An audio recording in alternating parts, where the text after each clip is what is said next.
Chapter 159. Do you dare to kill me?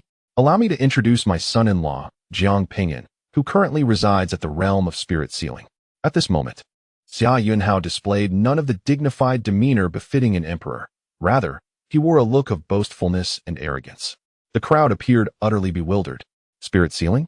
What kind of realm is that? They had never heard of it. Xia Yuanhao chuckled and remarked, "It is entirely understandable that you have not heard of it, as this is a realm uniquely conceived by my son-in-law. It is comparable to the Nascent Soul." Upon hearing this, everyone felt a jolt in their hearts. A self-created realm? Was he jesting? What cultivation level does Jiang Ping'an possess to create a realm of his own?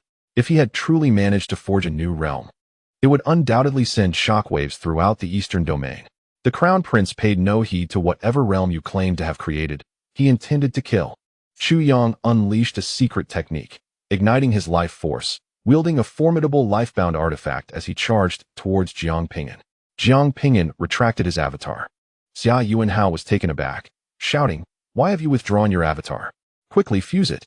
Only through fusion can you attain your strongest form." Why would Jiang Ping'an retract his avatar? Chu Yang closed in on Jiang Ping'an, swinging his sword with all his might. Die! The sword's aura twisted the air, exuding an overwhelming presence. This strike had reached the pinnacle of a nascent soul's power. No matter how fortified Jiang Ping'an's defenses were, he could not withstand this blow. Jiang Ping'an raised his hand to block. "Haha, fool." Chu Yang nearly burst into laughter at this sight.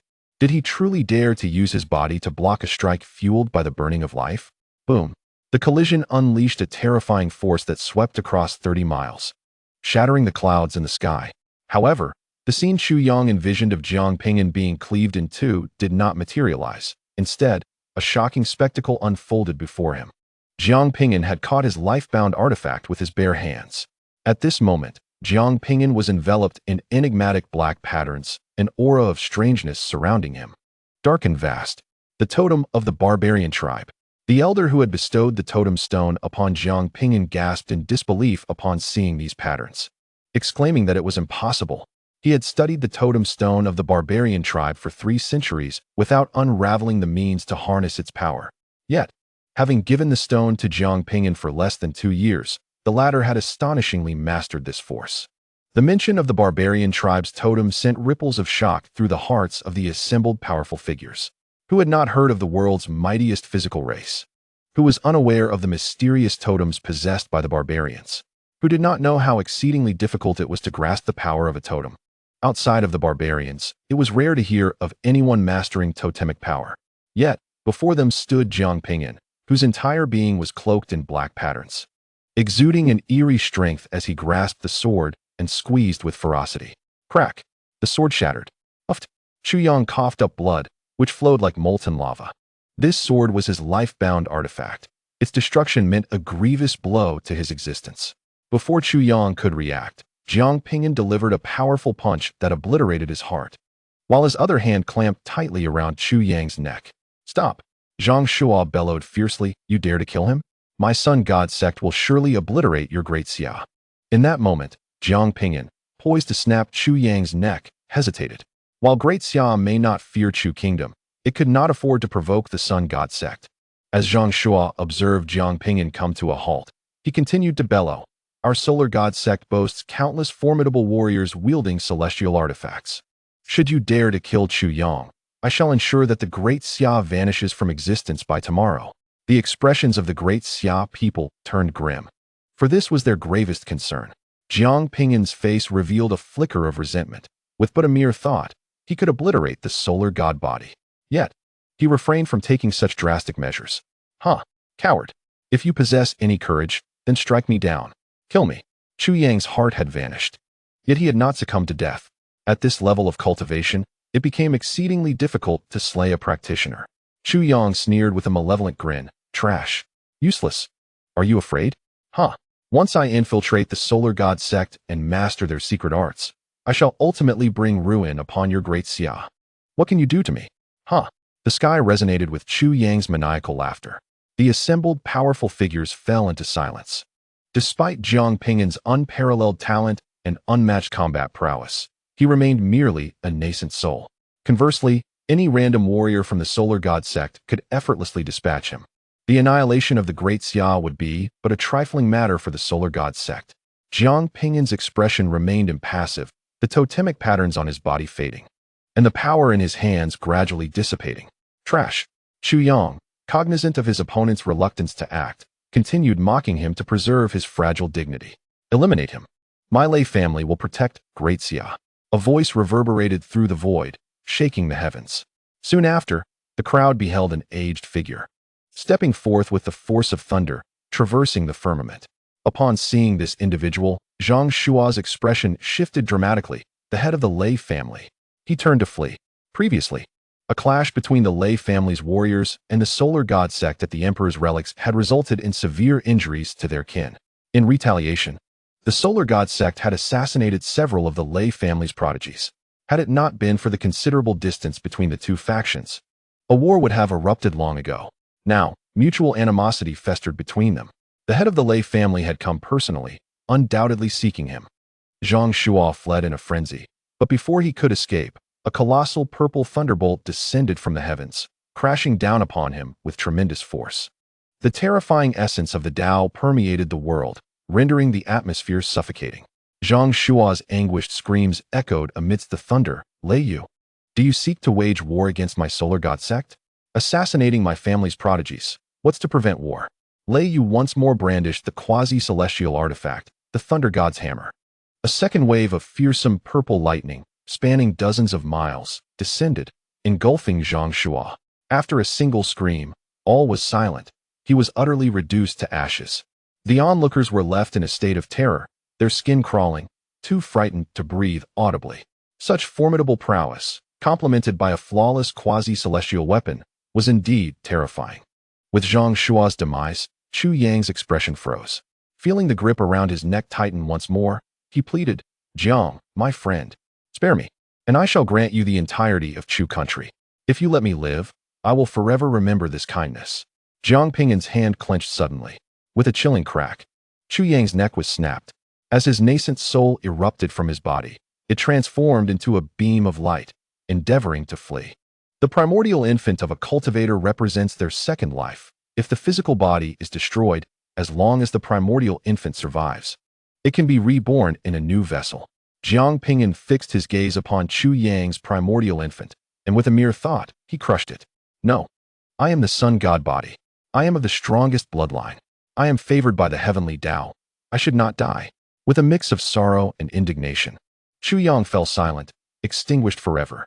The world returned to a profound stillness, as the hearts of all present surged with tumultuous emotions, staring at the young man in black. No one anticipated that this battle would culminate in such a conclusion. Jiang Ping'an had triumphed. With the ability to annihilate Chu Yang, wield the power of totems and thought, possess a quasi-saint body, and create his own realm.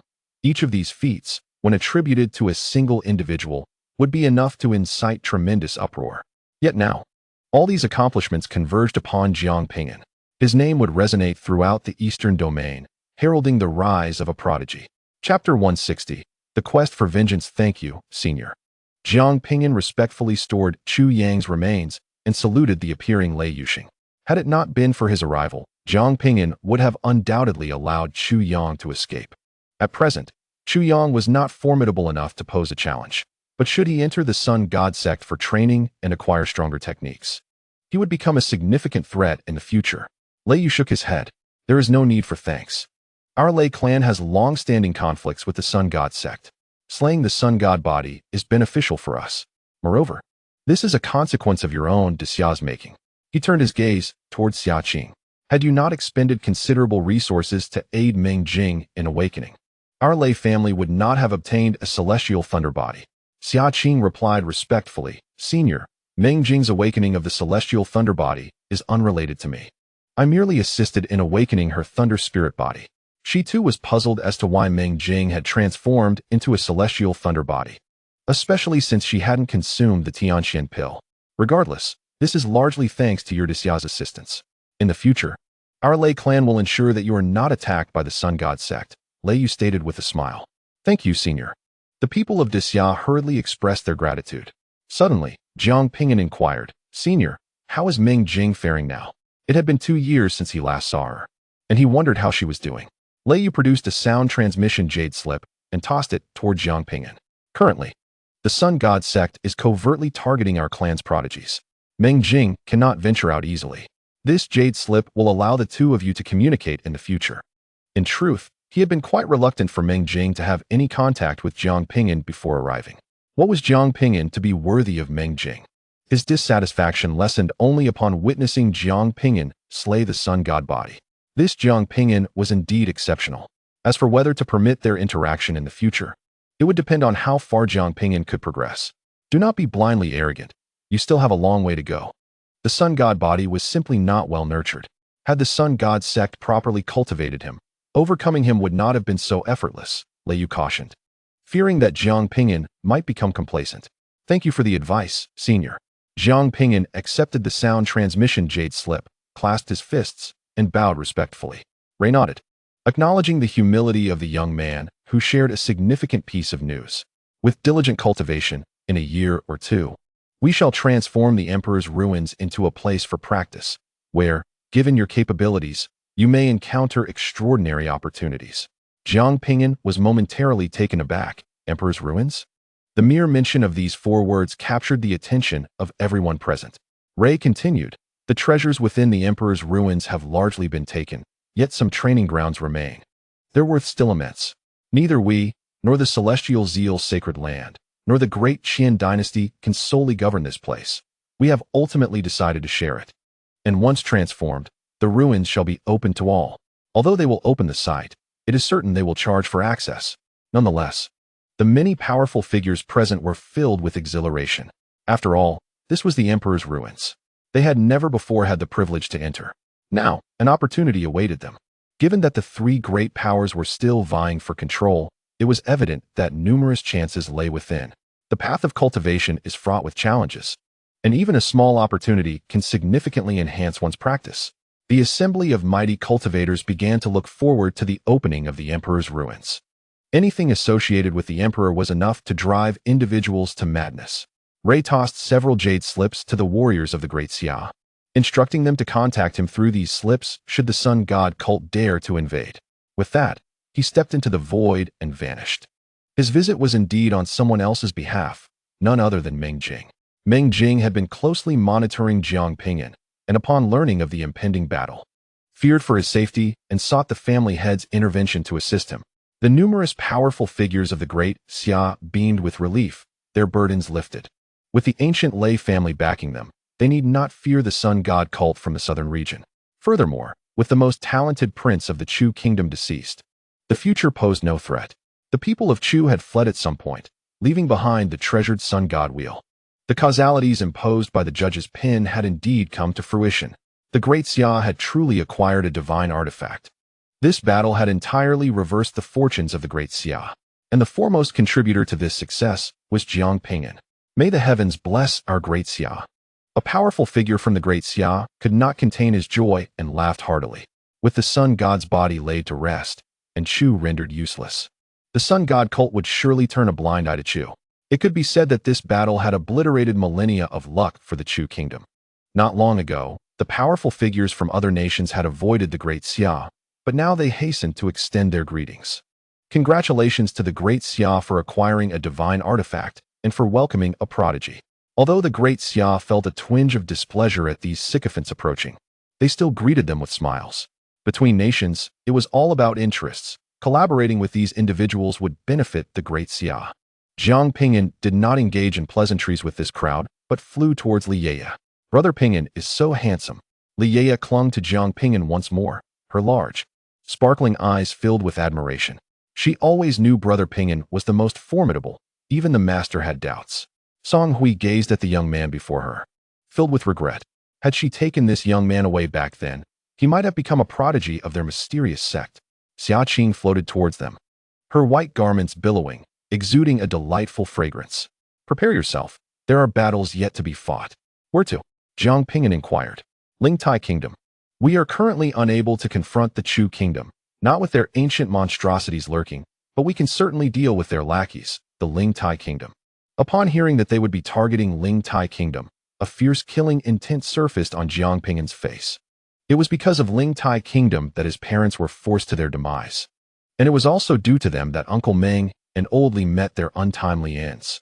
Jiang Ping'an turned to Li Yeye, who resembled a small monkey nestled in his arms, and gently said, "Little you should return to your master first. I will come to find you later." Reluctantly, Li Yeye released her hold on Jiang Ping'an, having matured enough to understand the need to avoid trouble. "You must come, Brother Ping'an. Otherwise, Hunyo will be very sad." Her voice, soft and innocent, trembled as her eyes reddened, on the verge of tears. With a slight smile, Jiang Ping'an assured her, "I will. When you come looking for me, bring 10 candied hawthorns." Li Yeye leaped into her master's embrace, hiding her tears from Jiang Ping'an. He affectionately ruffled her hair before soaring into the sky. Once Jiang Ping'an had flown far away, Li Yeye revealed her face, tears cascading down her cheeks. Song Hui, with a doting demeanor, lifted Li Yeye into her arms. "Your brother Ping'an is formidable. If you do not strive to cultivate diligently, you will only ever see his back, forever unable to catch up. I will work hard," Li Yeye declared, her small fists clenched as she gazed in the direction Jiang Ping'an had vanished. At this moment, in Lanshan County, one of the border cities of Ling Tai Kingdom, the county governor, Zhu Lian, was orchestrating an offensive against the neighboring city of Jingxing in the Great Xia. According to reports, today was the day of the duel between the prince of the Chu kingdom and Jiang Ping'an. Unless fate intervened, it was certain that the Chu prince would easily triumph, claiming Jiang Ping'an's life. This event was monumental, poised to influence the morale of the Great Xia. Zhu Lian, being exceptionally astute, intended to exploit this opportunity to launch an offensive on the cities of the Great Xia. He had already amassed a force of 500,000 troops, now positioned at the gates of Jingxing City. Jin Tao concede, "If you refuse to surrender, it will be the countless soldiers who pay the price for your stubbornness. Do you wish for these innocent men to perish alongside you?" Zhu Kong began his psychological assault on the soldiers. In warfare, nothing is more daunting than a lack of momentum. Without it, one has already lost half the battle. Standing atop the city, Jin Tao wore a grave expression. He turned to his son, Jin Lin, and said, "Zhu Lian is awaiting news. Once the word arrives that Jiang Ping'an has fallen, they will launch their attack. If we find ourselves in peril, flee immediately. You possess the golden body. You cannot fall here." Jin Lin, arms crossed, replied nonchalantly, "They should be the ones fleeing. Brother Jiang has vanquished the solar god body twice. He can certainly do so a third and fourth time." Hearing his son's words, Jin Tao sighed. "What nonsense are you spouting? Jiang Ping'an's previous victories were due to poison and the blood of the sacred body. Now that Chu Yang has attained the Yuanying stage, those tactics are rendered ineffective." Jin Lin rolled his eyes at his father. "You are as shallow as those outside. Never mind, I cannot explain it to you." He found no inclination to elaborate, knowing that even if he did, his father would remain skeptical. Only those who truly interacted with Jiang Ping'an understood the depths of his strength. His unfaltering composure and inscrutable trump cards rendered him formidable. Even if Chu Yang was immensely powerful, Jin Lin firmly believed that Brother Jiang would emerge victorious. Suddenly, the communication jade slip in Zhu Lian's hand glowed. "Haha, the end of your Golden Star City has come." Zhu Lian laughed heartily, rallying everyone for the impending confrontation. Jin Tao and the soldiers of Golden Star City held their breath, bracing for defense. At that moment, a deep voice emanated from the jade slip. "The Crown Prince of Chu has perished." Chapter 161, The God of Killing, Jiang Ping'an. The Crown Prince of Chu is dead. How could this be possible? This news struck Zhu Lian like a thunderclap, leaving him momentarily dazed. The sun god physique, one of the most formidable bodies in existence, has actually fallen. Jin Tao, the Lord of Golden Star City, widened his eyes in disbelief. Jiang Ping'an actually triumphed? What transpired? How could Jiang Ping'an achieve victory? This was even more shocking than a golden cord defeating a nascent soul. After the initial shock, Jin Tao erupted in laughter. "Ha ha. With the Crown Prince of Chu dead, what right does Chu have to contend with my great Xia? You, the rabble of Ling Tai Nation, will soon face retribution." Retribution? Zhu Lian lowered the jade slip and glared at Jin Tao, declaring, "Even if retribution is due, today I shall flatten your Golden Star City." An elder beside Zhu Lian suddenly soared into the air, unleashing his formidable aura. A terrifying presence enveloped the entirety of Golden Star City. Jin Tao, Jin Lin, and the soldiers turned pale. A transformation stage expert. Despair settled in the hearts of all. The transformation stage. where life spans 2,000 years and mastery of at least one law surpasses that of the nascent soul, allowing thoughts to influence the surrounding rules. Haha. Julien laughed. Did you not expect this? My father has ascended to the transformation stage. Today, I shall obliterate your Golden Star City. Jin Tao shouted at his son Jin Lin. Hurry, only you can avenge us. Want to flee? Today all shall perish. Julien's father raised his palm. A gigantic hand spanning dozens of miles formed in the sky, blocking out the sun like a deity. Jin Tao's expression turned grave. Such power was beyond their capacity to withstand. After a moment of fear, Jin Lin's emotions calmed. Since death was inevitable, he accepted it, cursing, "You scoundrels, wait. My brother Jiang Ping'an will eventually eradicate all of you." Julien scoffed, "Fool. No matter how strong Jiang Ping'an is, he is still a nascent soul. My father could crush him with a single strike." Suddenly, a woman's authoritative voice resounded in the sky. The colossal hand dissipated abruptly. "Who is it?" Julien's father's expression changed, sensing the aura of a transformation stage expert. Divine radiance flashed as two figures appeared above the city. Jin Lin, seeing them, felt his despair vanish. "Princess, Brother Jiang." Just when he had lost all hope, the two appeared unexpectedly. Xia Qingyi, clad in flowing garments, radiated unparalleled grace, even more brilliant than the stars. She turned to Jiang Ping'an. "Entrust the transformation stage expert to me. Let the revenge commence." With that, two identical Xia Qings surged forth, one wielding fragments of a celestial artifact, the other controlling the treasured sun god wheel. Three transformation stage experts charged towards Julien's father. Realizing the danger, the latter began to flee, abandoning even his own son. "Want to escape?" Xia Qing manipulated the sun god wheel, striking him into the starry sky. Three bodies soared into the starry sky, fiercely charging forth. The battle at the transformation stage was terrifying. Should it erupt here, the city of Venus would suffer, leaving no choice but to ascend into the cosmos. Jiang Ping'an descended from the heavens, targeting Julien. Unbeknownst to him was the man's name. Yet he recognized him as a cultivator at the nascent soul stage, a denizen of the Ling Tai kingdom, and thus an adversary destined for demise. Julien, startled by Jiang Ping'an's sudden advance, drew his sword and launched an attack, unleashing a sword aura powered by his late nascent soul strength. "Die!" he bellowed. With a resounding thud, Jiang Ping'an shattered the sword aura with a single punch, employing a lightning flash to appear before Julien, placing a foot upon his head. With a thunderous impact, Julien was crushed into the ground, causing the earth to rupture as if an earthquake had struck, sending the city of Venus into a violent tremor. Julien's physical form burst apart, blood splattering the earth, as his nascent soul fled in terror. How could a cultivator of the late nascent soul stage be obliterated by a single kick from Jiang Ping'an? At that moment, Julien comprehended the true extent of Jiang Ping'an's power, realizing why he had been able to slay the solar divine body. As Julien's nascent soul attempted to escape, Jiang Ping'an swiftly intercepted, crushing it with a single palm. Julien was no more. Jiang Ping'an's bloodthirsty gaze swept over the remaining nascent soul cultivators, who quaked in fear, their hearts racing. The county magistrate had been dispatched in an instant. He was a formidable late nascent soul expert. They fled in terror, scattering in all directions. While soldiers watched in horror, their spirits shattered, desperately seeking escape. "You all shall perish," Jiang Ping'an declared, invoking the sandstorm burial. The land within a 50-mile radius abruptly transformed into sand. Endless grains ascended, obscuring the sun. "Let your blood nourish this land." His voice was cold and merciless.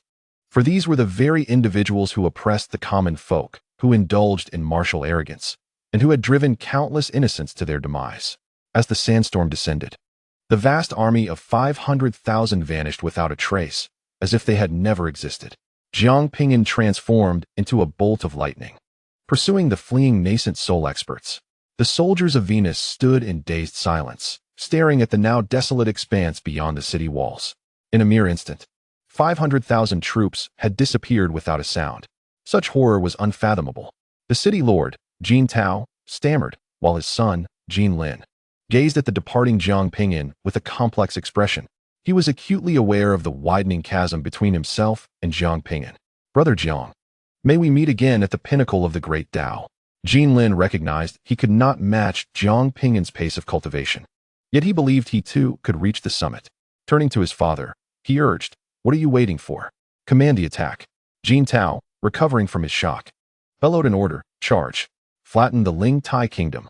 Years prior, the Ling Tai kingdom had, under the instigation of the Chu kingdom, sought to exploit mining resources as a pretext for a surprise attack, nearly resulting in the demise of a transformation stage expert. However, with the assistance of the Chu kingdom, they had temporarily withheld their conquest of the Ling Tai kingdom. Now, with the Chu kingdom bereft of Chu Yang, they had lost their arrogance and lacked the energy to contend with the Ling Tai kingdom. The army of Venus surged forth from the city, advancing towards the Ling Tai kingdom. The news of Jiang Ping'an's victory over the solar divine body swiftly spread to neighboring nations, hinting at a ripple effect across the eastern domain. The solar divine body had been slain by one named Jiang Ping'an. It is said that Jiang Ping'an possesses the physique of a quasi-saint, endowed with telekinetic abilities, and has even crafted his own realm. Crafting one's own realm? Such boasts seem excessive, do they not? Why not compare him to the great emperors of antiquity? As news of Jiang Ping'an spread, a plethora of tales emerged. Many were skeptical of the claim that he had created his own realm, for it seemed utterly implausible. Even the most formidable of beings find it exceedingly difficult to establish their own realms, let alone an 18-year-old cultivator at the Nascent Soul stage. The great Xia launched an offensive against the Ling Tai kingdom, with Jiang Ping'an and Xia Qing at the forefront, becoming the center of attention. In just a day, the ninth princess executed a member of the transformation stage from the Ling Tai kingdom, sending shockwaves throughout the realm. Jiang Ping'an single-handedly vanquished 7 Nascent Soul experts from the Blue Mountain County. Recent reports indicate that the ninth princess and Jiang Ping'an have invaded the Ling Dong County, which has been utterly annihilated, with 19 Nascent Soul cultivators meeting their demise at Jiang Ping'an's hands. The Ling Tai kingdom dispatched forces to suppress the ninth princess and Jiang Ping'an, but Great Xia's experts arrived, slaying 3 transformation stage cultivators, while the ninth princess took down another. The million soldiers of Ling Guang City activated their military formations to confront Jiang Ping'an, yet all fell victim to his cunning tactics. News of these events spread throughout Great Xia and neighboring nations, igniting a fervor among the populace, as Jiang Ping'an and Xia Qing's renown grew ever more illustrious. The long-oppressed Great Xia finally stood tall, with countless rogue cultivators flooding into the Ling Tai kingdom, some seeking vengeance, others hoping to seize resources. The Ling Tai kingdom faced catastrophic defeat, as city after city fell and powerful figures perished. Under Xia Qing's protection, Jiang Ping'an fought fiercely, channeling all his pent-up rage and years of restraint into this moment. Within merely a month, he reached the palace of the Ling Tai kingdom. At some point, a notorious title emerged, whispered in the shadows, "Killing God, Jiang Ping'an." Chapter 162. The peculiar youth in the state of Chu, they awaited with bated breath. The monarch of the Ling Tai kingdom fled upon learning of the sun god's demise, making a hasty escape. With merely a refining void stage cultivation, he could not withstand the onslaught of Great Xia without assistance. Chun Zhen, consumed by fury, realized his nation was crumbling. This enmity would surely be avenged. After all, his descendants resided in the state of Chu. Though his kingdom was lost, it could be rebuilt in due time. He vowed to find an opportunity to eliminate that Jiang Ping'an. Chun Zhen could hardly believe that a mere boy from a humble border farm could ascend to such heights.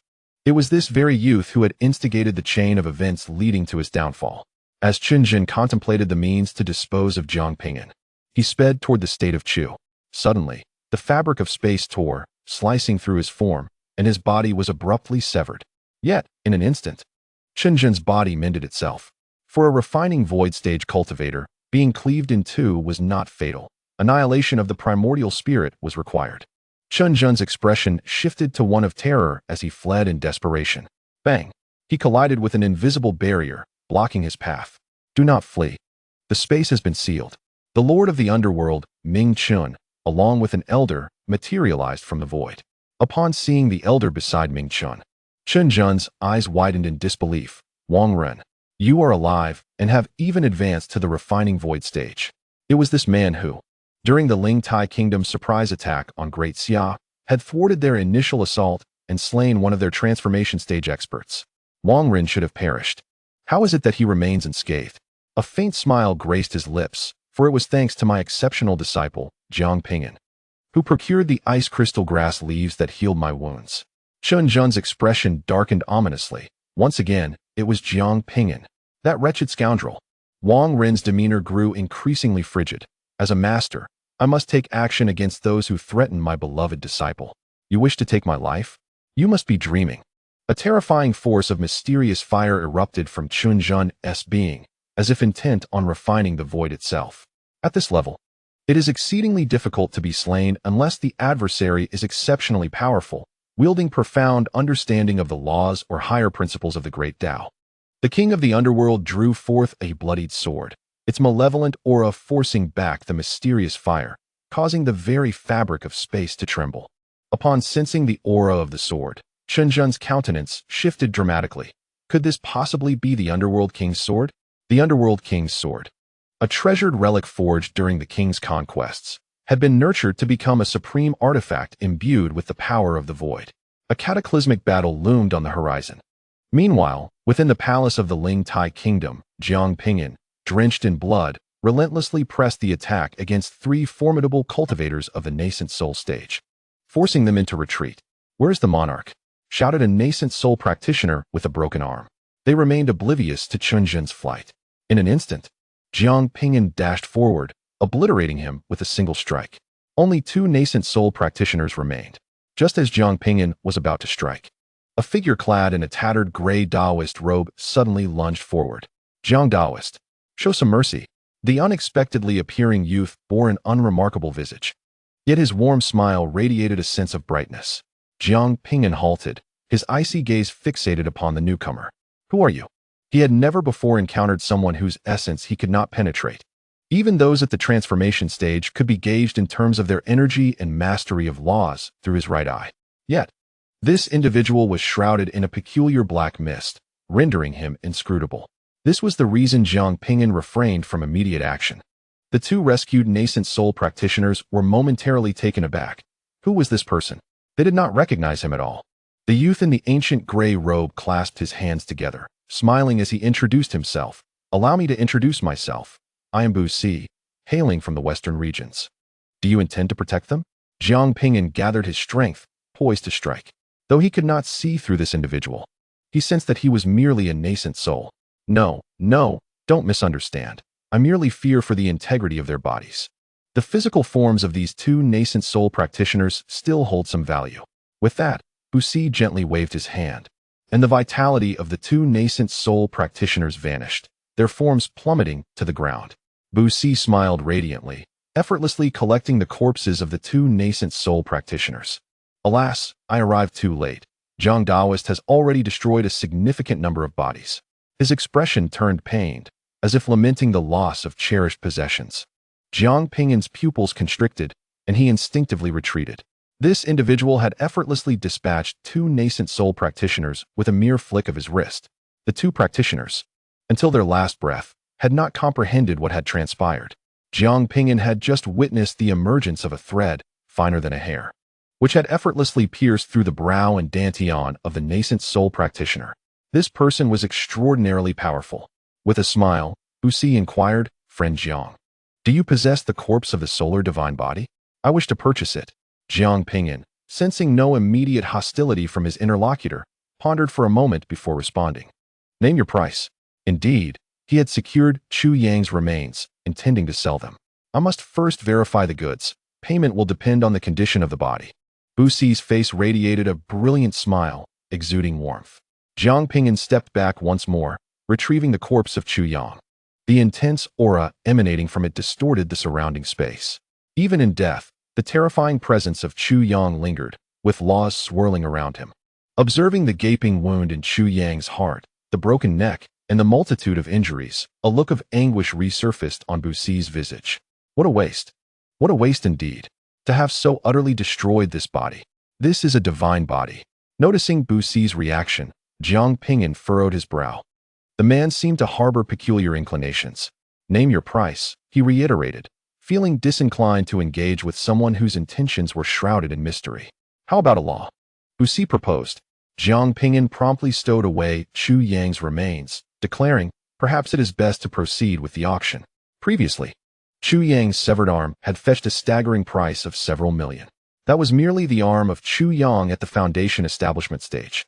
Now, for the complete body of Chu Yang at the nascent soul stage, he dared to offer only a single law? The value of the solar divine body was certainly no less than that of a sacred body. Do not take it away. This is business, after all. We can negotiate. Seeing Jiang Ping'an's intent to depart, Busi grew anxious. I can offer you a law of battle intent, which holds far greater value than other laws, along with an ancient divine pill. The law of battle intent was indeed rare, as few traveled that path, resulting in a scarcity of such laws. Furthermore, due to its high value, it was worth 1 or 2 times more than ordinary laws.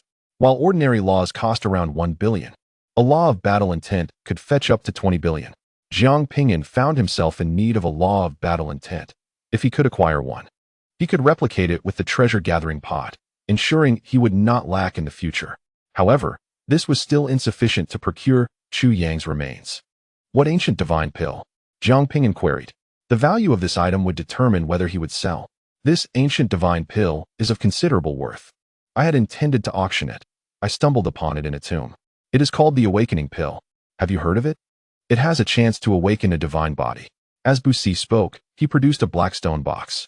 The box, worn by the passage of time, bore nearly erased patterns.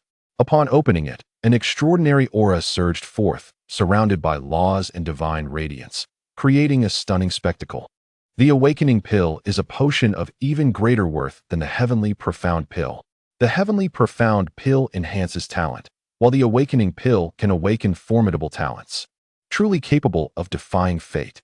Jiang Ping'an's right eye flickered twice as he calmly remarked, "You present me with a pill whose efficacy has nearly dissipated?" His discerning eye revealed that the residual potency of the pill was less than 1%. A genuine awakening pill would undoubtedly possess the capability to acquire Chu Yang's physique. Busi's expression turned somewhat awkward, taken aback that the other could discern the truth. Chapter 163. The Fall of the Lingtai Kingdom. Jiang Ping'an, unwilling to linger, spoke directly, "A fixed price, plus 5 laws. Brother, you are rather ruthless, aren't you? The corpse of the solar divine body is merely at the nascent soul stage. Yet you demand such a steep price?" Upon hearing Jiang Ping'an's counteroffer, the smile faded from Busi's face. As Jiang Ping'an turned to leave, Busi hastily called out, "Wait, I'll buy? I'll buy?" Seeing Jiang Ping'an genuinely attempting to depart, Busi, with a pang of heartache, retrieved 6 boxes sealed with laws, along with an awakening pill, tossing them directly to Jiang Ping'an, unperturbed by the prospect of him fleeing. Such a substantial trove of resources would entice even those at the transformation stage. Jiang Ping'an's right eye scanned the boxes and found no issues. This individual was indeed remarkable, effortlessly producing such vast resources. Not wishing to seize the corpse of Chu Yang due to his overwhelming strength, Jiang Ping'an tossed it over. Busi gazed mournfully at the gaping wound in Chu Yang's heart, lamenting the loss of such a perfect body marred by such severe damage. Desiring no further interaction with this peculiar individual, Jiang Ping'an turned to leave. "Brother Jiang, wait. Shall we become friends? When your time comes, I'll collect your remains." Busi shouted. Jiang Ping'an thought to himself, "This person is peculiar." At that moment, bloodied and fierce, Xia Qing descended from the skies, her beautiful eyes sweeping over Busi. "Who is this person?" she inquired. "An irrelevant individual," Jiang Ping'an replied. "Let us go. We have slain those who needed to be slain, and our mission is accomplished." The malevolent aura surrounding Xia Qing receded. Jiang Ping'an nodded, glancing back at the imperial city of the Lingtai Kingdom before turning away. With the fall of the Lingtai Kingdom, revenge had been partially achieved. Only the instigator, the state of Chu, remained. The state of Chu was too formidable for direct retaliation. Patience for the right opportunity was necessary. Busi watched Jiang Ping'an's retreating figure, a smile returning to his face. "We shall meet again." Xia Qing and Jiang Ping'an soared back. Less than a year and a half remained before the envoy from the Heavenly Tao Academy would arrive.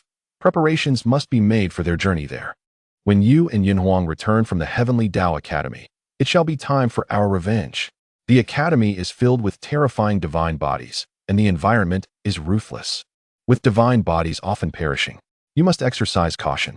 The Heavenly Tao Academy only admits those with records of ascension, such as the Divine Phoenix body. As an ordinary person, Jiang Ping'an can only serve as a protector on this journey. Perhaps he might discover a path to take the second step within the Heavenly Tao Academy.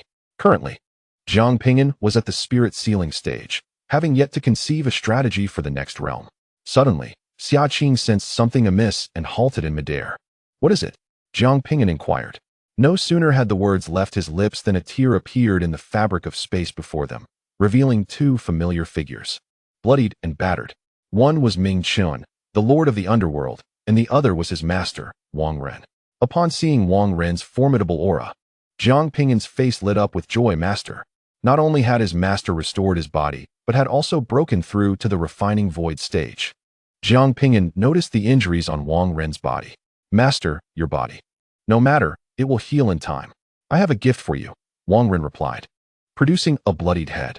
It was none other than the head of Chunzhan, the sovereign of the Lingtai kingdom. Jiang Ping'an's body trembled as he deduced the origin of Wang Ren's injuries. With a tone laden with remorse, Wang Ren spoke. "I was in seclusion when General Meng met his untimely demise, and I was unaware of this grievous matter. I sincerely apologize. For someone like his disciple, who held deep sentiments of loyalty, this news must have struck a heavy blow." Jiang Ping'an shook his head, asserting that it was not his master's fault. No one could have anticipated the despicable actions of the Lingtai kingdom, which directly dispatched formidable fighters to assail Uncle Ming. Moreover, there were shadows of a sacred place lurking behind this incident. He felt profoundly moved that his master and the esteemed Ming Qian were willing to assist in avenging this wrong. "To have a genius like you as my mentor, I feel rather undeserving, for I have imparted so little to you," Wang Ren lamented, crushing Chunzhan's skull. He had barely taught Jiang Ping'an anything. The disciple's accomplishments were solely the result of his own endeavors. It was difficult to fathom that the fledgling cultivator from the foundation establishment stage had grown so rapidly, garnering fame throughout the Great Xia. "Master, you are too humble. Without your guidance, I would have traversed many more detours," Jiang Ping'an expressed with deep respect. His master not only instructed him, but also bestowed upon him invaluable techniques and the sacred blood of the saint body. Without the latter, he would never have had the opportunity to defeat Xu Yang. In summary, Wang Ren's kindness was as profound as a mountain. Both Wang Ren and Jiang Ping'an were not overly talkative, understanding each other's sentiments without the need for words. Ming Qian, accompanied by several others, traversed the spatial realm and soon returned to the territory of the Great Xia. "Governor, I wish to visit the mysterious cloud sect. Might I trouble you to escort me?" Jiang Ping'an expressed his desire to spend time with Hunyao, as after a year and a half, he would be heading to the Heavenly Tao Academy, and it was uncertain when he would return. Xia Qing interjected, "I shall not accompany you. I need to enter seclusion for a while to contemplate my insights from battling at the transformation stage. I must return to the imperial city within the year to see you off to the Heavenly Tao Academy." Jiang Ping'an nodded and bid farewell to his master, Wang Ren, and Xia Qing. The mysterious cloud sect was not far from the Mingwang prefecture, and with Ming Qian's formidable strength, they arrived at a city near the mysterious cloud sect in just a few spatial traversals. "Thank you, esteemed senior. This is sufficient." Jiang Ping'an expressed his gratitude with a cupped fist. "Take the time to study the spatial tome I previously gave you, should you grasp the power of space. The Mingwang legacy would gain another genius heir." Ming Qian was astonished by Jiang Ping'an's talent. It had only been a short while since he had reached such heights. If Jiang Ping'an possessed spatial affinity, it would indeed be a boon for the Great Xia. With those parting words, Ming Qian vanished into the fabric of space. Jiang Ping'an stood outside mysterious Cloud City, with the sect itself situated not far away, its mountains floating amidst the clouds, shimmering with divine radiance and swirling runes. Enigmatic and inscrutable, the evening had drawn in, and it would be somewhat inappropriate to disturb them now. He resolved to visit in the morning. Entering the city, he found it was as bustling as the imperial city of Great Xia. Jiang Ping'an noticed several gambling establishments crowded with cultivators at their entrances. "I bet Zhou Heng will inherit the legacy. I wager on Li Yaya. She possesses a flawless water spirit root." "What of the water spirit root?" "Zhou Heng has an impeccable gold spirit root."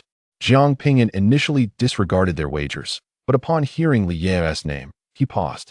Approaching a person in line, he inquired, "Friend, may I ask what you are wagering on?" The burly man turned back, growling fiercely, "Leave. I have no desire to converse with others." Jiang Ping'an inadvertently released his Nascent Soul aura. The once intimidating man nearly lost his composure. Senior, I beg your pardon. The Nascent Soul stage signifies entry into the ranks of the powerful, capable of establishing sects and small nations even in lesser regions. What are you gambling on? Jiang Ping'an inquired once more. Replying to the esteemed senior, the Piao sect selects a successor every 10 years, and this year is that time again. Each selection prompts the casinos to open betting on who has the greatest chance of receiving the inheritance. Currently, there are 3 candidates, Zhou Heng, Li Yeye, and Niu Zhanfeng, all exceptionally talented youths. The man spoke with newfound humility, eager to divulge all he knew. He suddenly lowered his voice. Senior, you have indeed asked the right person. I possess some insider information. Zhou Heng is the most likely candidate to inherit. Zhou Heng is the grandson of a renowned elder from the pill refining peak, thus enjoying a strong network. During the voting, it is certain everyone will support Zhou Heng. Jiang Ping'an questioned, is this inheritance truly significant? The man shot him an incredulous glance, nearly retorting with a question of Jiang's intelligence. Of course, the inheritance is of utmost importance. It is the legacy left by the predecessors of the Piao sect before they ascended to immortality. The current leader of the Piao sect attained only half of this inheritance to ascend to their position. Jiang Ping'an nodded, realizing the value of an immortal's legacy. Much like the Daxia, the Piao sect too had individuals who ascended in the past, making this inheritance immensely valuable. If this inheritance is manipulated from behind the scenes, then Xiaoyu may indeed have no chance at it. After gathering the information, Jiang Ping'an casually sought refuge in an inn.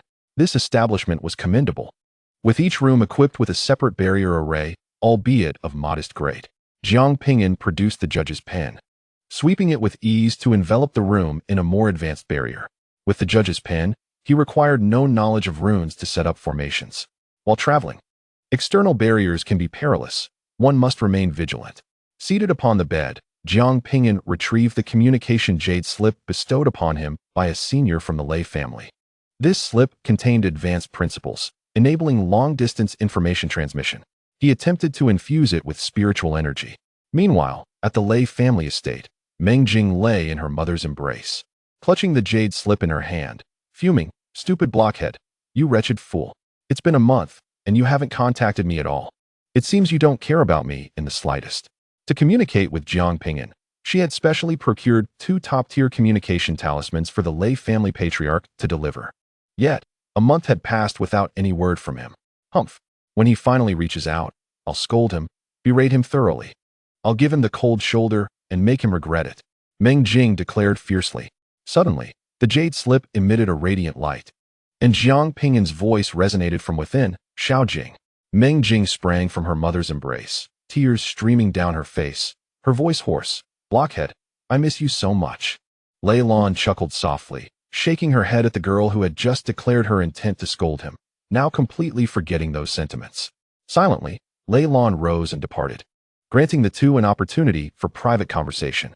Upon hearing Meng Jing's cries, Jiang Ping'an felt the sense of aimlessness that had plagued him dissipate once more. He addressed the communication talisman, stating, "The Lord of Lingtai Kingdom has perished, and the kingdom itself has fallen. Only the Chu Kingdom remains. Uncle Meng's vengeance is half fulfilled." He refrained from mentioning the influence of the celestial sacred land, fearing it would burden Meng Jing further. Meng Jing wiped her tears with her sleeve, declaring, "Once I grow stronger, we shall together bring ruin to the Chu Kingdom." She hesitated to reveal that the mastermind behind it all was the holy son of the celestial sacred land, concerned that it might provoke Jiang Ping'an. "Let me tell you, I have become quite formidable." Meng Jing seemed to have an endless stream of thoughts, transitioning from her cultivation experiences to her daily life. Eager to share everything with Jiang Ping'an, he listened quietly, feeling an unprecedented tranquility within. Meng Jing's voice had matured considerably, yet her lively disposition remained unchanged, filled with chatter. The two conversed through much of the night, and as dawn approached, a knock sounded at Meng Jing's door. "Xiao Jing, it's time to cultivate," came an elderly voice from outside. Reluctantly, Meng Jing addressed the jade tablet, saying, "Great-grandfather is calling me to cultivate. You must send me a message every day, understood?" "All right," Jiang Ping'an replied. Suddenly, Meng Jing recalled something and said, "You must cultivate quickly. Many in the clan wish to marry me, and those prodigies are no less impressive than you. When you come to find me, do not let them overpower you." With that, she set aside the communication jade and skipped off to her cultivation. Jiang Ping'an tucked away the jade tablet, his expression somewhat complex. It seemed he had not felt such relaxation in quite some time. While conversing with Meng Jing, all his pressures had momentarily faded. Taking a deep breath to steady his emotions, he returned to his cultivation state. With the Chu kingdom still unvanquished, the path to immortality obscured, and his parents awaiting resurrection, he could not afford to relax. He retrieved a stone box containing an almost depleted awakening pill, a rare and expensive elixir capable of awakening extraordinary talents. This particular pill had come to him only because its efficacy was nearly exhausted. Though its potency was diminished, it could be restored using the treasure basin, Jiang Ping'an's greatest asset. The treasure basin not only repaired magical artifacts, but also restored the effectiveness of pills.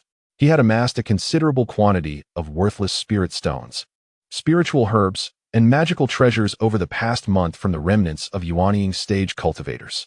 He placed the awakening pill into the treasure basin for restoration. Since the basin required resources for replication, its efficiency had significantly improved, allowing for the timely reproduction of resources, albeit at a high cost. The combined resources of nearly 100 Yuanying stage cultivators had only restored a third of the pill's efficacy. Jiang Ping'an then produced an unused water law, also gifted by Bu Si, and placed it into the basin to further restore the awakening pill.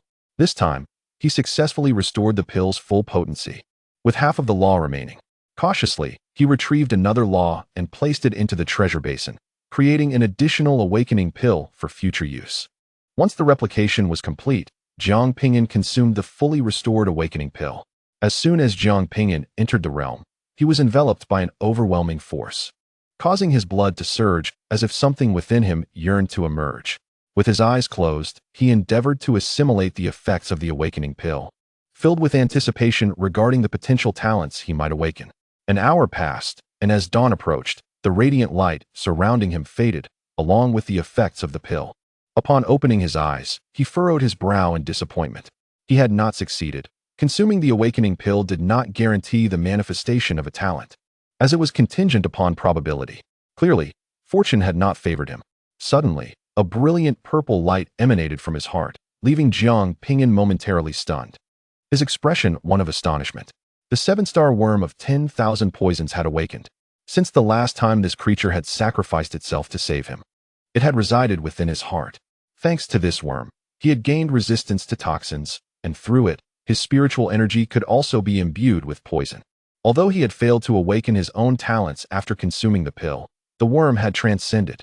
Jiang Ping'an could distinctly sense that the worm had attained a level akin to the golden core stage. Previously, it had possessed only toxins and no cultivation. This awakening afforded it the opportunity for advancement. Jiang Ping'an found himself in a bittersweet predicament. Although he had not evolved, at least the power of the awakening pill had not been squandered. Fortunately, he had prepared a spare awakening pill in advance. Utilizing a principle once more, he replicated another awakening pill. 3 principles, 30 billion, vanished. The path of cultivation is fundamentally a quest for resources. Why do cultivators contend with one another if not for resources? If resources were abundant, why fight with others when they could ascend together? For loose cultivators at the Nascent Soul stage, accumulating 3 principles after centuries of toil is no small feat. Even Jiang Ping'an, with his treasure trove, found it somewhat taxing to cope with such terrifying consumption. He swallowed yet another awakening pill, resolute in his belief that he would awaken a talent. As he ingested the pill, his body was once again enveloped in the force of the Tao, every inch of his skin seeming to boil with energy. An hour elapsed, and as the sun rose, its rays swept across the earth, filtering through the window and into the room. At that moment, Jiang Ping'an suddenly opened his eyes, his gaze flickering with an enigmatic glow. The beam of light directed at him abruptly halted before his eyes, as if suspended in time. In an instant, the power dissipated, and the light shone upon his face. Jiang Ping'an felt as though 1/3 of his spirit had been drained, leaving him utterly fatigued. Yet, a smile adorned his face. He had awakened. He had just managed to halt the beam of light for a fleeting moment. Had he awakened a spatial talent that allowed him to freeze space? No, that was not it. He felt no resonance with the laws of space. Jiang Ping'an had witnessed Ming Chun wield spatial powers, and this force was entirely different from the laws of space. It was a different kind of power he had never encountered before. If it was neither spatial power nor a manifestation of mental force, what power could halt an object? After pondering for a moment, Jiang Ping'an tossed the remaining awakening pill into the air and exerted this unique power with all his might. He needed to ascertain the true extent of his newfound abilities. With his remaining mental energy completely drained, Jiang Ping'an's complexion turned pale. At that moment, the discarded awakening pill unexpectedly returned to his hand, and a look of astonishment emerged on his ashen face. Time reversal. The power of time. Chapter 165, The Eye of Time. A tempest of emotions surged within Jiang Ping'an. Time and space are two exceedingly profound laws that are difficult to comprehend. While many possess the power of space, those who wield the power of time are exceedingly rare. Yet, he had awakened a temporal talent. No, that's not entirely accurate. It wasn't that he had mastered the power of time, but rather, it seemed to stem from his eyes. He had awakened a certain divine eye. Furthermore, the use of this power would draw upon his mental energy rather than deplete his spiritual qi. To pause time for a fleeting moment would extract 1/3 of his mental energy, while reversing time to the previous instant would consume 2/3. Though it lasted but a brief moment, Jiang Ping'an was nevertheless overwhelmed with exhilaration. For in battle, a mere instant could determine life or death. This power was of paramount importance. Another trump card. If other cultivators were to learn that Jiang Ping'an possessed more trump cards than they collectively did, they might very well weep in despair. Regrettably, the awakening pill could only be used once. After a successful awakening, consuming more would be futile. Jiang Ping'an then expended 3 laws to replicate 2 awakening pills and several heavenly essence pills to enhance talents, which he prepared for Tiger Girl. He was entirely generous with his own. After securing his belongings, Jiang Ping'an departed from the inn, purchasing an array of pastries and candied hawthorns for children before heading towards the mysterious sect. The mysterious sect resided above the clouds, housing a small world within that appeared far larger than it truly was. Before the sect's entrance, 2 disciples on guard were yawning in boredom, engaged in casual conversation. They wondered where Jiang Ping'an and the 9th princess had reached, whether they had arrived at the imperial city. Those 2 were truly formidable. By the calculations of time, they should almost be at the imperial city. They were also curious about Jiang Ping'an's terrifying cultivation methods. Shoo! One disciple suddenly spotted something and hastily gestured for his companion to be silent, his gaze drifting towards the inner sanctum of the sect. The other disciple, mistaking it for an elder's emergence, quickly fell silent and stood straight, peering inward. He soon realized that it was not an elder who had appeared, but rather a prodigy of the sect. Senior Brother Zhou Feng, you have broken through to the Nascent Soul stage. The gatekeeper disciple noted the aura emanating from Zhou Feng, his face filled with astonishment. Achieving the Nascent Soul stage at merely 20 years of age, his future was boundless. Among his peers in the sect, he would surely rank within the top 30. Senior Brother Zhou Feng, are you heading out? Another disciple greeted him with a smile. Seeking to cultivate a favorable relationship with this exceptional disciple, which could prove beneficial for the future. Zhou Feng, gripping his sword and gritting his teeth, harbored a look of resentment and hatred in his eyes. I am descending the mountain to reclaim all the dignity I have lost. 2 years prior, he had participated in the competition in the Daxia Underworld Kingdom and had been defeated by a single individual, suffering a loss of face. Upon returning, he immediately secluded himself, fervently practicing to break through to a higher realm. In a mere 2 years, he ascended to the Nascent Soul stage, his cultivation speed astonishingly rapid. His relentless pursuit of strength was driven by a desire for vengeance. He yearned to demonstrate to his adversaries what true genius entailed. Upon hearing Zhou Feng's words, the 2 disciples at the entrance were visibly alarmed. They were well aware of whom Zhou Feng intended to challenge. This matter had previously stirred quite a commotion within the sect, with some mocking Zhou Feng for bringing disgrace upon their order. However, it was evident now that Zhou Feng was not to blame. One disciple hastily advised, Senior Brother Zhou Feng, do not act impulsively. That Jiang Ping'an is now quite formidable. Even if he is strong, can he match my speed in cultivation? As a nascent soul, I could easily subdue him with a mere gesture. Zhou Feng interrupted the disciple, a fierce expression crossing his face. Do you dare to speak on behalf of an outsider? Are you seeking death? The well-meaning disciple's complexion paled, and he quickly fell silent. Zhou Feng was disinclined to argue with this gatekeeper and prepared to descend the mountain in search of Jiang Ping'an for revenge. Just as he was about to take flight, the figure he had long yearned to encounter appeared before him. Stunned at the sight, Zhou Feng tentatively inquired, Jiang Ping'an? Jiang Ping'an, Upon arriving at the entrance of the Piao Miao sect and spotting Zhou Feng, was equally taken aback. Zhou Feng, he too had grown taller, his cultivation advancing at a swift pace, having reached the nascent soul stage as well. Realizing it was indeed Jiang Ping'an, Zhou Feng swiftly drew his sword, unleashing a torrent of sword energy that cleaved through the heavens. I never expected you would come to my Piao Miao sect. No need for me to descend the mountain to find you. Today, I shall make you comprehend the disparity between us and reveal to you what true prodigy looks like. The disciples at the entrance wished to intervene, but recalling Zhou Feng's earlier demeanor, they promptly held their tongues. If he desired death, they would not impede him. I am not here to fight. I seek an audience with the Grand Elder, Jiang Ping'an stated. Zhou Feng retorted, You think you are worthy of meeting our sect's elder? Today, I shall ensure your demise here. Zhou Feng consolidated all his resentment from the past 2 years into this one strike, intent on ending the man who had caused him such humiliation. Jiang Ping'an's brow furrowed. Die! Zhou Feng charged forward, swinging his sword with all his might. However, the scene he had envisioned of cleaving Jiang Ping'an in two did not unfold. Instead, he was met with an unforgettable sight. Jiang Ping'an raised 2 fingers, effortlessly pinching Zhou Feng's sword. Zhou Feng stood in stunned silence. How is this possible? This was a strike from the early nascent soul stage, infused with a hint of understanding of the laws. How could Jiang Ping'an possibly hold it with just 2 fingers? It was then that Zhou Feng discerned the peculiar aura emanating from Jiang Ping'an. It bore resemblance to a nascent soul cultivator, yet lacked the presence of nascent soul power. Jiang Ping'an's expression grew cold. I will repeat myself. I am here to find someone, not to fight. Impossible. This cannot be.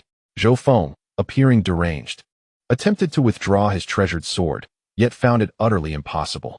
Jiang Ping'an applied a slight pressure, and with a resounding crack, the sword shattered, fragments slicing across Zhou Feng's cheek, leaving a crimson trail. With a flick of his wrist, Jiang Ping'an sent the shards flying. The fragments swiftly severed Zhou Feng's arm. Due to the absence of regulations, the return was effortless. Zhou Feng cradled his bloody severed arm, his expression dazed, standing vacantly in place. How could this be? Why? Why was the opponent so formidable? Jiang Ping'an disregarded him, circumventing Zhou Feng, and clasped his fists towards the 2 guards, stating, I wish to meet the Grand Elder. One of the guards returned the gesture, replying, There is no need for such formality, Taoist Jiang. The Grand Elder has mentioned that should you arrive, she would meet with you. Please follow me.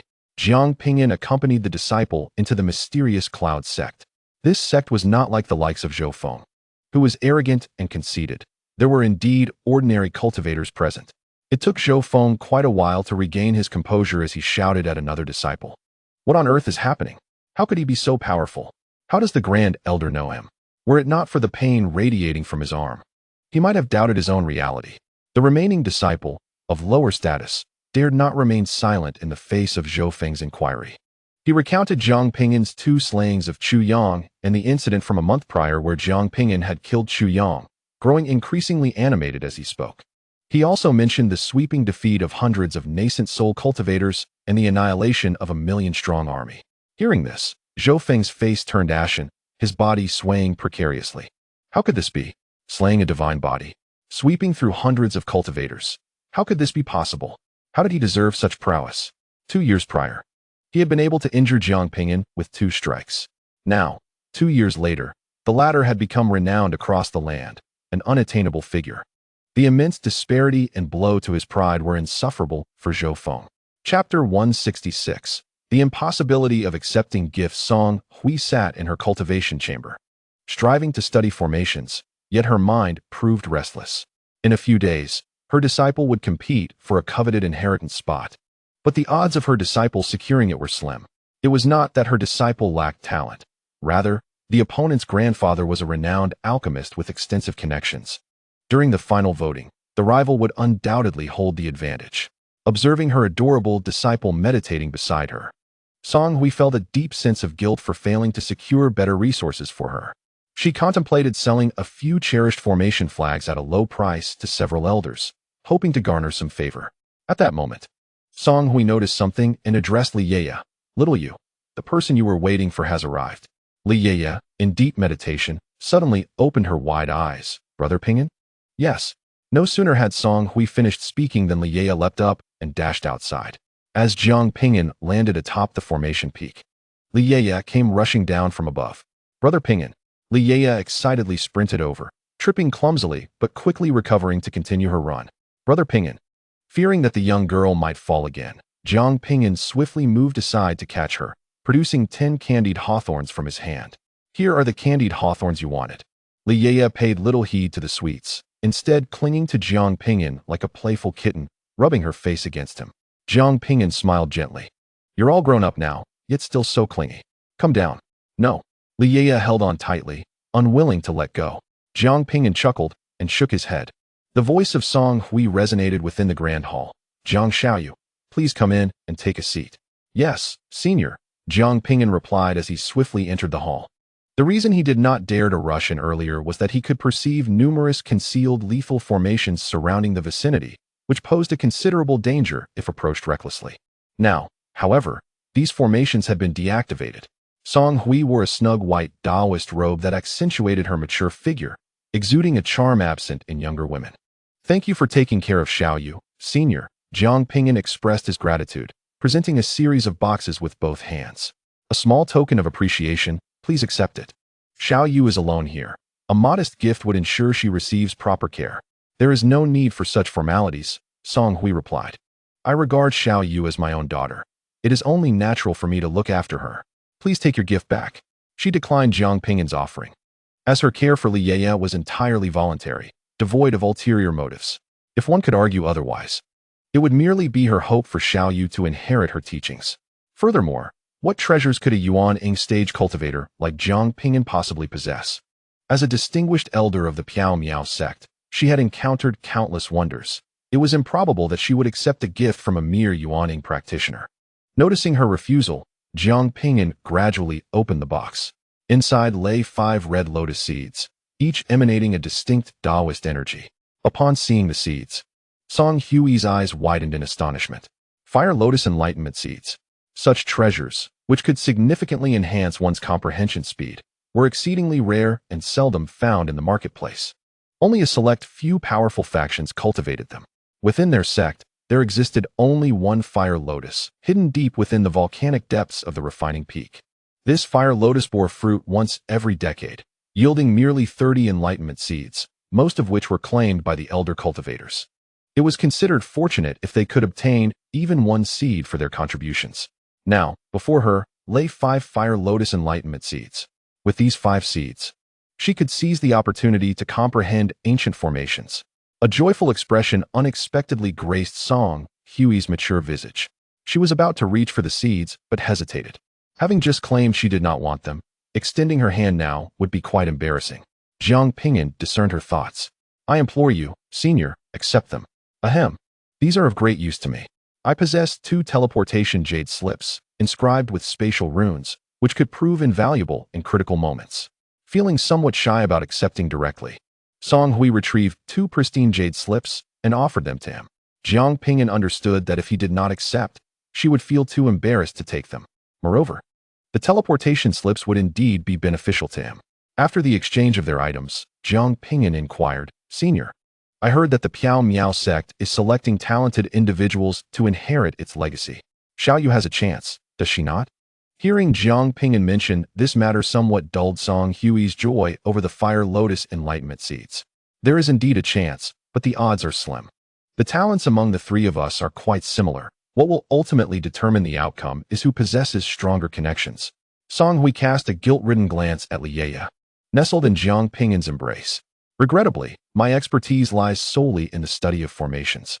I am not as adept in the nuances of human interaction as Elder Zhou and his peers.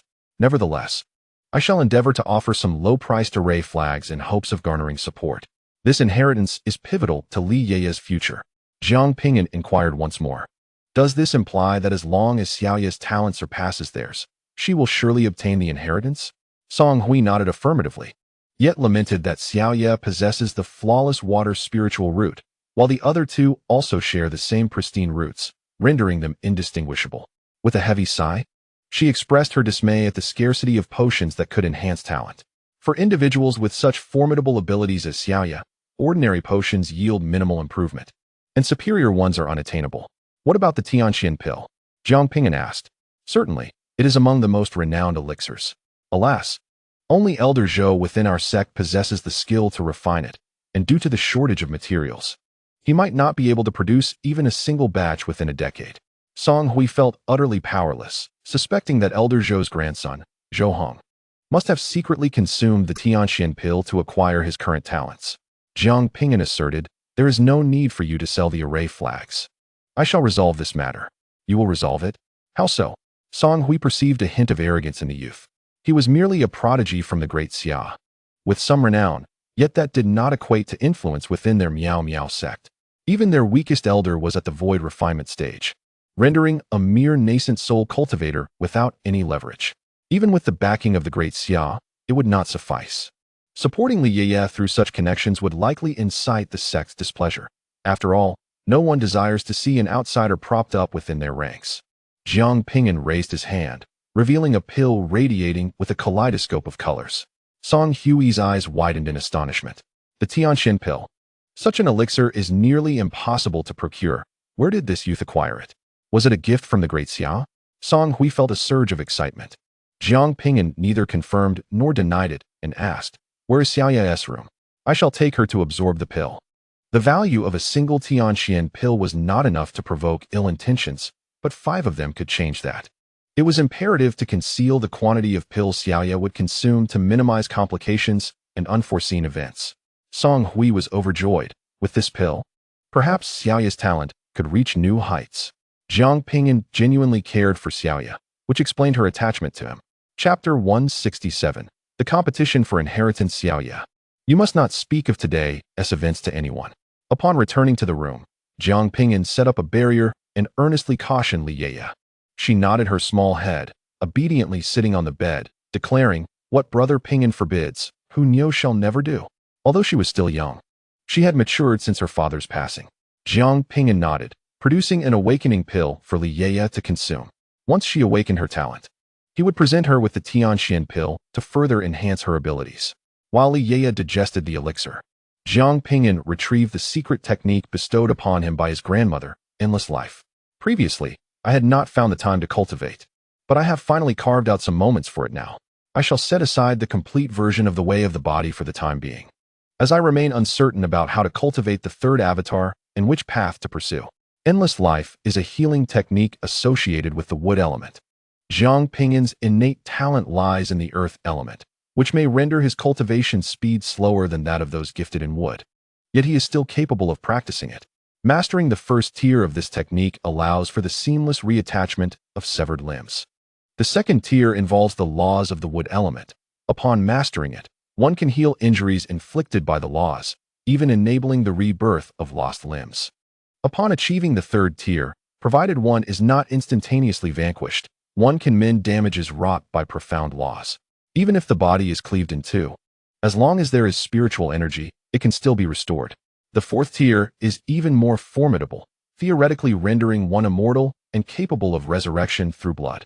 Of course, this remains theoretical, as there are countless methods to extinguish a life.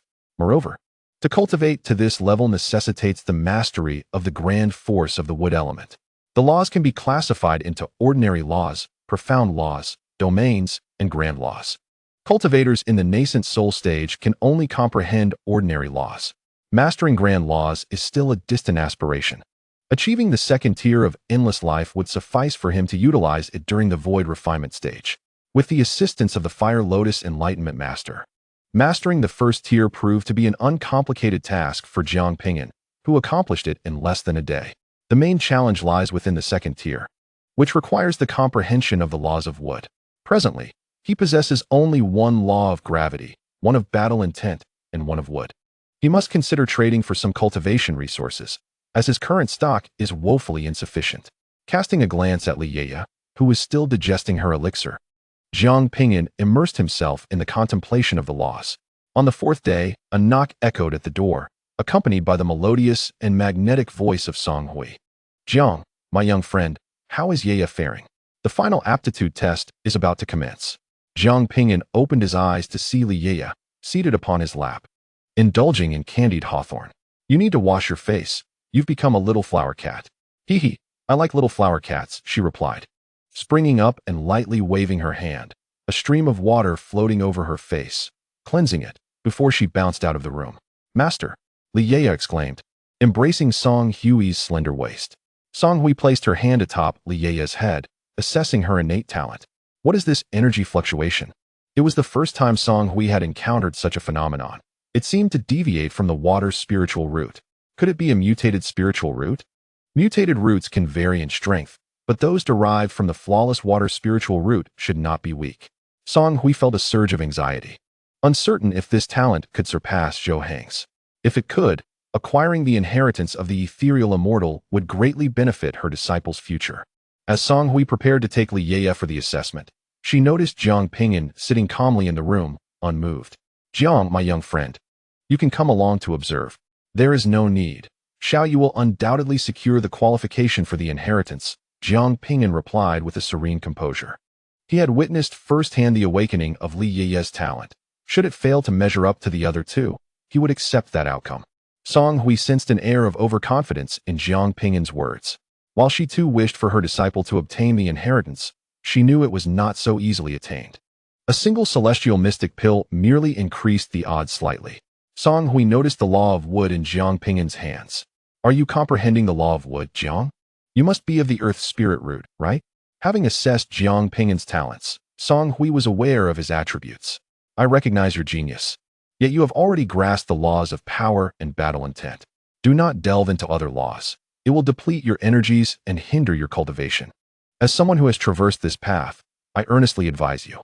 Thank you for your guidance, senior. I shall exercise my own judgment," Jiang Ping'an replied, showing no intention of setting aside the law of wood. Song Hui opened her mouth to speak, but ultimately refrained from further persuasion. Geniuses often possess an air of arrogance. Persuasion is futile. They will come to regret it once they face adversity. To comprehend an additional law implies a doubling of effort, and none can match the pace of their cultivation. Song Hui was less concerned with Jiang Ping'an and more focused on her disciple, leading her to the final selection. Upon arriving at the grand hall, the sect leader and the elders were already present. Two youths stood at the base of the hall, both in their teenage years. One of the boys wore an unmistakable smile, while the other maintained a more subdued expression. Their expressions revealed their identities. The smiling boy was Zhou Hong, and the other was Niu Zhanfeng, both possessing flawless spirit roots. If their talents were comparable, the final decision would be made through the elders' votes. "Elder Song, we have been awaiting your arrival," Zhou Quanren said, stroking his white beard and observing Song Hui with a grin. His eyes roamed over her figure. He was no stranger to beauty, having had dozens of concubines. Yet, many men are drawn to what they cannot possess. Once obtained, they often fail to cherish it. From her entrance into the sect, Song Hui had been regarded as the foremost beauty, yet she was bound to a short-lived husband and had remained a widow ever since. Zhou Quanren had proposed a union several times, but she had consistently ignored him. The more elusive she remained, the more he yearned for her. Song Hui, feeling rather disheartened, paid him no mind and took her seat. The sect leader spoke with clarity. "Now that everyone is present, we shall follow the procedure of talent assessment. If talents are similar, the decision will be made through voting." He raised his hand to summon a 9-layered golden tower, the mysterious radiance of the laws swirling about as he gently placed it before the three youths. This 9-layered tower was their sect's quasi-immortal artifact, containing their heritage. "I shall go first." Niu Zhanfeng understood this was merely a formality, with Zhou Hong likely to inherit the legacy. He wished to conclude swiftly and return to his cultivation. As he stepped forward, Zhou Hong whispered to Liea beside him, "I heard your brother has arrived.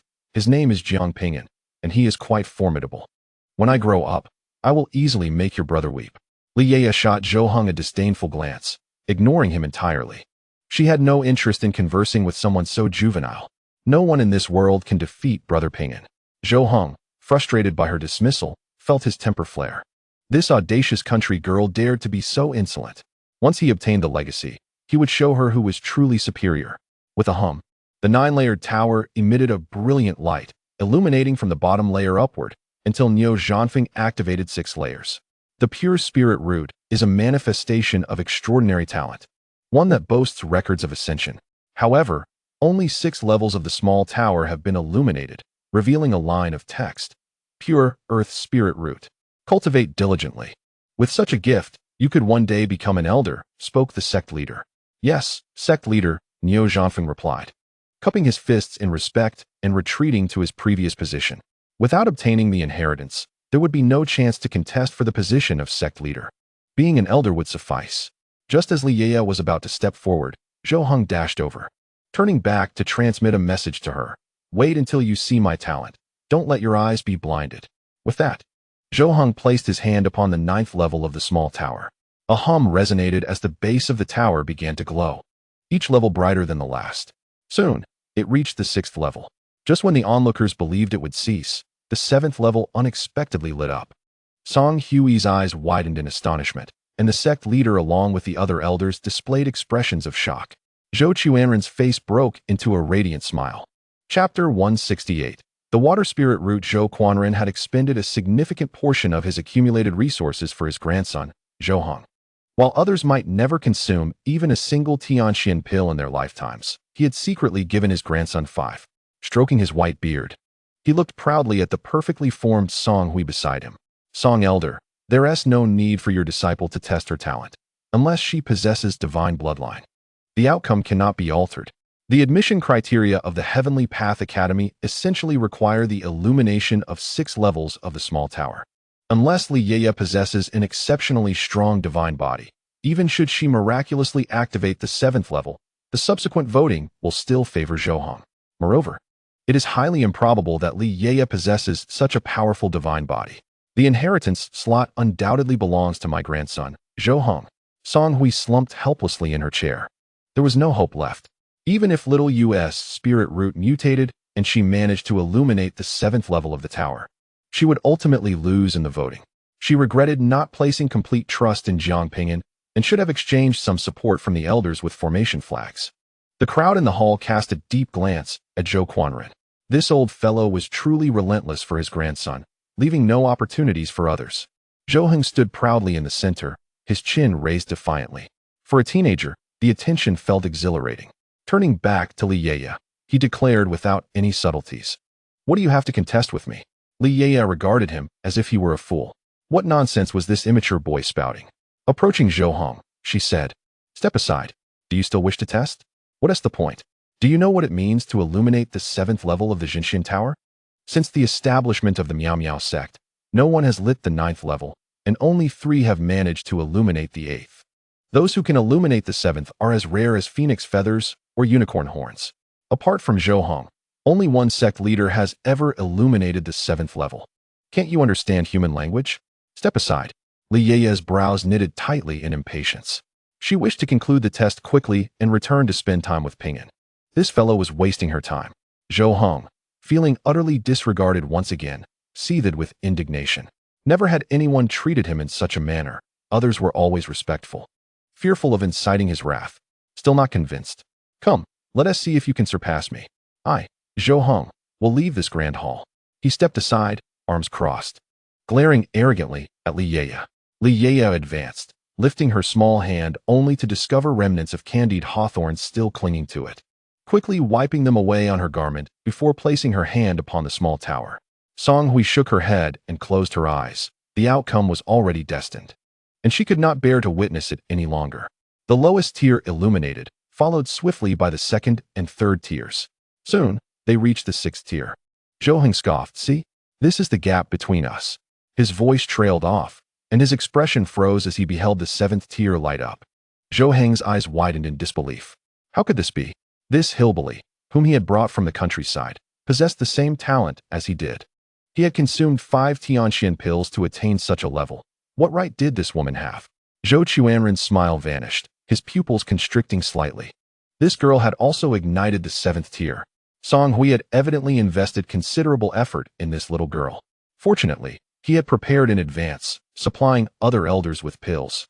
When it came time to vote, his grandson Zhou Heng would still prevail. Suddenly, a peculiar sound echoed, followed by an eruption of dazzling brilliance from the small tower, so resplendent that it blinded Zhou Heng. With her eyes still shut, Song Hui sensed the intense light and reopened her eyes. Upon witnessing the 8th tier illuminated, she sprang to her feet, the granary before her shaking violently. "The 8th tier," she exclaimed in astonishment. Since the establishment of the Miao Miao sect, Only 3 individuals had ignited the 8th tier at such a young age. Now, her disciple Liya had become the 4th. The brilliance was overwhelming. Liya lowered her hand, shielding her eyes from the radiant light. As the luminescence gradually faded, a line of text appeared on the small tower. Tianshui's spiritual body. It was indeed the fabled Tianshui spiritual body. No wonder she could ignite the 8th tier. The sect master also rose, his face a mask of shock and exhilaration. His heart racing. What is this Tianshui spiritual body?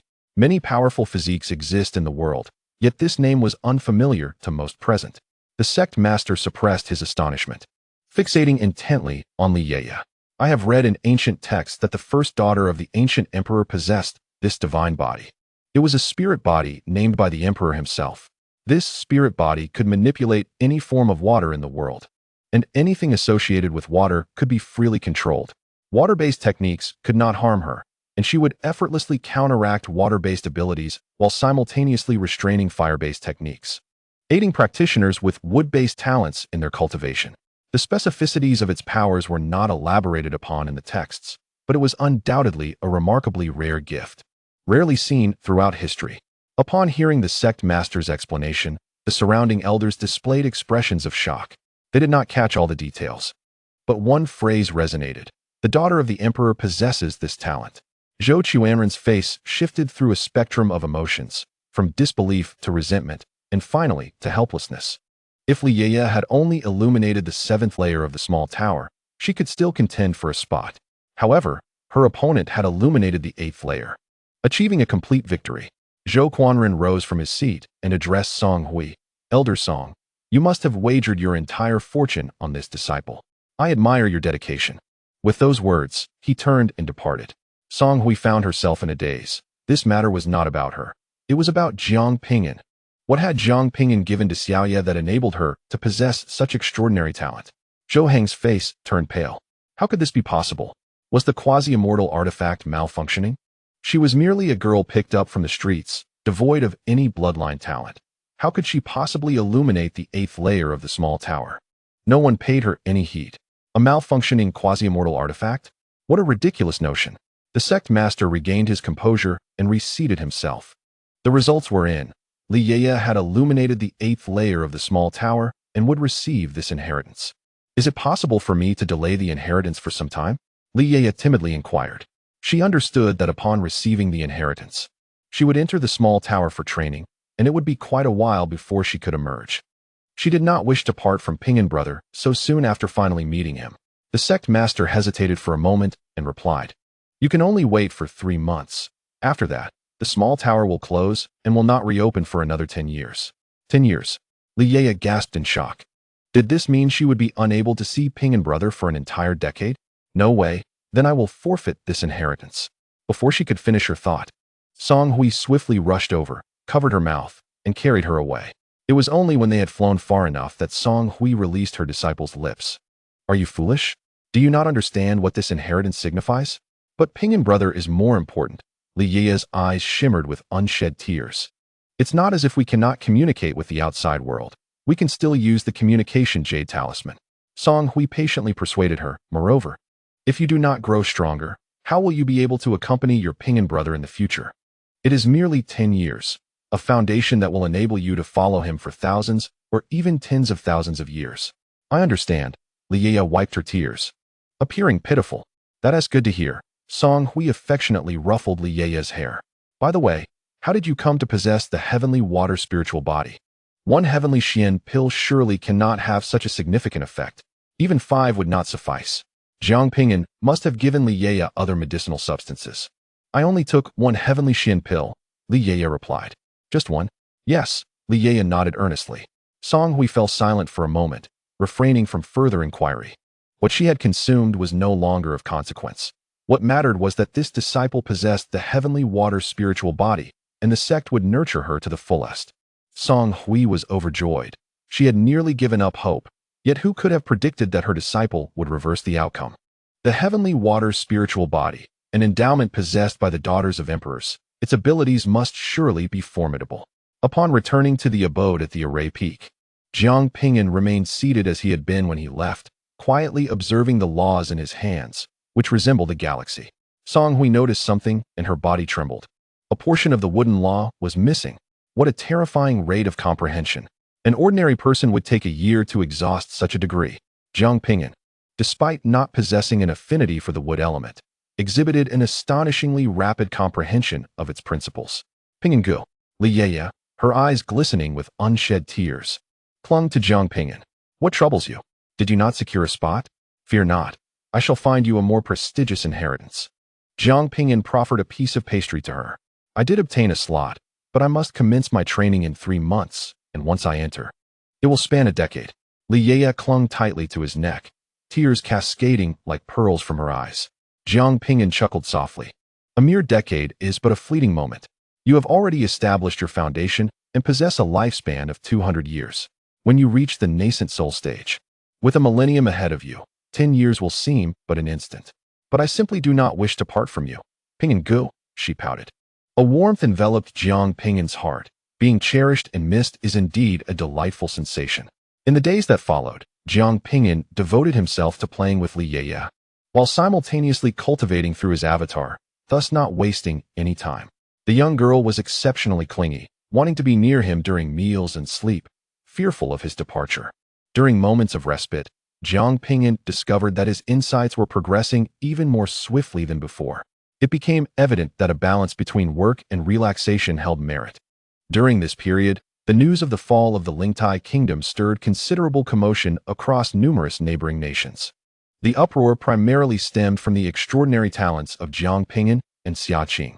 One, an 18-year-old nascent soul practitioner, had vanquished hundreds of his peers, while the other, Xia Qing, in his 30s, a transformation stage cultivator, had bulldozed through all obstacles.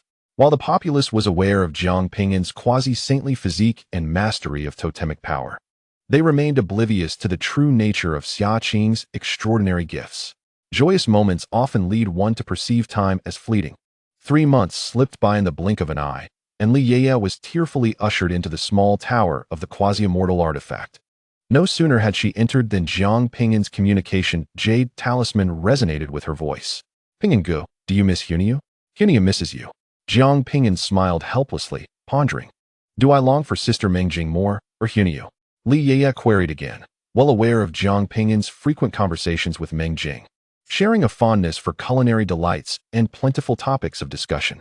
Such comparisons are unwarranted. They are both equally dear to me, Jiang Ping'an replied earnestly. Humph. You can't even deceive a girl properly. Ping'an Gu, just as Sister Mengjing said, you are indeed rather wooden, Li Yeye sighed, suppressing her reluctance. Once Hunyu grows stronger, who would dare bully you, Ping'an Gu? Hunyu will crush them.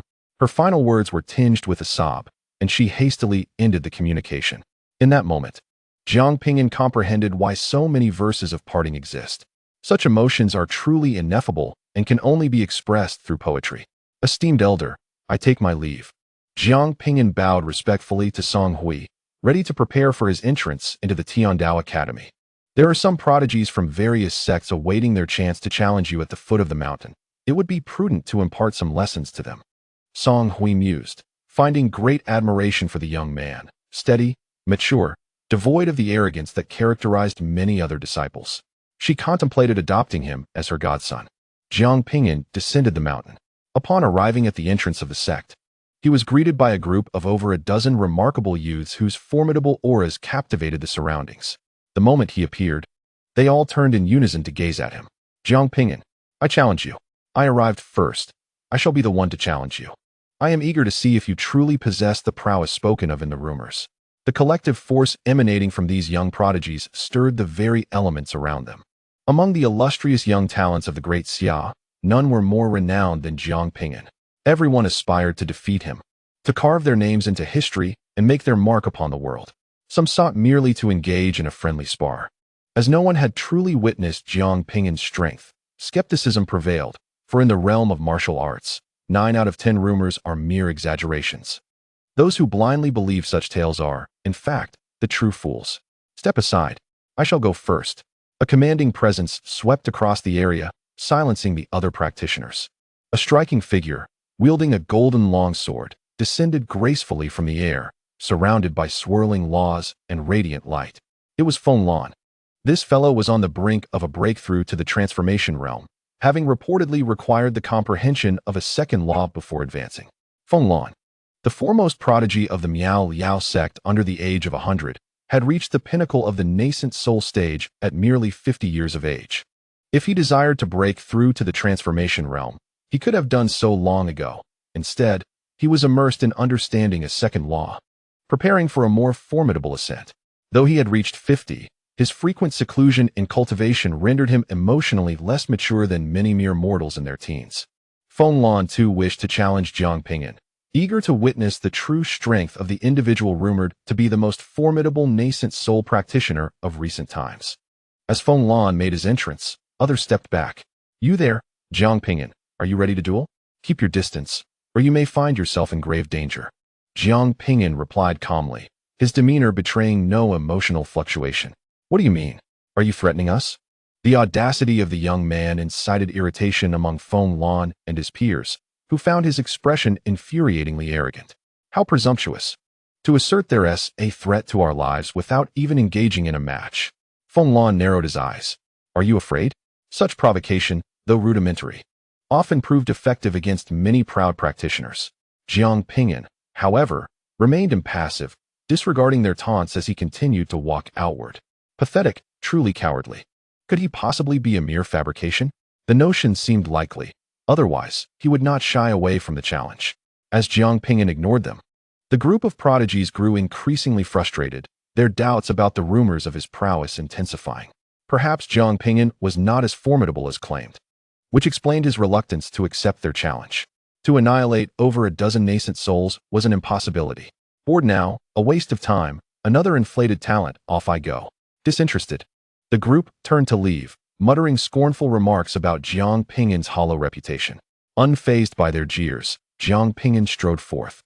And just as he soared into the skies beyond the Miao Liao sect, an overwhelming aura surged forth, engulfing the heavens and the earth. A formidable cultivator at the transformation stage suddenly erupted from the clouds, thrusting their long sword directly at Jiang Ping'an. The overwhelming aura ensnared Jiang Ping'an, rendering him unable to escape. Chapter 170. The Assassination by a Transformation Stage Master. Transformation stage masters are exponentially more powerful than those at the nascent soul stage, their divine sense spanning 1,000 miles. Ordinary individuals rarely witness such powerful beings in action, and those who do are often met with fatal consequences. A single strike from a transformation stage master can obliterate an entire city. If an ordinary person were to witness such an event, they would surely be caught in the ensuing devastation. Battles involving transformation stage masters typically occur amidst the stars. Now, a nascent transformation stage cultivator concealed within the clouds has unexpectedly launched a surprise attack on Jiang Ping'an. It is inconceivable that even in a straightforward confrontation, a transformation stage master could easily slay a nascent soul cultivator. The terrifying aura directly locked onto Jiang Ping'an, leaving him with no means of escape. Chu Chan, a cultivator from the royal family of the Chu kingdom, is at the nascent transformation stage. His primary role is assassination, eliminating those deemed unfavorable to the Chu kingdom. Ever since the Chu kingdom engaged in war with the great Xia, he has been lying in wait. A year prior, he successfully assassinated a transformation stage master and escaped unscathed. Following the death of the Chu crown prince, Chu Yang, he received orders from the Chu kingdom to eliminate Jiang Ping'an at all costs. Jiang Ping'an, who has brought ruin to the fortunes of the Chu kingdom for millennia, is the object of Chu Chan's deep-seated hatred. Through the Financial Source Guild, he acquired intelligence about Jiang Ping'an, leading him to lay an ambush outside for 2 months, awaiting this very moment. Witnessing Jiang Ping'an ensnared, Chu Chan's expression twisted into a grotesque snarl. Regardless of your innate talent, your ability to slay solar deities, or your invincibility among peers, before a transformation stage master, death is inevitable. Slaying Jiang Ping'an would be a monumental achievement, garnering immense rewards. Just as the long sword was poised to pierce Jiang Ping'an, he suddenly emerged from the spirit beast storage pouch. The laws of combat and strength surged to their utmost limits. The battle god technique ascended to its 3rd level, tripling his power. Totemic black patterns enveloped his body, further amplifying his strength twofold. Channeling spiritual energy through all 360 acupoints, he converged all his power into a single fist, catching the nascent transformation stage master off guard and striking him squarely on the head. Bang! Chu Chan was violently propelled backward by the unexpected counterattack, his head caving in as he crashed heavily onto the floor at the entrance of the Misty Sect. The floor cracked under the impact. Fortunately, the floor was reinforced with runes, preventing any significant damage. Had it been an ordinary surface, the tremors would have been felt for miles around. With his head crushed, Chu Chan experienced intense pain, his shock palpable. This power had completely reached the nascent transformation stage level. Had his opponent comprehended second-tier laws, his head would surely have exploded. The momentary shock was swiftly replaced by a surge of fury. How could he, a nascent soul cultivator, be injured by such a lowly opponent? Such humiliation. You shall die? The adversary could only strike that one blow, but ultimately, he could not escape the clutches of death. Chu Chan thrust his sword through Jiang Ping'an's dantian. The nascent soul shattered, and his cultivation was utterly lost. However, Jiang Ping'an possessed no nascent soul. As Chu Chan thrust his sword through Jiang Ping'an's body, he suddenly realized the truth, his eyes widening in disbelief. The rumors were indeed true. Jiang Ping'an had not condensed his nascent soul. Instead, he had forged a unique realm of his own. At the very moment Chu Chan's blade pierced Jiang Ping'an, his avatar had already twisted the opponent's arm from behind and forcefully severed it. Fury engulfed Chu Chan. How could he, a practitioner at the nascent soul stage, be so grievously injured by someone of lesser cultivation? He retaliated instantly with a punch aimed at the avatar's head. However, his body abruptly halted, ensnared by an unseen force. Mental energy? Chu Chan scoffed. How could the mental prowess of a nascent soul practitioner hope to control him? Yet, he soon discovered that his body was adorned with talismans of the transformation stage. What was happening? When had these talismans been affixed to him? Chu Chan felt as though his consciousness had momentarily vanished. These talismans were purchased by Jiang Ping'an years ago for self-defense, and today they finally served their purpose. Chu Chan reached out to tear off the runes. Meanwhile, Jiang Ping'an activated the Eye of Time once more, recalling his avatar while simultaneously shattering the space-traversing talisman given to him by Song Hui. With a thunderous explosion, chaos erupted at the entrance of the mysterious cloud sect. The heavens and earth changing hues as the grand formation at the gate automatically activated to safeguard the sect. The transition from Chu Chan's attack to the ensuing explosion occurred in the blink of an eye. A blinding radiance engulfed the sky, casting shadows across the realm. The nascent soul practitioners who were about to depart sensed this overwhelming aura and froze in terror. Figures radiating formidable energy surged forth from within the mysterious cloud sect. Who had the audacity to assault our sect? At the epicenter of the explosion, although Chu Chan's body was nearly torn asunder, he was not yet dead and was preparing to flee. A colossal hand descended from the heavens, and the sect master of the mysterious cloud sect seized him with a firm grip. Though the sect master had captured the intruder, his expression was one of utter bewilderment. What was happening? Was this individual here to cause trouble? How had his body exploded? The numerous elders arriving, along with the talented nascent soul practitioners at the entrance, shared the same perplexed expression. What was occurring? Had this individual detonated himself out of enmity towards our sect? It did not seem like a self-detonation. One could not survive such an explosion. Chu Chan, seized and filled with resentment, understood he could not escape. He glared furiously in the direction of the sect, roaring with indignation. Impossible.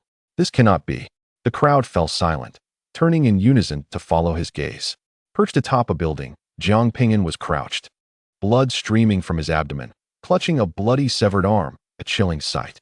Upon witnessing Jiang Ping'an's condition, the onlookers were struck with a profound shock, an unfathomable conjecture stirring within their minds. Turning their gaze back to the practitioner at the initial stage of transformation, they noted with astonishment that he was indeed missing an arm. Could it be that this person had come to assassinate Jiang Ping'an, but had failed and been severely wounded instead? Unthinkable. How could a nascent soul practitioner possess such strength? What kind of power are you wielding? Chu Chan bellowed, his voice shaking the heavens. He felt as though he had lost precious moments of time on two separate occasions.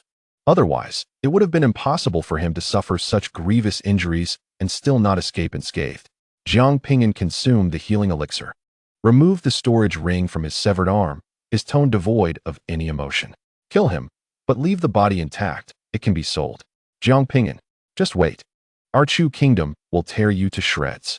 Knowing escape was futile, Chu Chan chose to self-destruct his nascent soul to avoid being captured. However, under the control of the leader of the Miao Miao sect, the explosion lacked significant power. Jiang Ping'an glanced at the leader, momentarily in a daze. Was his voice too soft? Did the other party fail to comprehend his words?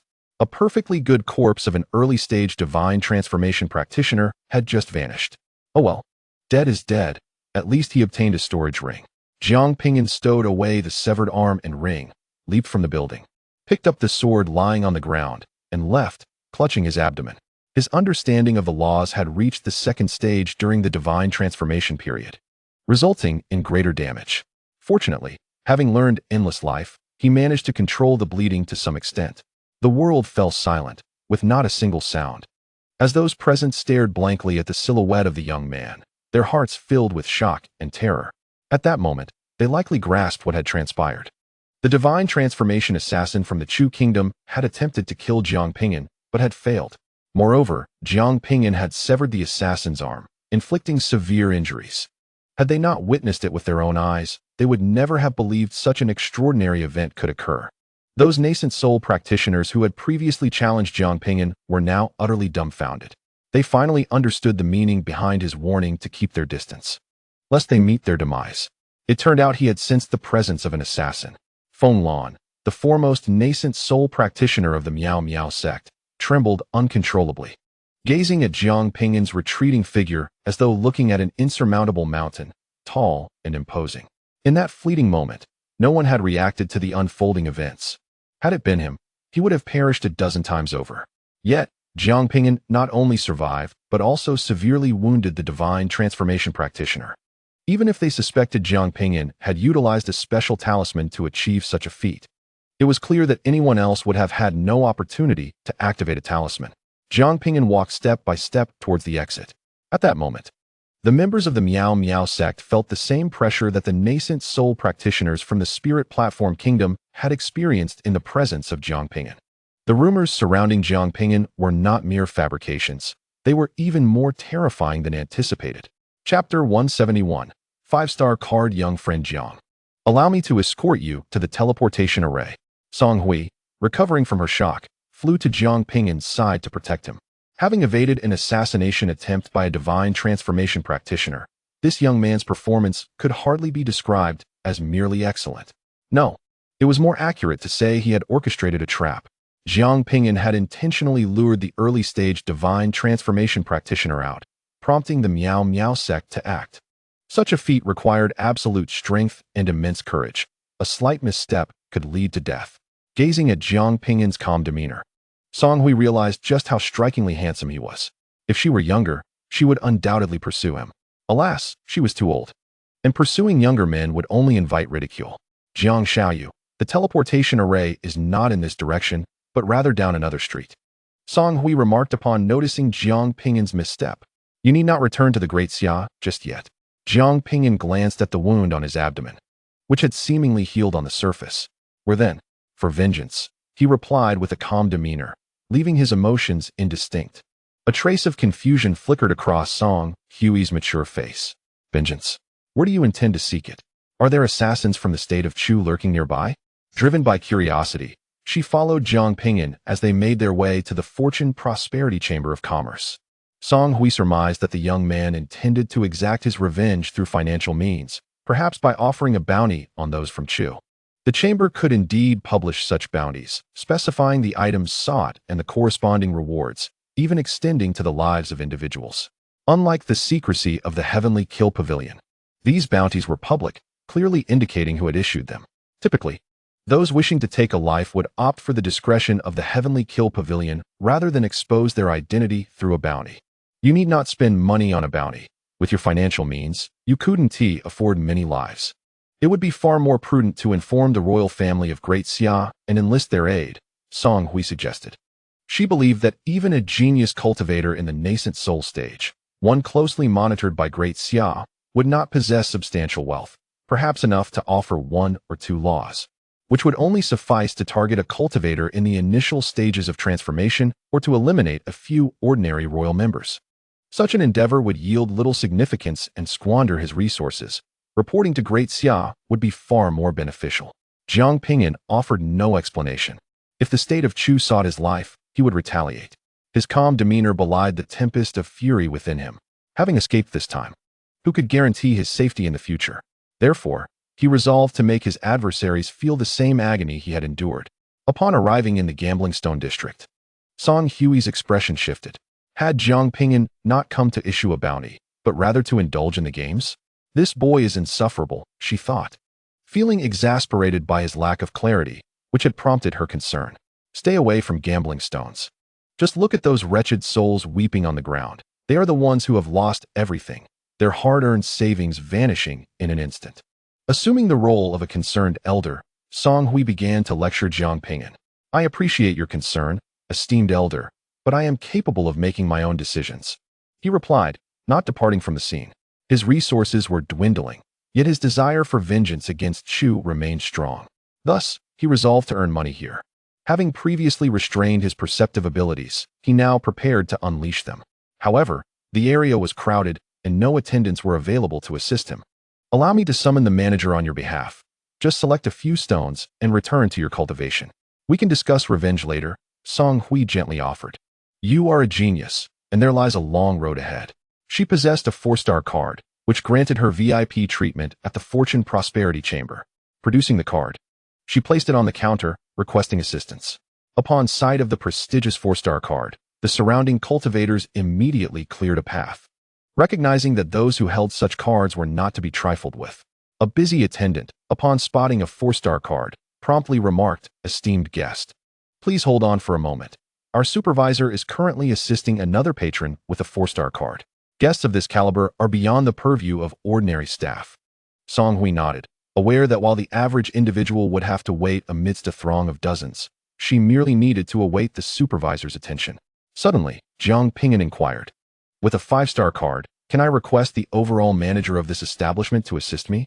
Song Hui nodded in affirmation, explaining that a 5-star card signifies a patron who has spent over 500 billion at the Financial Resources Guild or has made significant contributions to it. Such esteemed cardholders are undoubtedly accorded the privilege of being received by the shop's top management. Jiang Ping'an nodded, realizing that since he could bypass the queue, he would seize the opportunity. He produced his 5-star card and requested, "Could you please summon your manager?" 5-star card. Upon seeing the card in Jiang Ping'an's hand, Song Hui's eyes widened in disbelief. Others around them cast curious glances. To possess such a card indicates one is a person of considerable stature. Who could this individual be? In the entire realm of the mysterious sect, few could claim such a card. Quickly, Song Hui shielded the card with her hand and transmitted to Jiang Ping'an. Are you out of your mind? Have you forged a star card from the Financial Resources Guild? This could lead to dire consequences. The Great Xia cannot protect you. She instinctively believed the card to be counterfeit, a fabrication by Jiang Ping'an. As a nascent soul cultivator, how could he possibly possess the means to spend 500 billion?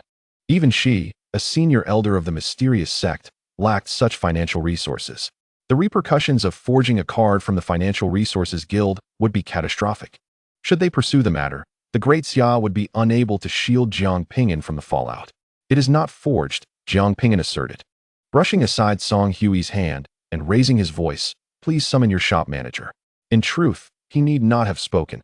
As soon as he revealed the 5-star card, a staff member had already used a communication jade slip to notify the higher-ups. Seeing Jiang Ping'an's earnest demeanor, Song Hui began to entertain a flicker of belief. Yet skepticism still lingered. How could an 18-year-old nascent soul cultivator possibly have spent 500 billion at the Financial Resources Guild? Just as she was about to inquire further, commotion arose from behind them. The manager approached. Wan Ning, the store's manager, strode forward with an air of confidence. He was a strikingly handsome man, impeccably groomed, emanating a potent aura that compelled those around him to part ways. Many onlookers reveled in the prospect of witnessing Jiang Ping'an's downfall should he indeed be an impostor. To seek to gain an advantage from the Financial Resources Guild was sheer folly. However, they dared not voice their thoughts. Should this individual prove to be the rightful owner of the card, any mockery could lead to severe repercussions. Wan Ning stepped before Jiang Ping'an. a smile gracing his features as he inquired, "Young friend Jiang, how may I assist you?" He remembered the faces of high-ranking star card holders from several surrounding nations. Additionally, he was the primary intelligence officer within the mysterious sect, overseeing critical information.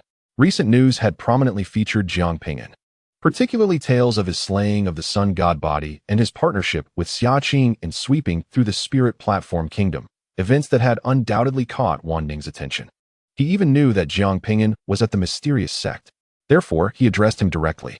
"I wish to gamble on stones. Please assist me in retrieving some from inside while I select," Jiang Ping'an stated with candor. "It would be my pleasure to serve you."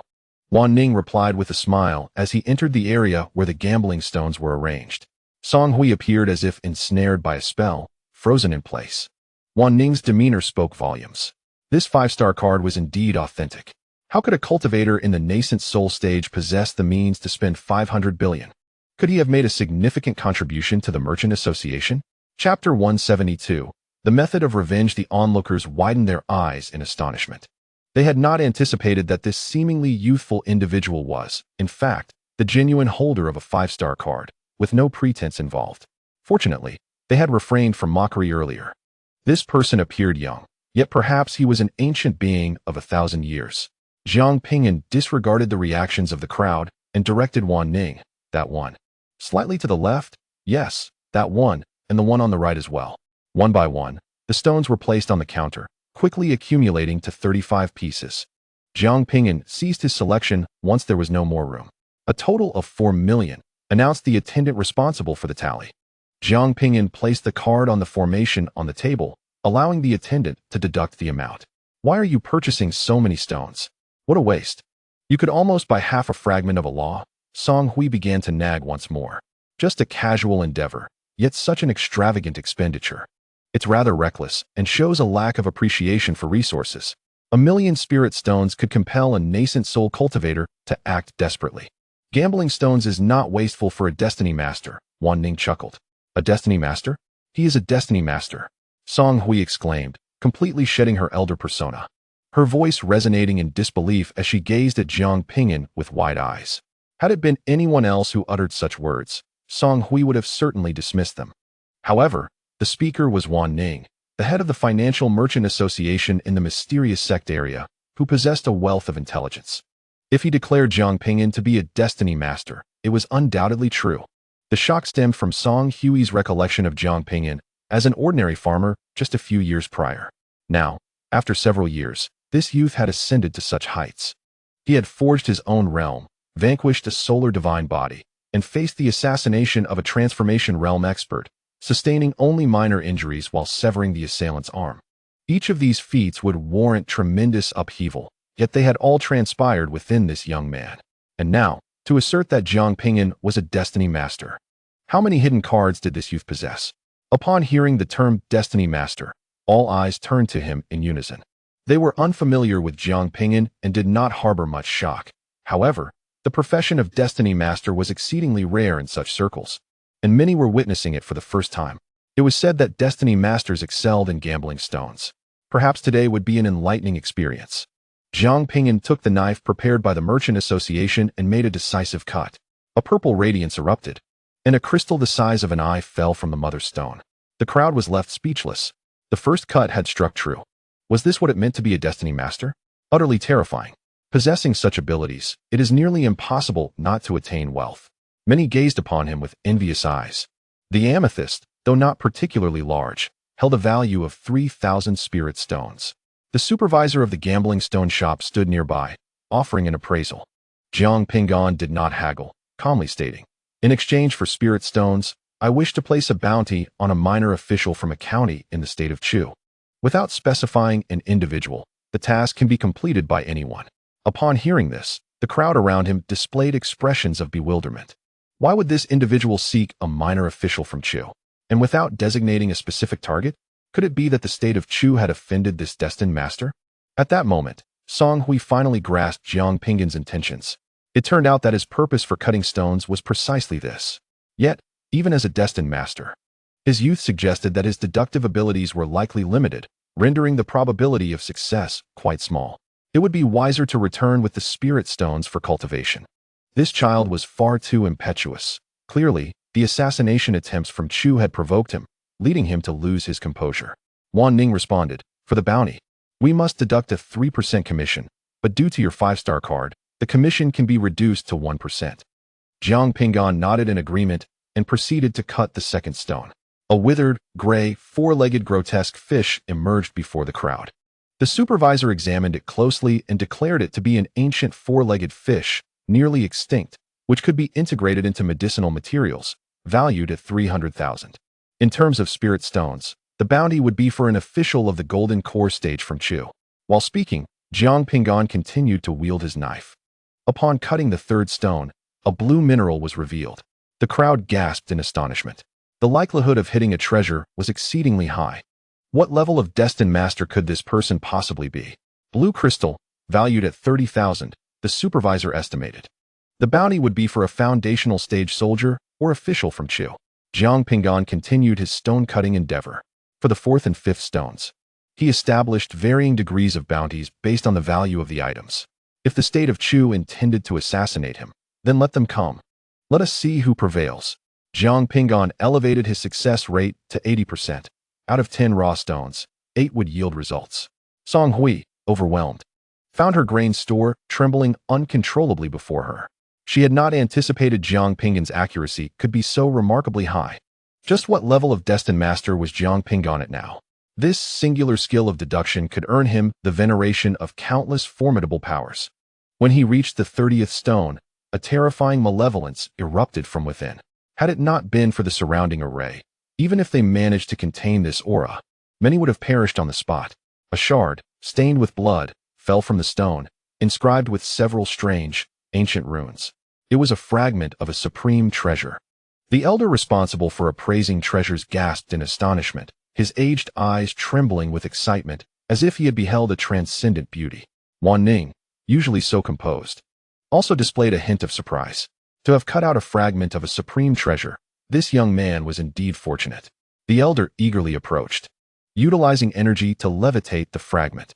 The runes appeared to be from the era of the sacred kings. Regrettably, it was not a fragment of an offensive treasure, but rather a defensive artifact, which would hold a slightly lower valuation.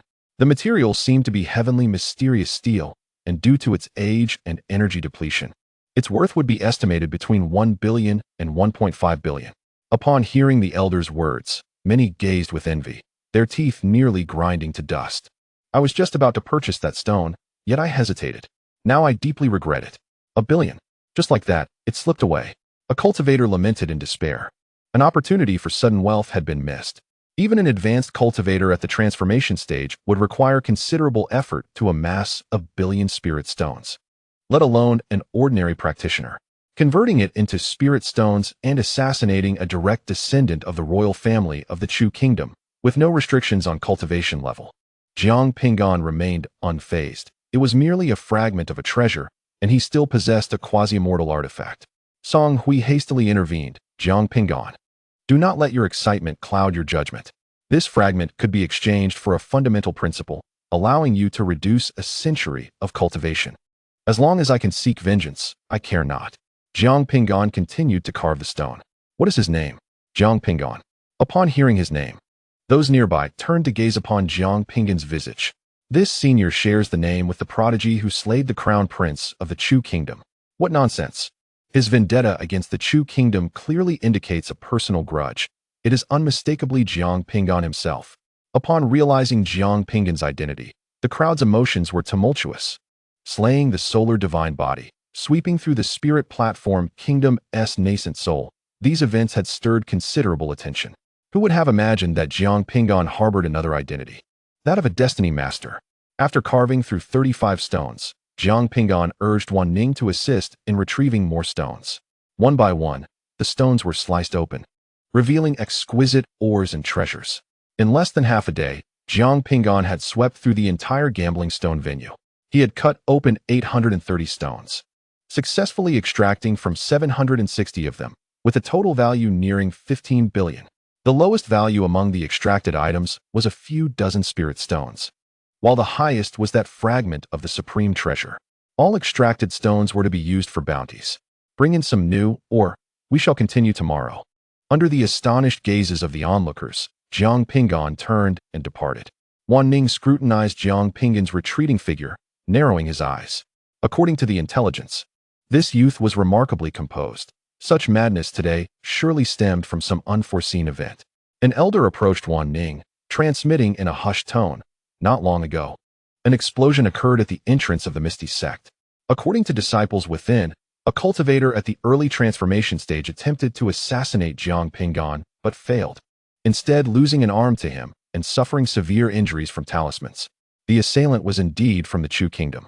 Wan Ning's body trembled, his calm shattered. To withstand an attack from an early transformation stage cultivator and still inflict such damage. This youth's talent rivals that of the prodigies from the sacred grounds and noble families. Chapter 173. The 100 billion bounty. Jiang Xiaoyu. Your actions serve only to provoke the Chu kingdom, lacking any real significance. Song Hui was genuinely astonished by Jiang Ping'an's displayed abilities. However, this course of action inflicted no substantial harm upon the Chu kingdom.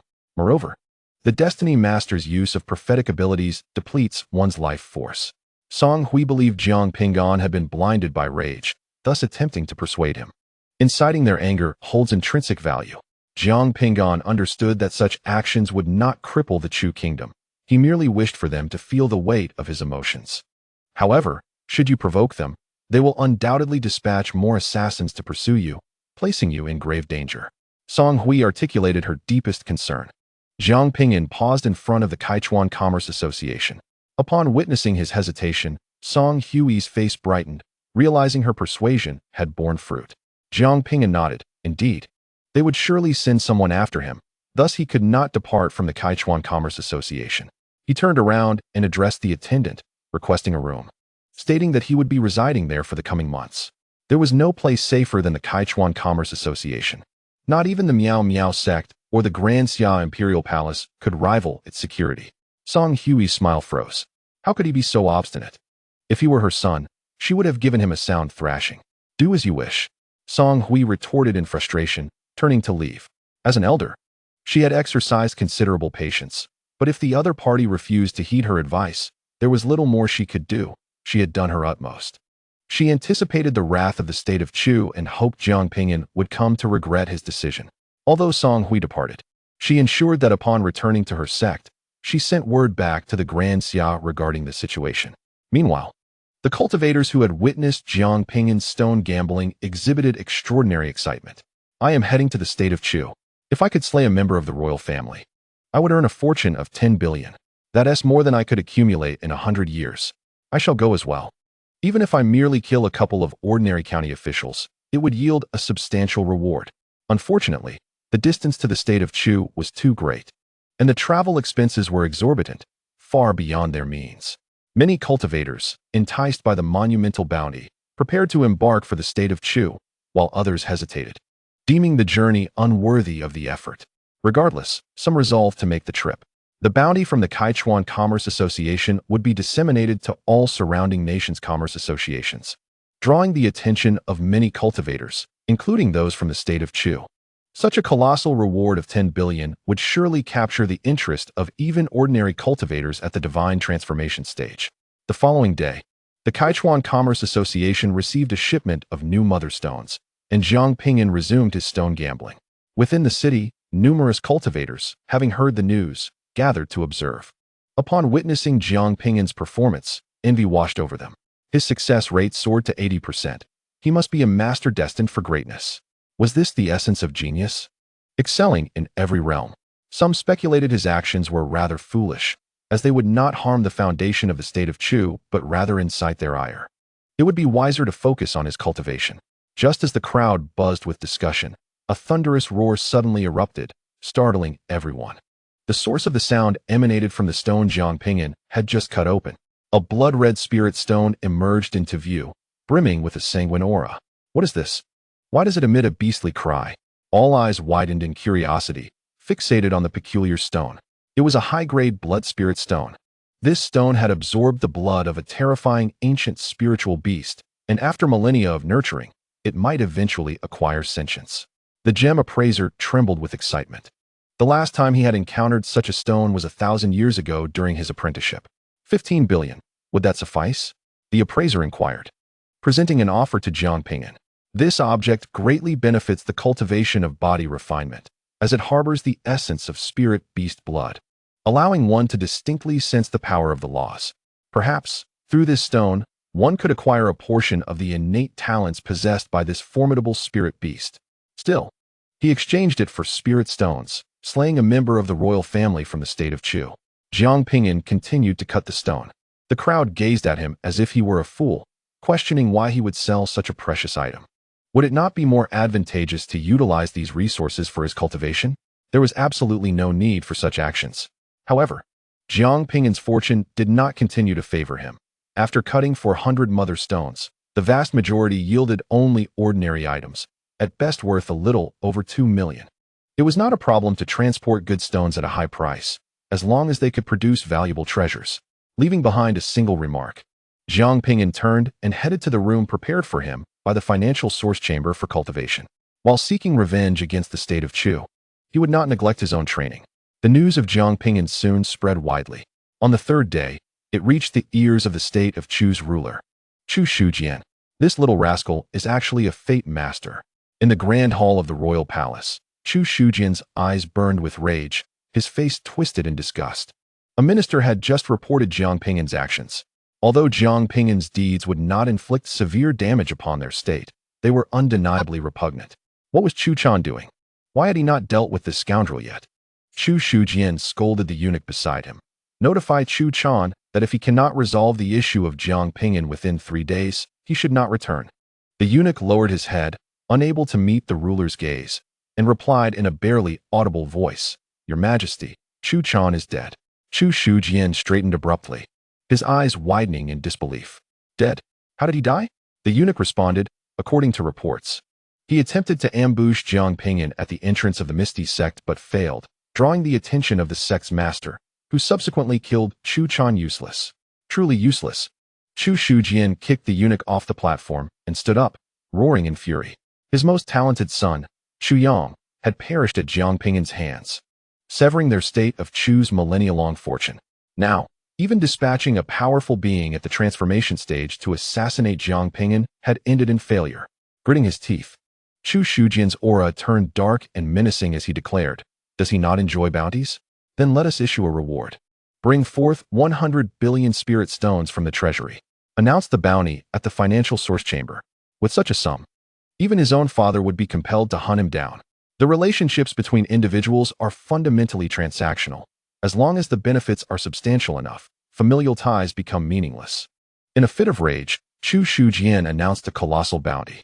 There existed a celestial contract stipulating that the state of Chu could not initiate war or invade territory for a century.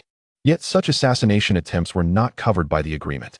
This news, once disseminated, caused a tremendous uproar in several surrounding nations. Countless cultivators were driven into a frenzy. 100 billion spirit stones. Enough to elevate me to the transformation stage. Where is Jiang Ping'an now? I shall go and kill him. With such a wealth of spirit stones, even those at the void refinement stage would be tempted. On the same day, the great Xia unexpectedly issued a bounty, 100 billion for the current crown prince of the state of Chu, Chu Hozhao. Following the beheading of the previous crown prince, Chu Yang, the state of Chu appointed Chu Hozhao as crown prince to stabilize the situation. Although Chu Hozhao may not possess the extraordinary talents of Chu Yang, he is nonetheless an exceptional figure. At the tender age of 30, he has already broken through to the transformation stage, causing quite a stir. His advancement occurred even more swiftly than that of Xia Qing. The kingdom of Chu is suspected of nurturing its talents prematurely, yet such concerns are trivial compared to the fact that he has indeed stabilized the situation. Upon learning of the kingdom of Chu's bounty of 10 billion for the assassination of Jiang Ping'an, the great Xia promptly matched this with a similar reward for Chu Hozhao. Assassins were nearly driven to madness with laughter. If both sides become more fervent in their conflict, we stand to reap substantial profits, they mused. After this windfall, I could easily ascend to the transformation stage. Jiang Ping'an is easier to eliminate. I shall lie in wait for him. As I hear he is within the Kaifeng chamber of the mysterious sect. The dispute between the two nations had temporarily stagnated due to the death of Chu Yang. However, with the assassination of Jiang Ping'an serving as the incendiary spark, both factions unleashed a flurry of attacks. Jiang Ping'an became the epicenter of this storm, with countless assassins and various cultivators converging upon the city beneath the mysterious sect, poised for the appearance of their quarry. Chapter 174. The 500 billion retribution. What did I previously warn you about? I told you to remain composed, to refrain from impulsivity. And now, look what you have done. You have enraged the kingdom of Chu. Regretful, are we? Song Hui entered Jiang Ping'an's chamber, immediately launching into a lecture. Her concern for him was palpable. She understood the arduous journey he had undertaken and how beneficial it would have been for him to cultivate discreetly. Rather than provoke the ire of the kingdom of Chu, Jiang Ping'an replied calmly, "Even if I had chosen otherwise, would they have spared me? This time, it is a transformation stage assailant. Next time, it could very well be a void refinement stage expert." Song Hui opened her mouth to argue, but found herself at a loss for words. Indeed, having slain the sun god body and severed the kingdom of Chu's millennia-long fortune, they would undoubtedly seek every means to eliminate Jiang Ping'an, possibly even dispatching formidable experts. This conflict had merely been brought into the light. At that moment, the door swung open, and Xia Qing, adorned in a flowing red robe and crowned with a phoenix diadem, entered with an air of authority. "Ah, Elder Song Hui, what might you and my young consort be doing in this chamber? Amusing yourselves in solitude?" Upon hearing her playful taunt, Song Hui furrowed her brow. As a princess, could she not maintain a semblance of decorum?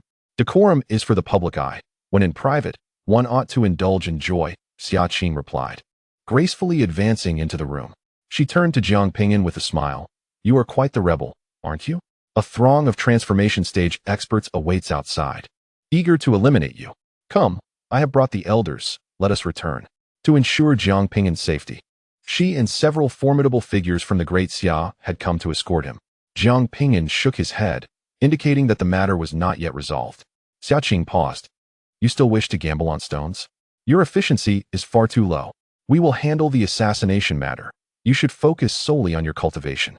She too disapproved of Jiang Ping'an wasting time in this manner. Just as Jiang Ping'an was about to explain, a voice from outside the door interrupted. "Young Master Jiang, the high-grade primordial stones you requested have arrived, all transported from the ancient battlefield mines." "Very well," Jiang Ping'an replied, rising to exit the room.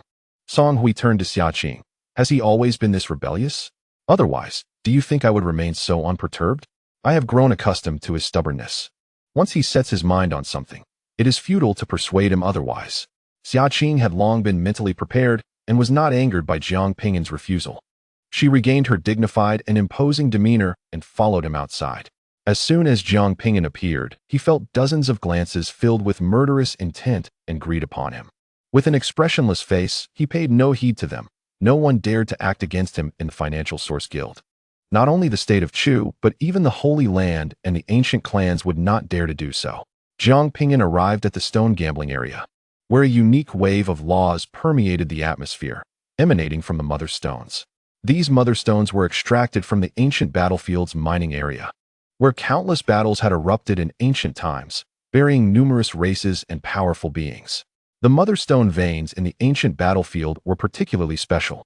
Even Destiny Masters often found it challenging to deduce whether there were mineral veins within the mother stones. However, these mother stones had little effect on Jiang Ping'an. He could still see through them, albeit with a slight increase in mental energy consumption. His ability to perceive required mental strength rather than longevity. As Jiang Ping'an was about to place his 5-star gold card on the array on the table, Xia Qing preemptively put a card down.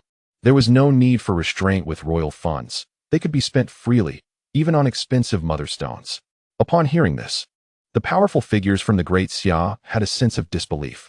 Although they did not oppose Jiang Ping'an spending money, Xia Qing's words made them feel as if the flowers they had painstakingly nurtured were being plucked away. Jiang Ping'an did not express gratitude. There was no need for pleasantries between them. He summoned the power of his right eye to seek out the mother stones. While Jiang Ping'an selected stones, Xia Qing stood by to cut them. Upon cutting the first stone, she revealed a piece of high-grade soul-restricting wood, valued at over 3 million. As expected of high-grade mother stones, the probability of yielding precious treasures was significantly higher than that of the previous ones. A plethora of invaluable items were cut, and Jiang Ping'an continued to use everything as rewards. Within just one day, he had amassed nearly 2 billion in resources. Witnessing his efficiency, many powerful figures felt a twinge of envy. The money Jiang Ping'an earned in a day surpassed what they made in several years. On the fourth day, Jiang Ping'an cut out a fragment of an array flag adorned with ancient patterns, which was purchased by Song Hui for 30 billion. The ancient runes on this flag were immensely beneficial for her research on formations. The quality of the stones on the fifth day was rather poor, yielding only 10 billion in resources. On the 10th day, an ancient broken secret treasure appeared, valued at 50 billion, which was beneficial to the great Xia.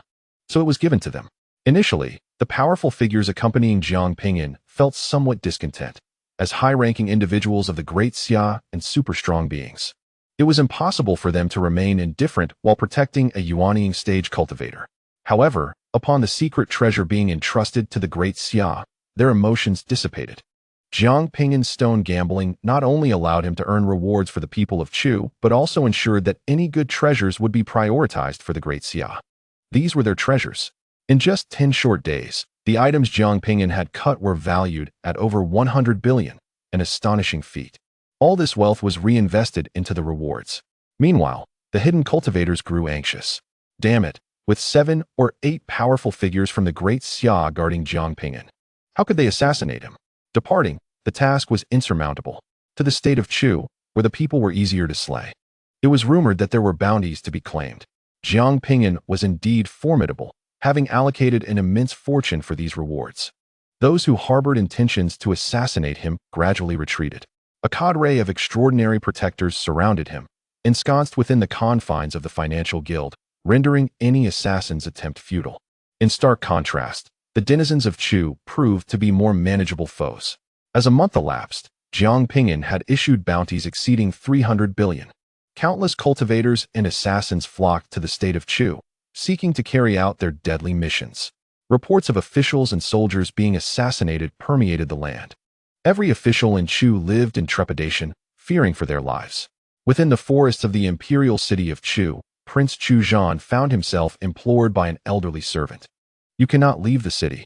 It has been decreed that you must remain within the palace. Chu Zhan, the 15th son of the emperor, felt stifled within the palace walls. Hearing tales of a fabled Qilin beast beyond the city, he disregarded the warnings, insisting on venturing out. Begone! He kicked the nagging servant, sending him sprawling. Jiang Ping'an is but a piece of filth. Once I mature, I shall extinguish him with a mere gesture. As a prince, should I cower in fear? What difference is there between that and being a cowardly turtle? Dare to obstruct me again, and I shall end you. Though he feared assassination, he had sneaked out, disguised. What was there to fear? Suddenly, Chu Zhan felt a sharp pain in his chest. Looking down, he beheld a crimson blade piercing through his back.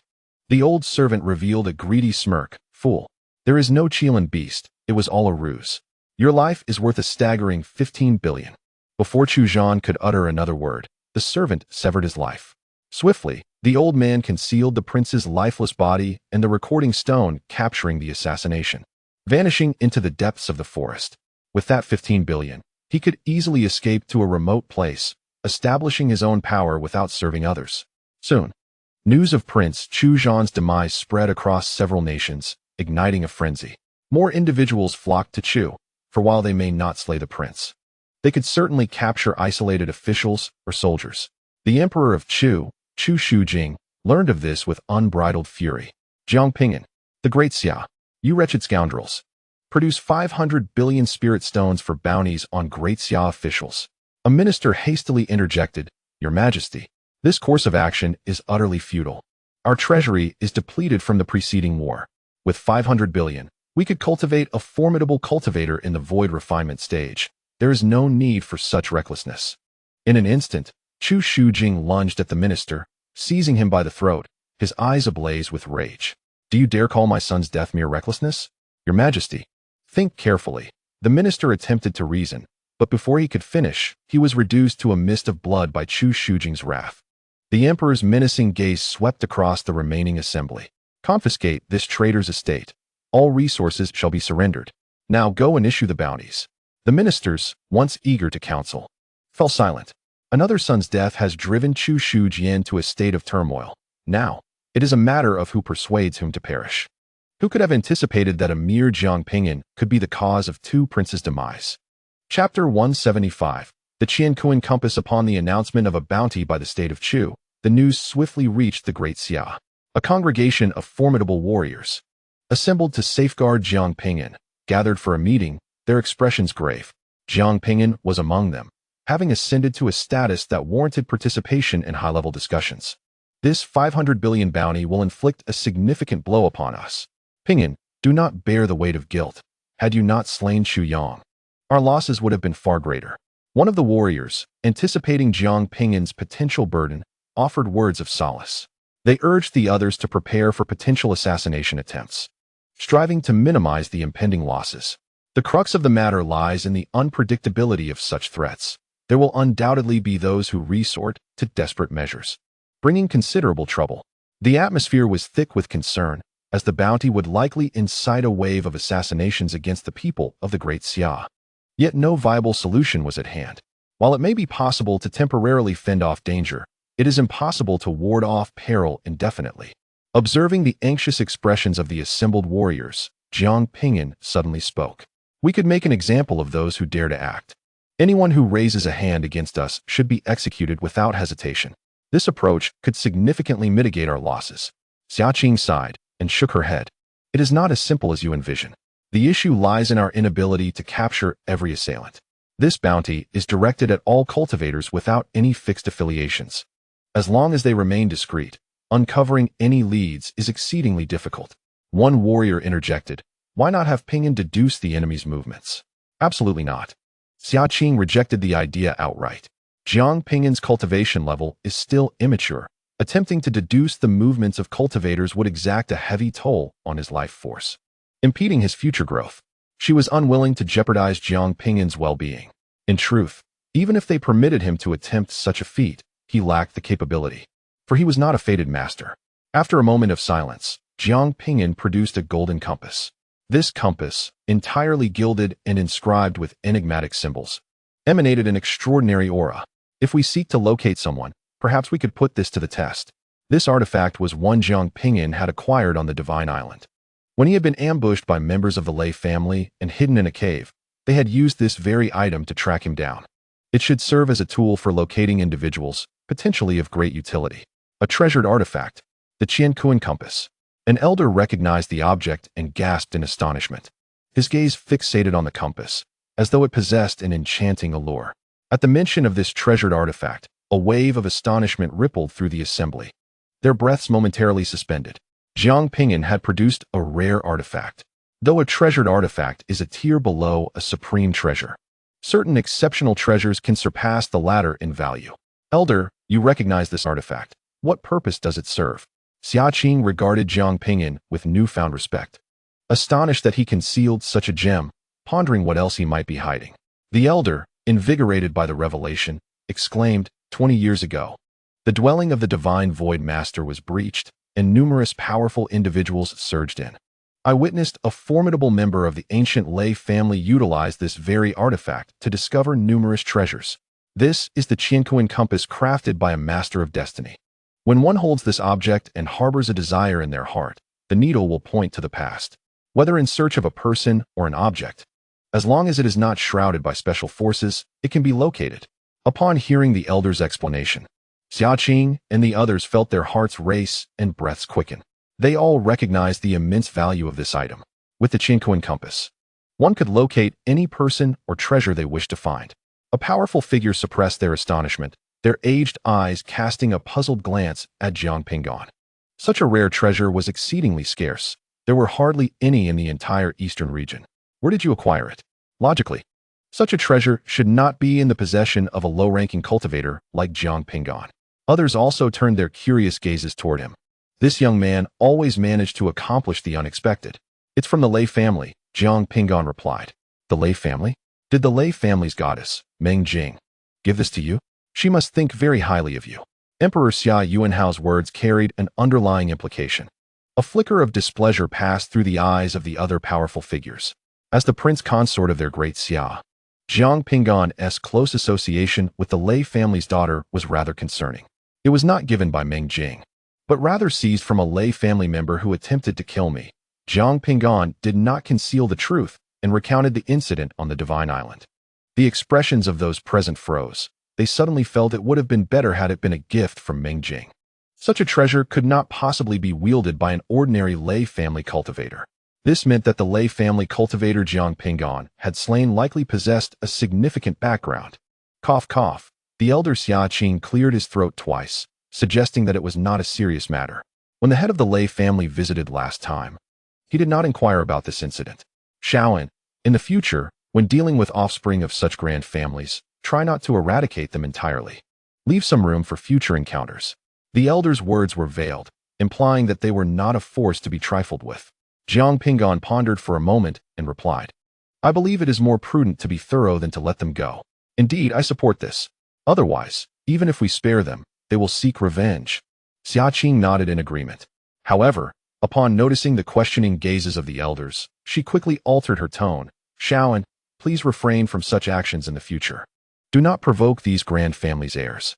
The elder disregarded Xia Qing's comments and continued, since the head of the lay family did not pursue this matter last time. It should not pose a significant problem. When they come to reclaim it, we shall return it. For now, let us make use of it. With the Qingquan compass, we can track down those we wish to pursue. On that day, the great Xia prepared for battle, expending 500 billion to assassinate officials from the Chu kingdom. Jiang Ping'an publicly declared, I have borrowed the Qingquan compass from the ancient lay family. Anyone who commits a heinous act can be found. Do not seek your own demise. As these words were spoken, many cultivators who had intended to carry out assassinations turned pale. The lay family was exceedingly generous to great Xia to lend such a rare treasure. What is the Qingquan compass, one might ask? Some had never even heard of such a treasure. It is a celestial artifact crafted by a master of destiny, capable of easily deducing cosmic secrets without consuming one's life force. With merely a thought, one can locate the person or object they seek. How terrifying!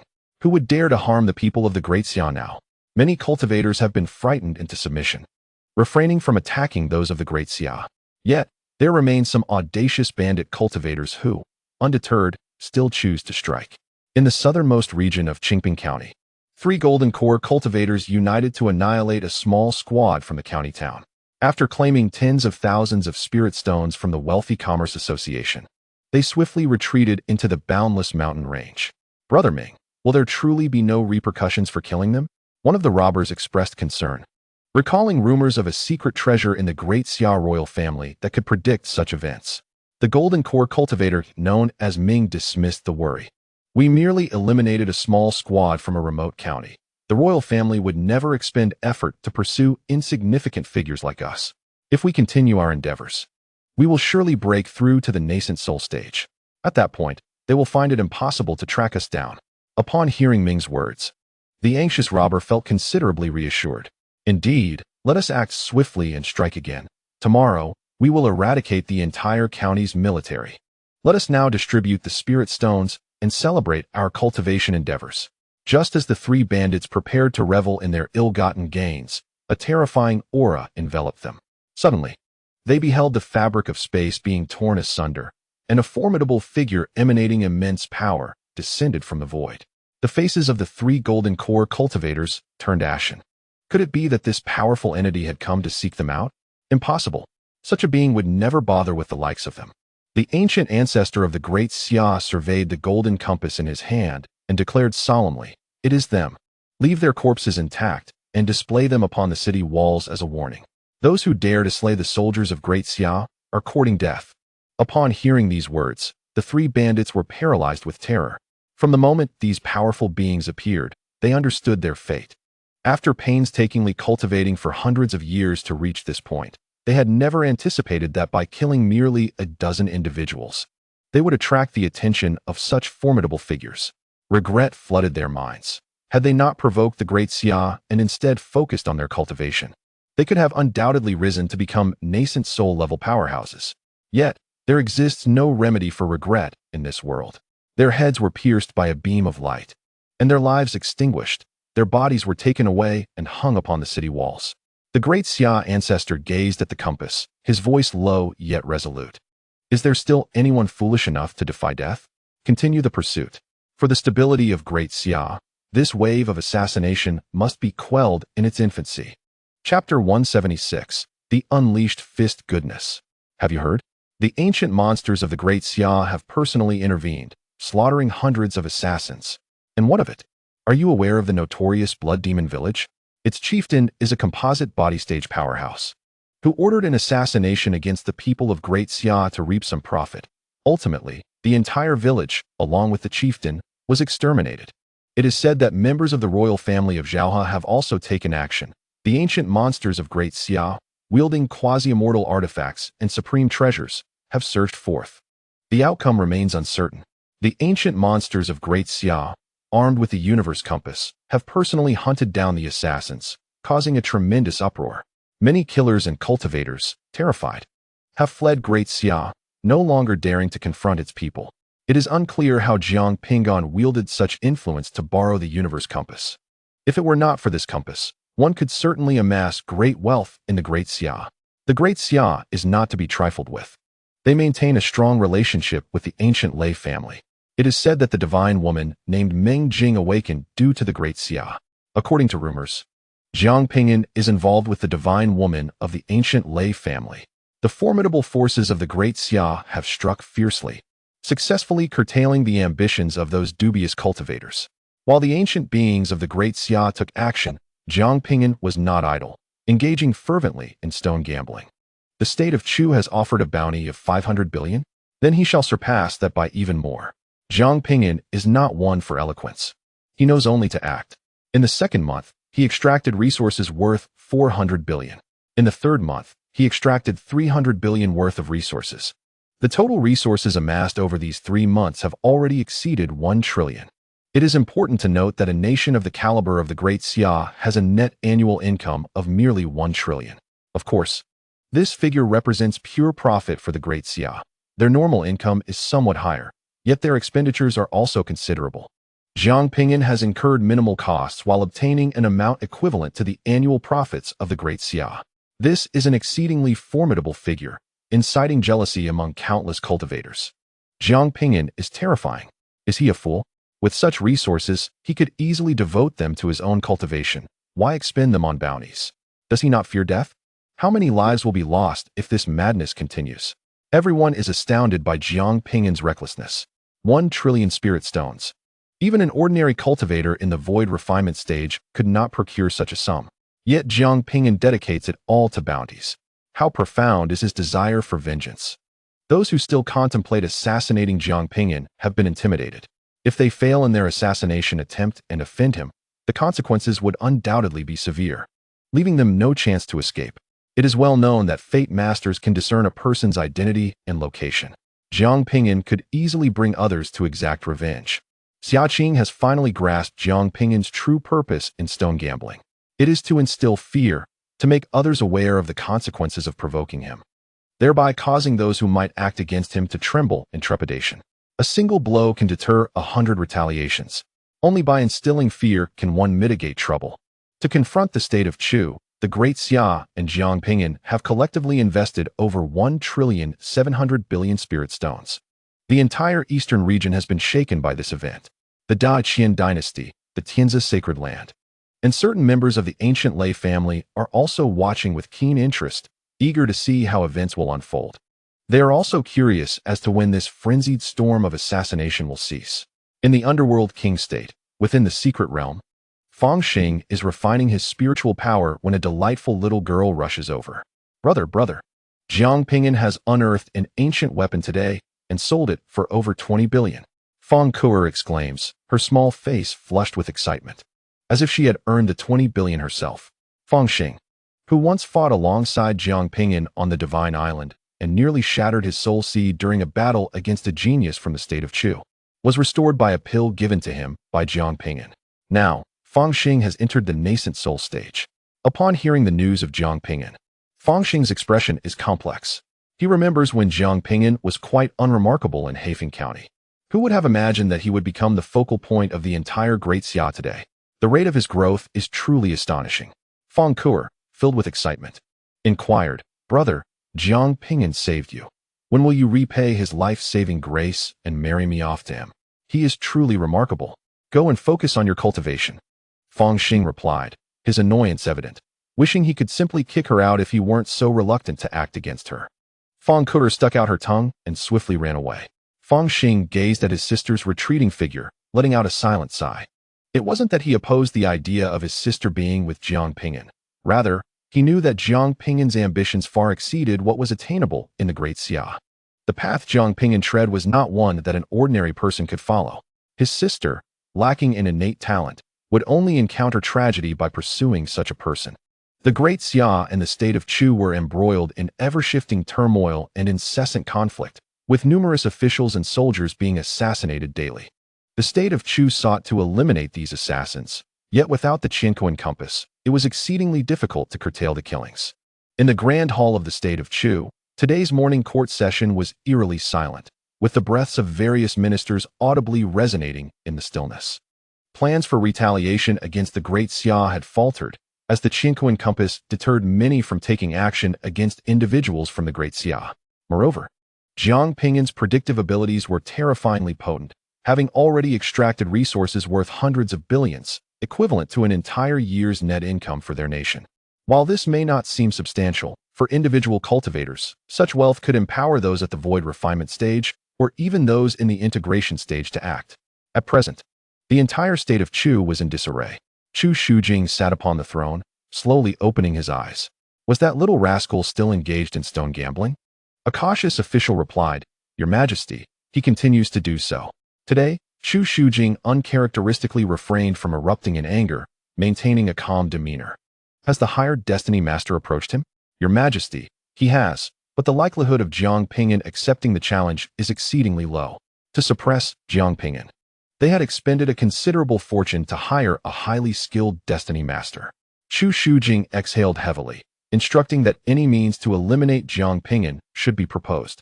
Only by resolving the issue of Jiang Ping'an could the chaos of assassinations come to an end, simultaneously severing the fortune of the Great Xia. Should this young man grow in strength, the state of Chu might face the fate of annihilation. In Miao Miao City, within the Wealth Source Chamber of Commerce, Jiang Ping'an concluded his stone gambling for the day. It was not fatigue that drove him to stop, but rather the absence of stones to gamble with. A multitude of cultivators had gathered around him, ranging from novice chi refiners to those above the divine transformation stage. This throng of individuals harbored a desire to tear Jiang Ping'an apart in envy. Today he had amassed another 20 billion. It felt as though he were merely picking up money. I envy him to death. I also want to become a Destiny Master. Don't even think about it. Becoming a Destiny Master is even more challenging than being a cultivator. Otherwise, everyone would pursue that path. The gathered cultivators were filled with envy. But if they knew that Jiang Ping'an did not expend any of his life force, their envy would deepen further. As Jiang Ping'an set down his knife, preparing to return to his cultivation, a figure clad in a black Dao robe appeared, blocking his path. This individual, though having white hair, bore a youthful visage, with one eye conspicuously absent, leaving an unsettling emptiness. With a slight smile, he introduced himself. I am Lu Dong, a Destiny Master. Upon hearing the term Destiny Master, the surrounding crowd turned in unison to stare. Another Destiny Master had appeared. What could he possibly want with Jiang Ping'an? Jiang Ping'an maintained an impassive expression, inquiring if he was sent by the state of Chu. He found it hard to believe that the other would arrive without cause.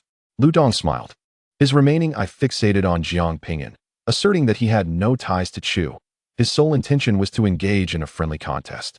Would Jiang be interested in wagering on the forbidden zones? Or, should he succeed, he might procure a treasure or even the fabled elixir of immortality.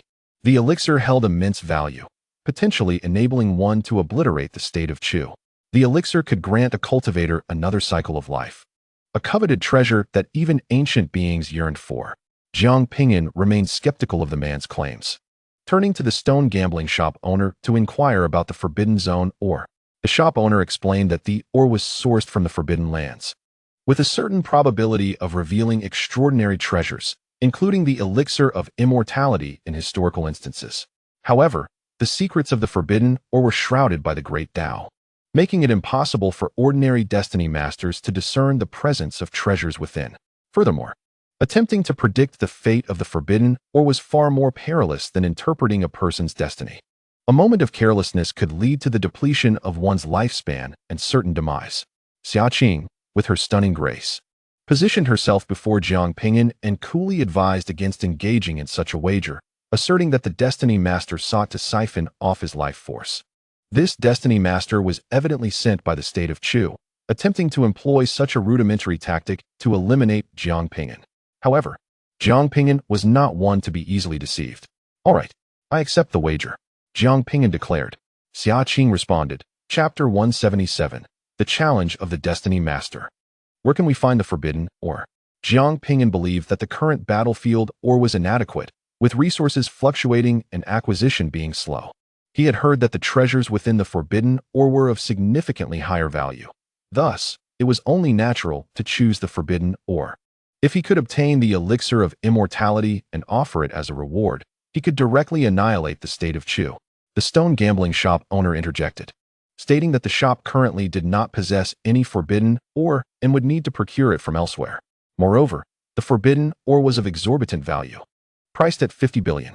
"Are you certain you wish to wager?" Upon hearing the price of a single stone, many gasped in shock. 50 billion spirit stones equated to 5 laws. Typically, a cultivator in the transformation phase would possess such wealth.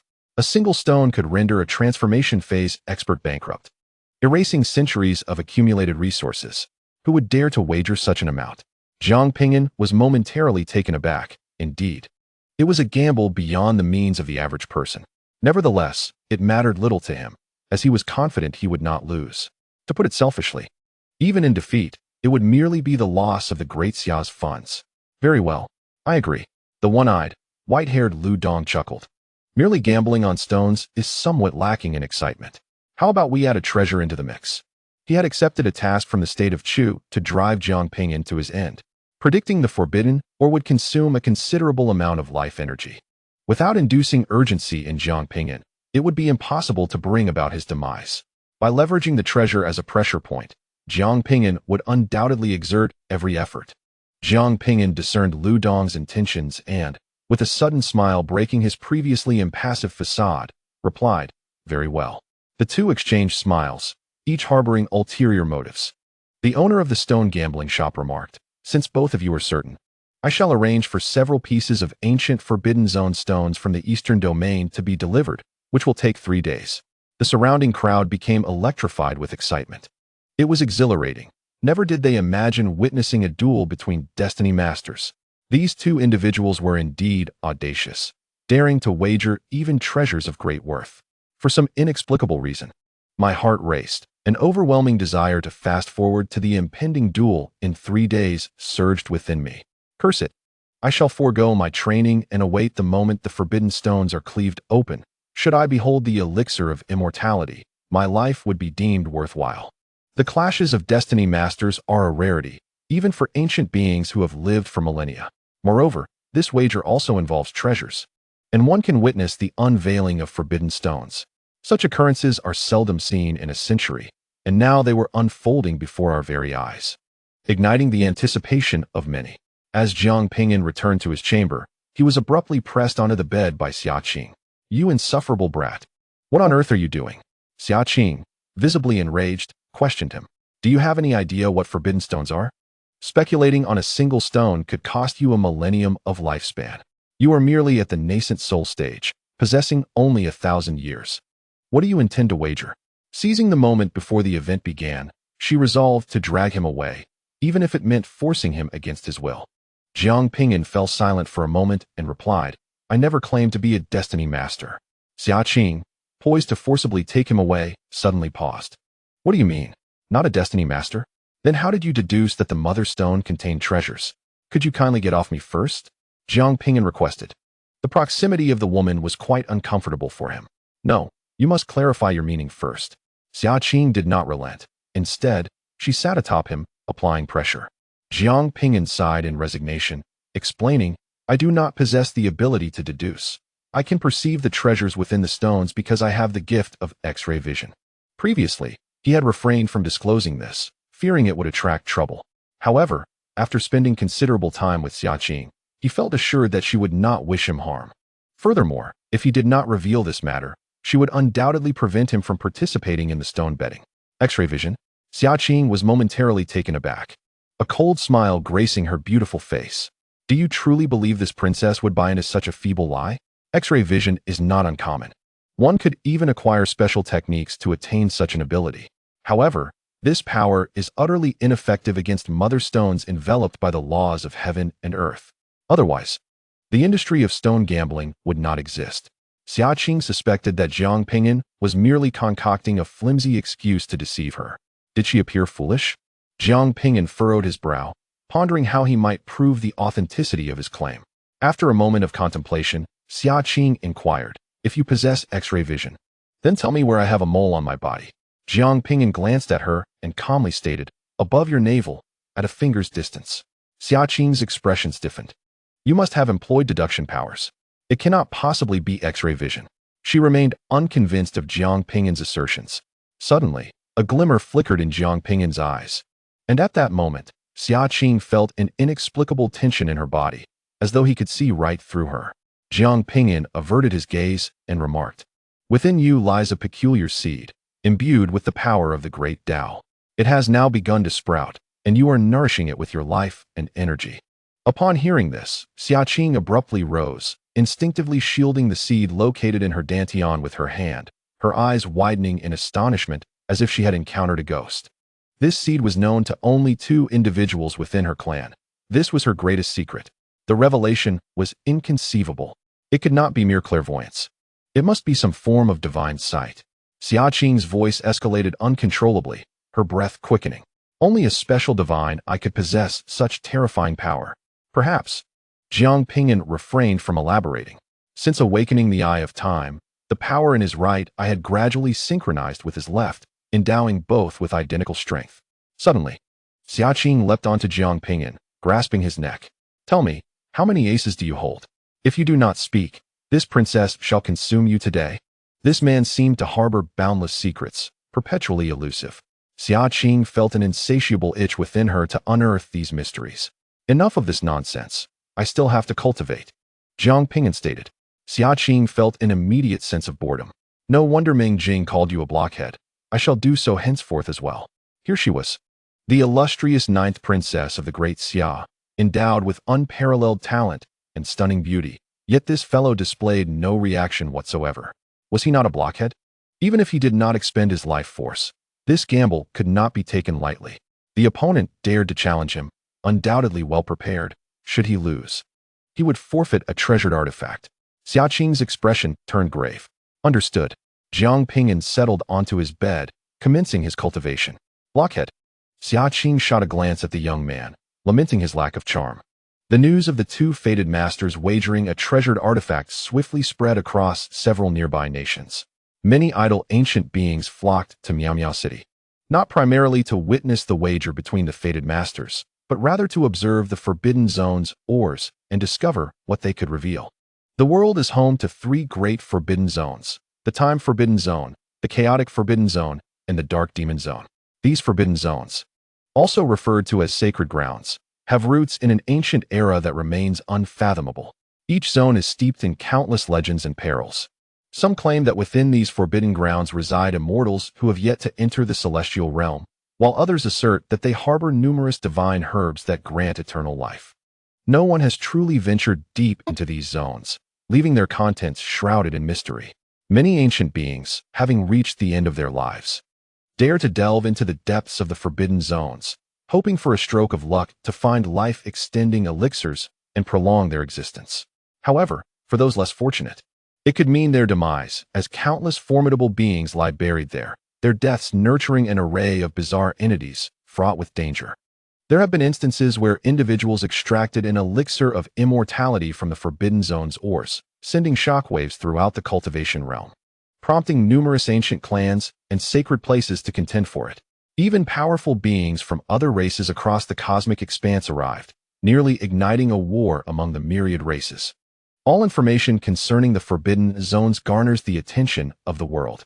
Thus, the prospect of 2 fated masters wagering on Forbidden Zone ores inevitably attracted a multitude of ancient beings.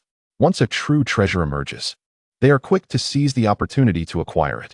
Chapter 178. The bet commences. I am consumed with envy. All are at the Yuanhao stage. Yet Jiang Ping'an has already staked a wager for a treasure, while I am still troubled over a mere fragment of a law. The comparison is maddening. One must remain calm and steadfast on their own path, for reaching the pinnacle of the great Tao is what truly matters. Such prodigies are often prone to early demise. This fool, with a mere lifespan of over 1,000 years, dares to compare himself to others in the realm of forbidden mineral calculations. Does he not court death? Although Jiang Ping'an's talent is indeed remarkable, many harbor doubts about him. It is well known that calculating with minerals consumes one's life force, especially with those from forbidden zones, which are imbued with the power of the great Tao. Attempting to calculate them will deplete one's vitality significantly. Increasing numbers of individuals receive the news and hasten towards the Wealth Source Guild in Mysterious City. Amidst the transport of minerals, another grave matter erupted across several neighboring nations. The newly appointed crown prince of the Chu state, Chu Hozhao, has died. Is this true? Surely it's a rumor? As a formidable transformation god, he has been secluded in their nation's secret realm. How could he have perished? It is no rumor. He has indeed been assassinated silently, along with 3 other transformation gods. Their bodies now vanished. The royal family of Chu is in a furious uproar. Can you believe it?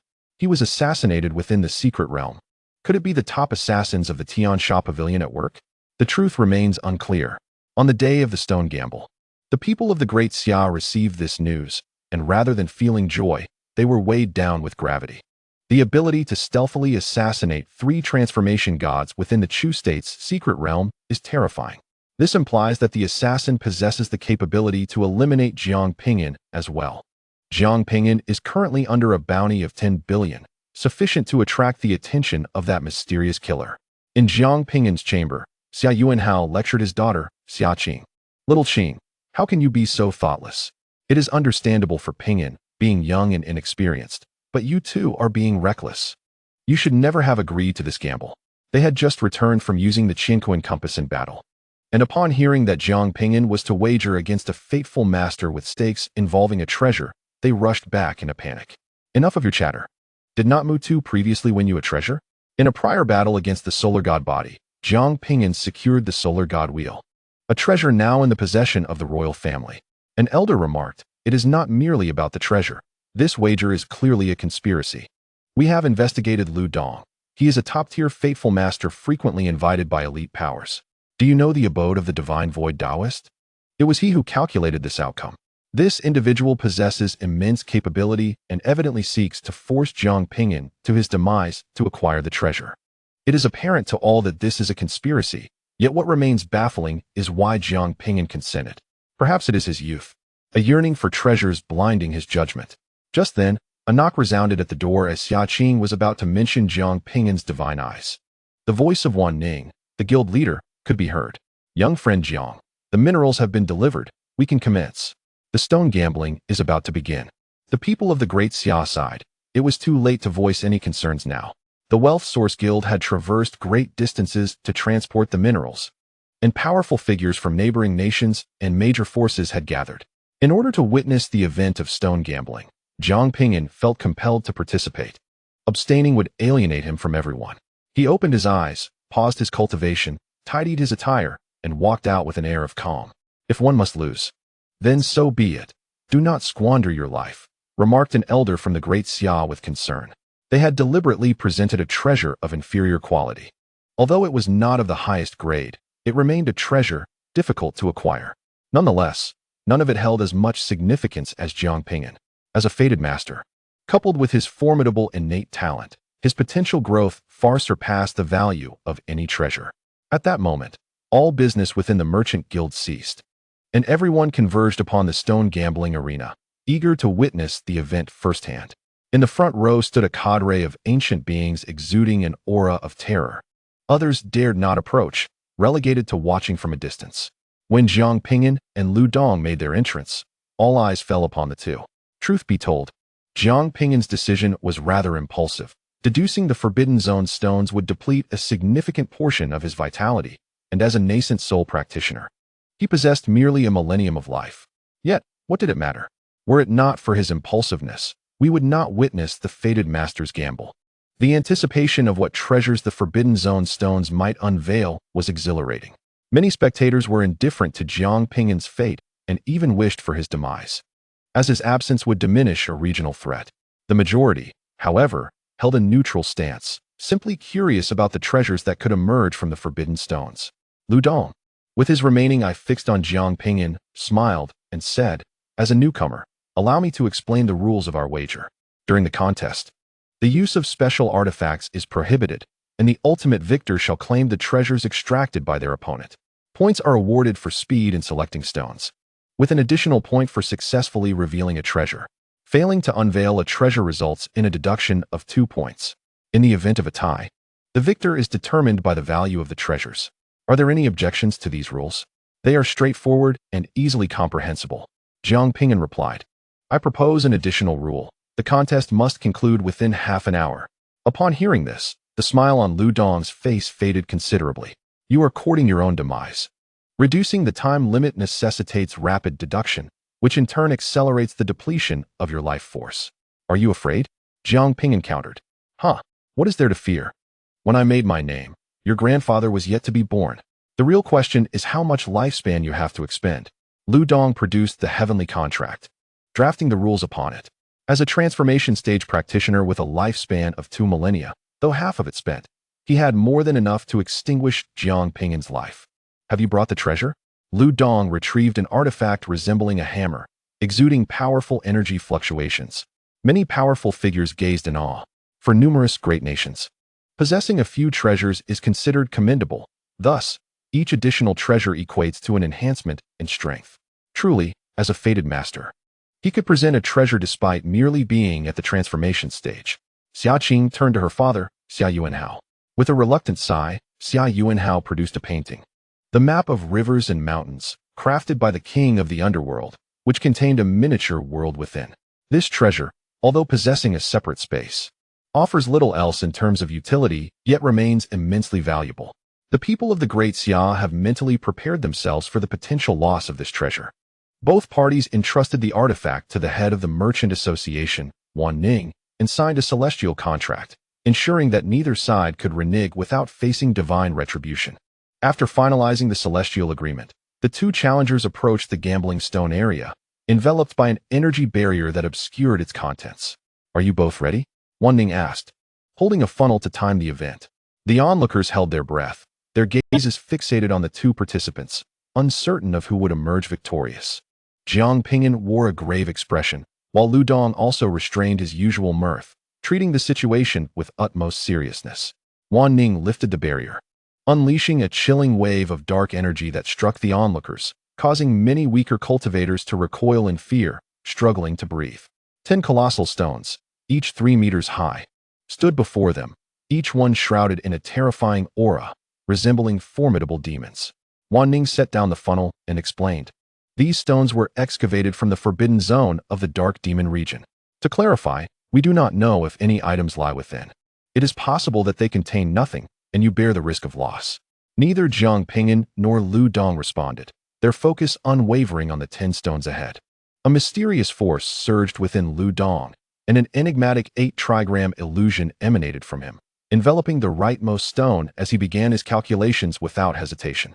Upon seeing the stones, Jiang Ping'an's expression shifted dramatically. Noticing his reaction, Xia Qing felt a sudden pang of anxiety. Could it be that these stones were impervious to scrutiny? Chapter 179, Blood-Devouring 9 Netherworms. Jiang Ping'an's countenance darkened. Just as Xia Qing had surmised, he found himself utterly unable to discern what lay within. Each stone was cloaked in a shroud of dark energy, akin to a veil of fog that obscured any glimmer of light. Observing his expression, the people of Great Xia collectively sighed. Xia Yuanhao remarked, "If you cannot deduce anything, then let it go. Do not waste your life.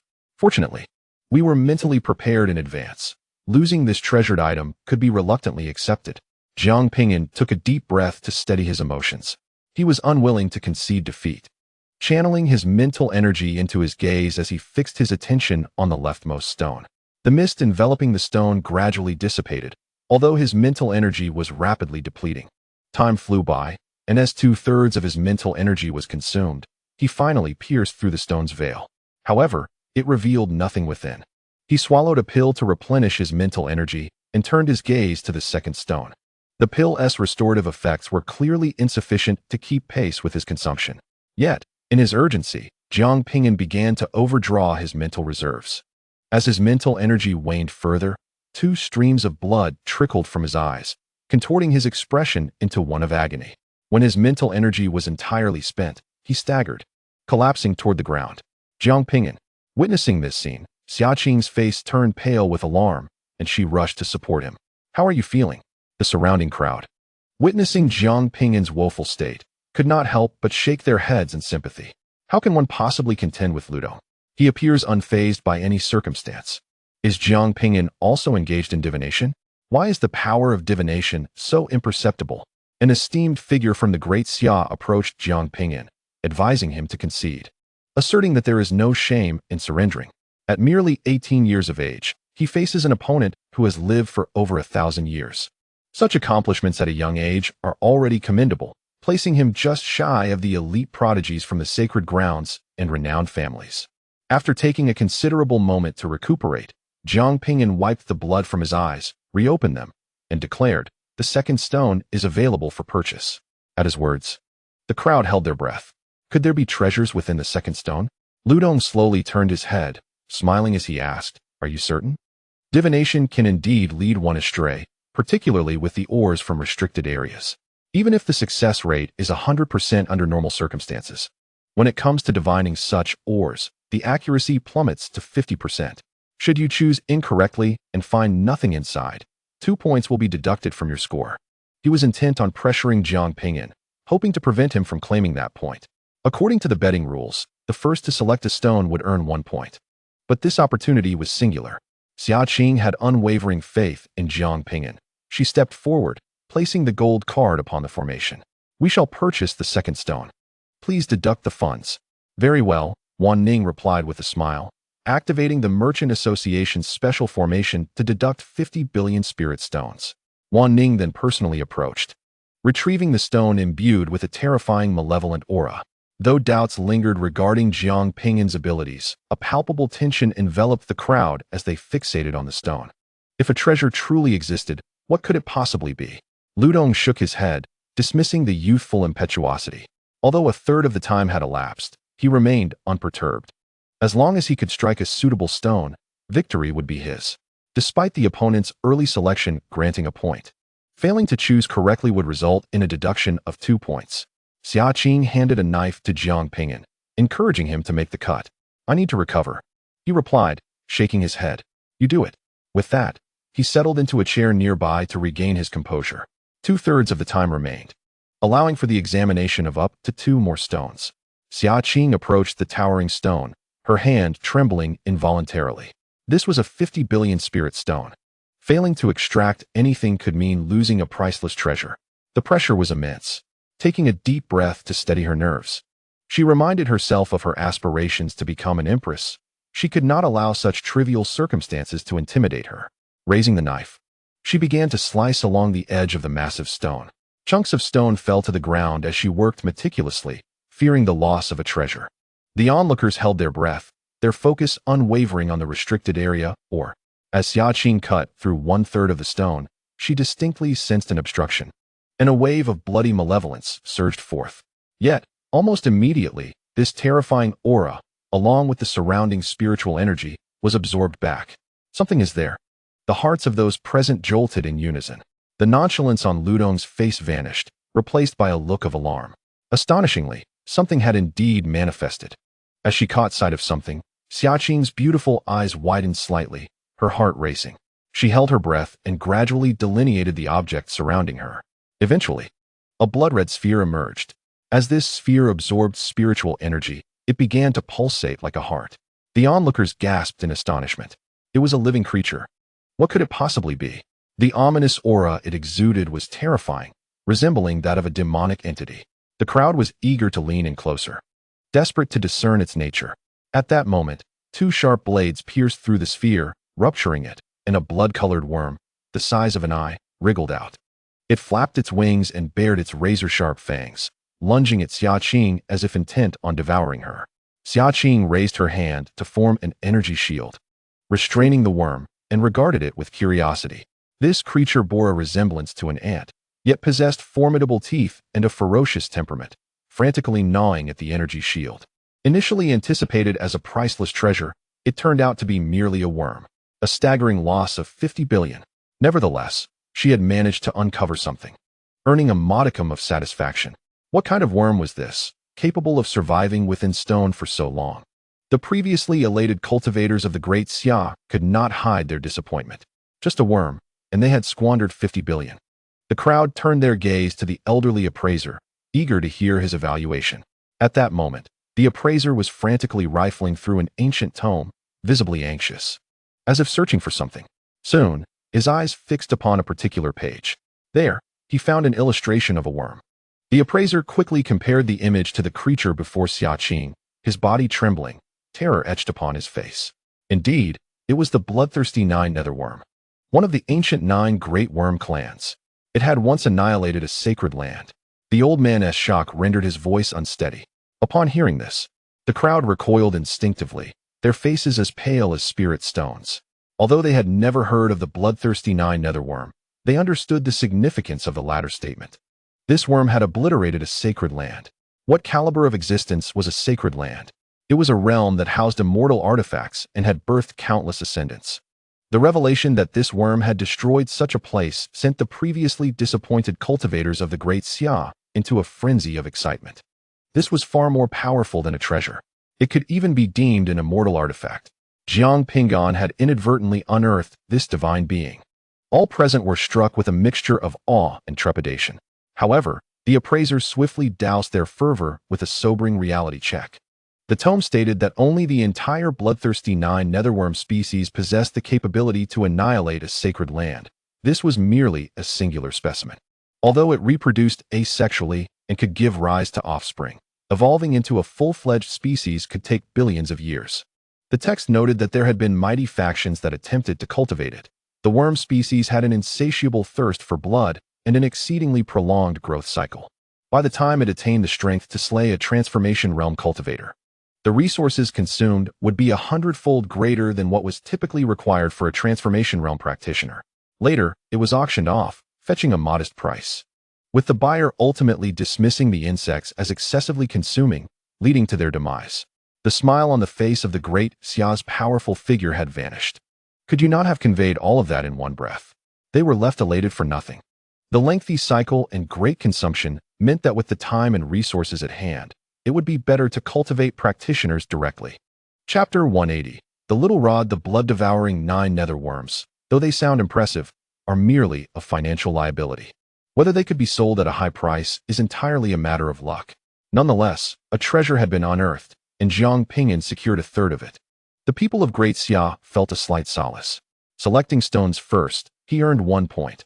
Uncovering a treasure, he gained 2 points, totaling 3. Meanwhile, Lu Dong was still in search of stones, with time swiftly slipping away. The pressure now rested upon him. He must reveal 2 treasures to safeguard the prized possession. Xia Qing mocked Lu Dong. Is this your best effort? With such prowess, you dare to challenge? His intentions were clearly ill, and fortunately, Jiang Ping'an had only expended some mental energy. Otherwise, he would have faced significant loss of lifespan. Gritting his teeth, Lu Dong hastened his calculations, his skin visibly withering. His lifespan was continuously dwindling. At last, he identified the 3rd stone on the right. This one, Lu Dong exclaimed in urgency. He needed to reveal 2 stones to claim victory, and time was running short. Wan Ning lifted the stone and placed it before Lu Dong. Taking a pill, Lu Dong raised his knife and struck down the center of the stone, unconcerned about potentially damaging the treasure within. Crack! As the blade met the stone, a sharp sound echoed, and the knife shattered in his grasp. The crowd refocused, their eyes fixed intently on the stone. Something was inside. What treasure could it be? It sounded metallic. Before Lu Dong could continue, a small rod, the size of a thumb and emanating demonic energy, slipped from the stone and fell to the ground. Boom! Upon contacting the earth, the ground shattered, the formation was obliterated, and the earth trembled violently, dust swirling into the air. Onlookers gaped in disbelief. What was this small rod? It seemed excessively heavy. Even a practitioner in the Nascent Soul stage would not typically destroy the floor merely by dropping something. It had shattered upon impact. With a casual wave, Lu Dong dispelled the dust, revealing the appearance of the rod to the crowd. It was entirely golden, adorned with exquisite patterns, resembling a piece of art, surrounded by a mysterious aura. Though diminutive, merely the size of a thumb, everyone understood the rod's weight was astonishingly formidable.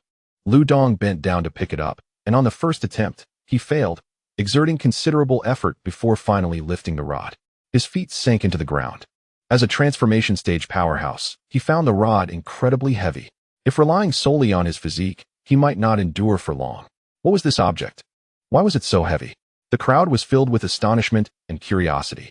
It could potentially be some kind of secret treasure, or even a supreme artifact.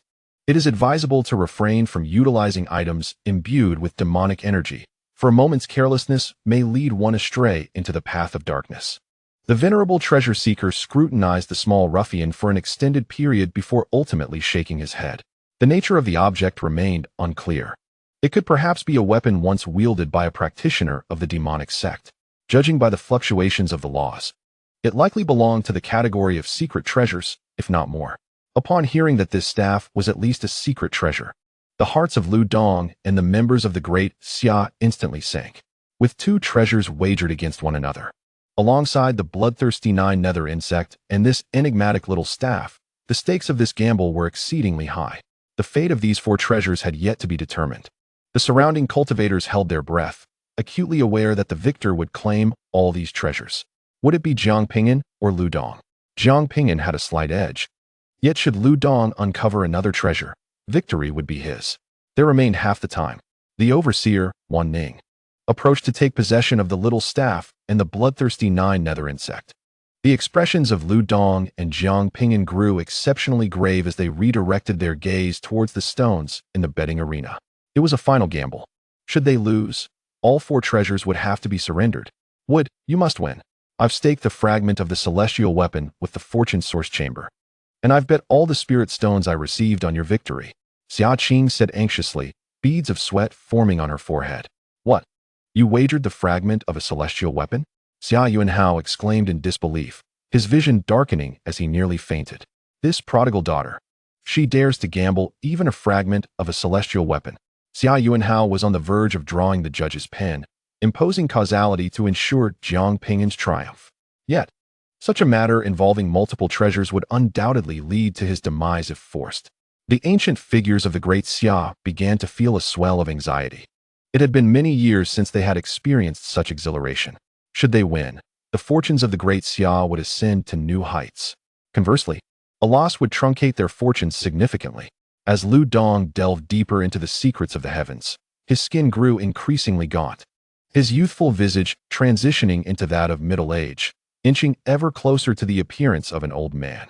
Jiang Ping'an's eyes streamed with blood, his mental energy completely depleted. After expending considerable spirit, he finally pierced the veil of the third stone. However, it revealed nothing. He consumed a medicinal pill and closed his eyes to recuperate his mental strength. The remaining time allowed for only one more stone to be examined. He was left with no choice but to gamble on the fourth stone harboring a treasure. Otherwise, he would be unable to proceed. Time slipped away rapidly, and the betting arena fell into an oppressive silence. Everyone held their breath in anticipation of the final outcome.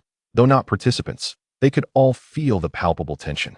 A bead of sweat trickled down Xia Qing's temple, landing on the ground as she observed the dwindling time, her tightly clenched fists oozing blood.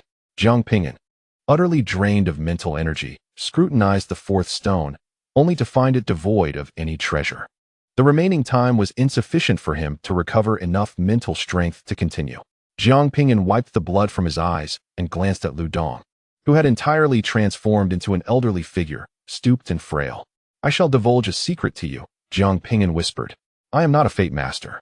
I have awakened a form of ocular technique. Therefore, your attempts to coerce me into a duel to claim my life are utterly futile. Lu Dong's body trembled slightly. Yet he paid it no mind, continuing his calculations. He understood that Jiang Ping'an's words at this moment were intended to disturb his emotions. Time was swiftly drawing to a close. If he failed to select the right stone, victory would belong to his opponent, resulting in the loss of two treasured possessions. Most critically, his lifespan had reached its limit. He must secure these treasures to exchange for resources, enabling him to transcend to the next realm and preserve his existence. Otherwise, within a few short years, he would face demise. Thus, he had no choice but to continue his calculations. There was no turning back. Only through victory could he reclaim his lost years. Lu Dong never anticipated that in his attempt to force Jiang Ping'an into a corner, he would ensnare himself instead. I've examined every stone. There are no treasures within. The cunning Jiang Ping'an began to deceive. As he spoke, his gaze was fixed intently on the funnel. With only 10 breaths remaining, he must not allow his opponent to deduce the location of the treasure. Suddenly, Lu Dong sensed something, erupting into wild laughter. Your interference is futile. You are certain to lose. The 5th stone on the right. Purchase it. A chill ran through Jiang Ping'an and the others from Xia. Had he truly deduced something? Gritting his teeth, Jiang Ping'an clenched his fists and growled. The 5th stone on the left. Buy it. At that moment, the sand in the funnel had just finished falling. Both men had selected a stone. Lu Dong's aged eyes turned towards Jiang Ping'an, and he laughed heartily. You didn't even ascertain whether the 5th stone contained a treasure, did you? Relying on luck? Fool. All the treasures are mine now. Xia Qing, consumed with anxiety, looked at Jiang Ping'an and biting her red lip asked, You truly didn't see anything? Jiang Ping'an nodded. In a fit of rage, Xia Qing seized Jiang Ping'an by the neck, roaring, Those are fragments of my celestial artifact. You are doomed. You shall be my foot's servant for 100,000 years. Just fragments of a celestial artifact. Jiang Ping'an closed his eyes, regaining his composure. Losing was merely losing. It was of no consequence. He could return to gambling on stones. And within 2 or 3 years, he could recoup the resources. Alternatively, utilizing the treasure basin could yield excellent items as well. What could possibly be so significant about mere fragments of a celestial artifact? Xia Qing, witnessing his nonchalance, was infuriated to the point of nearly losing consciousness. Her temper spiraling out of control as she bit Jiang Ping'an's face. Image. Maintain your decorum. Xia Yuanhao rushed to pull his daughter away, not wanting to lose face in front of so many spectators. The onlookers had already grasped the outcome. It was evident that Jiang Ping'an had failed to deduce any treasure and had merely guessed. In this contest, Lu Dong emerged victorious. Chapter 181. Are we to lose? Xia Qing was merely venting her emotions, not genuinely angry. The loss of the treasured possessions, the fragments of the celestial artifact, and the 100 billion spirit stones was impossible to take lightly. Wishing you both prosperity, Wan Ning and the antiquities expert brought the 2 stones over, their words mere formalities. In this contest, only one person could emerge victorious. Wan Ning, prepare a few second-tier laws and a life-prolonging elixir for me. Lu Dong's voice was aged and raspy. He had only a few years of life left and needed the elixir to extend his existence, while simultaneously striving to comprehend the second-tier laws to break through to the void refinement stage. Only then could he hope to restore his life. The recent wager nearly drained the life from him. Wan Ning smiled and stated, Your gold card holds no funds. These resources now belong to me and can be exchanged for spirit stones. Prepare yourself swiftly. Lu Dong's tone was laced with arrogance and pride. With such a plethora of treasures at his disposal, he could exchange for whatever resources he desired. Eager not to squander time, he grasped a knife with his parched hand, slicing at the stone before him to conclude the contest. While he did not force Jiang Ping'an to his demise, it no longer mattered. The formidable figures from the Great Xia communicated telepathically. We must eliminate Lu Dong and seize his resources. But would this act be too malevolent? We need a justification for action. He is sent by the state of Chu. Is that not sufficient? Indeed, we shall take him down. Directly committing murder might evoke guilt. But since he hails from Chu, that guilt dissipates. Both the virtuous and the nefarious harbor greed, both capable of taking lives. The distinction lies in whether there exists a legitimate cause for their actions. Clearly, those from the Great Xia had already concocted their rationale. Jiang Ping'an, indifferent to the outcome of the contest, reclined in his chair, eyes closed, recuperating his spirit. He must learn the secret arts of mental fortitude. Had he studied such techniques beforehand, he would not find himself in such a precarious state. It was somewhat regrettable not to have exhausted Lu Dong. What is this? Nothing at all. A gasp arose. All eyes had been fixated on the stone before Lu Dong, eagerly anticipating the emergence of a treasure. Yet, the stone had been reduced to mere fragments, revealing nothing. The previously despondent crowd from Great Xia suddenly felt a flicker of hope. If Lu Dong had failed to unearth anything, he would incur a penalty of 2 points. Adding that to his prior 2, he would be left with a score of 0. Should Jiang Ping'an fail to find a treasure, he would still retain a point after the deductions. Ultimately, victory would belong to Jiang Ping'an. What are you clamoring about? Perhaps the treasure is simply too small to be revealed in one cut. Lu Dong turned and glared fiercely at the instigator with his singular eye. However, despite his words, his hands began to tremble. He resumed slicing through the debris. As more stones were cleaved, Lu Dong's hands shook increasingly, beads of sweat dotting his aged visage. Impossible. Absolutely impossible. I had foreseen this. His lips quivered as he abandoned the knife, striking the fragments with his hand. Bang! All the stones disintegrated into dust, devoid of any extraordinary energy fluctuations. Lu Dong felt a ringing in his head, collapsing to the ground, his complexion ashen. The already despondent Xia Qing paused in disbelief, then erupted in laughter. Huh! We have won. We have triumphed. We shall gain wealth. Ha ha! Xia Qing, losing her composure, scooped Jiang Ping'an up and kissed him fervently. Not only had the fragment of the celestial artifact returned, but they had also amassed a fortune. Jiang Ping'an felt on the verge of suffocation and forcefully pushed her away. How could someone behave in such a manner and still aspire to be an empress? The other formidable figures of Great Xia also lost their composure, joining in the raucous laughter. Haha, we have secured 2 treasures. Lu Dong was merely mediocre, nothing more. What exhilaration! How many years had it been since such a feeling was experienced? Do not speak of the individuals involved from the Great Xia. Even the spectators found their emotions ebbing and flowing. It was presumed that the outcome was already predetermined, yet unexpectedly, Lu Dong's deductions were flawed. Perhaps it was Jiang Ping'an's final words that influenced Lu Dong's state of mind, leading to his misjudgment.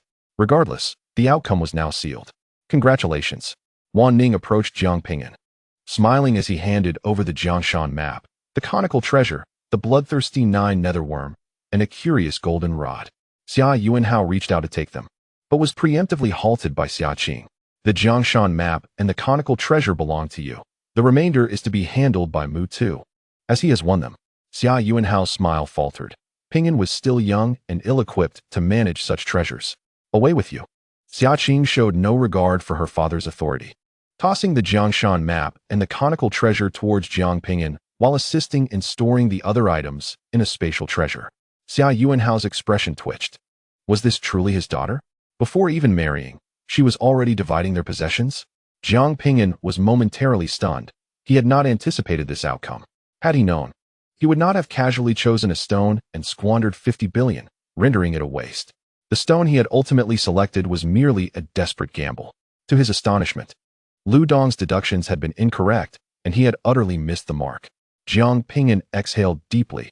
He was weary and decided to return for rest. Ultimately, they had triumphed and even forced their opponent to expend their life force. Everything had been worthwhile. Return? You still have a stone to cut, Xia Qing reminded him. This is merely a random selection. It cannot possibly contain anything of value. Jiang Ping'an raised his hand and struck the stone directly. A powerful energy enveloped it. Boom. The mother stone shattered. In that moment, a chilling aura erupted, swiftly spreading from the Misty City to surrounding nations. Within the Misty Sect, the Tower of Suppressing Immortals trembled violently, and a formidable figure suddenly soared into the air. In the secret realm of the Great Xia, beneath the martial arts mountain, an inconspicuous stone unexpectedly exploded, revealing a middle-aged man. Within the royal tomb of the Chu kingdom, a coffin was pushed open, and a desiccated figure sat upright. Beneath the divine island, 2 eyes, brilliant as stars, abruptly opened, causing the island to shake violently. This young lad has awakened. Numerous concealed ancient beings sensed this aura and promptly emerged from their seclusion. Many powerful individuals initially believed they were under attack, startled by the sudden disturbance. In the Misty City, within the financial source chamber, all present were paralyzed with fear, their bodies rigid. They gazed in horror at the unfolding scene. After Jiang Ping'an's strike shattered the mother stone, a figure appeared before them. It was a middle-aged man, adorned with stubble and clad in black armor, exuding an indescribable and terrifying presence. How could there be a person within the aura? Moreover, a living one. The man slowly opened his eyes, and at that moment, the laws of heaven and earth ceased their operation, the power of the Tao enveloping all. Many individuals at the divine transformation and even void refinement stages were paralyzed in fear, their bodies trembling uncontrollably. The man reined in his aura and surveyed his surroundings, his voice resonating with the weight of experience. Where's this? In response, a voice replied, this is a financial source chamber in the eastern region. Wan Ning adjusted his demeanor, clasping his fists in a respectful salute. He did not mention the names of places such as Daxia and Piaomiao sect. The presence of the other party within the or might suggest they are not of this era, but who can say for certain? The Eastern Domain? Where's my master? The man began to move his stiff body, each motion emanating a disquieting wave of energy. Wan Ning, bearing the weight of this terrifying pressure, respectfully inquired, "May I ask? Esteemed senior, is your master the saint?" The man replied, "Saint. Saint. Is there such a name?" Many were bewildered. "You have cultivated under the system created by my master. Yet you do not recognize him?" The man asked indifferently. Upon hearing this, everyone trembled violently, their expressions filled with astonishment. His master created the cultivation system? Could it be that the Saint King is your master? The elderly treasure appraiser's eyes widened in shock, nearly gasping for breath. Chapter 182, Disciple of the Saint King.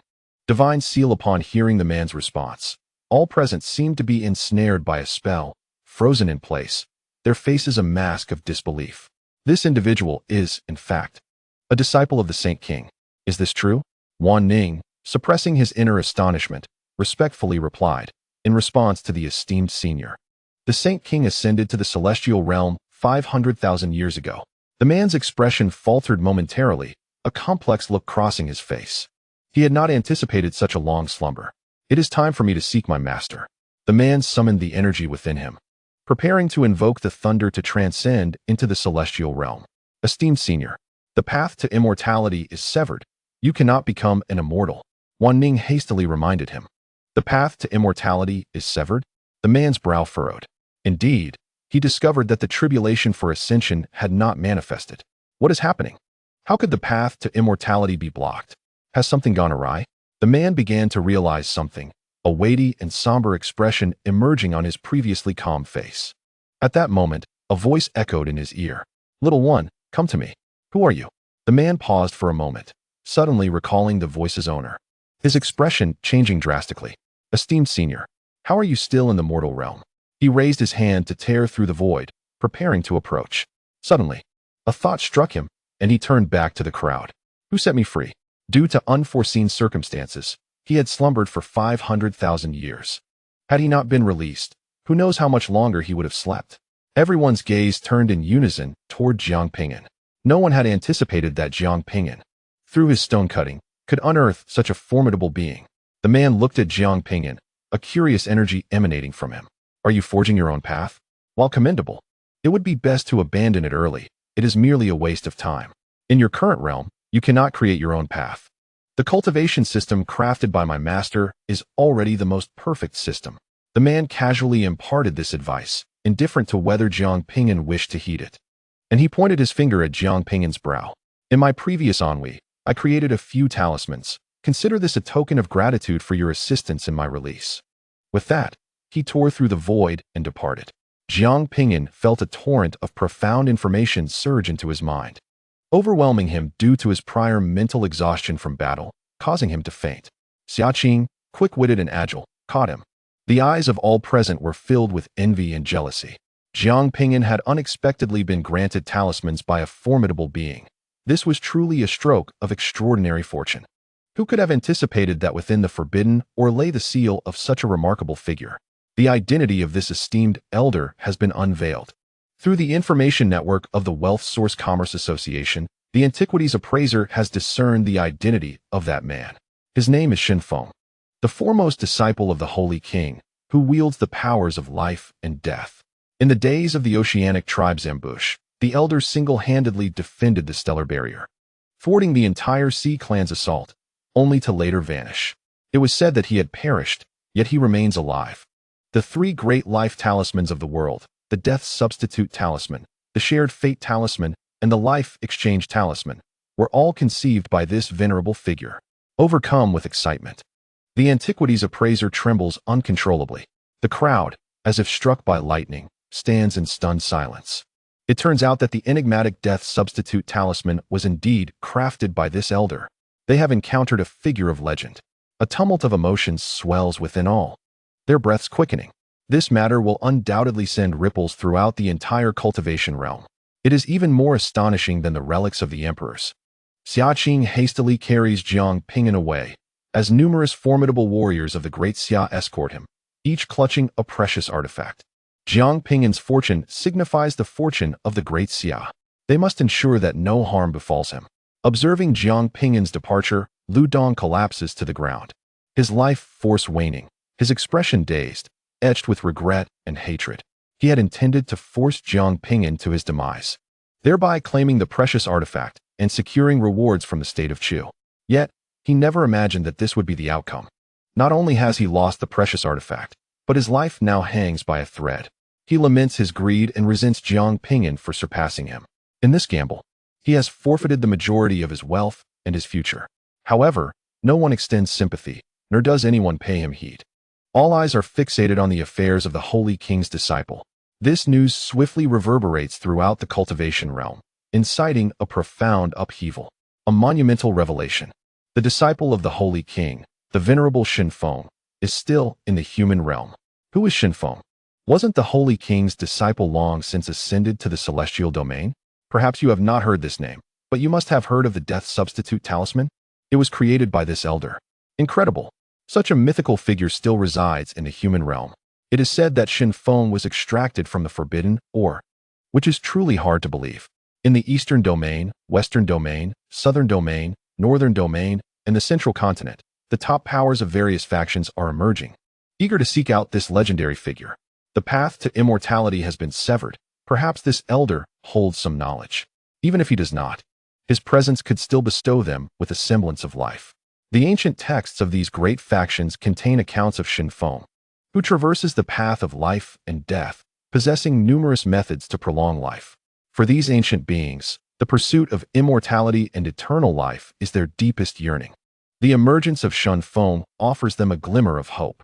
Jiang Ping'an, who uncovered this elder within the gamble of stones, finds his name echoed in the ears of many. Yet, aside from those with vested interests, few pay attention. For instance, the Emperor of Chu Shujian, is keenly observing. Upon receiving the relevant news, he is nearly driven to the brink of apoplexy. Useless. They are all utterly worthless. A seemingly insignificant Jiang Ping'an proves to be indomitable. Where is the assassin who attempted to take my son's life? He has already claimed the lives of 3 of my sons, yet Jiang Ping'an remains unscathed.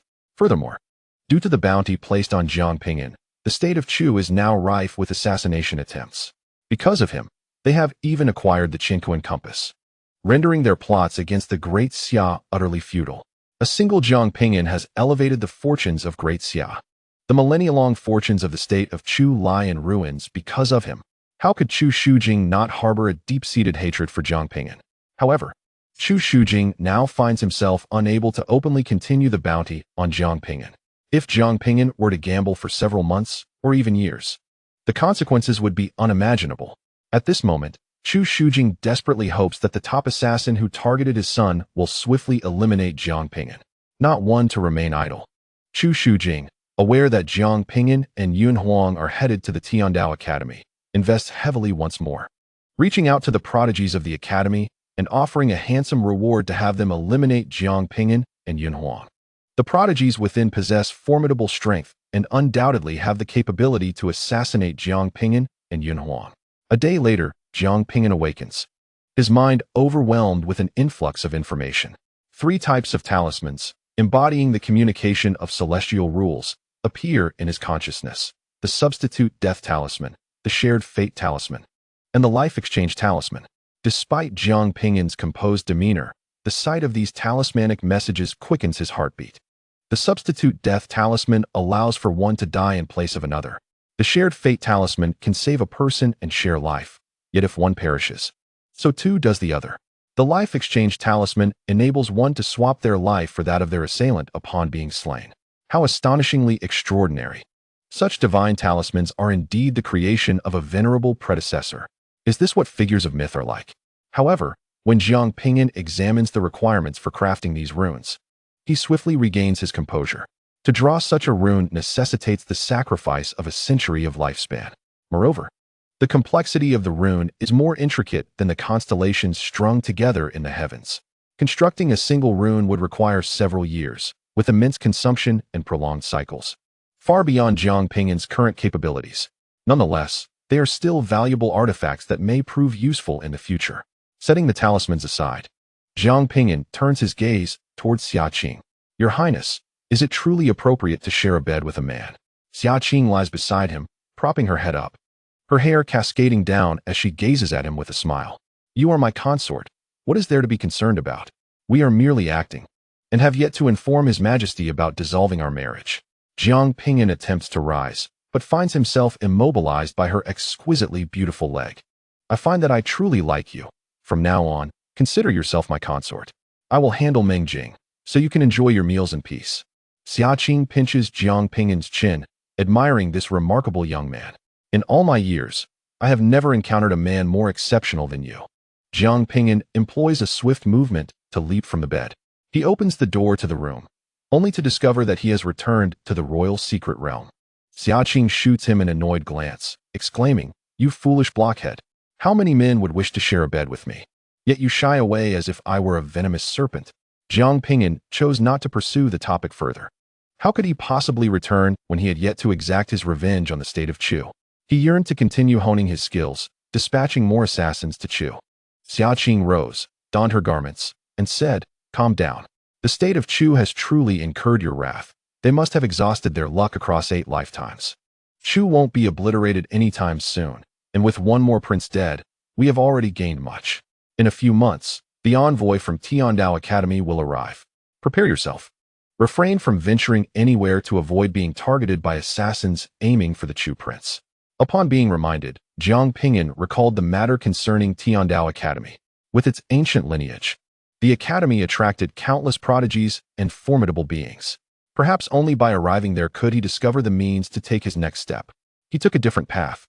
With no road ahead, he could only seek out greater powers and diverse techniques, hoping for an opportunity to advance. If he failed to progress, this body would ultimately become useless. Xia Qing sat in a chair, her legs elegantly crossed, and remarked seriously, Tiandao Academy is exceedingly brutal. Every day, divine bodies perish there.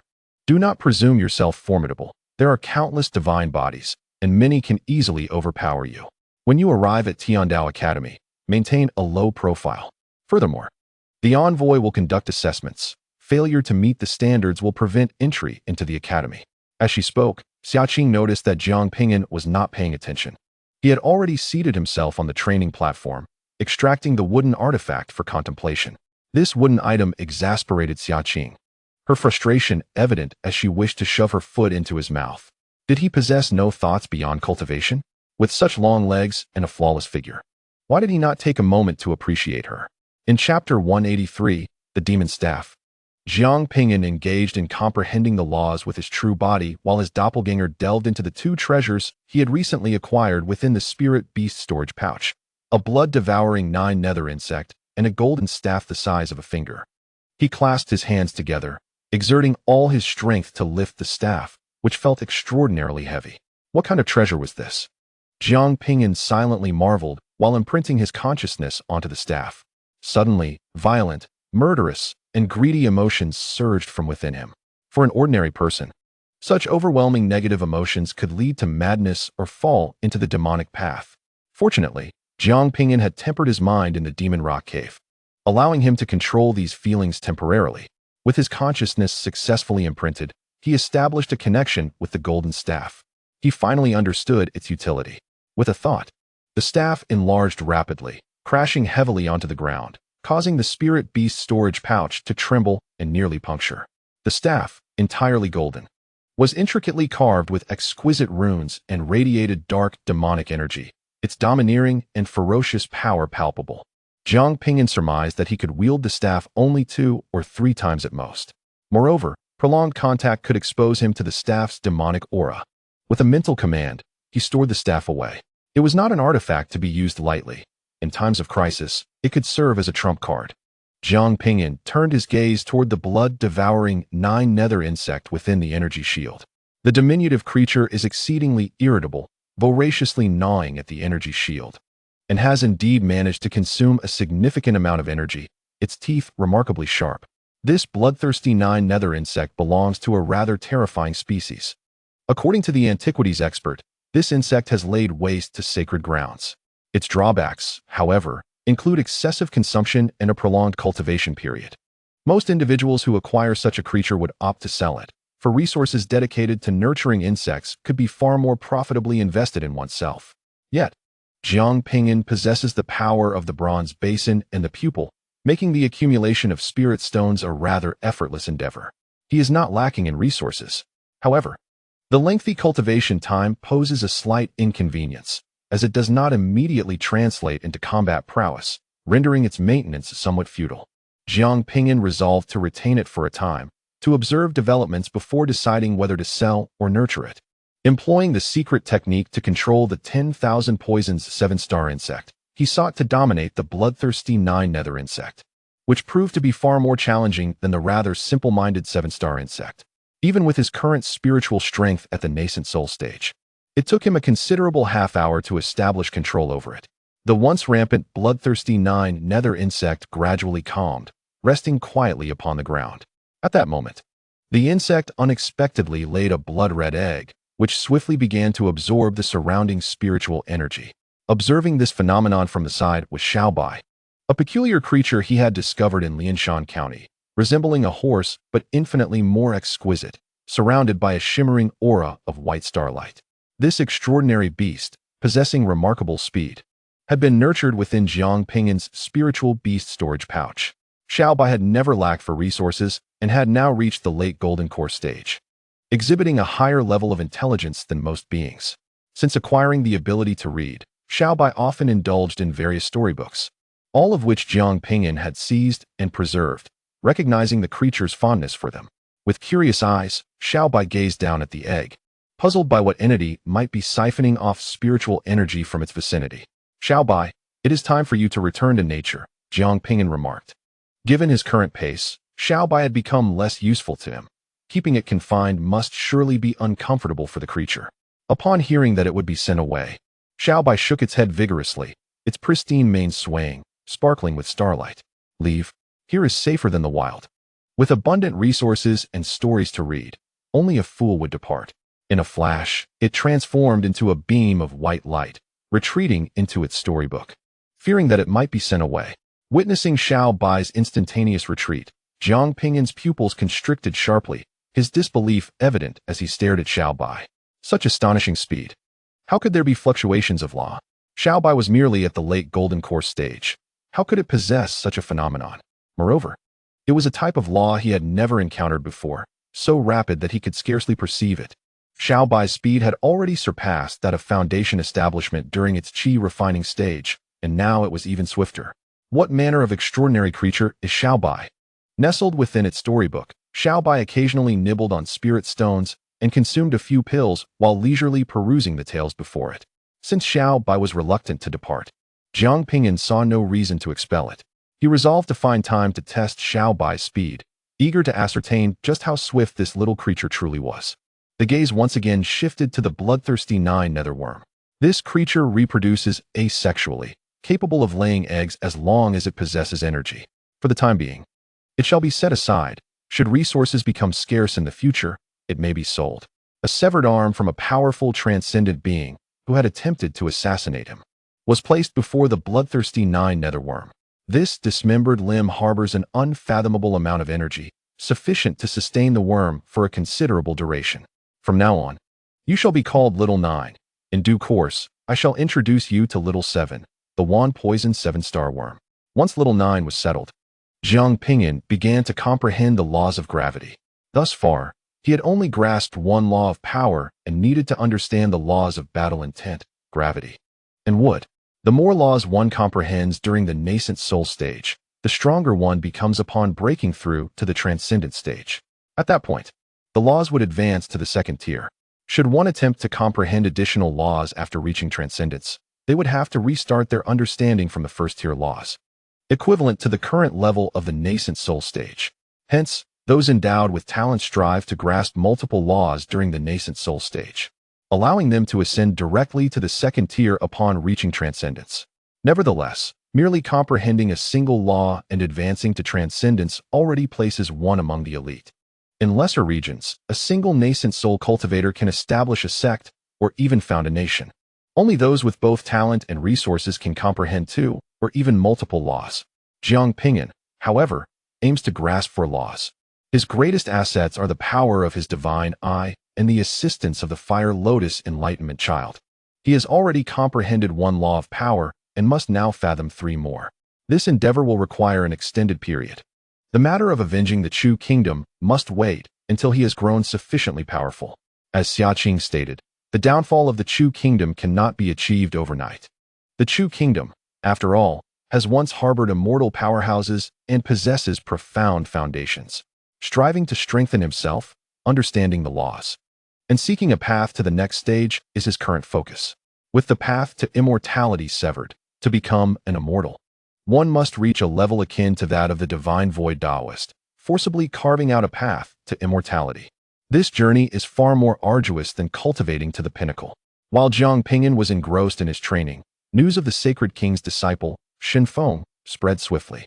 Simultaneously, another significant event unfolded in the eastern domain. The Daqian dynasty, Tianzhe sacred land, and the ancient Thunder clan transformed the emperor's ruins into a cultivation secret realm, officially opening it to the public. Previously, the powerful cultivators from major sacred lands and families competed within, leaving ordinary individuals too intimidated to enter. Now, the time had finally come for them. Haha, it is finally our turn. I have been stuck at the Nascent Soul stage for 3 centuries. This is an opportunity for a breakthrough. I hope there are still undiscovered treasures within. Countless cultivators surged into the emperor's ruins, comprising both qi refining practitioners and exceptional powerhouses. Although the finest treasures had already been claimed by the strong, there remained some significant opportunities. For instance, the laws left behind by the emperor during his comprehension could aid in cultivation. The projections of the emperor from his martial training contained martial techniques that even seasoned veterans found enticing. Furthermore, even the emperor's casual writings were imbued with inscrutable laws. Destitute cultivators unable to afford the laws could only practice through these residual laws. These ruins, having been transformed by the 3 major powers, became a sacred ground for cultivation. The 3 major powers within the realm profit immensely from the site, filling their coffers to the brim. Xia Qing, equally yearning for this ancient relic, prepared to seek her fortune. Before embarking on her journey to the emperor's ruins, she summoned Jiang Ping'an and Yuanhao together. I must depart for the emperor's ruins and cannot escort you to the Celestial Academy in person, but there are matters to discuss before I leave.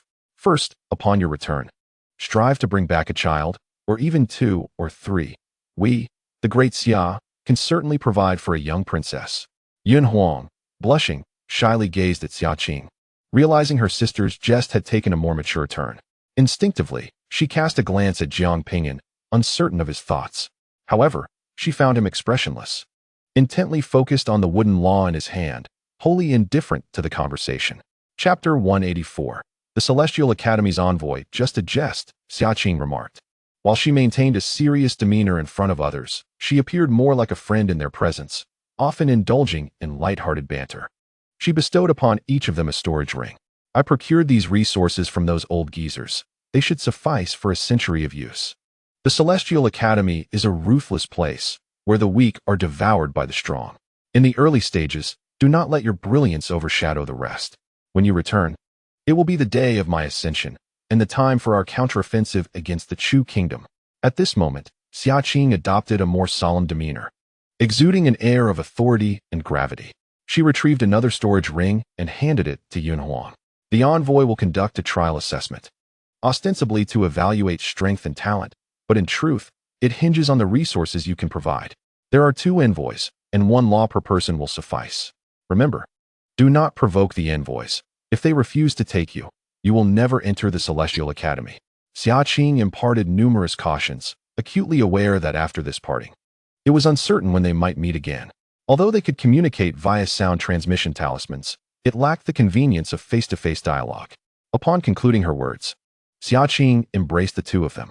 In that moment, she realized how much the 2 children had grown.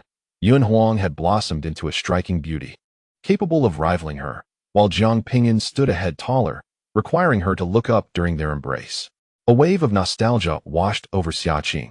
In public, she had to maintain the pretense of a princess, upholding her dignity, but only in their company could she shed her burdens and feel at ease.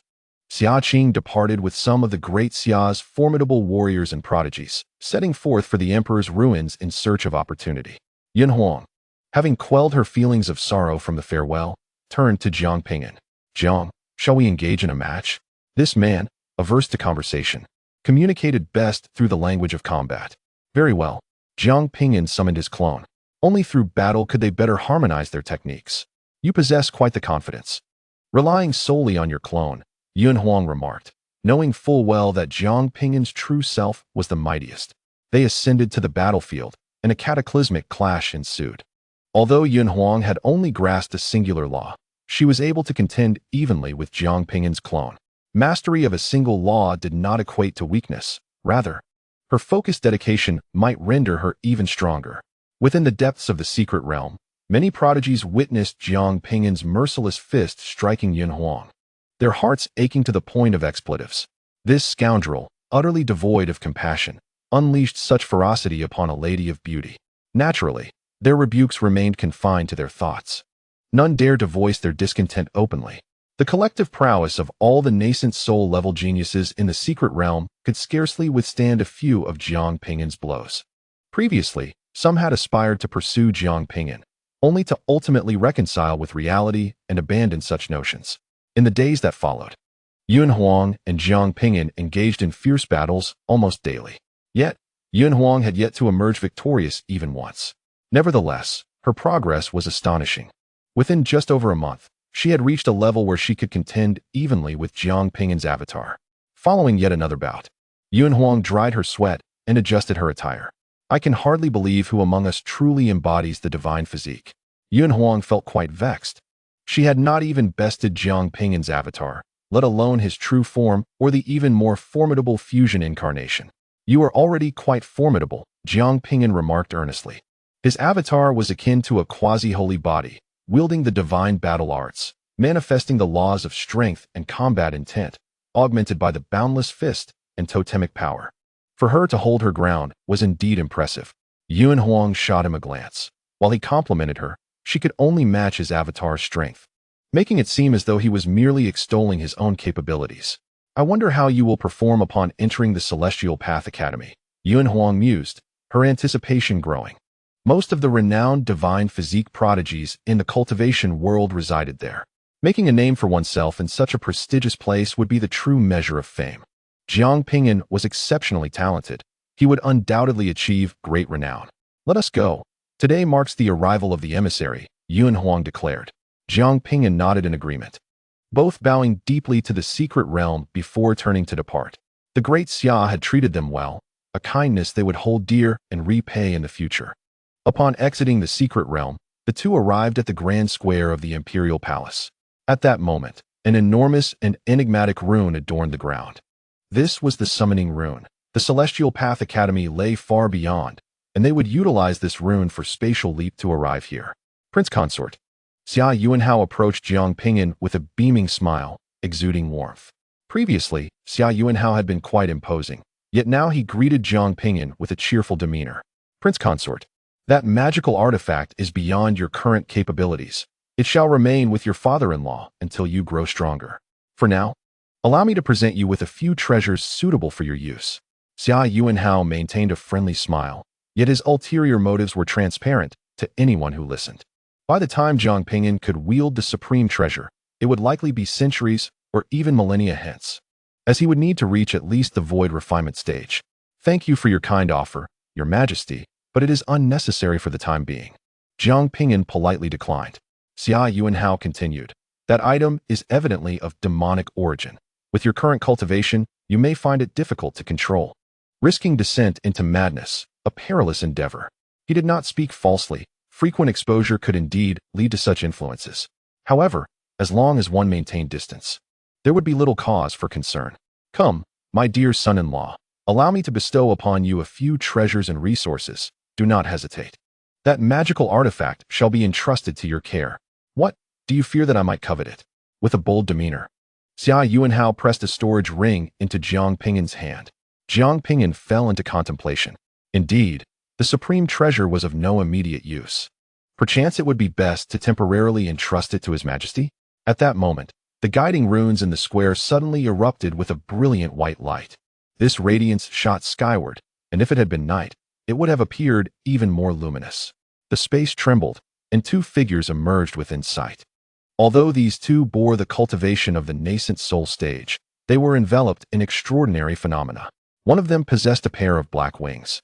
Surrounded by the essence of the wind, clad in a purple training garb, this individual was tall and imposing, with deep-set eyes and sharply defined facial features. Resembling a finely crafted sculpture, his sun-kissed skin bore the hue of ancient stone tablets. The other figure was a woman, treading upon flower petals, her hair cascading like a waterfall, exquisitely flawless. Her beauty was but a fraction less than that of Yuanhao. Both shared a common trait. An air of arrogance framed their brows, and they emanated a powerful aura. They displayed no attempt to conceal their presence. Seemingly unaware of the concept of modesty, Yuanhao, sensing their formidable auras, felt a surge of trepidation. The energies of these two guides were exceedingly potent, rivaling her own. Is this the might of the Heavenly Tao Academy? Merely two guides, and yet they possess such strength. The winged man caught sight of Yuanhao and was momentarily captivated, a flicker of awe passing through his gaze. Indeed, she is a divine phoenix, stunningly flawless. The woman beside him, overhearing the compliment, retorted venomously, "Humph. Perhaps she is merely worthless." Though this woman was beautiful, her coarseness marred her allure. Yuanhao, despite her dissatisfaction at the remark, chose to suppress her feelings. Earlier, Xia Qing had warned her to never provoke them. These two held the authority to deny their entry into the Heavenly Tao Academy. To gain access to the academy and acquire further knowledge, she had no choice but to endure. Yuanhao produced 2 boxes and approached the pair, presenting the laws contained within. "Esteemed guides, a small token of my respect." The two accepted her offering without hesitation. The female guide, Chui Yu, opened the box, her expression turning icy. "Only a single law? Do you take us for beggars? The great Xia has produced celestial beings, yet you are so stingy? Do you truly wish to enter the Heavenly Tao Academy?" Yuanhuang's countenance stiffened. Was a single law deemed insufficient? The wealth of an ordinary transformation stage cultivator would amount to approximately 5 laws, as resources are scarce due to the demands of cultivation. With a stroke of good fortune or exceptional prowess, a transformation stage cultivator might possess a greater fortune. Yet, these two were merely nascent soul practitioners. Offering a single law was indeed generous. "Add 2 more laws each," commanded the winged man, his tone brooking no argument. Each would then receive 3 laws, equating to a staggering 30 billion spirit stones.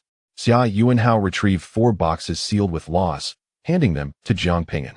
If it meant securing entry into the Heavenly Tao Academy, this small sacrifice was negligible. Jiang Ping'an nodded, accepted the box, and stepped forward to hand it to the 2 guides. Their expressions softened slightly. Having labored to attain the title of guide, they were eager to reap the rewards. The male guide, Tung Yuan, who possessed wings, cast a covetous glance at Yuanhao. "Your body remains intact, I presume? It is said that the first man to possess the divine phoenix's form gains a talisman of resurrection. Accompany me for a night, and I shall grant you passage to the Celestial Academy. Otherwise, do not harbor hopes of entering." Chapter 185. Farewell, Busi. Upon hearing his words, Yuanhuang's fury was palpable. "You already hold 3 laws. Why the need for such aggression? Are you not afraid of the Celestial Academy's retribution?" Tung Yuan paused, then erupted in laughter. "You fool. Why would the Academy punish me? In the Celestial Academy, it is a law of the jungle. The strong are entitled to do as they please. Now, you either spend a night with me, or forget about entering the Academy." The rules of the Celestial Academy were dictated by strength. Having fought hard to secure their positions as guides, they were desperate to gain benefits. The divine phoenix's form possessed unique powers, and the first to seize her would effectively hold a life-saving talisman, a prize Ting Yuan coveted. Yuanhao clenched her fists and declared in a low, fierce voice, "I will not go to the Celestial Academy." As a prodigy, she held her dignity close. While she yearned to enter the academy, she would not resort to such measures. If necessary, she would forego it altogether. These two had shattered her illusions of the academy. She had envisioned it as a place for seekers of wisdom, but it appeared otherwise. "Not going. You think you can simply decide against it?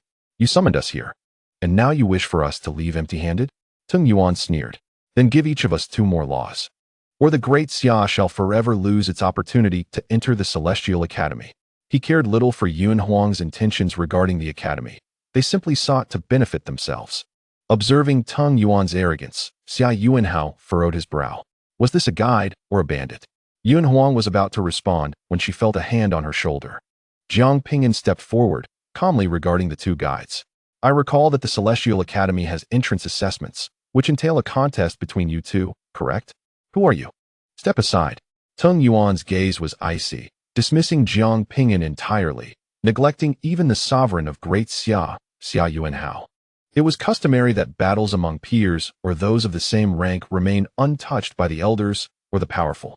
Should the strong intervene against the young, it would disrupt the order, allowing other formidable figures to target their offspring, leading to a vicious cycle for the continuation and development of various families. Unless it was a matter of life and death, as in the case of Great Xia and the state of Chu, the elders would refrain from meddling. To be outmatched was merely to acknowledge one's lack of skill. Seeking intervention would only invite ridicule. Thus, Tung Yuan acted with such audacity, disregarding Xia Yuanhao. Though not the pinnacle of genius within the Celestial Academy, he was nonetheless a standout among his peers. Had it been Yuanhuang's challenge, Tung Yuan might have regarded it with more seriousness. However, this insignificant figure, devoid of any formidable fluctuations, looked down upon him entirely. Am I not qualified to challenge you? As I am but a protector following Yuanhuang, Jiang Ping spoke with a calm demeanor, his expression betraying no hint of emotion. A mere protector, and he dares to converse with us? Begone. Tung Yuan flapped his wings, unleashing a ferocious gale of wind blades towards Jiang Ping. The force of this wind was extraordinarily powerful. It was evident that he had fully comprehended the principles of the wind. Were he an ordinary Yuanying stage cultivator, he would have undoubtedly been shredded by the wind blades at that moment. Jiang Ping summoned the laws of power within him, effortlessly neutralizing the assault. Observing the power laws emanating from Jiang Ping, Tung Yuan squinted. He had indeed grasped a principle. Is he truly that pathetic? Jiang Ping remarked. You are courting death. Tung Yuan recognized the provocation, but could not suppress his fury. As a distinguished figure from the Heavenly Tao Academy, how dare this scum mock him? I shall dispatch this bothersome mosquito with a single strike. In an instant, Tung Yuan appeared before Jiang Ping, his fist slicing towards Jiang Ping's head, prepared to deliver a lethal blow. Just as Tung Yuan believed he could resolve the matter with one strike, his motion abruptly halted. He found his arm effortlessly grasped by Jiang Ping, his pupils constricting in shock. Attempting to resist, he was met with an overwhelming force, rendering him unable to break free. Immediately after, his body was slammed to the ground with the force of a dead weight, the bluestone shattering beneath him, as the earth trembled violently, akin to an earthquake. Since you refuse to allow us into the Heavenly Tao Academy, the resources destined for you shall remain with us. Jiang Ping placed a foot upon Tung Yuan's face. Seizing the arm that bore the storage ring, and with a fierce pull, wrenched the arm from its socket. Flesh tore from bone, blood splattering. He then kicked Tung Yuan away, sending him tumbling hundreds of meters.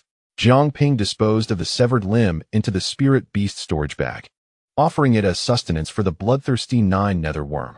No, just as Tung Yuan was about to emit a pained scream, a more piercing wail echoed from behind. Upon hearing this cry, several individuals turned in confusion.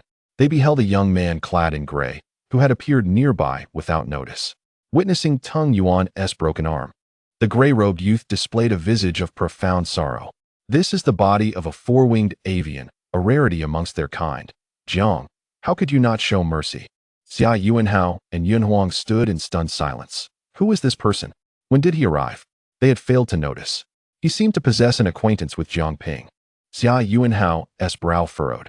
How did this individual gain access to the royal palace's forbidden grounds? Prince Consort, who is he? A friend of yours? Jiang Ping shook his head, suspecting he might be an assassin. The last encounter with Busi took place above the royal palace of the Lingtai kingdom. This individual had traded him the corpse of the sun god body, Chuyang. He possessed a unique stealth technique that allowed him to remain hidden nearby, unnoticed by others. Though Jiang Ping had seen him long ago, the moment Jiang Ping appeared, Busi had locked onto him, yet equally, Jiang Ping had pinpointed him. This person had infiltrated the palace's forbidden grounds without cause, fixating on Jiang Ping. Was he not an assassin, then perhaps a mere tourist? Upon hearing the word assassin, Xia Yuanhao's gaze instantly turned frigid, a terrifying aura locking onto him. Do not misunderstand. I am merely here to collect the corpses. Buxi hastily clarified his intentions. I am well acquainted with the members of the Tiandao Academy, and I know they will undoubtedly demand an exorbitant price, thus provoking Brother Jiang. I came in advance to secure the bodies of these two divine entities. Jiang Ping'an regarded Buxi with indifference. Do you even believe your own reasoning? I do. For it is the truth, Buxi replied, his face adorned with a radiant smile, exuding sincerity. You seek death. Tung Yuan, whose arm had been broken, felt an immense humiliation as he observed the two casually conversing, seemingly indifferent to his plight. The fury within him erupted like a volcano. Just now, I was careless. This time, I shall send you to your demise. Tung Yuan had previously underestimated Jiang Ping'an, but now he would unleash the full force of his innate abilities to ensure Jiang's annihilation. Suddenly, 10 identical Tung Yuans appeared in the air simultaneously. This was not an illusion, but rather a powerful secret technique known as the phantom body technique. Upon its execution, numerous afterimages materialized. The 10 phantoms surged towards Jiang Ping'an, rendering it impossible to discern reality from illusion. One could not simply intercept a single phantom, but must confront them all. Xia Yuanhao's expression grew grave at this sight. The technique was formidable. Though they appeared as mere shadows, each was a tangible entity, allowing the practitioner to swiftly transition to any phantom. Thus, intercepting any single one would prove futile. All must be obstructed. Xia Yuanhao silently summoned his power, prepared to intervene should Jiang Ping'an find himself in peril. Meanwhile, another guide, Cui Yu, regarded Jiang Ping'an as though he were a fool. How dare he provoke the members of Tiandao Academy? Surely, he had grown weary of life. This young man must believe that his talents could rival those of their academy, unaware that such actions bordered on self-destruction. The members of Tiandao Academy possessed advanced bloodlines, known as divine bodies, and their ancestors had records of ascension. What manner of trash was this youth to challenge them? As Yun Huang saw the oncoming phantoms rushing towards Jiang Ping'an, her expression drastically changed. Be careful, she exclaimed, dashing forward to intercept Tung Yuan. She could discern the strength of the technique and understood that complete obstruction was improbable, yet she hoped to alleviate some of Jiang Ping'an's burden. However, she had underestimated her opponent's prowess, managing to halt only 2 of the phantoms. The remaining 8 phantoms had already reached Jiang Ping'an. Die! The 8 phantoms of Tung Yuan proclaimed in unison. Dare to sever my arm, and I shall take your life. Chapter 186. Killing the guide. Upon facing the 8 Tung Yuans, Jiang Ping'an's eyes narrowed slightly, and he took a step back. The technique was not merely an illusion. It was the result of speed reaching its zenith, creating afterimages.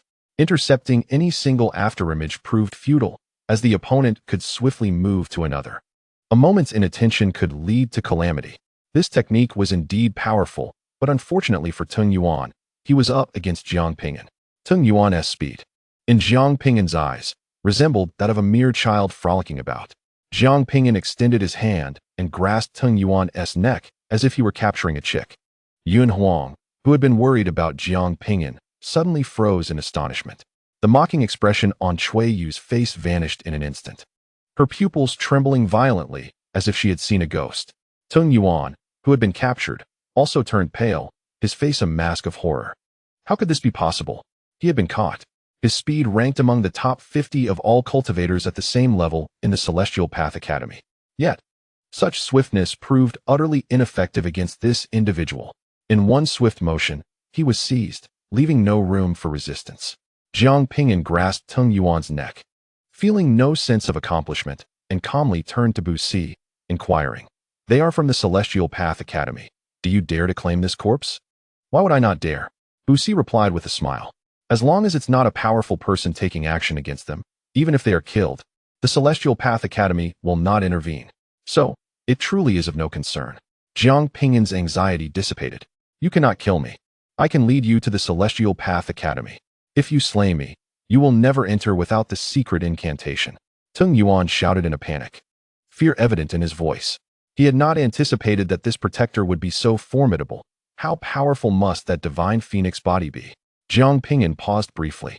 He was indifferent to the prospect of entering the Celestial Path Academy, but it was of utmost importance to Yun Huang.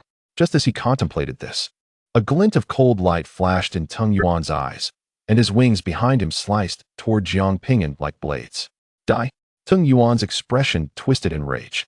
From the moment he had his arm severed, he had no intention of allowing Jiang Ping'an and his companions to enter the academy. If such a sneak attack had been effective against Jiang Ping'an, he would not have survived to this day. As Tung Yuan flapped his wings, he suddenly crushed the opponent's neck. Simultaneously, his other hand transformed into a fist, shattering the opponent's dantian along with the nascent soul within. No! Bu Si screamed in agony, as if his own neck had been crushed. Jiang, please, leave the corpse intact. Bu Si was distraught. This was a divine body of the four-winged bird clan, exceedingly rare.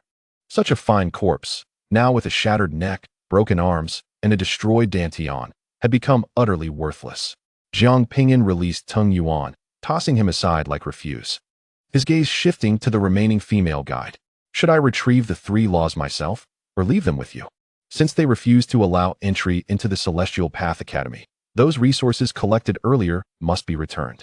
Chui Yu swiftly retreated, channeling the power of the wood element. A vine erupted from the earth, swiftly ensnaring Jiang Ping'an. Chui Yu roared. Do you think that by killing Tung Yuan, I will fear you? Die, trash! Jiang Ping'an, expressionless, easily tore apart the vines binding him. Do you think such things are of any use against me? Chui Yu scoffed. Fool, the vines are indeed useless, but they are laced with poison. My poison has once incapacitated even those in the transformation stage. My ancestors have killed an entire clan with it, exterminating countless beings. You will soon feel your body corroding little by little, transforming into a puddle of muck amidst the agony. Haha. Although Chui Yu was astonished by Jiang Ping'an's combat prowess, she remained unfazed. Strength alone did not guarantee victory, while her own power was not formidable. The number of cultivators who had perished at her hands was countless, all due to the terrifying poison coursing through her body. As if a realization struck him, Bu Si's expression shifted subtly. Could it be the demonic poison body? He instinctively distanced himself from Chui Yu, fearing contact. Yun Huang and Xia Yuanhao, upon discovering Jiang Ping'an's affliction, were visibly alarmed. Xia Yuanhao hastily retrieved 2 detoxification pills, ready to offer them to Jiang Ping'an, only to find him vanishing from his spot. Rushing towards Chui Yu, he seized Chui Yu by the throat, removing the storage necklace from her chest. Why must I retrieve the resources myself? Staring at the man before her, Chui Yu's eyes widened in horror. How could this be possible? You are clearly poisoned. How can you still harness your strength? The moment the vines made contact with her body, the poison had already infiltrated. Below the transformation god realm, once poisoned by her, one could not mobilize their physical strength, leading to rapid decay and ultimately dissolving into a viscous liquid. Yet, Jiang Ping'an showed no signs of harm. I am immune to poison. Jiang Ping'an inquired whether they could enter the Heavenly Tao Academy. Chui Yu stood there, dumbfounded. This man was immune to poison. Her greatest talent was poison, yet before him, it was rendered worthless. Not entirely worthless, as the 10,000 poisoned 7-star worm relished such toxins. I will take you to the Heavenly Tao Academy. Do not kill me. Chui Yu, fearing he might crush her, pleaded. Jiang Ping'an's immunity to poison astonished both Xia Yuanhao and Yun Huang. They were aware of his toxic nature, yet never anticipated his immunity. They were left bewildered as to what weaknesses he might possess. Suddenly, Jiang Ping'an struck Chui Yu, shattering her skull, blood splattering. Why resort to such petty tricks? An attack talisman fell from Chui Yu's hand. Her apparent acquiescence was merely a facade for a sneak attack, which Jiang Ping'an had detected. Bu Si wailed again, lamenting the loss of the demonic poison body, a rare specimen, now destroyed. Such a waste. Such a waste. Hearing his words, Xia Yuanhao and Yun Huang exchanged odd glances. Was this man harboring some perverse obsession? A nascent soul fled from Chui Yu's body, attempting to escape. Jiang Ping'an seized it without hesitation. The frightened little Chui Yu within the nascent soul cried out, "You cannot kill me. My brother is a sacred body. If you kill me, he will undoubtedly seek revenge." She did not anticipate this man's strength and resorted to threats in her desperation. Sacred body. Jiang Ping'an's eyes flickered. The others around him were equally taken aback. The sacred body, the legendary embodiment of the strongest human physique. To think this woman had such kin. Chui Yu shouted, "Yes. My brother is indeed the fabled sacred body. He is an exceptional talent at the Heavenly Tao Academy, capable of obliterating you with a single punch. Quickly find me a new body, Present a supreme treasure as an apology, and make me your servant, or else, bang. Jiang Ping'an crushed the nascent soul. A glimmer of anticipation in his eyes, intrigued by the true strength of a complete sacred body. The expressions of the three bystanders were peculiar. This woman remained oblivious to Jiang Ping'an's thoughts even in her final moments. The square fell silent. The two guides of the Heavenly Tao Academy lay dead. Jiang Ping'an's audacity was indeed remarkable. Jiang Ping'an cast an apologetic glance at Yuanhao. I am sorry for having killed the messenger. There is no way for me to attend the Celestial Academy. However, I shall make amends. There is no need for compensation, Yuanhao replied, her expression profoundly complex. She had never anticipated that events would unfold in such a manner. The two messengers from the Celestial Academy had been crushed effortlessly before Jiang Ping'an, as if they were mere toys. Was it that they were too weak? No, it was Jiang Ping'an's overwhelming strength that was indisputable. Perhaps these two were simply ill-matched against him, rendering them easy to handle, but his prowess was beyond question. Yuanhao turned to Xia Yuanhao. Your Majesty, I truly apologize. I no longer wish to attend the Celestial Academy. The academy had been arranged through the assistance of the great Xia royal family, with hopes that she would pursue her studies there and serve the great Xia in the future. However, now that seemed impossible, and she had no desire to go. She had once believed it to be a place for seeking immortality and wisdom. Yet witnessing the fate of the two messengers made her realize that it was not the place she had envisioned. It matters not. With your talents, you will undoubtedly thrive in due time. It is merely a question of speed, Xia Yuanhao responded, seemingly unfazed and rather relieved. Since attending the Celestial Academy was no longer an option, it would be fortuitous to visit the imperial ruins, where Shaoqing and many of her kin had reaped considerable rewards. Jiang Ping'an stored the two corpses and turned his gaze towards Busi, suddenly inquiring, You have come to kill me, have you not? Chapter 187. Xiaqing acquires the Emperor's techniques. Busi had managed to infiltrate the great Xia palace with remarkable stealth, clearly harboring ulterior motives. Upon Jiang Ping'an's appearance, the assailant immediately locked onto him, evidently a skilled assassin. Do not jest. I came in admiration of your prowess, brother Jiang, to witness it firsthand. Busi vehemently denied any ill intent.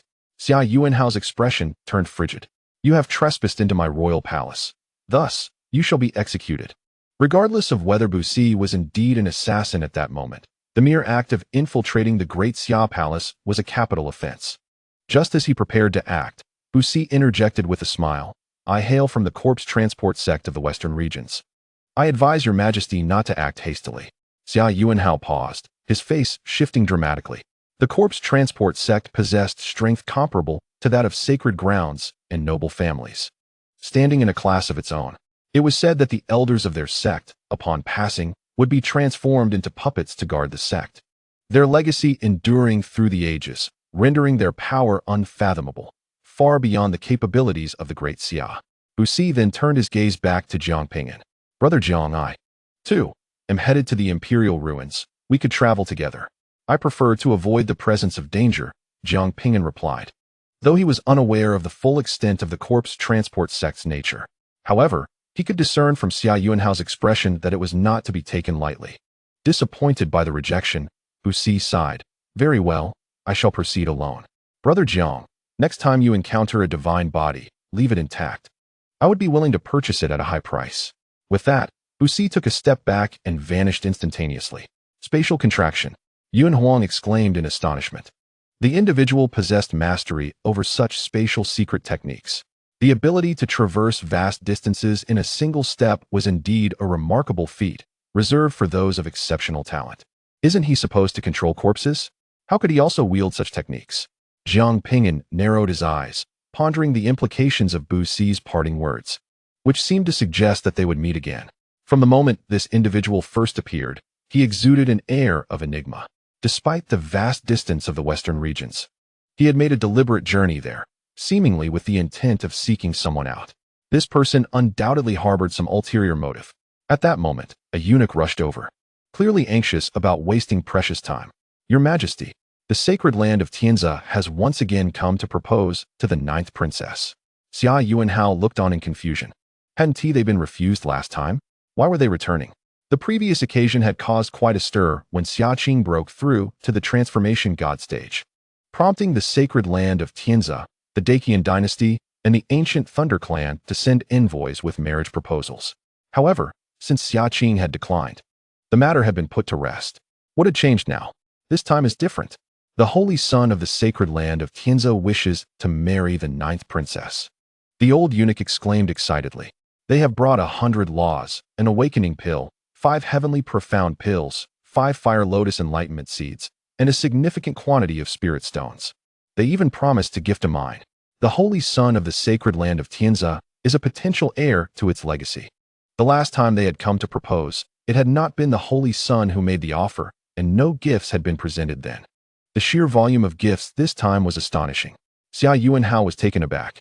What was happening? Why had the sacred land of Tianzi suddenly arrived with a proposal? Was it truly due to his daughter's unparalleled beauty? At that moment, a guard hurriedly burst in. Your Majesty, the crown prince of the Daqian dynasty has also come to propose. Xia Yuanhao's heart sank, plunging him further into confusion. Why was the crown prince of the Daqian dynasty here as well? The Daqian dynasty held a status comparable to that of the sacred land, being the most powerful dynasty in the eastern region, and its crown prince was destined to ascend the throne. The simultaneous proposals from both the holy son of the sacred land of Tianzi and the crown prince of the Daqian dynasty could not be mere coincidence. Suddenly, a realization dawned upon Xia Yuanhao. Could something significant have transpired with Xia Qing? Just then, a sound emanated from the jade slip at his waist, and Xia Qing's voice resonated. Prepare to relinquish the throne for me. I have acquired a great emperor's technique. What? In that moment, Xia Yuanhao completely lost his composure. The dignity and steadiness of an emperor dissipating as he gasped in disbelief, his heart pounding like thunder, his body trembling. In the human race, only one individual could be referred to as the great emperor. Millions of years ago, the human race was merely an ordinary group among countless others, weak and feeble, often preyed upon by the more powerful races. It was not until one extraordinary individual emerged that their fate was forever altered. He created techniques, educated the masses, unified the written language, and led the human race to battle against all others. He forged an era of prosperity for humanity, causing the other races to bow their heads in defeat. After the great emperor departed from the mortal realm, the human race thrived for 500,000 years, unmatched by any other. Even after 1,000,000 years, the emperor's status remained unassailable, standing as a spiritual monument for the human race. Strands of hair that fell from the great emperor were considered treasures. To obtain the emperor's secret technique was akin to acquiring a divine artifact. No wonder Xia Yuanhao was in such a state of disarray. Who wouldn't be struck with awe? It became clear why both the holy son of the sacred land of Tianzi and the crown prince of the Daqian dynasty were so eager to propose. Marrying Xia Qing signifies the acquisition of a celestial artifact. Who would not desire such a woman? The voice of Xia Qing echoed once more through the communication talisman. Has the envoy from the Celestial Academy arrived? Have Yun Huang and the others departed? Yes, they have come, but they have not yet left, Yun Huang replied. Xia Qing paused momentarily, astonished, and inquired, why have they not departed? Yun Huang recounted the events that had transpired. Upon hearing that Jiang Ping'an had slain someone, Xia Qing's expression twitched. Indeed, this young man possesses a fierce resolve, daring even to eliminate an envoy. Such actions are commendable. Scum like that ought to be eradicated. And it is perhaps for the best that the Celestial Academy is not involved. Xia Qing fully endorsed Jiang Ping'an's decision. Hurry to the emperor's ruins.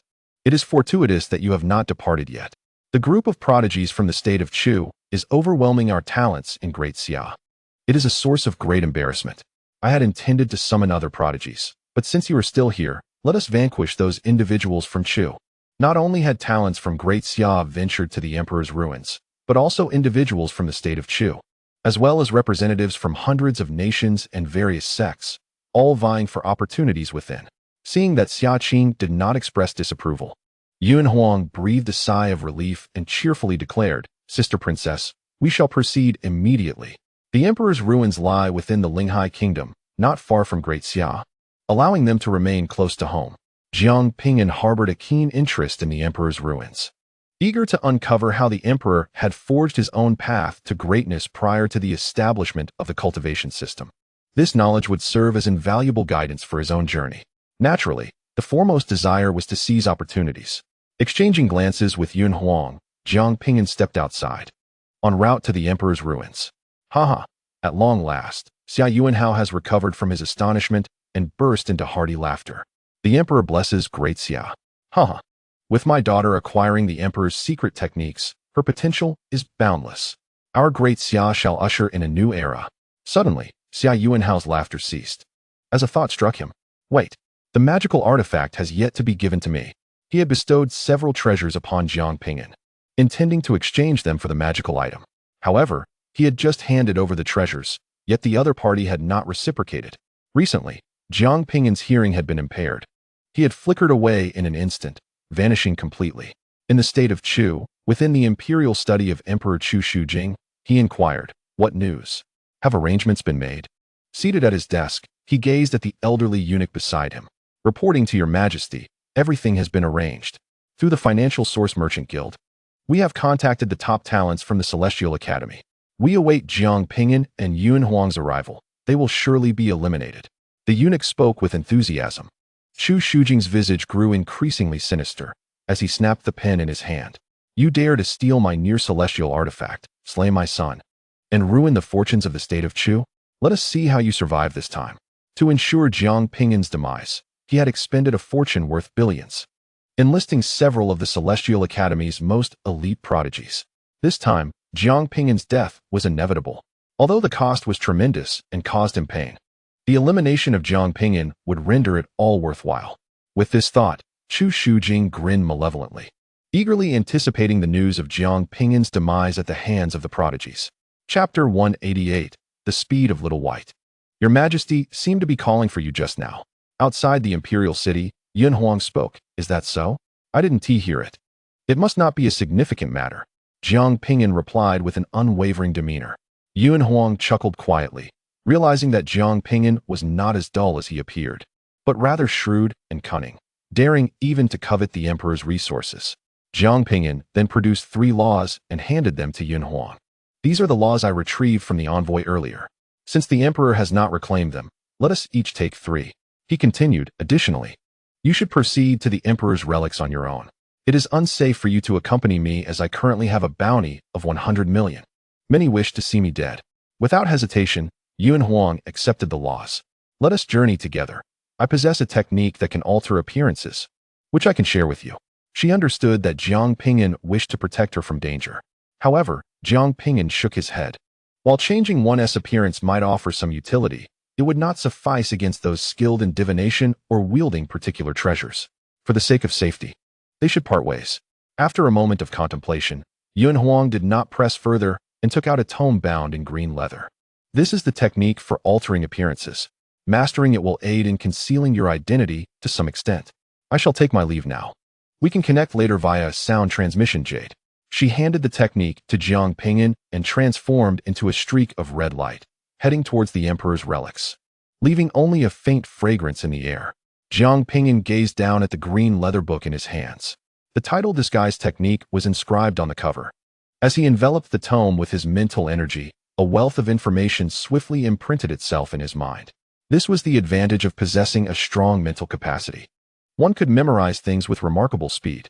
The technique was not difficult to master, as it involved manipulating energy to alter one's form.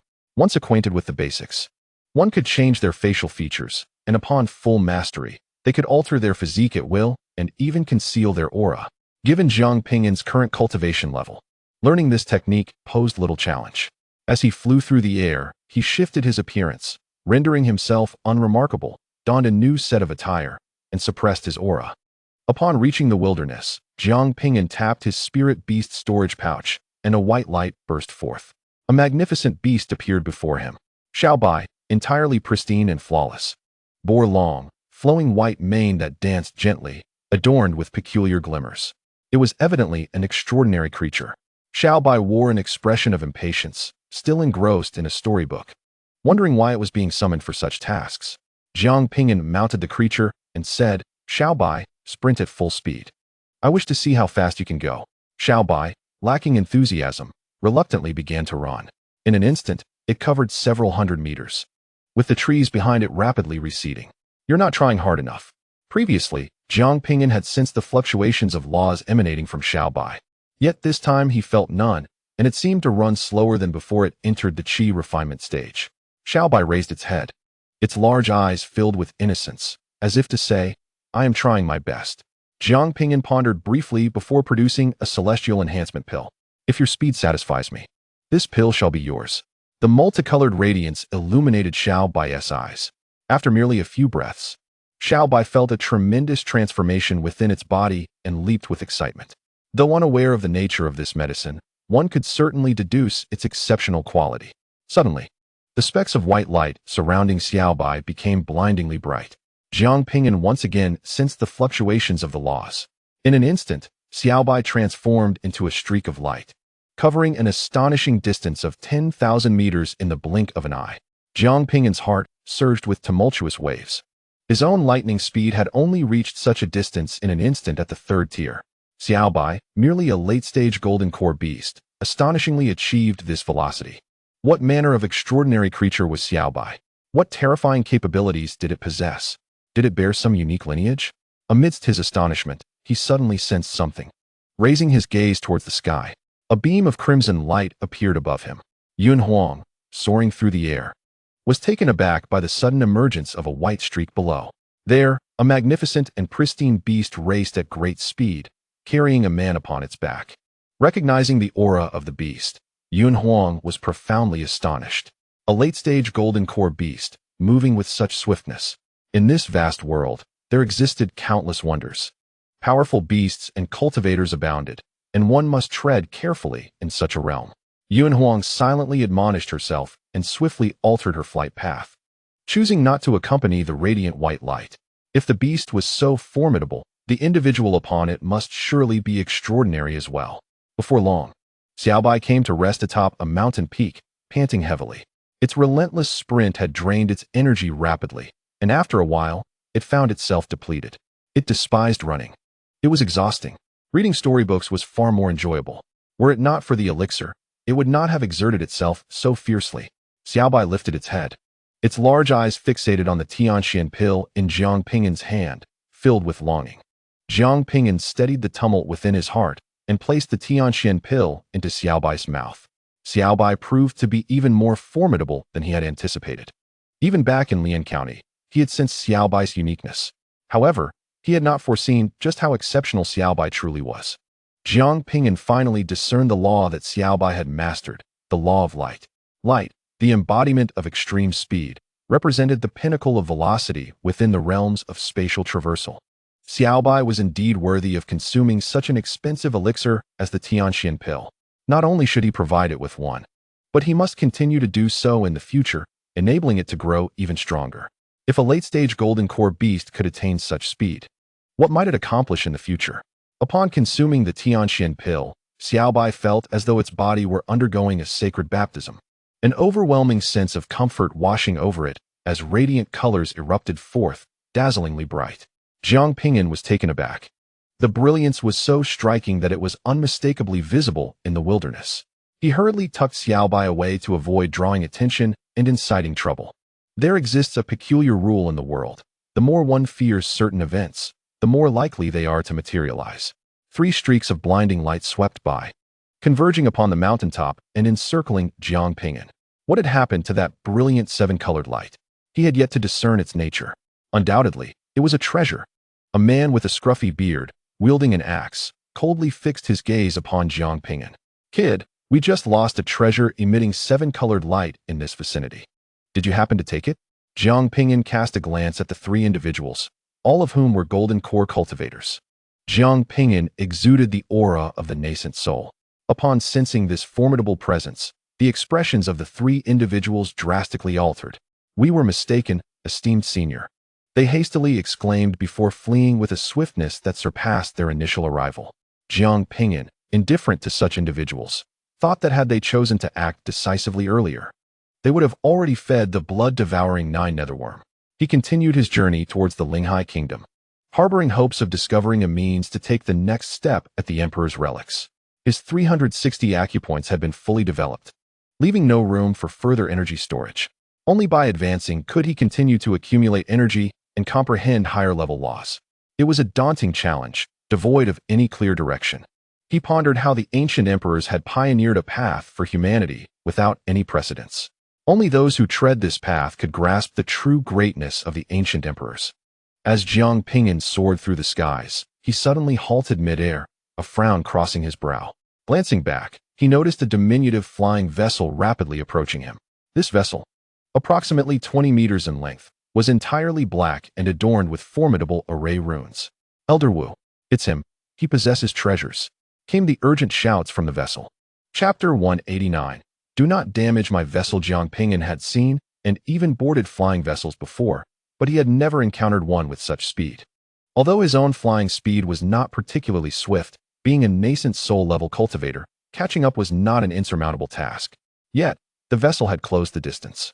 Upon it stood three familiar faces, the very trio that had nearly discovered Xiaobai not long ago.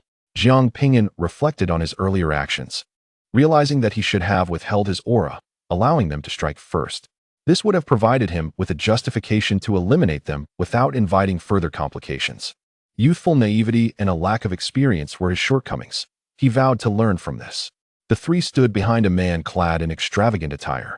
He was tall and robust, exuding a fierce aura, with a gleaming axe hanging at his waist and an intricate pattern of two crossed axes embroidered on his chest. The vessel halted before Jiang Ping'an. Wu Qianyun fixed his gaze on Jiang Ping'an, gripping his axe with a voice that rumbled like thunder.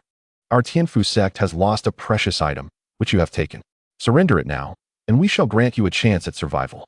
Jiang Ping'an maintained a calm demeanor as he replied, If I were a villain, I would simply seize it by force, ending matters swiftly, rather than engaging in idle chatter. This group, clearly intent on robbery, resorted to meaningless justifications. Elder Wu, this fellow is utterly arrogant, disregarding our Tianfu sect. One of the accompanying cultivators exclaimed. The treasure that emits rainbow hues must undoubtedly be of high caliber. Elder Wu, take action while we remain unobserved. Securing this treasure will surely lead to your breakthrough into the transformation stage, allowing you to ascend as the sect leader. The three cultivators flattered and incited Wu Qianyun, eager for their share of the spoils should he succeed. Wu Qianyun narrowed his eyes, releasing a terrifying aura characteristic of a late-stage blood infant.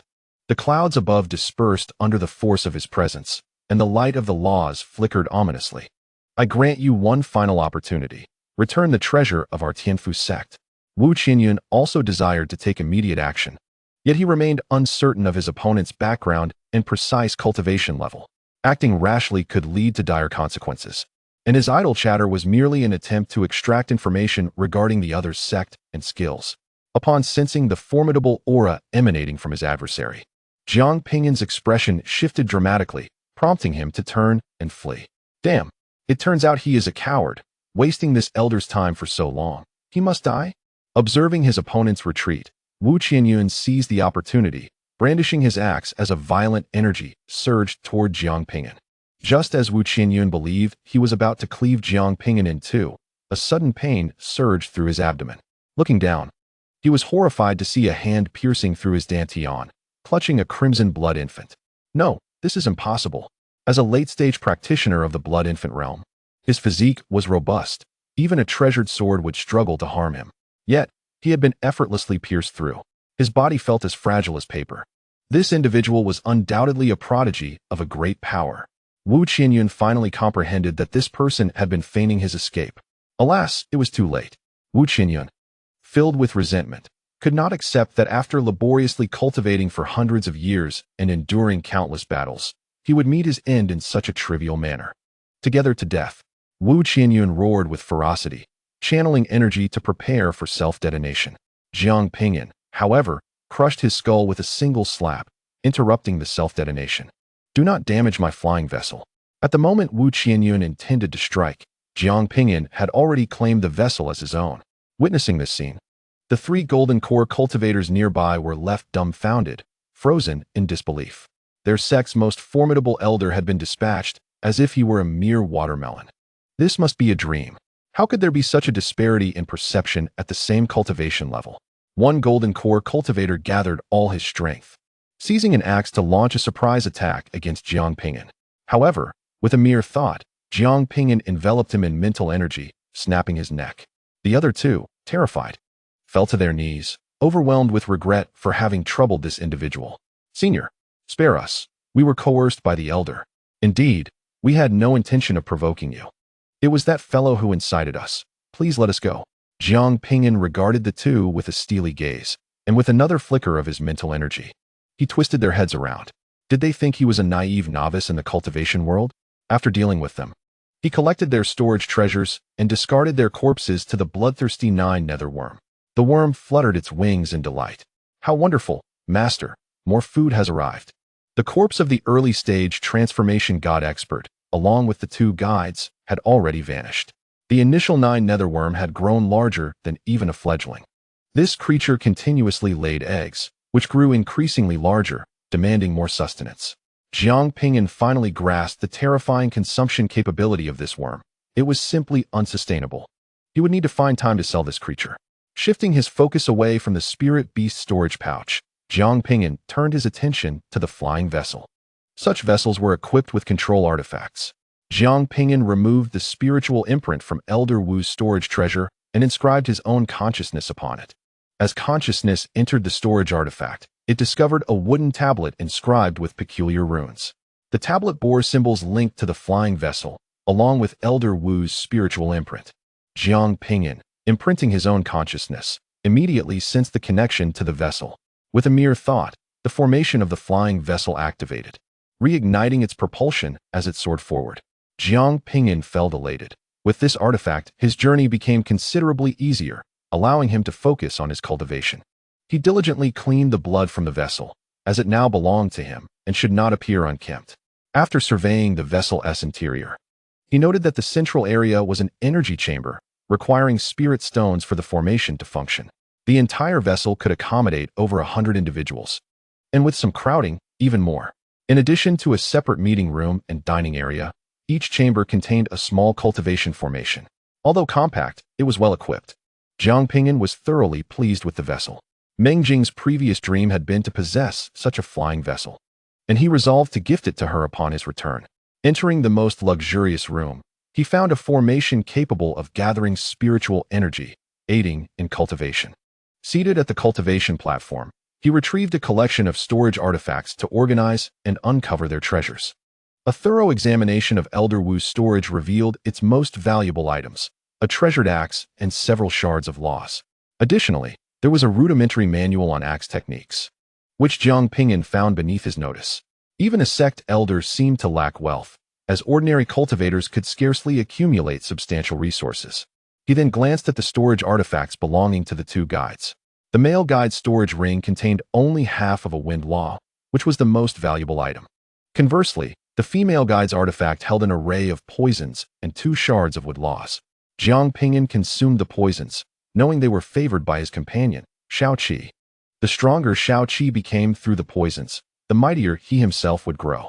Yet, despite the abundance of storage artifacts, none could yield a complete law, truly a sign of poverty. Extracting the wood law, he continued his comprehension. Techniques such as Eternal Vitality, Wuji Fist, and Battle God Technique all required diligent practice. Suddenly, a terrifying aura enveloped the vessel, causing Jiang Ping'an's expression to shift. A formidable being of the transformation stage. What was happening? Why was he being targeted by such a powerful entity? Jiang Ping'an's heart raced, instinctively urging him to flee. He recognized that he could not contend with such strength. Yet, he managed to suppress his impulse. A nascent soul cultivator could not outrun a transformation stage opponent.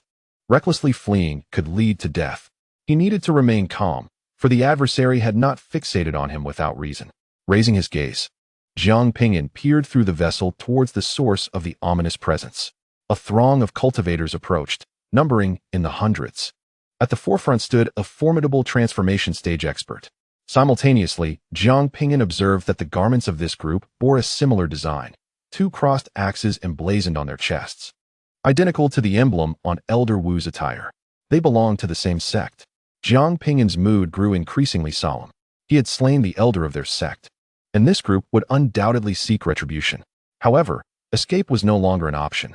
Jiang Ping'an immediately conceived an alternative strategy, employing the art of disguise to transform his visage and physique into that of Elder Wu.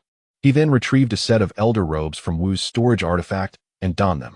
Finally, He suppressed his aura and began to alter the timbre of his voice, mimicking Elder Wu until he achieved an uncanny resemblance. Having completed these preparations, he steadied his heartbeat and calmly ascended to the deck, just as the group arrived. Jiang Ping'an clasped his fists in salute, addressing the sect leader. The individuals who had previously identified themselves as the Heavenly Axe sect were led by a woman whose presence radiated formidable energy. Distinguishable by her attire from the others, she must be the sect leader. Though he appeared composed, he was poised for combat.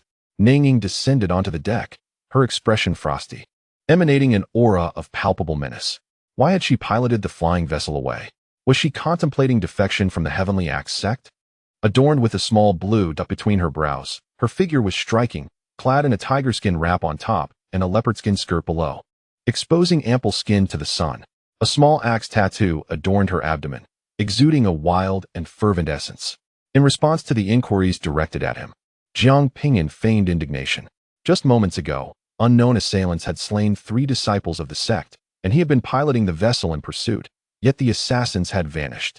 This explanation clarified his absence during their rescue and accounted for the demise of the 3 Golden Core disciples.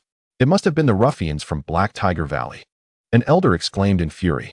Nonsense, who else but Black Tiger Valley would attack our Heavenly Axe sect without provocation? Another elder hissed through clenched teeth.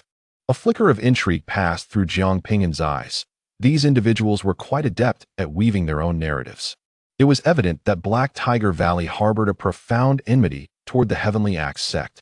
The group harbored no suspicions toward Jiang Ping'an. Nangying regarded him intently, her demeanor gradually softening. The other disciples retreated to their quarters to recuperate, while all the elders convened to deliberate the specifics of their impending expedition to the Emperor's relics. She swayed her hips as she made her way back into the flying vessel. Jiang Ping'an noted that although her expression had relaxed, her attention remained fixated upon him. He was uncertain whether he had inadvertently aroused her suspicion. Exercising caution, he resolved to maintain his guise as an elder and accompany them to the Emperor's relics. Once there, with Xia Qing to assist him, they would likely not dare to act against him. Including Jiang Ping'an, there were 6 elders and 1 sect leader. Upon reaching the conference room, everyone took their seats. Jiang Ping'an appeared serene, yet inwardly, he was exceedingly anxious.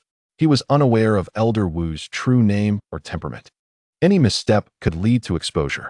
It was prudent to remain silent for now. Nangying occupied the head of the table, her leg casually draped over it, displaying a distinct lack of decorum.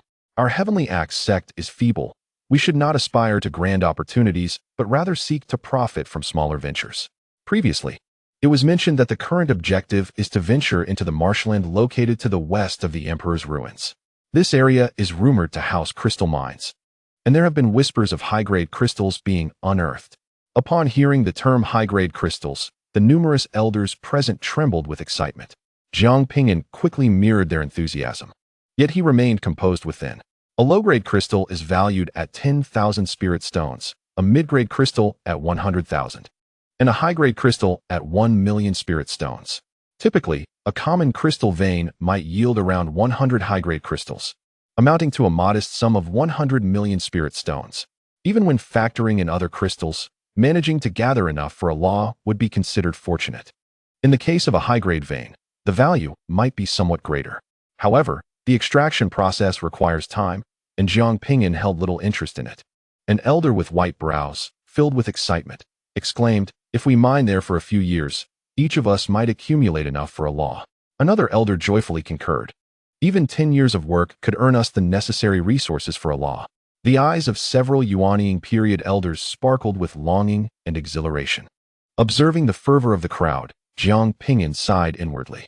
Life is arduous for the lower-tier sects, not to mention the lowly rogue cultivators. The path to immortality is fraught with challenges. For an ordinary cultivator, every step demands extraordinary fortune. Do not rejoice too soon. We are not the only faction seeking to mine. Conflict and casualties are inevitable. Nangying doused their enthusiasm with a cold splash of reality. What endeavor is without risk? Were it not for the difficulty in locating Jiang Ping'an, I would have prepared to assassinate him myself. A seemingly young elder's eyes gleamed with desire. A bounty of 1 billion awaits. If he could eliminate him, such resources could be utilized for ascension. The other elders wore expressions of yearning as well. Stop dreaming. The opponent has the strength to sever an arm from a god transformation cultivator. Approaching him would merely be delivering resources. Ning cast a disdainful glance at the dreaming elder. To sever an arm from a god transformation cultivator? Such boasts are clearly exaggerated. A Yuanhao cultivator cannot possess such strength. This elder had heard such rumors before, yet he was skeptical. A god transformation cultivator can overpower a Yuanhao with mere presence. How could one sever their arm? Ning sighed and shook her head, opting not to elaborate. A frog at the bottom of a well cannot fathom the vastness of the sky. For these individuals, the Yuanhao stage represents the pinnacle. But for a prodigy like Jiang Ping'an, it is merely the beginning. Everyone, return and rest well, adjust your states. In about half a month, we shall arrive at the Emperor's ruins, and we must be prepared to mine. Suddenly, Ning recalled something and turned to an elder, asking, Third Elder, how goes your efforts in contacting the Shushan sect regarding the marriage alliance? Upon hearing this, the third elder's expression froze. His greatest fear had materialized. The sect master of Shushan declared his intention to devote his life to the path, eschewing the search for a partner. Nonsense. Ning, incensed, stood upright, placing her foot on the table. Last I heard, he was openly seeking a partner. My conditions are entirely suitable. Why would he refuse? That scoundrel simply does not wish to marry me. What is so wrong with me? Gifted with beauty and an alluring figure. Is it merely a volatile temper that deters suitors? Is it simply that our sect owes a trifling sum to the merchant guild? As cultivators, we possess lengthy lifespans. Repaying a debt over a millennium is entirely feasible. My aspirations are modest, to transcend to the transformation stage before the age of 600, attaining a higher status to assist our sect in settling its debts. Why, then, does no one wish to wed me? The elders remained silent. Jiang Ping'an was likewise mute. Though everyone harbored thoughts, none dared to voice them. Chapter 191. Entering the Emperor's ruins as the meeting concluded, Jiang Ping'an contemplated a hasty retreat. The weight of being amidst such formidable beings was overwhelming. A moment's carelessness could lead to dire consequences. He stealthily made his way to the deck, poised to flee when suddenly, he halted. A divine consciousness had latched onto him. Elder Wu, where are you headed? Ning materialized behind Jiang Ping'an, wielding a golden axe. Nowhere in particular, merely enjoying the scenery, Jiang Ping'an replied, his visage unyielding as he endeavored to steady his racing heart. What was amiss? Why was this woman fixated upon him? Had she discerned his secrets? Just admiring the view, Ning chuckled. Recently, someone from our sect has colluded with the Black Tiger Valley. I initially suspected Elder Wu might be that person. How could I conspire with the Black Tiger Valley? I am utterly opposed to them. Jiang Ping'an retorted passionately, his face ablaze with indignation. Ning nodded. I too find it hard to believe Elder Wu would betray the sect. You ought to return to your cultivation. The Emperor's ruins are perilous. And you must be in good spirits. Jiang Ping'an gazed into the distance. I wish to savor the view a little longer. Ning smiled, said nothing further, and sauntered away. Yet, Jiang Ping'an sensed an almost imperceptible divine consciousness sweeping around him. A heaviness settled in his heart. This woman was intent on watching him. Escape was no longer an option. He could only bide his time until they entered the Emperor's ruins. Regaining his composure, Jiang Ping'an retreated to his quarters for cultivation. A fortnight passed swiftly, yet he continuously sought opportunities to escape, only to find the sect leader ever watchful, rendering any attempt futile. However, there was promising news. He had finally made headway into the second layer of the endless cycle. Now, he could effortlessly mend the wounds of the laws and experience a rebirth from severed limbs. His recovery speed rivaled that of a transformation stage cultivator. Yet, mastering the second layer entirely would require more time. As they drew closer to the Emperor's ruins, an increasing number of cultivators congregated nearby. Countless practitioners made their way to the ruins. Jiang Ping'an even beheld a colossal eagle stretching several hundred meters, exuding a terrifying aura. Upon the eagle stood powerful cultivators. He also spotted a sword cultivator soaring at incredible speed, wielding a formidable sword intent that pierced the heavens, prompting numerous cultivators to evade. In stark contrast, the flying vessel of the Heavenly Axe sect appeared pitifully insignificant beside these behemoths. Upon approaching the Emperor's ruins, the sight before him was utterly astonishing. A throng of cultivators swarmed like locusts, representing every realm of cultivation. They converged from all directions, seeking fortune. The Emperor's ruins lay nestled within a mountain, which, once surrounded by sheer cliffs, now showcased clusters of buildings. The myriad of shops, stacked upon one another, creates a bustling marketplace that stretches for miles, almost resembling a city in its own right. These establishments thrive with a constant flow of patrons, making commerce more appealing to the average individual than seeking fortunes within the imperial ruins. Before entering the ruins, all must queue to pay a fee, though those with substantial influence may bypass the line. The fee is modest, a mere 100 spirit stones per person. It took the members of the Heavenly Axe sect 3 arduous days of waiting to finally pay, reflecting the sheer number of seekers. Each cultivator entering the ruins bears an expression of yearning for opportunity. Ordinary cultivators, lacking in talent, resources, and connections, often find themselves without a partner on the path of cultivation. Absent a stroke of fortune, they may squander their lives and, a century later, return to dust without leaving a mark on the world. Such a fate is for the fortunate. Those less so may find their lives abruptly ended by a mere encounter. Even with the knowledge that the imperial ruins hold scant chances, they are unwilling to forego this opportunity. It is akin to an army crossing a narrow bridge. Ever since the news broke that the 9th princess of the Great Xia had acquired the emperor's techniques, various powerful factions have dispatched even stronger cultivators, indicating that the numbers of seekers will only increase. Ning Ying gazes with envy, imagining how splendid it would be to possess the emperor's techniques, which she could then sell for a handsome profit. The elders and disciples around her share this dream, yet none possess the requisite strength. As the group traverses the outer barrier and enters the imperial ruins, they are greeted by an abundance of spiritual energy, and the laws of power resonate with greater clarity than in the outside world. The interior space is vast, with 3 celestial bodies suspended above, swirling in a breathtaking display. Most cultivators head towards the training grounds established by the 3 major factions, where opportunities abound. "Master, shall we take on the challenge?" one asks, pointing toward the path to the heavens, rumored to be where the 9th princess ascended to the 90-fold heavens and obtained the emperor's techniques. Elder Bai Mei gazes longingly at a distant mountain. Whoever acquires the emperor's techniques will ascend to greatness in an instant. Ning Ying shakes her head, dispelling the fantasies. Those who reach such heights have already pushed their realms to the limit. We lack the strength for such endeavors. However, should we uncover enough crystal stones, you may find yourselves with the means to attempt the challenge. The path to the heavens is divided by realms, allowing cultivators of all levels to try their luck. For now, let us focus on mining.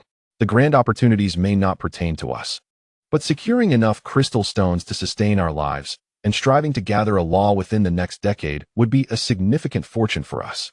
Ning Ying leads her group toward the swamps in the west. Jiang Ping'an secretly plans to flee during the mining process. Soon, they arrive at the marshlands, where a pungent odor permeates the air. Numerous cultivators are at work, with skirmishes erupting over valuable crystal stones. As Ning Ying and her fellow sect members approach, they do not conceal their formidable presence. The powerful aura intimidates the smaller factions and rogue cultivators in the area, prompting them to hastily emerge from their hiding places and retreat to a safer distance. In this world, the concept of precedence is a rarity. Only the strongest are deemed worthy of enjoying resources. As the mining commenced, the outcome depended solely on luck.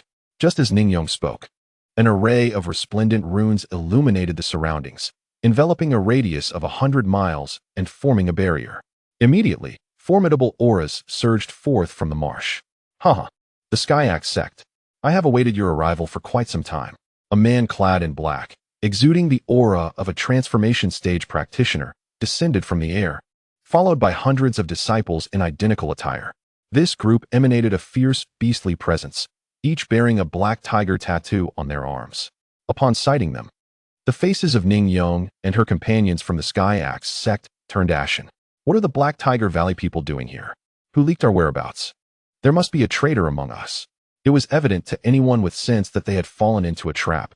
The members of Black Tiger Valley had lain in wait, anticipating their arrival. Someone must have betrayed their location. Ning Yong summoned a golden axe, channeling all her strength to cleave towards the barrier ahead. The axe light soared to the heavens, as though it could rend the very earth. Yet, with a resounding thud, the attack struck the barrier, which remained utterly unyielding. Ning Yong's expression shifted dramatically, as a formidable practitioner in the initial stage of transformation. She found herself unable to breach the barrier with her utmost effort. Do not waste your strength. This is the four-symbol slaughter formation. At your level, you will not break this array, sneered Yang Chaos-Han, the leader of Black Tiger Valley, his prominent yellowed teeth glinting with malice. Upon hearing the words four-symbol slaughter formation, the expressions of the Sky Axe sect members changed drastically. The reputation of this formation was thunderous. Not only could it create a barrier, but it also absorbed the spiritual energy of enemies to replenish that of its allies. It was a notoriously lethal array. However, such a formation was exceedingly costly.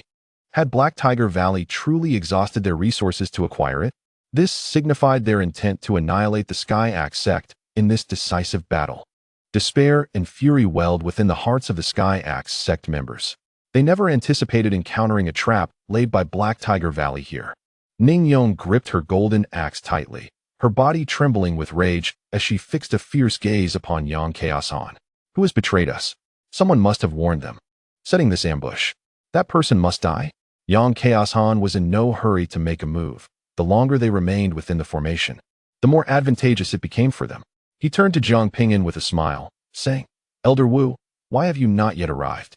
The members of the Sky Axe sect glared at Jiang Ping'an in unison, their eyes brimming with fury and hatred. It's you. Jiang Ping'an was taken aback. Am I a traitor? I knew it was you, Wu Qianyuan. Ning Yong fumed, her chest heaving violently.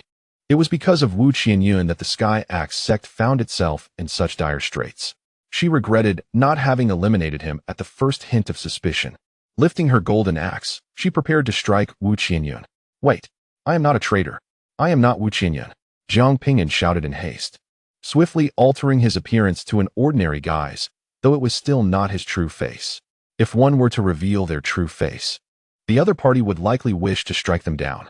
Jiang Ping'an quickly explained, half a month ago, Wu Qianyuan attempted to rob me, but I ended his life. The betrayal of your Tianfu sect has nothing to do with me.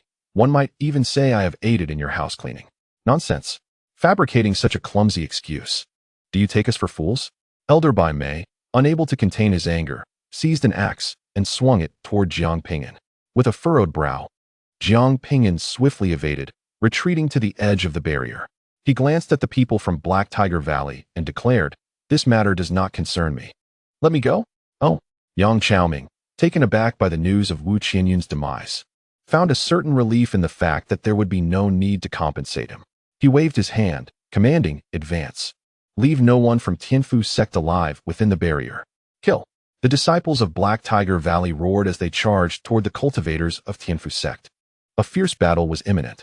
Two Nascent Soul cultivators surged toward Jiang Ping'an. His brow tightened. He had never anticipated such a turn of events, and now escape seemed impossible. He felt a peculiar force siphoning the energy from within him. Such an unusual formation. Ning Yao charged forward to confront Yang Chaoming, then turned back to roar, Second Elder. Quickly search for the formation master controlling the array flags. The overall strength of Tianfu sect was already inferior to that of Black Tiger Valley. And within this four symbols killing formation, their defeat was all but certain. The array was clearly under the control of someone. Only by locating that individual could they hope to dismantle the formation and end the conflict. The Second Elder, well versed in formations, might discern who held the array flags. However, he was besieged by two Nascent Soul cultivators and could not extricate himself. It's impossible. I cannot calm my mind to deduce. As the Second Elder spoke, he was struck in the back by a blade, blood splattering forth. Ning Yao felt a heavy weight in her heart. The one person capable of deducing the location of the formation master had no opportunity to act.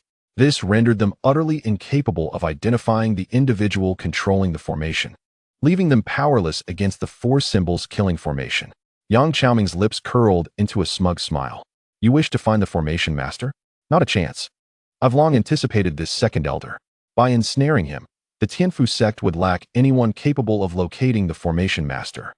The members of Tianfu sect could distinctly sense that their spiritual energy was being continuously drained as they executed their techniques.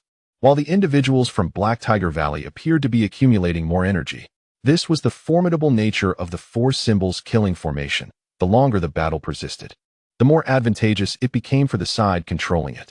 From the outset, the members of Tianfu sect felt a sense of despair. The opposing force was powerful, lying in ambush, further bolstered by the four symbols killing formation. How could they withstand such an onslaught? If this battle concluded, Tianfu sect might very well cease to exist. A terrifying conflict enveloped the entire barrier. Even in the face of certain death, Tianfu sect fought with all their might. Even if they were to perish, they wished to take one or two down with them. Could locating the array flags lead to their escape? Upon overhearing Ning Yao and the second elder's conversation, Jiang Ping'an's gaze flickered. Meanwhile, the two Nascent Soul experts from Black Tiger Valley had already charged before him. Fool, how could you lose focus? You must be terrified. Two Nascent Soul cultivators sneered with delight, the first time encountering such a feeble practitioner of the Nascent Soul stage. Let us eliminate him and divide the resources. With swords drawn, one lunged at Jiang Ping'an's head while the other targeted his dantian. Jiang Ping'an effortlessly raised a hand, obliterating their bodies as if swatting flies. Posing no real threat at all. With his mind, he enveloped the remnants of the two and cast them into a spirit beast storage pouch to feed Xiao Jiao and her offspring. The two Nascent Soul cultivators departed this world peacefully, scarcely registering any pain. Jiang Ping'an concentrated his spirit in his gaze, awakening the power within his pupils. Altering the scene before him, all beings and objects transformed into the rules of heaven and earth in his sight, the intricate patterns of the formation becoming distinctly visible. The threads of these patterns ultimately converged on an unassuming late-stage Nascent Soul cultivator engaged in battle with Elder by May of the Heavenly Axe sect. It was unclear why the formation flags were not placed on the leader of the Black Tiger Valley. Was it due to ignorance of the formation or a lack of time to manipulate it? Such details were of little importance. He had located the controller of the formation. Jiang Ping'an activated Thunder Flash and instantly darted forward. Elder by May was locked in a fierce struggle with his formidable opponent, finding it difficult to secure a victory. Suddenly, a flash of white light darted past, and his adversary's head exploded in a shower of blood. Elder by May was taken aback. Which elder in the sect had become so powerful as to crush an opponent with a mere slap? Upon turning to face the figure, his expression shifted dramatically. Wasn't this the person disguised as Elder Wu? He had not anticipated such strength. A wave of fear washed over Elder by May. Fortunately, when he had attacked this person earlier, they had not retaliated. Otherwise, he too would have met a grim fate. Thank you, fellow cultivator, for your assistance. Elder by May clasped his fists in gratitude. Were it not for this individual's timely intervention, he would have undoubtedly perished in this drawn-out confrontation. Jiang Ping'an paid no heed, retrieving a blue formation flag from the corpse. Upon seeing the flag, Elder by May's eyes widened in astonishment. Could this person be the hidden formation master of Black Tiger Valley? Yet, how did this enigmatic figure know of something even their second elder had been unable to find? You seek death. Yang Xiaoming had noticed the hidden formation master's demise and was consumed with rage, a terrifying force sweeping across the barrier, causing everyone's bodies to stiffen. Yang Xiaoming turned to attack Jiang Ping'an, intent on reclaiming the formation flag. Although Ning Yao was somewhat narcissistic, her strength was undeniable. With a mighty swing of her axe, she struck Yang Xiaoming, sending him crashing to the ground. Glancing at Jiang Ping'an and noticing the formation flag in his possession, Ning Yao quickly deduced the implications of Yang Xiaoming's reaction. She had not anticipated that this mysterious individual could locate the flag. I will intercept him. Quickly refine the flag and open the barrier. The survival of the Heavenly Axe sect hinges on this mysterious person's timely refinement of the flag. Yang Xiaoming soared from the ground, his expression twisted with fury as he bellowed. Ignore everyone else. Kill this person. Erasing the spiritual mark will take at least half an hour. We must seize the flag within this time frame. He never anticipated that the concealed formation master would be discovered so abruptly. Where did this rascal emerge from? How infuriating. This has completely disrupted the plans of the Black Tiger Valley. The members of the Heavenly Axe sect swiftly shielded Jiang Ping'an in their midst. Whether they could survive now hinged entirely on this individual. The next half hour would be a genuine battle of life and death. Everyone braced themselves for the possibility of demise. Suddenly, a peculiar wave reverberated, and the barrier in the sky vanished without warning. The members of Black Tiger Valley and the Heavenly Axe sect, poised for a fierce battle, were momentarily stunned. The barrier had been lifted. What is happening? How could the spiritual imprint have been erased so swiftly? For cultivators of the same rank, erasing the consciousness of a nascent soul expert typically requires at least half an hour. How could this mysterious person accomplish it in an instant? Aside from soul masters, ordinary cultivators lack such capability, do they not? Could it be that this individual is a soul master? After a brief moment of shock, the members of the Heavenly Axe sect erupted in jubilance. They had found a sliver of hope. With the influence of the formation nullified, even if they were outmatched by Black Tiger Valley, they would not face total annihilation. Who on earth is this person? Their gratitude knows no bounds. Damn it. The leader of Black Tiger Valley's eyes blazed with fury. This was an opportunity to obliterate the Heavenly Axe sect, now thwarted by this individual. Just as Yang Chaoming was about to voice his thoughts, a wave of terrifying auras emanated from the surroundings. How unfortunate that the barrier had been lifted. 2 transformation stage experts and a throng of cultivators approached from the distance. Each of them bore a sword upon their backs, their sword energy soaring into the heavens. Upon seeing this group, Yang Chaoming and Ning Yu's heart sank. The master of the Swordsmith Manor. How could they appear here? Chapter 193. The Yellow Sparrow lurks behind Hu Yun. The master of the Swordsmith Manor stroked his beard, a look of regret etched upon his face. He had anticipated a fierce clash between these 2 factions, yet the formation had been breached. Continuing the fight between these 2 factions now seemed futile.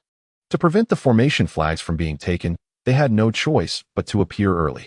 This marshland, we at the Swordsmith Manor also desire. Of course, there are rules among sects, and we will not exploit our strength against the weak. Let us resolve this through a fair competition. Come, whoever can defeat my son Hu Hantian shall claim this marshland. With that, Hu Yin gestured toward his son. Hu Hantian, with long hair styled by a hairpin, donned a resplendent golden robe, shimmering under the sunlight.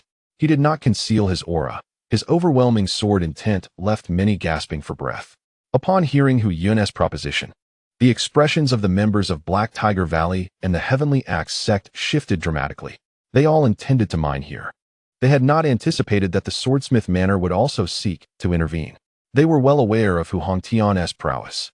He consistently ranked among the top in various competitions and could even contend with the geniuses of the mysterious sect. Hu Tianyun had comprehended a complete principle of gold and mastered the formidable sword rain technique. Given the levels of the Heavenly Axe sect and Black Tiger Valley, none could rival Hu Hongtian among those of the same rank. The claims of the Swordsmith Manor regarding fairness and not exploiting the weak were mere empty words. Although Yang Chaoming and Ning Yoxin were filled with resentment, they dared not express their feelings. Such is the nature of the world. The powerful hold sway. A bunch of worthless trash. Is there no one bold enough to challenge me? Hu Hongtian scoffed, his expression laced with derision. Indeed, solitude accompanies invincibility, and only those of the ethereal sect's caliber could contend with him. Perhaps one could even last for a few exchanges against Jiang Ping'an, leveraging their wits to gain an upper hand. In the face of ridicule, the members of the 2 sects were incensed yet mute. For no one could truly best Hu Hongtian. With no challengers in sight, this marshland now belonged to my forging sword manor. Hu Yun beamed. His gaze shifted toward Jiang Ping'an. Wu Qianyun is a close friend of our esteemed lord. Having killed him, you must pay the price. Surrender the formation flags of the 4 elements killing array and end your own life to minimize your suffering. Upon hearing Hu Yun's words, everyone finally comprehended the reason for forging Sword Manor's presence. It turned out that Wu Qianyun was a multifaceted individual. Forging Sword Manor aimed to orchestrate a conflict between Black Tiger Valley and Heaven's Axe sect, reaping the rewards from their strife. Yet, they had not anticipated the emergence of this mysterious figure who disrupted the 4 elements killing array and thwarted the bloodshed. The pretext of avenging a friend was merely a facade. It was the disruption of Forging Sword Manor's scheme that displeased Hu Yun. A myriad of eyes converged upon Jiang Ping'an, particularly drawn to the formation flags he held. Yang Chaoming, the leader of Black Tiger Valley, hastily interjected, Lord Manor Master. The formation flags in his possession were purchased with centuries of our Black Tiger Valley savings. They do not belong to him. Nonsense. They are undoubtedly my friend Wu Qianyun's. Hu Yun's demeanor turned frigid, and he released an aura alongside another mid-stage transformation god expert. Yang Chaoming's face paled. He opened his mouth to protest, but ultimately fell silent, retreating to the side in resignation.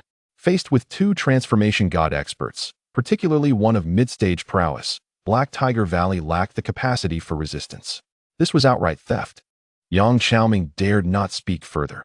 Even if he reclaimed the formation flags, he would undoubtedly incur the enmity of his adversaries, leading to incessant troubles. It was wiser to endure and avoid disaster. Ning Yoxin glanced at Jiang Ping'an, tightening her grip on her axe, and addressed Hu Yun, Lord Manor Master. Wu Qianyun often speaks ill of you behind your back. His death would be no great loss. I possess a rule here. Let this be considered an apology, and spare him from execution. She produced a box containing a sealed rule and tossed it to Hu Yun. The identity of this enigmatic figure had saved their Heaven's Axe sect once.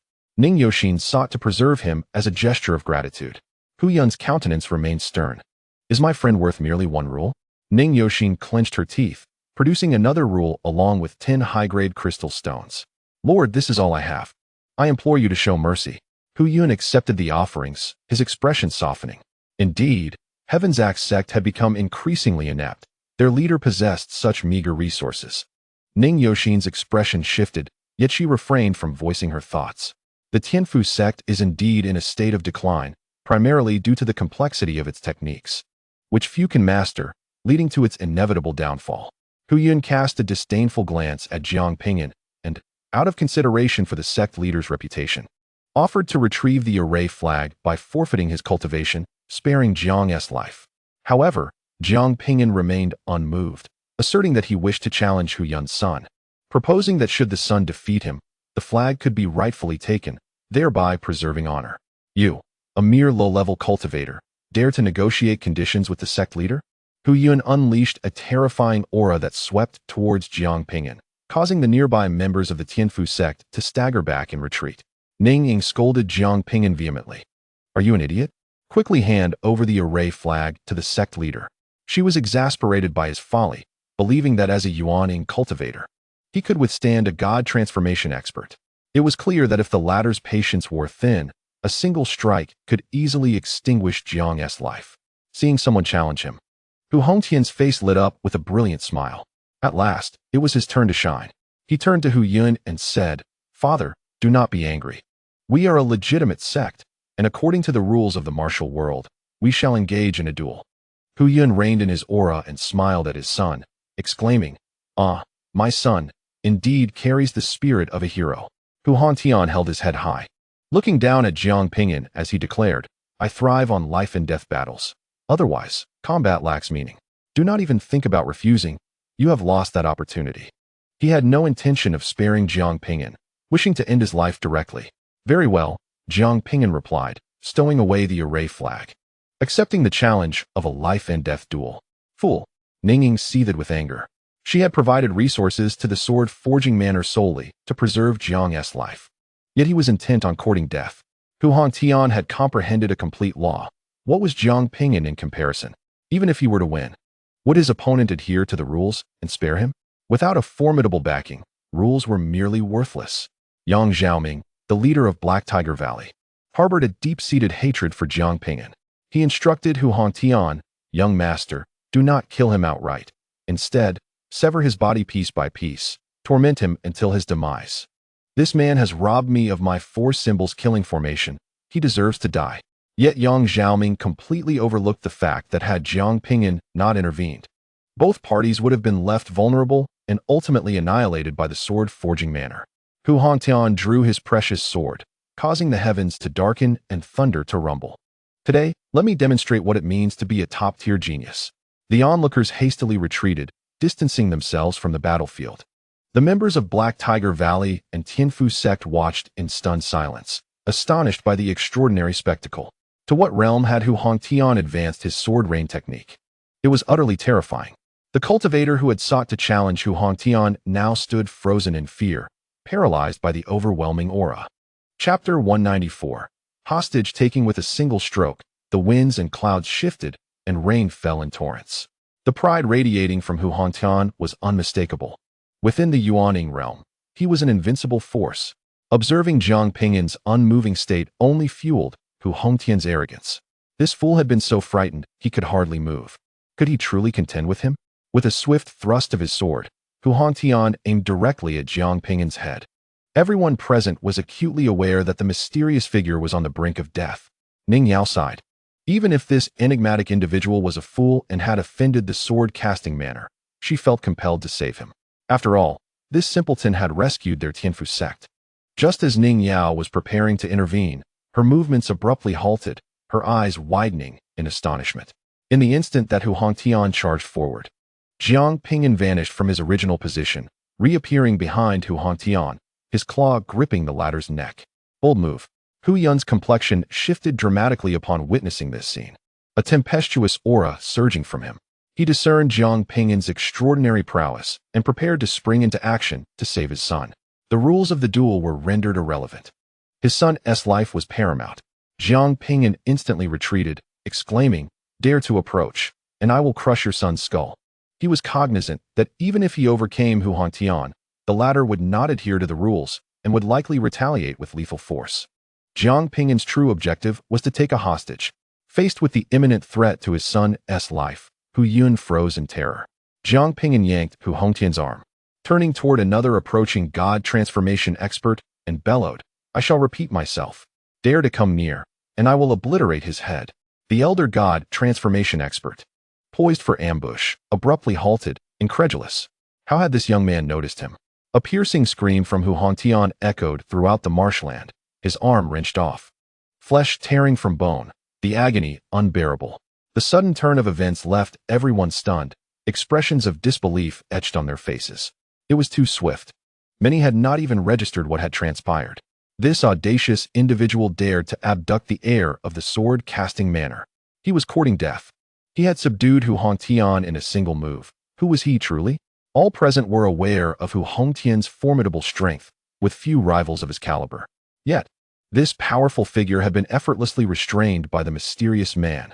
"Release my son, and I shall concede this duel. You may take the battle standard," Hu Yun stated. Suppressing his murderous intent, his tone eerily calm. "Do you take me for a fool?" Jiang Ping'an tightened his grip on Hu Hongtian's neck, coldly scrutinizing the several god transformation experts in attendance. "Now, provide me with 5 rules, otherwise he shall perish." With that, he squeezed Hu Hongtian's neck with renewed ferocity. Gasping, many in the crowd inhaled sharply. This young man dared to extort the sword-casting manor. Was he mad? What use was a life earned if it could not be spent? "Bastard! I will kill you! I will kill you!" Hu Hongtian roared, his humiliation palpable. He had never faced such disgrace, being held hostage in public.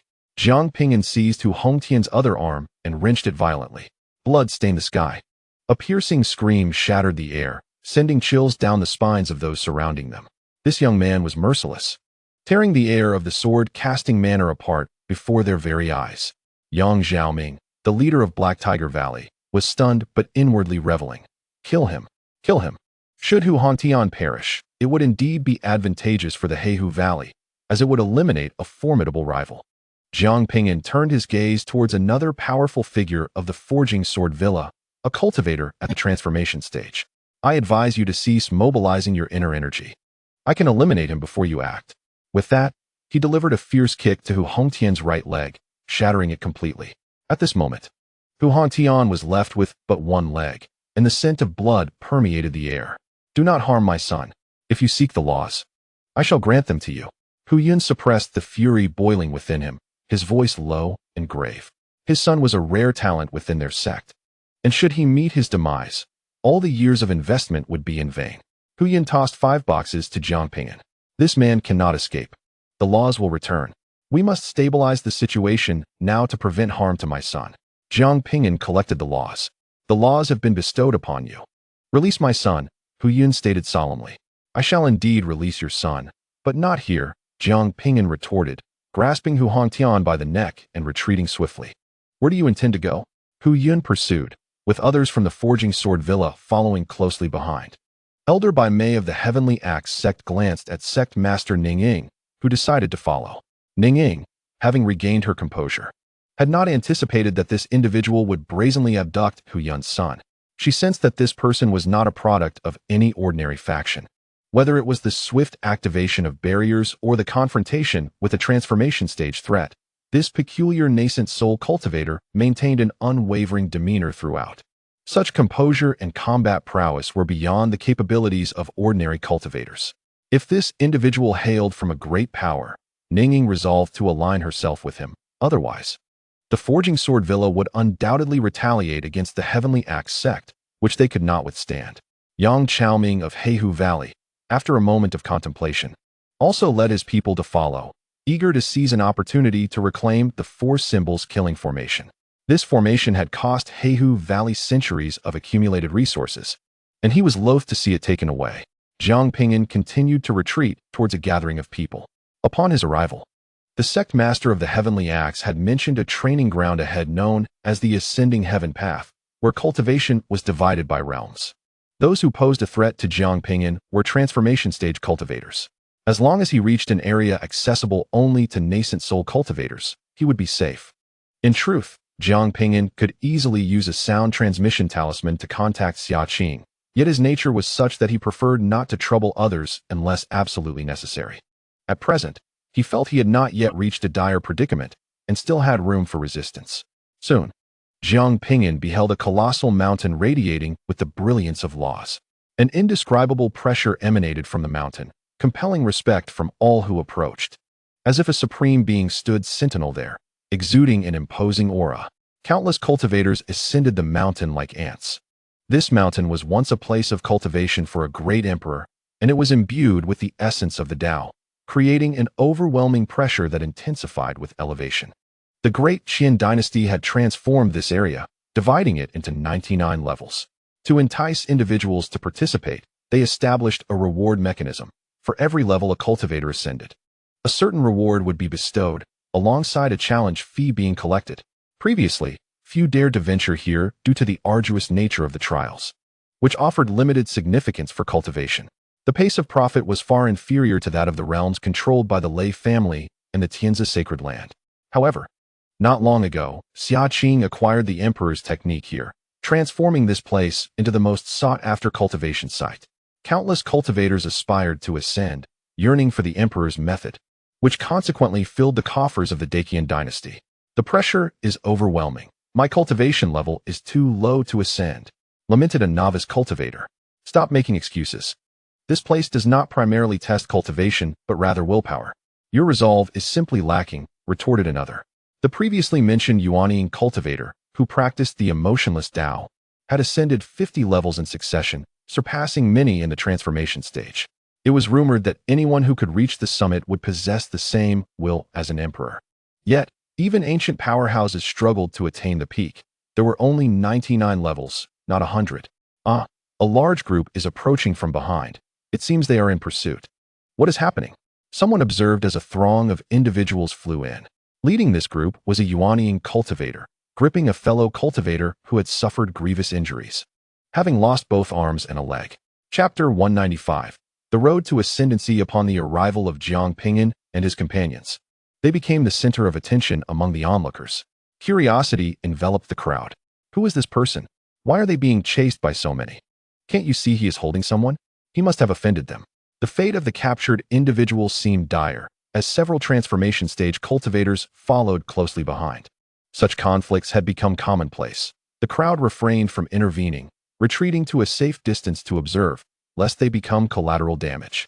Jiang Ping'an descended with Huangtian in hand, landing at one of the charging stations at the mountain's base. There were several stations catering to different cultivation levels, each leading to various routes up the mountain. He landed at the station meant for Yuanian cultivators. Does this mean transformation stage experts cannot ascend from here? Jiang Ping'an inquired of the toll collector. The collector glanced at Huangtian, then at the pursuing cultivators behind. Goodness, this individual is being chased by so many cultivators, yet remains so composed. He possesses quite the audacity. Indeed, transformation stage experts cannot ascend from this location. However, combat is not prohibited above, the toll collector reminded him. While transformation stage cultivators could not climb, other Yuanian cultivators were permitted. That is acceptable, Jiang Ping'an replied calmly. What is the fee to ascend? To ascend as a Yuanian cultivator, it requires 1 million spirit stones, the toll collector stated. Jiang Ping'an produced a high-grade crystal stone and handed it to the collector. He then hurled Huangtian high into the air and shattered him with a single punch, blood staining the sky. The swordsmith manor had no intention of letting Jiang Ping'an escape unscathed, and he likewise had no intention of sparing Huangtian. To leave this individual alive would be to harbor a potential threat. Who could foresee whether he would grow stronger in the future?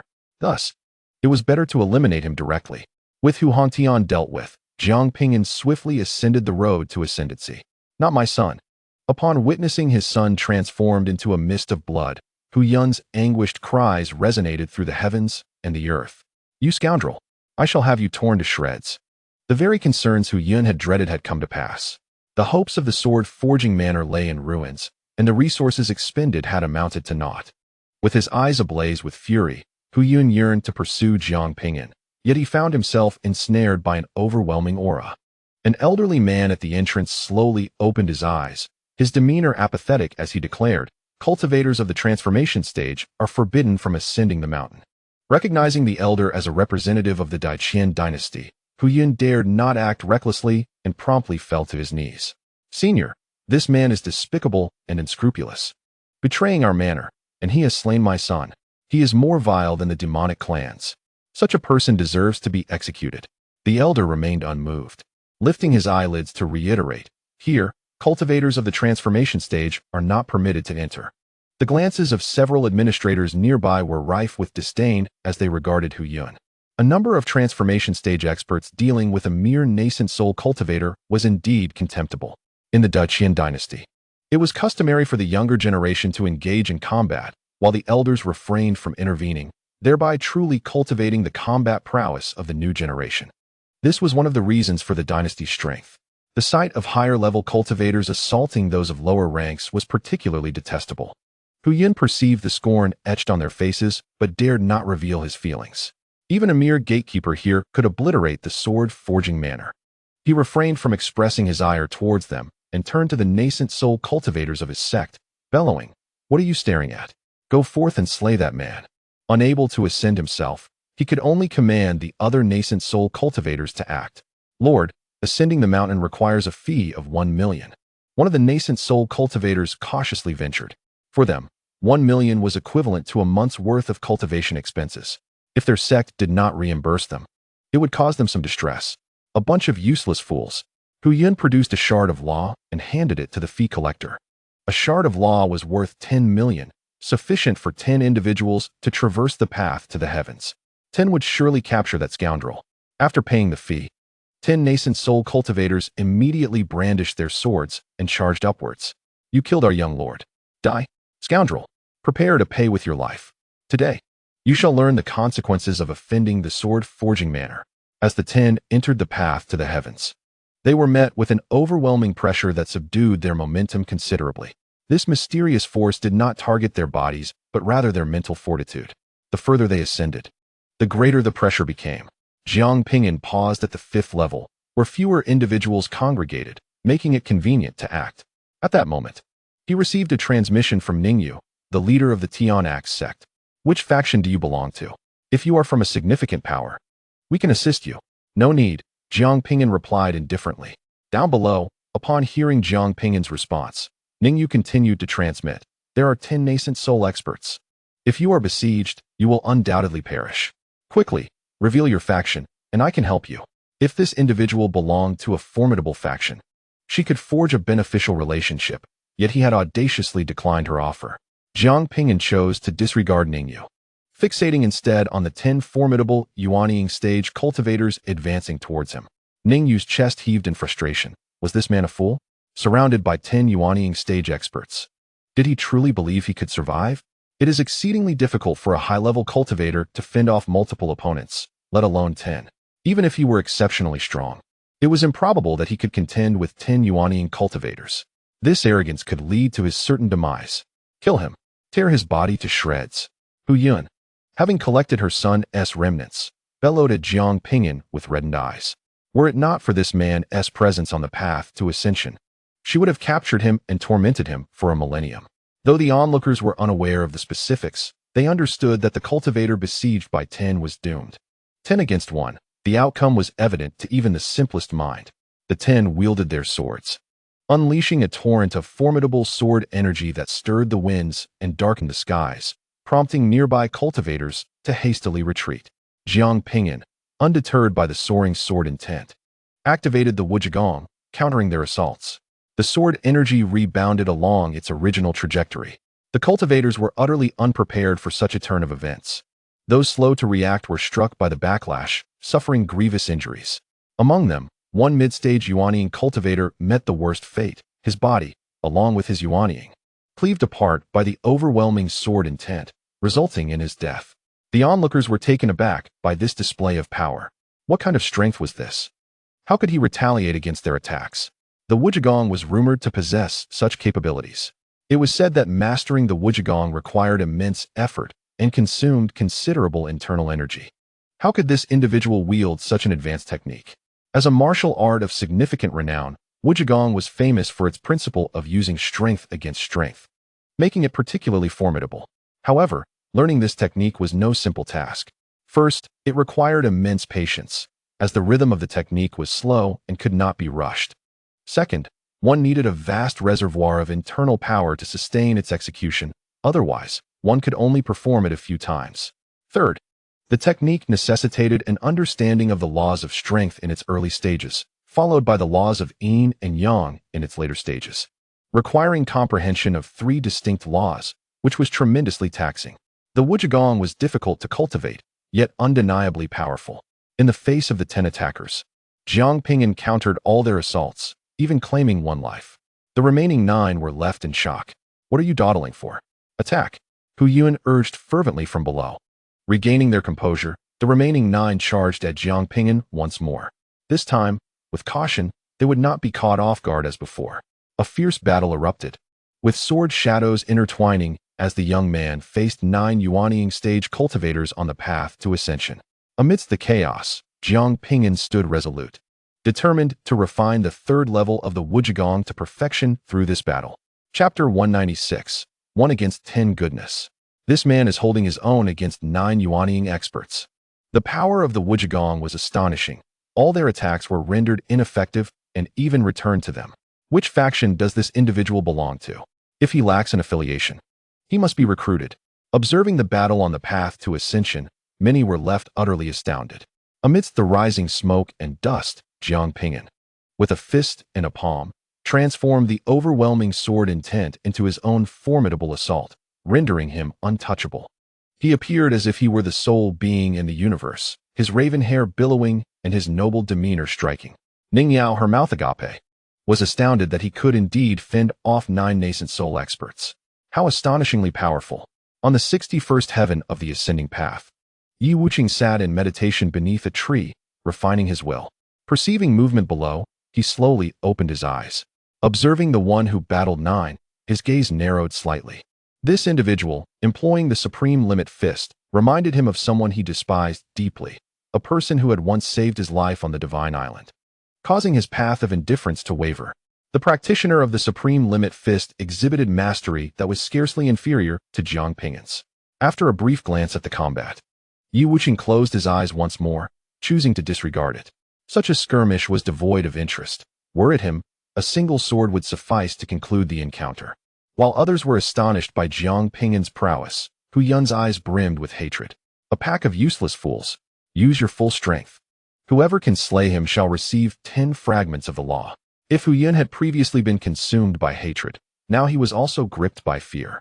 This enigmatic individual was too formidable. Should he continue to grow, he would undoubtedly become a dire adversary to the sword-casting manner, and he must be eradicated. Upon hearing of the reward of 10 law fragments, the 9 Nascent Soul cultivators were instantly driven to madness. 10 fragments of the law were essentially the equivalent of a decade's earnings. Who wouldn't be driven to frenzy by the prospect of earning a decade's worth of income in a single stroke? They summoned every ounce of strength within their bodies to launch an even more ferocious assault on Jiang Ping'an. Sword chi shattered the heavens, and clouds swirled tumultuously as Jiang Ping'an was forced to retreat. Were it not for the peculiar hardness of the mountain, the clash of their battle would have obliterated it. Seeing Jiang Ping'an being pressed back, Ning Yao felt a pang of dread. It was over. He was indeed no match for the 9 Nascent Soul experts and was destined to lose. As this thought crossed her mind, she witnessed Jiang Ping'an's defenses being breached. A sword lunging directly towards his nascent soul. Ning Yao's breath hitched abruptly. Crack! The long sword collided with Jiang Ping'an's body, shattering into fragments that scattered like stars. The assailant and Ning Yao's party froze in disbelief. The man's physique was astonishingly formidable. A full-force strike from a nascent soul expert had failed to injure him. Not even the surface of his skin had been breached. Jiang Ping'an unleashed the supreme limit fist, decimating the assailant. The massive head, now drenched in blood, danced in the air. The hearts of the onlookers trembled violently. Another one slain. With 10 cultivators besieging him, he had already dispatched 2. This battle drew the gaze of an ever-growing audience. Though this individual was powerful, he was still but one man. I wager he can hold out for at most half an hour before being slain. Half an hour seems excessive, perhaps a mere incense stick's worth. I am not so certain. Have you not noticed that his expression has remained unchanged? He undoubtedly possesses hidden cards. Some believe Jiang Ping'an could not endure much longer, while others speculated on his concealed strengths. The battle raged on, and the outcome would only be revealed in the end. Jiang Ping'an continually refines the art of Wujikwan, identifying shortcomings and rectifying them promptly. Time flows relentlessly, and Hu Yun's heart races with anxiety. This battle raged for nearly an hour, and the spiritual energy of the 8 Nascent Soul cultivators dwindled, their attacks losing their former ferocity. What a repugnant technique. It simply cannot be breached. One of the Nascent Soul experts grumbled in frustration. Every assault was rebounded, turning back upon them. The adversary remained unharmed, while they were battered and bruised. It felt akin to wounding oneself while the opponent remained unscathed, an unbearable sensation. If they could just endure a little longer. The diminishing counterattacks indicated that the opponent's energy reserves were running low. One Nascent Soul cultivator noticed this shift and rallied the others. Jiang Ping'an's vitality surged, appearing even more formidable than before. Witnessing this, the encircling Nascent Soul cultivators nearly had their eyes pop out in disbelief. How could this individual still possess such energy? Below, Hu Yun was on the verge of grinding his teeth in frustration. 10 Nascent Souls could not subdue this one man. He turned to Yang Xiaoming of Black Tiger Valley and Ning Yu of the Sky Axe sect, commanding loudly, "Now, send your Nascent Soul cultivators to eliminate this man. Otherwise, the sword-casting manner will surely annihilate your sect." If 10 Nascent Souls could not restrain him, more formidable cultivators must be dispatched, adding another 8 Nascent Soul experts. They would surely overcome him. This man must not be allowed to survive. Yang Xiaoming and Ning Yu's expressions shifted dramatically. Faced with the threat, Yang Xiaoming reluctantly acquiesced, instructing his 8 Nascent Soul subordinates to assist. Ning Yu addressed the 5 elders, urging them to help, but secretly conveyed to support the mysterious man. Holding her breath and clenching her fists, she gambled on the notion that this enigmatic figure hailed from a powerful faction. Such a choice could doom the sword-casting manner. Should she wager incorrectly, the Sky Axe sect would face utter ruin. Yet, if she were correct, and this individual was backed by a mighty force, it would herald a resurgence for the Sky Axe sect. Ning Yu's conviction stemmed from the fact that this mysterious individual had once rescued their sect. Moreover, his displayed prowess did not resemble that of a mere rogue cultivator. The 5 elders of the Sky Axe sect, fully aware of their leader's intentions, nonetheless chose to tread the perilous path, cognizant of the potential for death. Everything was for the sake of the Sky Axe sect. The moment they paid to enter the Heavenly Ascension Road, the 5 elders of the Sky Axe sect suddenly launched an assault on the 8 Nascent Soul cultivators of Black Tiger Valley.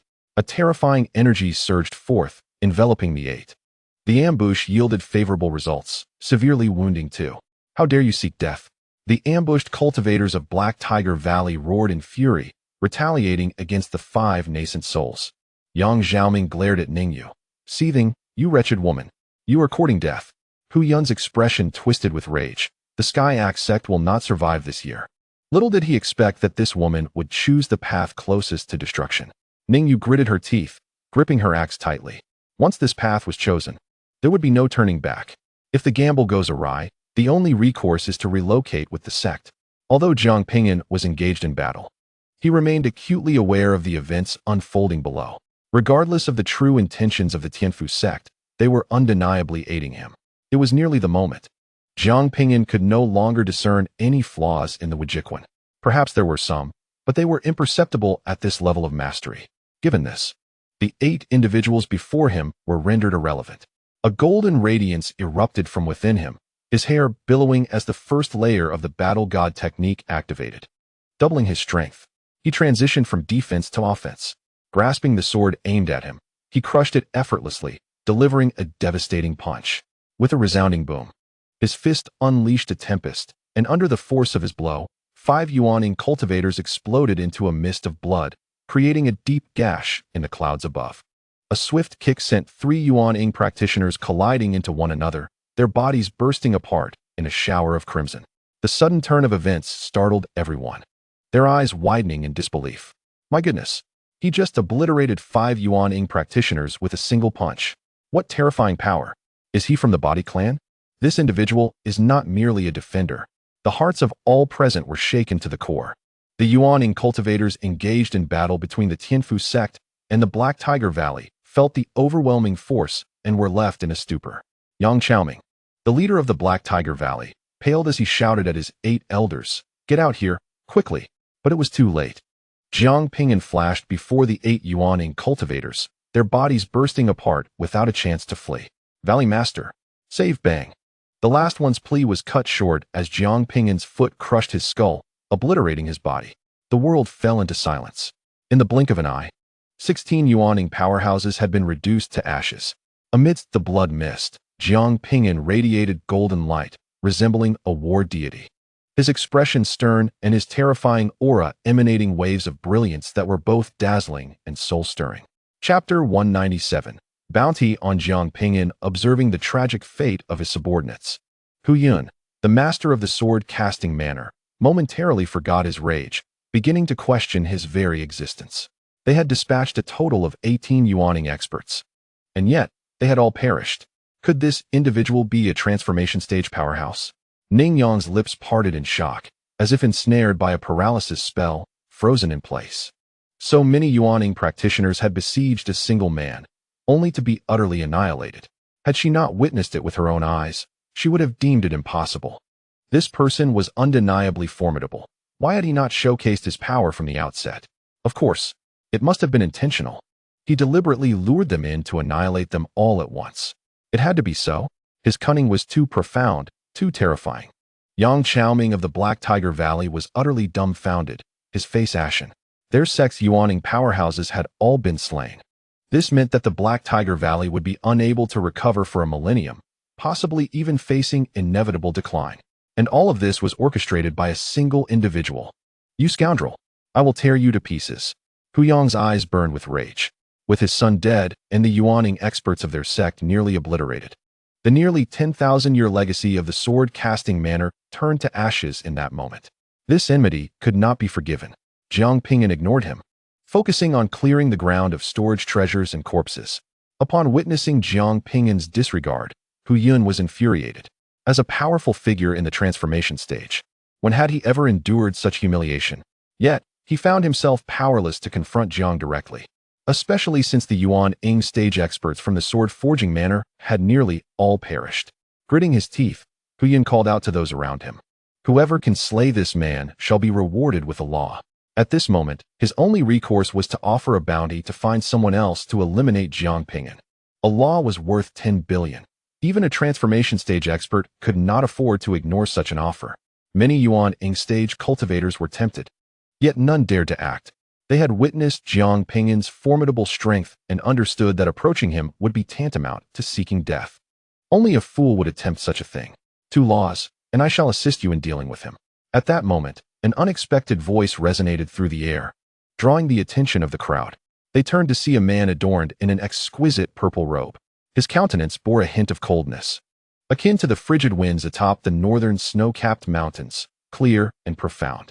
His eyes sparkled like the brightest stars in the night sky, smooth as raven feathers. A silver ribbon cascaded down from his forehead, creating a striking contrast with his dark hair. An overwhelming aura emanated from him. All the cultivators present could sense the immense power radiating from this individual. It was Yin Xinxing of the Great Yin Dynasty. Some recognized him and remarked, "Previously, he achieved 32 consecutive victories on the martial arts platform.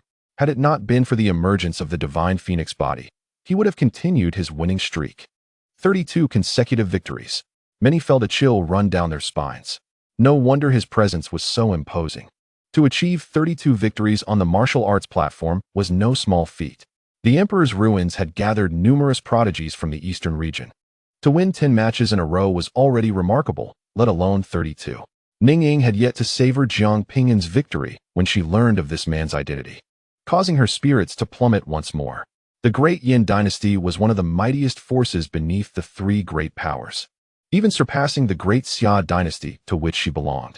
The fact that Yin Qinxing could prefix his name with his dynasty indicated that he was a genius with official backing from the Great Yin dynasty.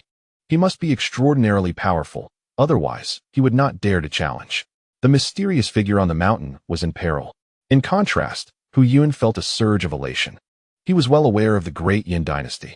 The emergence of a genius from such a formidable power could undoubtedly eliminate the scoundrel on the mountain.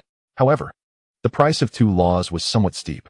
Having previously been swindled out of 5 laws by Jiang Ping'an, Hu Yun was left with only 1. He turned to Yang Xiaoming of the Black Tiger Valley. Your subordinates have also been slain. Will you not contribute? Yang Xiaoming nearly erupted in anger. You scoundrel! If it weren't for you, my subordinates would not have perished. Though he dared not voice his frustration, he nodded and said, very well, if we can kill this man, I shall offer 1 law. Hu Yun then turned to Yin Qinxing, the genius of the Great Yin dynasty, and spoke with a hint of deference, young Master Yin. The next move is yours.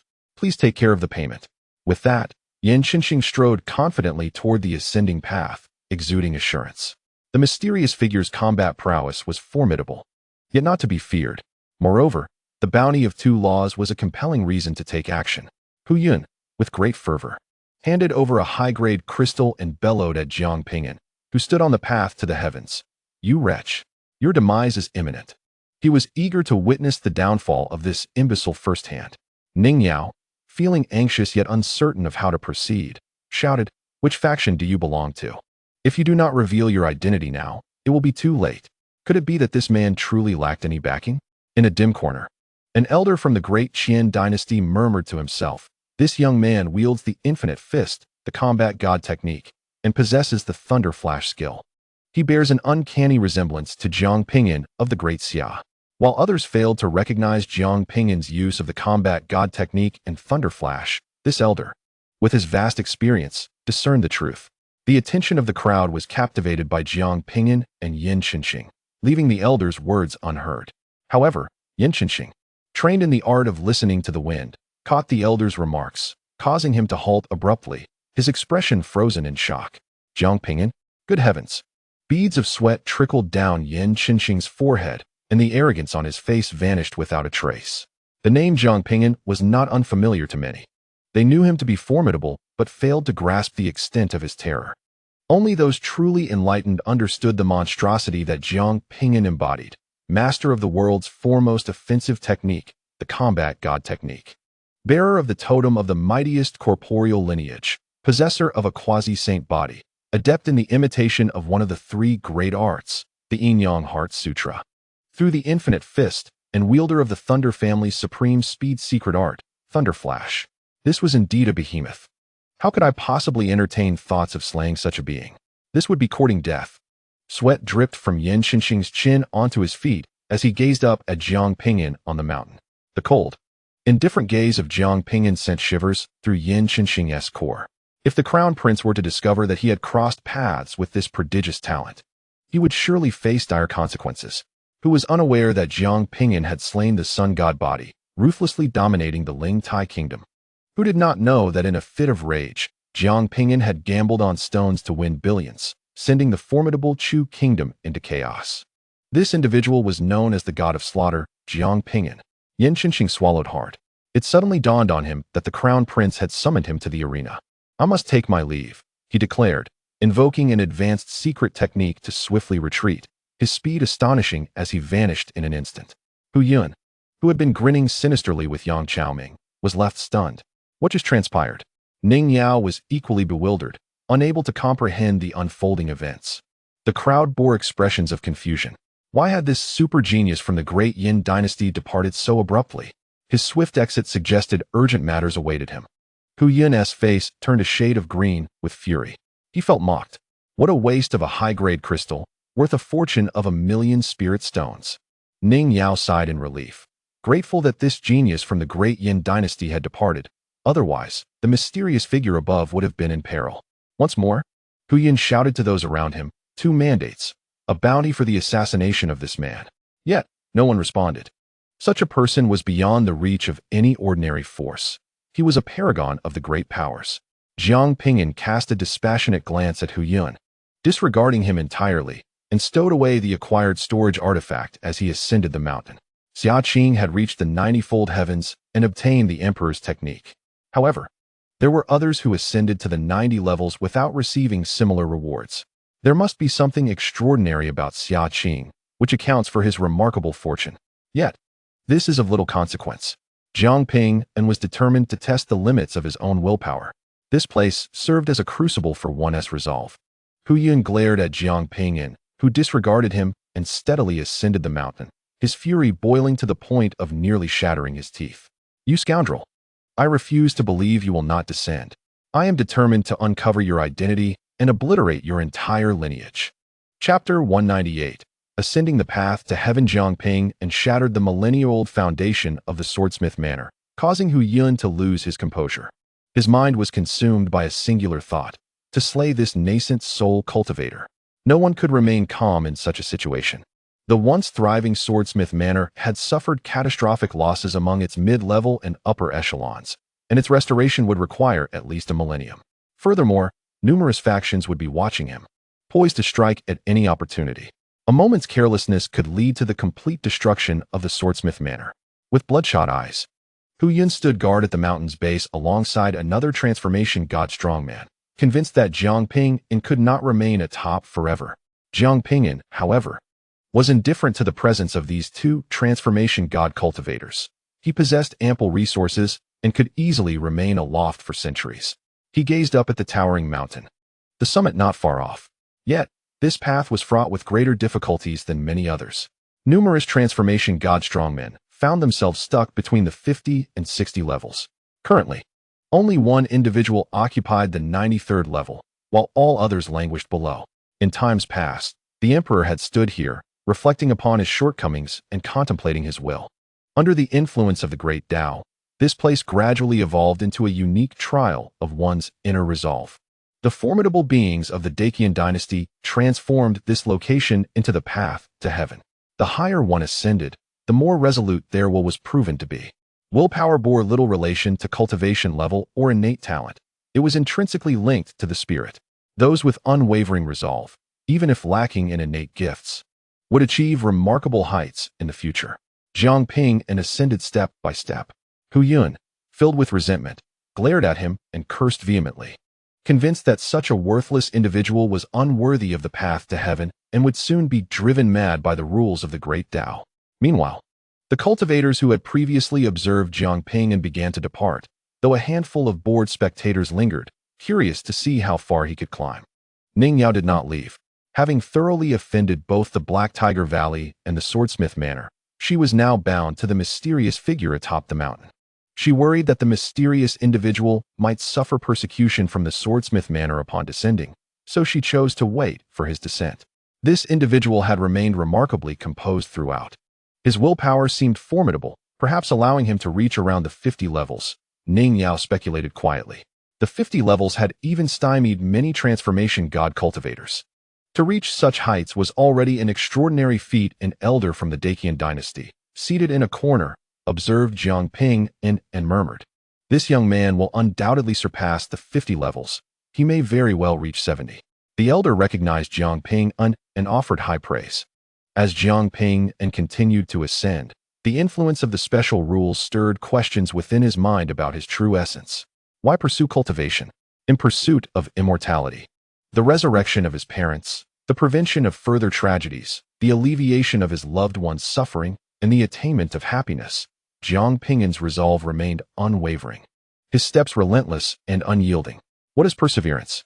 It is the ability to overcome fatigue while studying, to resist various temptations effortlessly, and to remain unperturbed by distractions. Though it may seem simple in theory, how many in this world can truly achieve it? If everyone could, each person would be able to touch the path of the Tao and live the life they desire.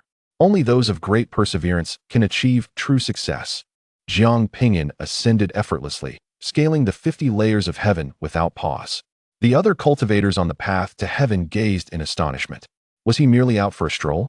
Could he not sense the oppressive weight of the Tao? Ning Yao watched Jiang Ping'an's retreating figure, her expression dazed.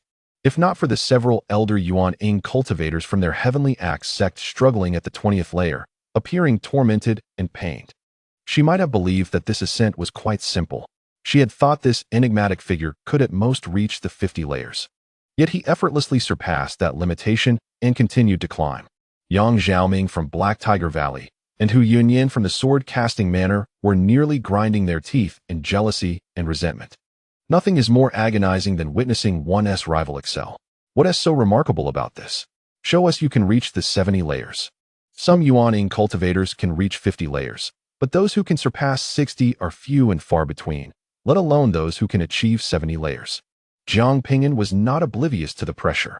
Rather, his willpower was like a sword, sweeping away the burden with unyielding sharpness. He soon reached the 60th layer, where he encountered a familiar face.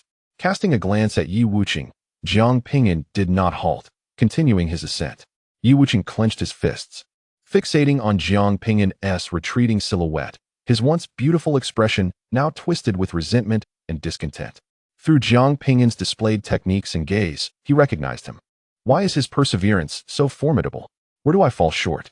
I walk the path of ruthlessness, my heart steadfast, yet why do I not measure up? Yi Wuqing was perplexed and confounded. He considered himself devoid of sentiment, wholly devoted to the Tao, yet his resolve did not match that of his rival. All he could do was watch as that figure grew increasingly distant. Jiang Ping'an reached the 70 layers without pausing. The spectators' emotions shifted, astonishment replacing their previous sentiments. To ascend to 70 layers without stopping was unprecedented, even surpassing the prowess of the 9th princess of the great Xia. How is it possible that he hasn't halted?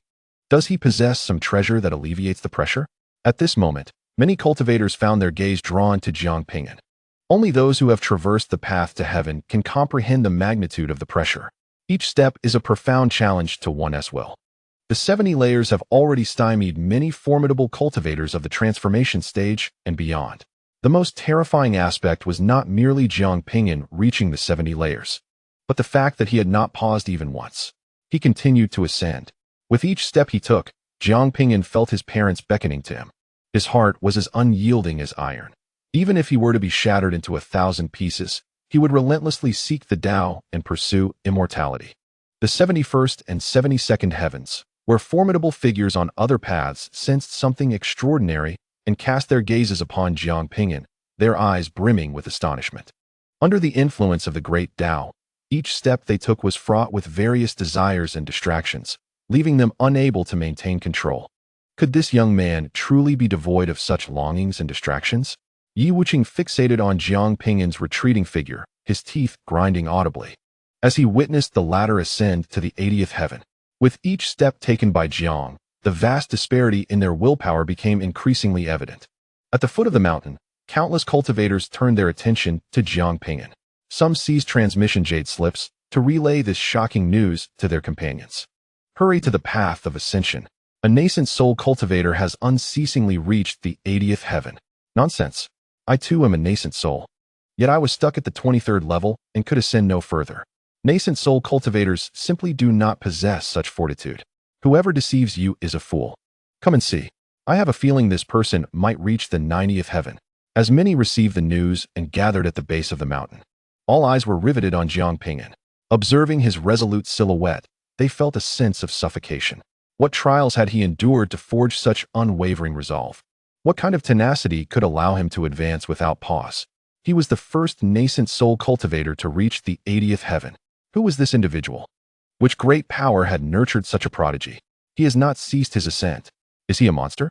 Witnessing Jiang Ping'an ascend to the 80th heaven without a moment's hesitation, the cultivators below were left awestruck. What terrifying willpower! Where would he cease his journey? Chapter 199, Relentless. It must be false. It cannot be true. How could a nascent soul cultivator venture so far? The master of the sword-casting manor, Hu Yun, raged in disbelief. He could not accept that his adversary could be so exceptional. Among all the nascent soul cultivators who had embarked on the path of ascension, Jiang Ping'an had journeyed the furthest. While the path of ascension is not directly tied to cultivation level, those with greater cultivation generally possess superior willpower compared to lower-tier cultivators. Jiang Ping'an found himself in a position that surpassed many ancient beings who had lived for millennia. This reality was one Hu Yun struggled to accept, as fear began to stir within him. A person of such immense willpower, once they commit to a cause, would not waver. This indicated that Jiang would undoubtedly seek retribution. Hu Yun felt fear. Yang Qiaoming of the Black Tiger Valley was left dumbfounded. Regardless of how far Jiang might ascend, this individual was not someone they could provoke. Yang Qiaoming hastily retreated with the remaining cultivators. The 90th level. He continues to ascend. The exclamations behind him startled Yang Qiaoming, a transformation stage cultivator, causing him to shudder and hasten his escape. Countless cultivators experienced tumultuous emotions within. To ascend to the 90th level without pause was an achievement only accomplished by the most extraordinary of ancient beings. Yet this person was merely a nascent soul cultivator. Surely, the 9th princess of the great Xia harbored some secret. This individual surpassed her in strength, or else why would he lack an emperor's technique? Could it be that he aims to reach the summit? The summit? Do not jest. This individual indeed possesses remarkable perseverance. Yet it is improbable that he can rival the fortitude of the great emperors. Whispers abound that should he reach the pinnacle, his tenacity would be comparable to that of ancient sovereigns. But who are these emperors? Throughout the ages, how many have been able to stand alongside them? Jiang Ping'an feels the weight of mounting pressure. With each step, it is as if he is suffocating, and his consciousness begins to blur. A wave of exhaustion envelopes him, and a lethargic voice incessantly whispers in his ear, urging him to pause and rest. It's too tiring. A moment's respite would be permissible. Jiang Ping'an's pace gradually slows. Observing this, many exhale in relief, finally believing he will come to a halt. Yet, he must traverse 3 more tiers to surpass the ancient being on the opposite peak. The current champion. Suddenly, Jiang Ping'an raises his head sharply, his eyes brimming with resolve. I am indeed weary and will take a rest, but not here. His stride regains momentum, more resolute than before. Each step is a tremendous trial, a test of his unwavering spirit. 91 tiers. 92 tiers. Upon reaching the 93rd tier, an elderly man nearby slowly opens his eyes. A heart untainted by distractions, remarkable indeed. However, your obsessive nature may easily lead you astray. The elder, having lived long and witnessed many, perceives Jiang Ping'an's innocent heart. Yet, such obsession can easily lead one down a perilous path. Jiang Ping'an gazes towards the mountain's summit, murmuring, if falling into darkness be the path to immortality, then why not? He presses onward, his will increasingly steadfast. 94 tiers, 95 tiers. The superlative beings within the imperial ruins cast their gazes across the void, settling upon Jiang Ping'an. Shock is etched upon their faces. This young lad is extraordinary. His perseverance is formidable, even with modest talent. Such determination promises great achievements. I am utterly ashamed. This young one surpasses my own resolve. Everyone harbors dreams. But how many can conquer their own inertia and toil tirelessly along the path to their aspirations? Many possess similar innate abilities. Yet the true divide emerges in the face of desire, distinguishing those who can steadfastly hold their convictions and persist without faltering. Down the mountain, Hu Yun grinds her teeth, her eyes aflame with fury. Why? Why does this person possess greater tenacity than those ancient beings? He must perish. He must perish. The pathway to the heavens has grown eerily silent, with every cultivator, whether below or upon the path, fixated on Jiang Ping'an. They yearn to witness how far he can advance, to behold the creation of a legend. As Jiang Ping'an reaches the 99th tier, it feels as though a colossal hand has grasped every heart, causing them to race wildly. At that moment, all breath is suspended. 99 tiers. This individual has indeed arrived at this juncture. He is infinitesimally close to the perseverance of emperors. He continues onward. Is it possible he might reach the summit? None dare to blink, opening their recording stones, fearful of missing a moment that would leave them utterly astounded. Time flows on, and that figure recedes further into the distance. As he was but a step away from the pinnacle, Jiang Ping'an finally came to a halt. Observing this, the crowd collectively exhaled a sigh of relief. He had finally paused. Had he succeeded in reaching the summit, it would have been an unbearable reality for them. The ancient emperor was a figure of faith in their hearts, untouchable by any mortal. Should this individual ascend, it would imply that his will approached that of the ancient emperor, an affront they felt towards such a revered figure. The ancient emperor stood as a monumental symbol of the human race's spirit, a stature unmatched save for the holy king. Nevertheless, Achieving the 99th level was an accomplishment that would echo throughout the world. As long as he did not fall, his future accomplishments were boundless, potentially elevating him to the status of an unparalleled powerhouse. Pausing at the final step, Jiang Ping'an's consciousness began to blur, his body swayed, and a multitude of his deepest fears flooded his mind. What if he failed to transcend? Even if he were to succeed, what if his parents could not be revived? What if he had chosen the wrong path? What if he were unable to break through in this lifetime? With the path to immortality severed, what then? Jiang Ping'an's expression shifted. Fear engulfed him, an uncontrollable dread of the future creeping in. When standing at a crossroads without a guiding light, one is prone to ponder. What if I fail? In such moments, fear spreads, steps slow, and trepidation clings like a parasite, rendering one anxious, lost, and immobile. It was akin to standing at a junction without a guide, unable to discern the way forward. At this moment, what choice should he make? The elder from the 90-weight, three-tiered heaven murmured, "The ancient emperor once led humanity to retreat from here. The human race was on the brink of annihilation. No one knows what turmoil the ancient emperor faced within, to rally the spirits and lead humanity to rise again, pushing through myriad races." The final step loomed like a chasm. Traversing it felt akin to scaling the heavens, a task as daunting as ascending to the skies. Down the mountain, Ning Yong gazed intently at Jiang Ping'an, her beautiful eyes shimmering, her heart racing. This man is truly remarkable. He deserves to be my partner. The disciples of the Heavenly Act sect opened their mouths to speak, but upon considering the ramifications, they refrained. This sect leader truly lacked shame. Huyan laughed maniacally. Having just been startled, he thought this person was about to reach the summit. How could this fellow possibly be compared to the emperor? He was nothing but a pile of refuse, destined to be crushed upon descending. At that moment, Jiang Ping'an slowly lifted his foot, his hazy consciousness suddenly stabilized. In my world, there is no such thing as what if. I shall not fail. My heart is invincible. I aspire to become immortal. If no method of resurrection exists in this world, then I shall create one. If no path to immortality is available, I will carve out a new one. I shall tread the path of invincibility, ascending from the mortal realm to the celestial. Jiang Ping'an's expression radiated unprecedented determination. His foot fell heavily upon the mountain peak, burdened with an unwavering belief in his invincibility. At that moment, atop the mountain, countless divine rays flashed, illuminating the heavens. All cultivators within the secret realm beheld this resplendent brilliance. What is happening? Such a brilliant light. What transpired over there? It seems the path to the heavens has undergone a transformation. Could it be that someone has acquired the ancient emperor's secret techniques? Below the path to the heavens, countless cultivators erupted in astonishment, their hearts stirred by tumultuous waves. He actually reached the summit. Countless ancient beings, on the verge of transcendence, have been unable to reach the pinnacle. What merit does he possess to claim such a summit? Is it not said that without the will of an emperor, one cannot ascend? Does his will truly rival that of an emperor? Impossible. He must have resorted to deception. Many remain skeptical that Jiang Ping'an can genuinely reach the top, convinced he must have employed some form of trickery. Even those ancient beings who have lived for tens of thousands of years find their hearts in turmoil. What conviction does this individual hold that propelled him to take that final step? Chapter 200, The Descent.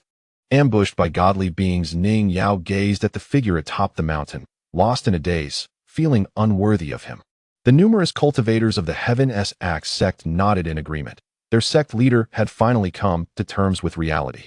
Huyan was struck dumb. And in that moment, thoughts of fleeing crept into his mind, fear spreading within him like creeping vines. He could not flee. He must eradicate this threat. Otherwise, their sword-casting manner would surely be doomed. Standing atop the mountain, Jiang Ping'an felt the gentle breeze tousling his hair, his figure clad in black. While white clouds drifted by, as he looked down at the cultivators below, he perceived their insignificance. Although he had not encountered the emperor's techniques, he was already deeply content. Throughout this journey, he had wrestled with self-doubt, ultimately cultivating an unassailable belief in himself. This conviction would accompany him for a lifetime, aiding him in overcoming all adversities. Taking a deep breath of the mountain air, Jiang Ping'an turned and descended the slope with a light step. Observing his descent, the onlookers remained unsettled. No one had previously believed he could reach the summit, yet he had done so. Why had he ascended without acquiring the emperor's techniques? What distinguished Princess Xia Qing? the ninth princess of the great Xia, that she obtained the emperor's secret arts? It was no wonder that various factions sought her hand in marriage rather than sending people to scale the mountain. The princess herself was extraordinary. At present, only Xia Qing had received an imperial secret art here. Many had previously thought that the farther one traveled, the greater the chance of acquiring the emperor's techniques. It now appeared that was not the case. As Jiang Ping'an passed through the 60 layers of heaven, Yi Wuqing suddenly exclaimed, "Why? Why can you reach the peak?" Witnessing Jiang Ping'an's ascent, he felt an overwhelming sense of injustice. He did not believe his willpower to be inferior. Jiang Ping'an paused, contemplating for a moment before responding, emotionless, desireless, a mere stone. This is not the path I choose to tread. You and I are alike. We have both encountered upheaval, drifting like floating weeds, feeling as if we could forsake everything. But now, I am no longer a mere weed. I have found my place. Seek those whom you wish to protect, and your sword will become sharper, your shield more steadfast. Upon hearing Jiang Ping'an's words, Yi Wuqing's expression shifted, his conviction fracturing as immense pressure bore down upon him. No, my path is not flawed. In this world, where material desires reign, when one possesses wealth, power, and strength, others will flatter, revere, and fear you. Without these, others will trample, scorn, and disdain you. Humanity is a repulsive creature. Emotions and desires are the very foundations that bind strength. Only through a heart devoid of compassion and devoid of morality and emotion can one attain all that one desires. Jiang Ping'an shook his head. Is not the desire to obtain everything one wishes for merely a manifestation of greed? This path you tread is inherently paradoxical. Yi Wuqing's exquisitely beautiful visage suddenly turned pale, as the theoretical belief in his ruthless philosophy shattered, and an overwhelming sense of terror engulfed him, causing him to spew forth blood. He fell to his knees, his eyes filled with confusion. Is my path misguided? Jiang Ping'an refrained from offering counsel. He was not one to guide others. The journey of cultivation is long, and many lessons along the path of life must be traversed personally to be truly understood. Even if others impart wisdom, without the experience, true comprehension remains elusive. Yi Wuqing was far less fortunate than Jiang Ping'an. Despite a tragic childhood, Jiang Ping'an was loved by his parents, aided by Uncle Meng, cherished by Meng Jing, missed by Hunyou, and cared for by Xia Qing. In contrast, Yi Wuqing had been shrouded in a dismal fate since the moment of his birth. Under the gaze of countless onlookers, Jiang Ping'an descended from the mountaintop. The overseer of the ascent produced a blue storage bag and handed it to Jiang Ping'an. According to the established reward system, reaching the summit yielded a reward of 100 laws. Although this was a substantial number, the De Qin dynasty was not lacking in wealth. Moreover, the rate of profit from the ascent was even more rapid. Jiang Ping'an caught the storage bag. Momentarily taken aback, there were rewards? The overseer remarked, "This fellow is unaware of the rewards. What is his purpose for being here?" "Ah, right, it was to escape the pursuit." The eyes of others turned green with envy. 100 laws, even for cultivators of the void refinement stage and above, would undoubtedly stir their hearts. They too aspired to reach the summit, yet lacked the requisite prowess. Upon receiving the 100 laws, Jiang Ping'an felt a surge of joy. It was a delightful surprise. However, although 100 laws seemed plentiful, they were insufficient to purchase even the complete versions of the Battle God technique or Limitless Fist. Jiang Ping'an stored the laws away, exited the path to ascension, and took to the skies, preparing to depart. Death awaits. The two God transformation stage experts from the sword-casting manor had long been poised for action, eagerly anticipating this moment to strike. They sought to eliminate Jiang Ping'an as an act of vengeance. They had surmised that he hailed from a significant power. However, the allure of 100 laws, coupled with their seething hatred, compelled them to act. With these 100 laws, they might break through to the next realm and potentially re-establish the sword-casting manor anywhere they wished. Furthermore, this individual possessed a 4 symbols killing array, making him even more worthy of their intervention. Caution. Ning Ying was so astonished by Jiang Ping'an's ascent that she momentarily lost her focus. By the time she regained her senses, it was too late. She could only watch as Jiang Ping'an was besieged by the two God transformation stage experts. It was over. This enigmatic figure was doomed. Even if he were extraordinarily gifted, capable of dispatching foes of the same level in an instant, and possessed willpower rivaling that of ancient emperors, he remained a mere nascent soul stage cultivator. Faced with an initial stage God transformation expert and a mid-stage God transformation expert, he had no chance of survival. At the moment when the two approached Jiang Ping'an, a golden staff materialized in his hand, pulsating with dark, malevolent energy that surged through the heavens. "Do you think you know why I have emerged?" Jiang Ping'an roared, channeling all his might into the tremor-provoking staff, swinging it with unwavering resolve. The activation of his quasi-holy body unleashed a formidable power, as the 3 layers of the battle god technique were initiated and totemic strength converged into his right arm. He harbored an indomitable spirit, capable of vanquishing countless foes. The demonic energy spiraled upwards, a terrifying force stirring the tempest. As if the very fabric of space threatened to tear apart. Countless stones were lifted by this overwhelming power, causing many cultivators to nearly be swept away. With a resounding crash, the tremor-provoking staff struck a mid-stage transformation god cultivator, shattering his body as easily as if it were tofu, dispersing it into a mist of crimson. The staff did not relent, crashing down upon Hu Yun. The mid-stage transformation god cultivator's body had somewhat diminished the force, nonetheless. The staff still struck Hu Yun with enough ferocity to cleave him in twain. Witnessing his severed limbs soaring away, terror and shock surged within Hu Yun's heart. Was it a magical artifact? A secret treasure? An ultimate treasure? Hu Yun could not ascertain the precise rank of this staff. Yet whether it was a secret treasure or an ultimate treasure, it possessed the lethal capacity to end his life. This individual possessed such a treasure. Die!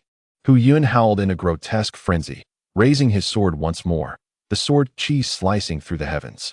Even if this person wielded an ultimate treasure, he had yet to deliver a fatal blow. The one who would perish would be him. Jiang Ping'an summoned the full might of his pupils, invoking the secret arts of the Heavenly Slaughter Pavilion, the Heavenly Slaughter Technique. This technique could be considered a unique mental secret art, its potency linked to the number of lives taken and the strength of one's mental power. Having only mastered the first layer, the subsequent effects had been minimal, and he had refrained from utilizing it. Now, however, Jiang Ping'an combined this mental force with his murderous intent, unleashing it in full force. The specters of the millions of soldiers from the Lingtai kingdom he had slain, alongside those cultivators he had dispatched, now manifested in their entirety. The air was filled with the spectral remains of the dead, engulfing the surroundings for miles, as all present felt the chilling aura of death, as if they had descended into hell. The tremor-provoking staff resonated with this sinister energy, awakening its latent power. The demonic energy surged, and the laws resonated ominously, instilling dread in all who beheld it. Under the influence of the mental force, demonic energy, and murderous intent, Hu Yun's body momentarily stiffened.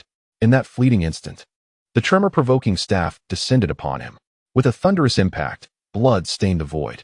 Hu Yun fell, lifeless. In merely 2 strikes, Jiang Ping'an had completely exhausted his strength. The staff was exceedingly weighty. The exertion of the Heavenly Slaughter Technique had also drained his mental power. All transpired in a heartbeat, leaving many in a state of shock. As if struck by lightning, their bodies trembling with fear. 2 mid-stage transformation god cultivators had, astonishingly, been slain by a mere Nascent Soul cultivator in but 2 blows. Jiang Ping'an, drenched in blood, stood resolutely upon the myriad projections of the dead, wielding the tremor-provoking staff, enveloped in a shroud of demonic and murderous energy. Resembling a primordial demon descending from the ancient times, a sight that instilled spine-chilling terror. Chapter 201. I am the corpse-transporting diviner of the western regions beneath the heavy, ominous clouds. Jiang Ping'an stood in the void, the tremor-provoking staff in hand. He was shrouded in darkness, the aura of death surging around him, as if he had consumed all light. His eyes resembled 2 shimmering stars submerged in darkness, radiating a frenzied and ruthless light. Countless cultivators trembled uncontrollably, as fear permeated their hearts. This individual had slain 2 formidable beings at the transformation stage, one of whom was even a mid-transformation expert. Yet, he was merely a cultivator at the Nascent Soul stage. Although the staff he wielded was a significant factor, the sheer magnitude of his power was palpable to all. To be able to vanquish transformation stage cultivators at such a level was the hallmark of an extraordinary genius. Who exactly was he?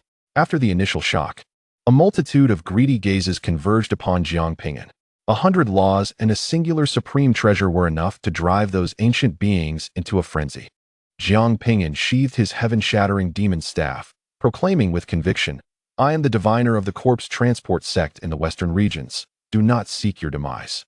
With that, he crushed a non-directional teleportation jade slip, vanishing from his location. This slip had been gifted to him by Song Hui, the master of Hunyao. It was a highly effective spatial teleportation token. The corpse transport sect? I have never heard of such a power. How naive. The standing of the corpse transport sect is akin to that of a sacred land or an ancient family. This young man is undoubtedly a prodigy of the sect. So what if he belongs to the corpse transport sect? If we locate him, seize his supreme treasure, and find a place to hide. Fool. Did you not notice that those powerful beings did not budge? Prodigies from such prominent factions bear unique soul marks. To slay them would result in being marked, rendering escape futile. Some powerful individuals indeed contemplated action upon seeing the supreme treasure. However, upon hearing the name of his sect, they instantly recoiled. Such a genius must be a paragon of the corpse transport sect. To dare slay such an exceptional talent would invite the wrath of their powerful beings who could tear through the void from the western regions to obliterate you. Only sacred lands and ancient families could afford to disregard the corpse transport sect. Yet, these forces were not so foolish as to offend a superpower over a mere treasure. They had no doubt regarding his identity. To ascend the celestial path, he must have been nurtured by an elite force. Furthermore, he had employed a spatial teleportation talisman and had vanished without a trace. Ning Yao gazed longingly at the spot where Jiang Ping'an had disappeared, unable to regain her composure. He had saved her sect, and she had even contemplated dedicating herself to him. Alas, such an extraordinary man had slipped away. Nevertheless, the bright side was that the sword-casting manor had been annihilated, the rival Black Tiger Valley had suffered severe losses, and the threat to their Heavenly Axe sect had dissipated. They could return to the marshes and resume their mining endeavors. After Jiang Ping'an's departure, discussions about him continued unabated. Had he truly reached the pinnacle of the mountain path, slaying 2 transformation stage experts? Was the genius of the western regions truly this terrifying? Even more alarming was the fact that the corpse transport sect possessed the ability to manipulate corpses, and this individual had yet to unleash that power. If he did, the consequences would be even more dire. The name Diviner would undoubtedly echo throughout the entire Imperial Relic site. Achoo! At the entrance of the Imperial Relic site, the Diviner found himself in line to enter when he suddenly sneezed uncontrollably. Rubbing his nose, he mused, "How peculiar. Who could be discussing me? Is it related to the incident of disturbing someone's ancestral grave? Fortunately, I escaped to the eastern regions." The true instigator, Jiang Ping'an, continued to shatter 3 non-directional teleportation jade slips in succession, altering his appearance and attire 4 times. Only after sensing no further threat did he finally come to a halt. Jiang Ping'an chose to adopt the name of Bu Si primarily to obscure his formidable heaven-shaking magic rod and facilitate his escape. Otherwise, he would inevitably attract unwanted attention, which could prove perilous. Regarding the use of Bu Si's name and identity, Jiang Ping'an bore no burden. The last time Bu Si attempted to assassinate him, he sensed the danger. If someone were to eliminate Bu Si, it would be a fortuitous turn of events. Even if his identity were to be unveiled, it mattered little, as he had already successfully fled. The name of this treasured rod manifested in his mind during his usage of it. Such artifacts possess a certain level of consciousness that responds to their bearers, and as these treasures evolve further, reaching the status of quasi-immortal tools, they gradually give birth to spiritual entities. Calming his spirit, Jiang Ping'an consumed a vial of spiritual blood elixir to restore his vitality and surveyed his surroundings. Suddenly, he detected several familiar auras in the distance. Straining his gaze, he observed a multitude of cultivators gathered far away, and faintly, he discerned the ethereal silhouette of a divine phoenix soaring towards the heavens. Jiang Ping'an was momentarily taken aback. Yuanhao. He often sparred with her and recognized at once that this was the manifestation of her divine body powers. It appeared she was engaged in a battle. Who could compel her to unleash such formidable strength? Employing his thunder flash technique, Jiang Ping'an swiftly approached the site of the confrontation, which unfolded within a unique barrier space. Surrounding it were numerous similar barriers, each housing cultivators embroiled in combat. The area was teeming with spectators, though the majority focused their attention on the barrier where Yuanhao was located. The might of the divine phoenix was overwhelming, even from a distance. The terrifying flames radiated an aura capable of incinerating all in their path. She had achieved 49 consecutive victories, and should she win this round, she would secure 50 loss. How enviable. However, opportunity seemed lost. Yin Qinxing possessed both earth and ice dual spirit bodies and wielded the top-tier ice technique, Frozen World, which countered Yuanhuang perfectly. Regrettably, Yuanhuang lacked the secret arts of the Phoenix clan. Had she possessed them, she would undoubtedly not be suppressed. As the battle neared its climax, when Yuanhuang summoned her divine body power, Yin Qinxing mobilized all his energy, causing the temperature in the surrounding area to plummet. Within the barrier, a 100-mile radius transformed into a realm of ice. Countless ice spikes formed, targeting Yuanhuang. Yin Qinxing declared, "Miss Yuanhuang, after 50 battles, you are utterly exhausted. Concede, or continue this fight, and you may meet your demise." Outside the barrier, Xia Qing sighed, urging Yuanhuang to yield. She had fought for far too long. Although she could replenish her spiritual energy, her spirit and physique had reached their limits, rendering further combat futile. Yin Qinxing was roughly on par with Yuanhuang, and had she been at her peak, the contest might have been more equitable. Continuing in this manner could result in severe injury for Yuanhuang, or worse, her death. Yuanhuang remained silent, her exquisite visage imbued with determination as she melded with the divine phoenix's ethereal form, channeling all her spiritual energy towards Yin Qinxing. Such futile resistance was in vain. Yin Qinxing unleashed the ice spikes upon Yuanhuang. As the spikes collided with the flames enveloping her, they rapidly melted away. Yet, the flames surrounding Yuanhuang began to wane, dimming until they ultimately vanished. Countless ice spikes thrust towards the body of Yuanhuang, threatening to spill blood on the spot. "Stop!" Xia Qing shouted anxiously. However, when these ice needles made contact with Yuanhuang's form, the anticipated scene of despair did not unfold. The ice spikes exploded one after another, unleashing waves of battle intent that surged from Yuanhuang's body. In an instant, Yuanhuang's speed surged, propelling her to Yin Qinxing's front, where she delivered a devastating punch, shattering his internal organs. Blood spewed from Yin Qinxing's mouth as his body was sent flying, his expression one of disbelief. The blood of the holy body. Yuanhuang's body contained the blood of a holy body. Not only was Yin Qinxing incredulous, but even Xia Qing was taken aback. How could there be the blood of a holy body within Yuanhuang? Had Jiang Ping'an secretly done something to her? Chapter 202. The holy son of Tianzi's sacred land Yuanhuang emerged victorious. Utilizing the principles of battle intent and the laws of fire, she severely wounded Yin Qinxing. With her crimson lips parted as she gasped for breath, she gazed at the swirling battle intent, her beautiful eyes shimmering. The blood of the holy body had been bestowed upon her by Jiang Ping'an. Her triumph this time was largely due to his aid. It was amusing to think that the reason he had given her this gift was to enhance her physical strength, claiming she was too fragile. What kind of man speaks such words to a beautiful girl? With a slight smile, Yuanhuang's lips curled upwards. Winning 50 consecutive matches would yield 50 rewards of law. Now, she had a short incense stick's worth of time to recover her spiritual energy before embarking on her next challenge. She consumed the elixir to restore her spiritual energy, rapidly regaining her stamina. Xia Qing, relieved to see Yuanhuang unharmed, exhaled a sigh of relief. She had been quite startled moments ago. Fortunately, the blood left within Yuanhuang by Jiang Ping'an had saved her from certain defeat. The divine phoenix body was formidable. Yet without the secret arts of the Phoenix clan, she could not fully unleash her true potential. A man standing beside Xia Qing spoke. Dressed in a deep azure robe that billowed gently in the wind, he resembled morning mist drifting through a spring mountain stream. His features were chiseled like a sculpture, and his eyes, akin to obsidian, were both profound and radiant. He revealed his aura without reservation, with laws accompanying him and divine radiance enveloping him, resembling a transcendent being. Xia Qing turned to glance at this man. The secret arts of the Phoenix clan were not easily acquired, not even by the wealth source chamber. She was acutely aware that Yuanhuang had not been able to exhibit her true strength. One of the reasons for sending Yuanhuang to the Heavenly Tao Academy was to help her discover the secret arts of the Phoenix clan. Liang Xiaohong gazed at the exquisite face before him with admiration, saying, "My ancestor of the sacred land is acquainted with the Phoenix clan.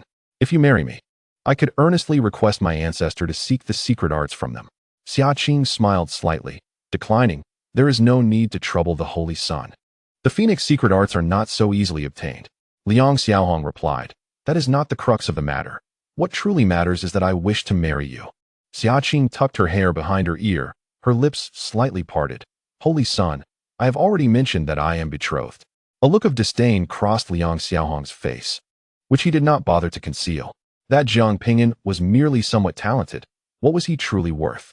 Countless prodigies emerged each year, yet countless others fell. How could one who emerges from the earth possibly rival the nobility of my heavenly zeal, sacred land?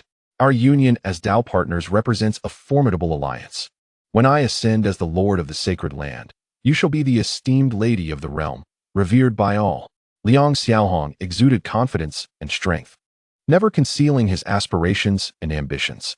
Xia Qing smiled gently, acknowledging the heart of the saint, yet her affections lay with that young rascal, Jiang Ping'an.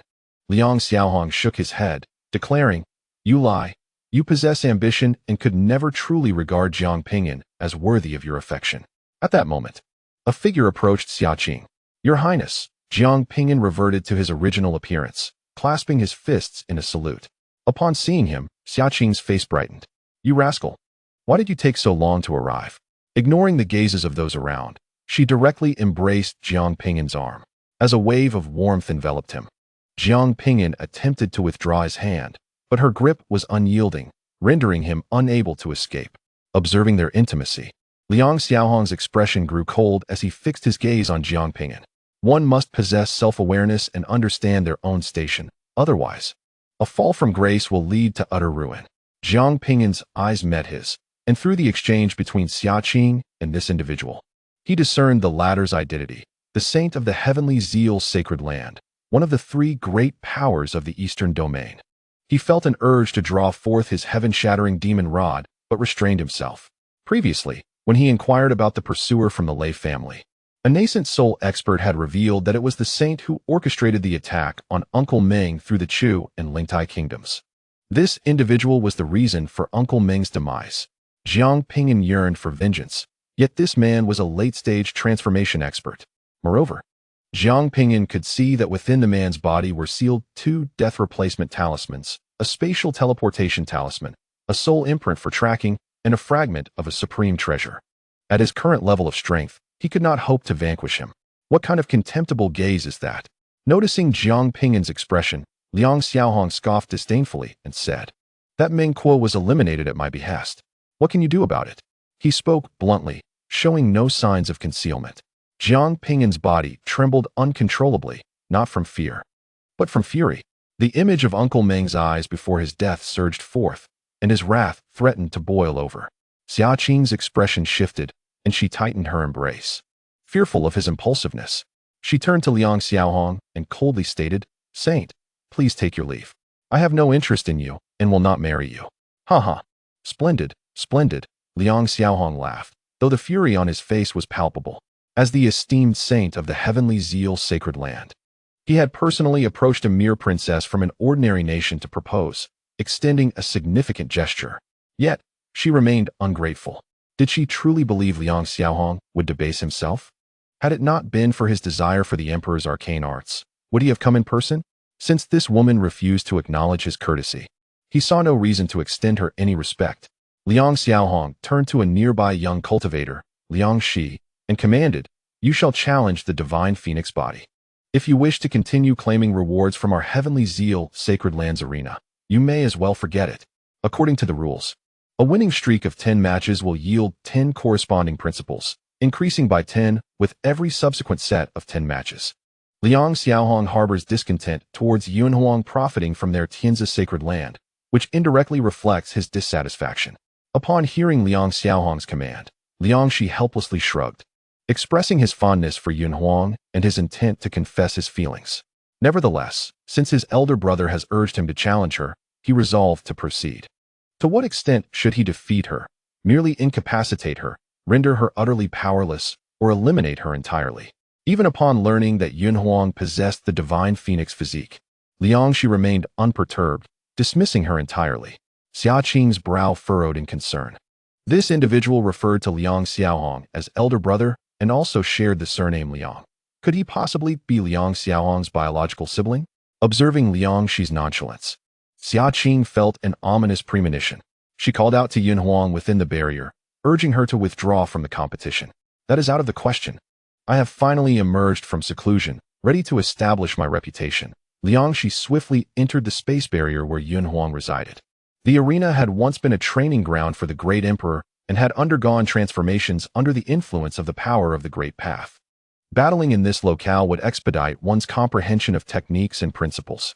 Presently, it had been remodeled by the Tianzi sacred land into numerous spatial barriers for fee-based competitions. To entice participants, rewards were offered for consecutive victories. Surrounding cultivators began to murmur as they witnessed someone entering the barrier where Yunhuang was located. Another challenger for Yunhuang? How foolish. With a divine phoenix physique paired with quasi-saint blood, who could prevail against her? Did they not see that this person is associated with the holy son of Tianzi's sacred land? He must possess formidable strength. As Liangxi entered the barrier, he cradled his head, gazing at the stunning beauty before him, grinning cheerfully as he remarked, "The divine phoenix physique requires the aid of another's blood. How pathetic. The one who provides you blood is, in my eyes, equally worthless." Yunhuang's beautiful eyes turned icy. Unexpectedly subjected to ridicule, her mood soured as it would for anyone. Xia Qing shouted, "This is a provocation. Do not act impulsively, quickly retreat." Divine flames surged from Yunhuang as she coldly fixed her gaze upon Liangxi, declaring, "I wish to see if your body is as resilient as your words." She summoned the power of her divine physique, transforming the divine phoenix flames into a fireball that hurtled towards Liangxi. Chapter 203. The body immune to all laws. This is infuriating. Seeing that Yunhuang disobeyed and engaged Liangxi in combat, Xia Qing, in frustration, hammered her fists against Jiang Ping'an's chest several times. Yunhuang used to be so well-behaved. She must have learned this behavior from you.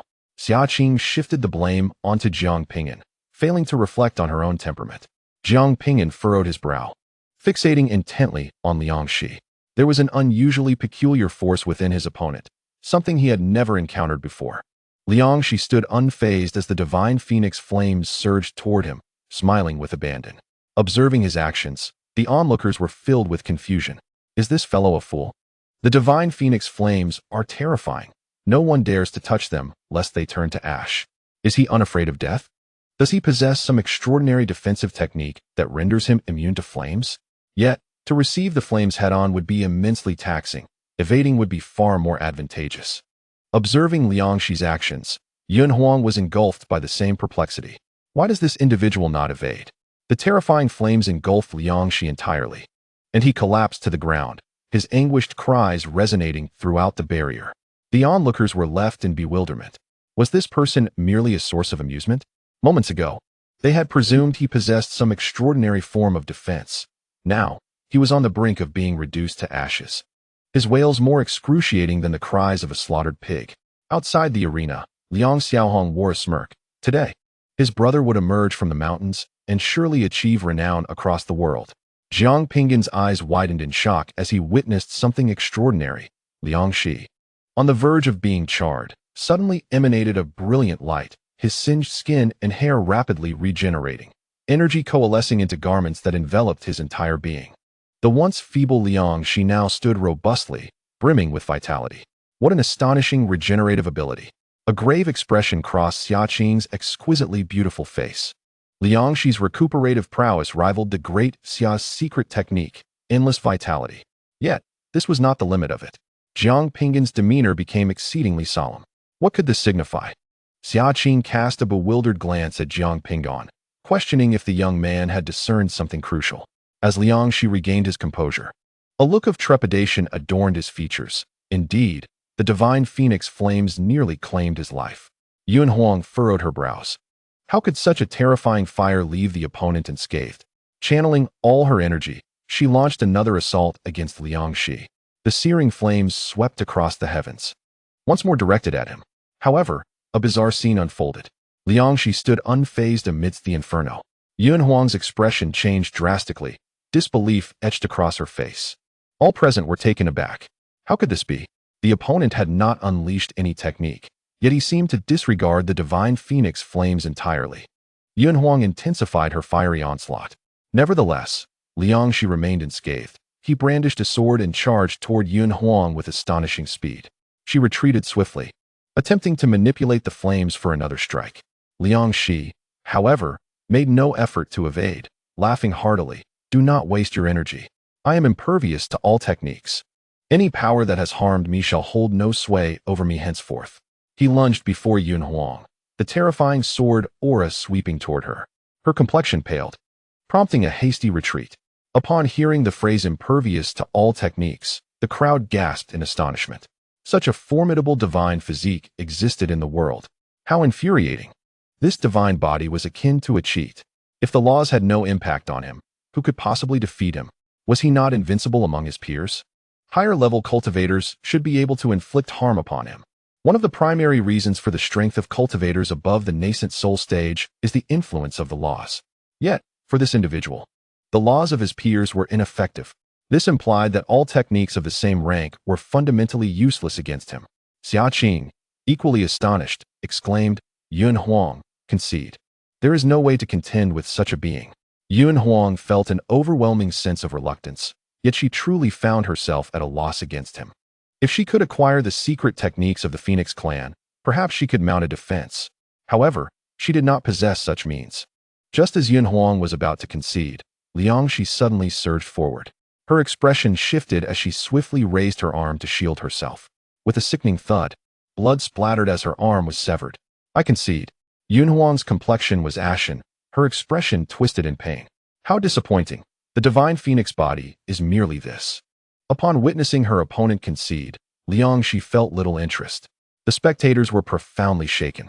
The renowned Yuanhao, undefeated in 50 matches, had been so effortlessly vanquished. Was she weak? Certainly not. The truth lay in the fact that this invulnerable body was truly monstrous. The laws could not harm her, rendering her invincible among her peers. Yuanhao, filled with bitterness, acknowledged her defeat. There was nothing more to say. She staunched the blood flow and approached to retrieve her severed arm. At the yuaning stage, reattaching it was not a daunting task. Suddenly, Liang Shi swung his sword, mercilessly shattering the limb. Xia Qing's eyes flashed with icy fury as she turned to glare at Liang Xiaohong, the holy son of Tianza's sacred land, reprimanding him for his brother's excessive actions. The match had concluded. There was no need to attack Yuanhao further. Although an arm could regrow, the energy expended was immense and time-consuming. Unfazed, Liang Xiaohong retorted, and so? Enraged, Xia Qing clenched her teeth, seeking to challenge the holy son. I will. Just as Xia Qing prepared to confront Liang Xiaohong for Yuanhuang's sake, Jiang Ping'an stepped forward, declaring, You first attend to Yuanhuang. I shall handle this. With that, he advanced towards the barrier. Yuanhuang emerged from the barrier, cradling her arm. Her crimson attire further stained by blood.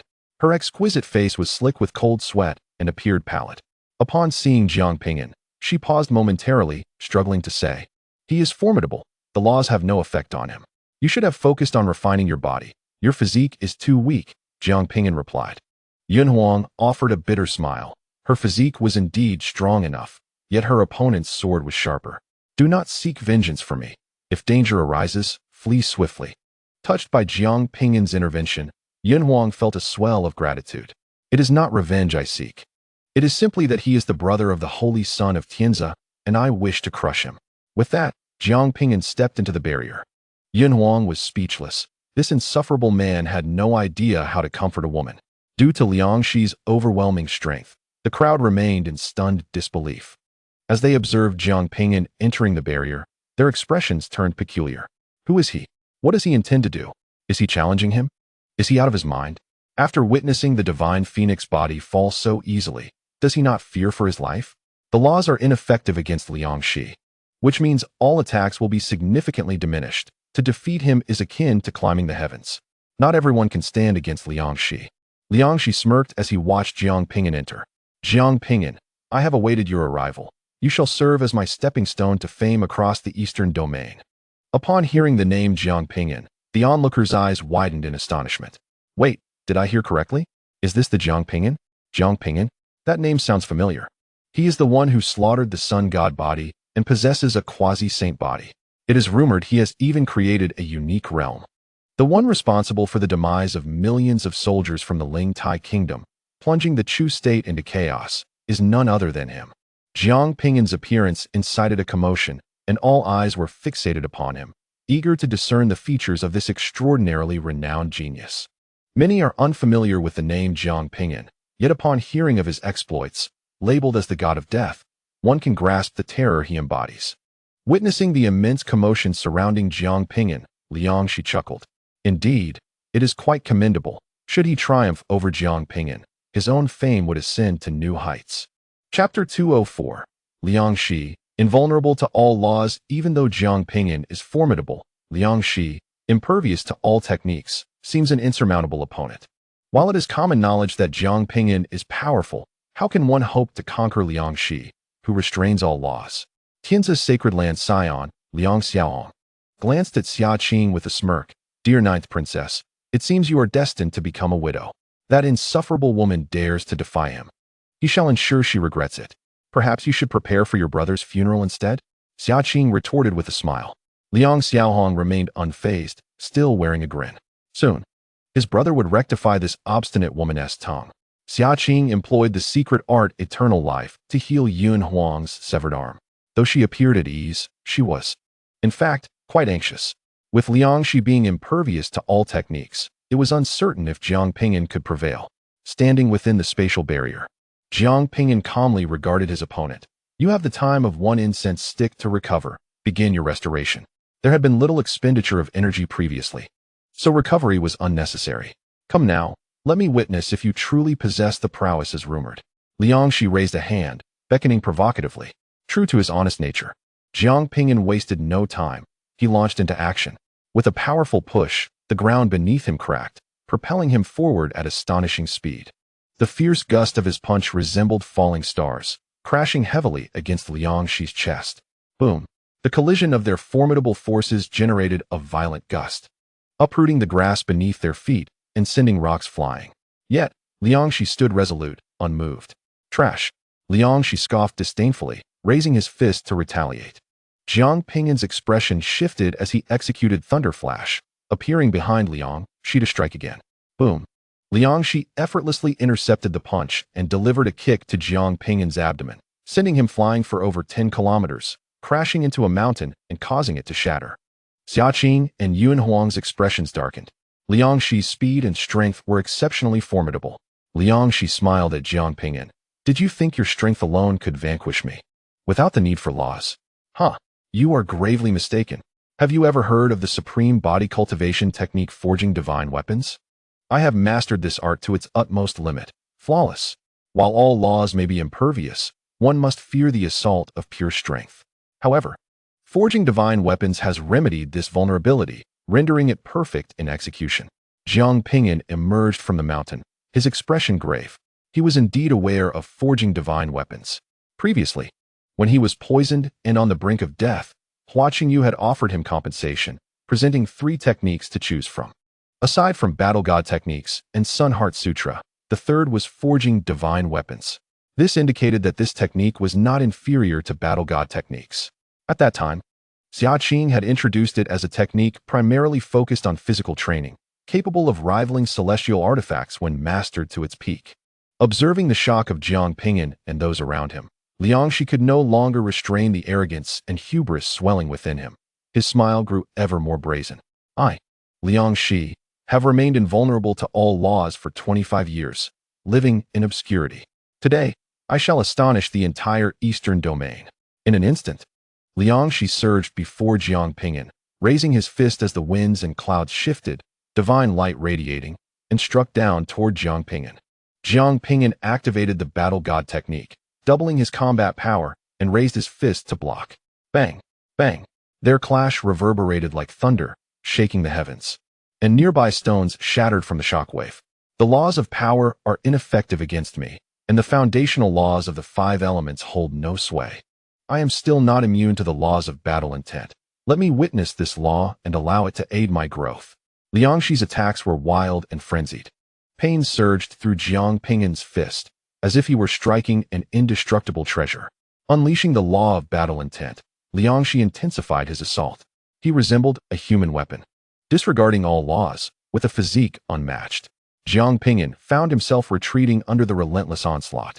The spectators watched, dumbstruck. Liang Shi's physical strength was overwhelmingly formidable. This technique, forging divine weapons, was truly extraordinary. With such a powerful physique combined with the ability to ignore laws, who among his peers could breach Liang Shi's defenses? Is this the foundation of the Holy Land? A mere genius emerging from it is indeed terrifying. The crowd was left in awe of Liang Shi's prowess and the depth of the Holy Land's resources. Xia Qing held her breath anxiously, realizing that even if she were at the same level as Liang Shi, she would stand no chance against him. The invulnerability to all laws was too monstrous. Liang Shi continued to escalate his offense, a mocking expression on his face. Is this it? This is the one who defeated the solar god physique, Jiang Ping'an? Nothing extraordinary. Unperturbed by the scorn, Jiang Ping'an shifted from offense to defense, employing the infinite fist to counterattack. The moment the infinite fist was unleashed, the situation stabilized.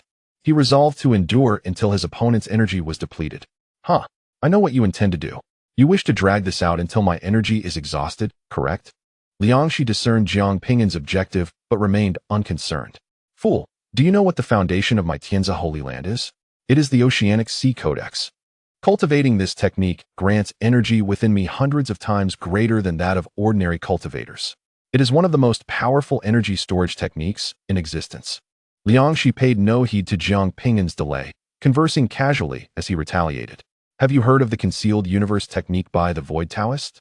It was inspired by my Tianzi Holy Land's Oceanic Sea Codex. While the Concealed Universe technique is stronger, it vanished with the ascension of the Void Taoist. Even now, my Tianzi Holy Land's Oceanic Sea Codex stands unrivaled. Competing in endurance?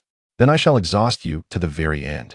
Liang Shi spared no effort, fully channeling the energy within, supported by the Oceanic Sea Codex, allowing him to expend energy freely. The energy generated from their collisions cracked the earth, spewing forth magma, and the overwhelming might pierce through the spatial barrier, sending chills down spines. Jiang Ping'an was powerful, mastering the battle god technique, the infinite fist, and standing as a quasi-saint physique. Yet, Liang Shi, invulnerable to all laws, was even stronger. Liang Shi has completely shed any weaknesses, disregarding the laws of nature. Possessing an unparalleled physique and an ocean-like reservoir of spiritual energy. Who among the same rank could possibly contend with him? Not even Jiang Ping'an, let alone the prodigies of the ancient Thunder Clan or the great Qian dynasty, could triumph over this individual. Should Jiang Ping'an face defeat, none would consider him weak. Rather, they would acknowledge the overwhelming strength of Liang Shi from the Tianzi sacred land. Liang Xiaohong, the holy son of Tianzi, gazed contentedly at his younger brother.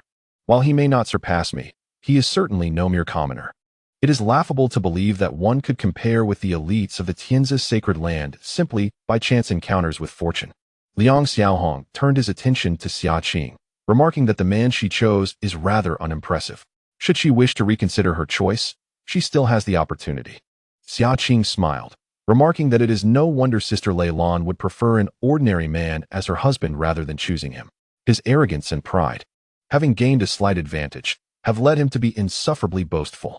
Even if Jiang Ping'an is an ordinary person, in my eyes, he surpasses you 1,000-fold. Liang Xiaohong clenched his fists tightly, causing the ground beneath him to crack, rage flickering in his eyes. What he despises most is the thought of others mentioning Lei Lan in his presence. As the Holy Son, he is set to be engaged, only to have that woman flee from him. If Lei Lan had chosen the prince of the great Qian dynasty, he could have tolerated it. Yet, she chose a commoner instead. This revelation has left him utterly humiliated. All those within the Tianzi sacred land who dared to discuss this matter have met their demise at his hands. Now, Xia Qing dares to bring it up again. Liang Xiaohong shouted to his brother within the spatial barrier, "Eliminate Jiang Ping'an." Chapter 205. The lesser no-phase art. Liang Xiaohong was enraged. He had grown indifferent to Xia Qing and only wished to see her regret. Xia Qing shot Liang Xiaohong a cold glance, refraining from further comment as she continued to observe the battle. While Liang Shi is formidable, it is no simple task to kill Jiang Ping'an. This confrontation could help Jiang Ping'an recognize his deficiencies, instilling in him the understanding that there are greater heights beyond his own and individuals beyond himself, ultimately benefiting his growth. Liang Shi looked at Jiang Ping'an before him and smiled, asking if he still did not understand the need to exert his full strength. I have heard that your body has created a realm of its own. Allow me to witness what this so-called spirit-sealing realm truly is before you meet your demise, and satisfy my curiosity. As you wish, Jiang Ping'an replied, retreating to stand atop a mountain peak. His spirit beast storage pouch released another identical body. The onlookers among the cultivators gazed enviously, recognizing this as the supreme secret technique of the great Xia, the Tao body. How enviable it is to have two bodies cultivating together, reducing the time required for training. It seems Jiang Ping'an is about to get serious. Yet this will be of no use against Liangxi. Although the Tao body is powerful, no laws can affect Liangxi. Even if the two bodies merge, they cannot rival Liangxi. As Jiang Ping'an completely fused his two bodies, his aura intensified, his gaze fixed firmly on Liangxi. One must admit, this individual is stronger than the sun god body, Chuyang. While Chuyang possesses the sun god body, his mastery of techniques is not particularly strong. In this moment, Liangxi wields an impressive array of formidable techniques, immune to any conventional laws. How trivial, this so-called spirit sealing realm. I had expected it to be far more astonishing. Liangxi, somewhat disappointed, sensed no extraordinary aura emanating from Jiang Ping'an. Enough of this charade. It is time for you to meet your demise. Suddenly, Liangxi's aura transformed, releasing a terrifying surge of bloodthirst. His body swelled rapidly, his presence intensifying. Many cultivators widened their eyes in horror. Divine abilities. The manifestation of the heavens. Impossible. How could such a divine technique be executed at this level?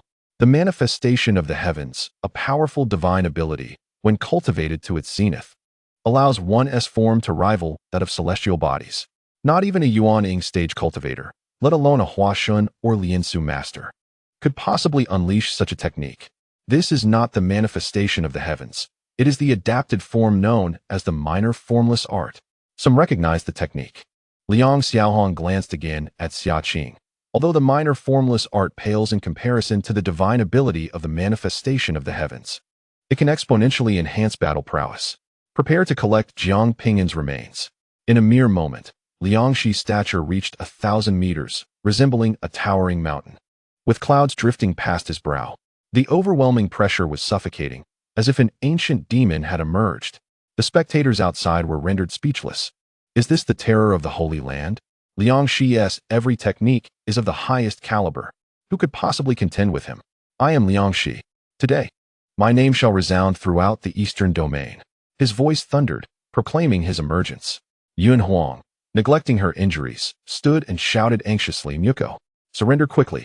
Losing a match is not shameful. Survival is what matters most. Liangxi revealed a fearsome grin, his enormous eyes fixed upon Jiang Ping'an. This is your passage to the underworld.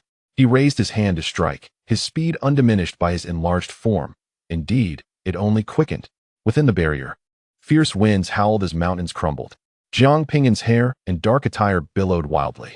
Instead of retreating, he ignited his fighting spirit. The totemic patterns on his palm rapidly spread across his body, fully activating the triple layer of the battle god technique, unleashing the power of the quasi-saint body, and summoning the limitless fist to form a force-dissipating domain. Jiang Ping'an thrust his fist forward to meet the attack. Boom! The two collided. A terrifying force erupted, causing the very earth within 100 miles to tremble violently, and cracks appeared in the spatial barrier. The array master responsible for maintaining the barrier gasped in astonishment. This barrier was designed to withstand the might of an early Hua Xin stage cultivator. The sheer force of their clash had compromised the integrity of the barrier. Array masters hurriedly reinforced the defenses. Liangxi felt a jolt of pain in his hand, his expression darkening. To withstand a blow is unexpected. Let's see how many more you can endure. His colossal fist loomed larger than a mountain, crashing down upon Jiang Ping'an. Each strike altering the very fabric of heaven and earth, stirring tumultuous winds and clouds. Boom, boom, boom. The resounding impacts were deafening, causing many weaker cultivators to recoil. Their eardrums bleeding, they staggered back in terror. Even from behind the barrier, such a horrifying force could be felt. Flames erupted within the barrier, dust enveloping the area. Only the deafening sound of a fierce impact could be heard. The formation master relentlessly intensified the barrier's protection, fearful of its imminent rupture. How terrifying! Is this truly a battle of a Yuanying stage cultivator? Jiang Ping'an has managed to endure for so long. If Jiang Ping'an can withstand this, perhaps victory is within reach. The Shao Wuxiang Gong is so formidable, surely its energy consumption is immense, and Liangxi cannot hold on much longer. Jiang Ping'an holding out. What a jest! Who could withstand such power? Liang Shi's name was deeply imprinted in the hearts of the spectators. From the moment he debuted, he was invincible among his peers. Xia Qing and Yun Huang felt their hearts in their throats. Finally, after half a tea's worth of time, the terrifying sounds and fluctuations within ceased. Everyone fixed their gaze on the barrier, eager to glimpse what lay beyond. Has it ended? Surely Jiang Ping'an has been pulverized. Impossible. How can you still withstand my assault? Liang Shi roared. He had anticipated that a few punches would conclude the fight, yet so much time had passed, his internal energy depleted, and Jiang Ping'an remained unscathed. Logically, if his opponent could endure his strength, they too would have expended a similar amount of energy, if not more. Yet the outcome was unfathomable to Liang Shi. Jiang Ping'an was, astonishingly, perfectly fine.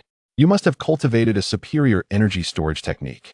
Liang Shi's body reverted to its original size, a look of shock crossing his features.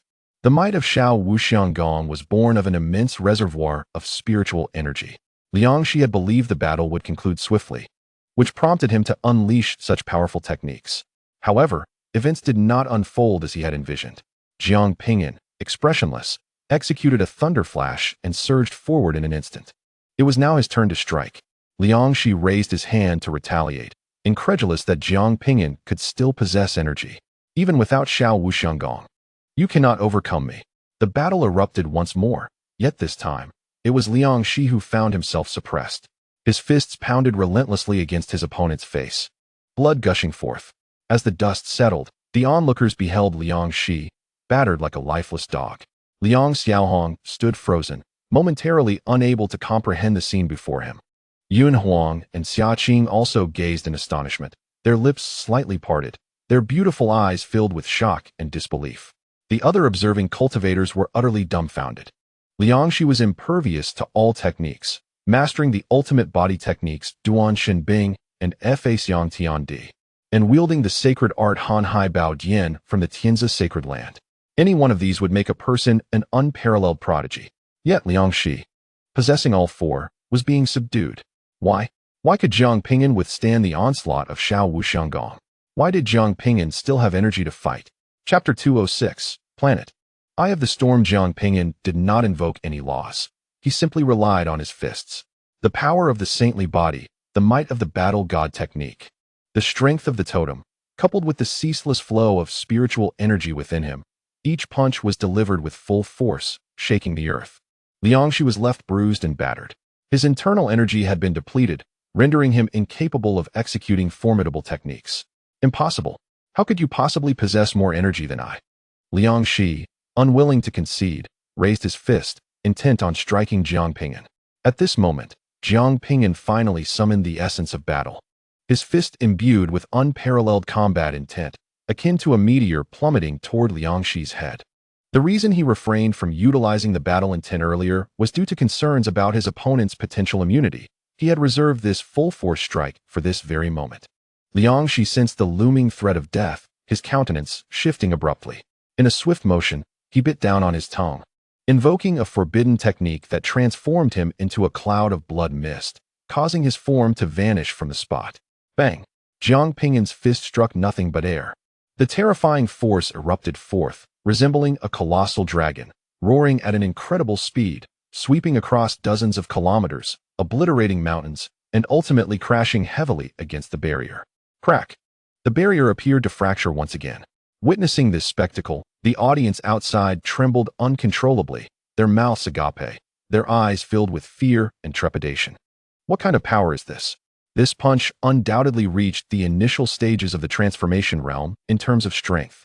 Many female cultivators gazed in awe, their hearts racing, fixating on Jiang Ping'an's aloof visage.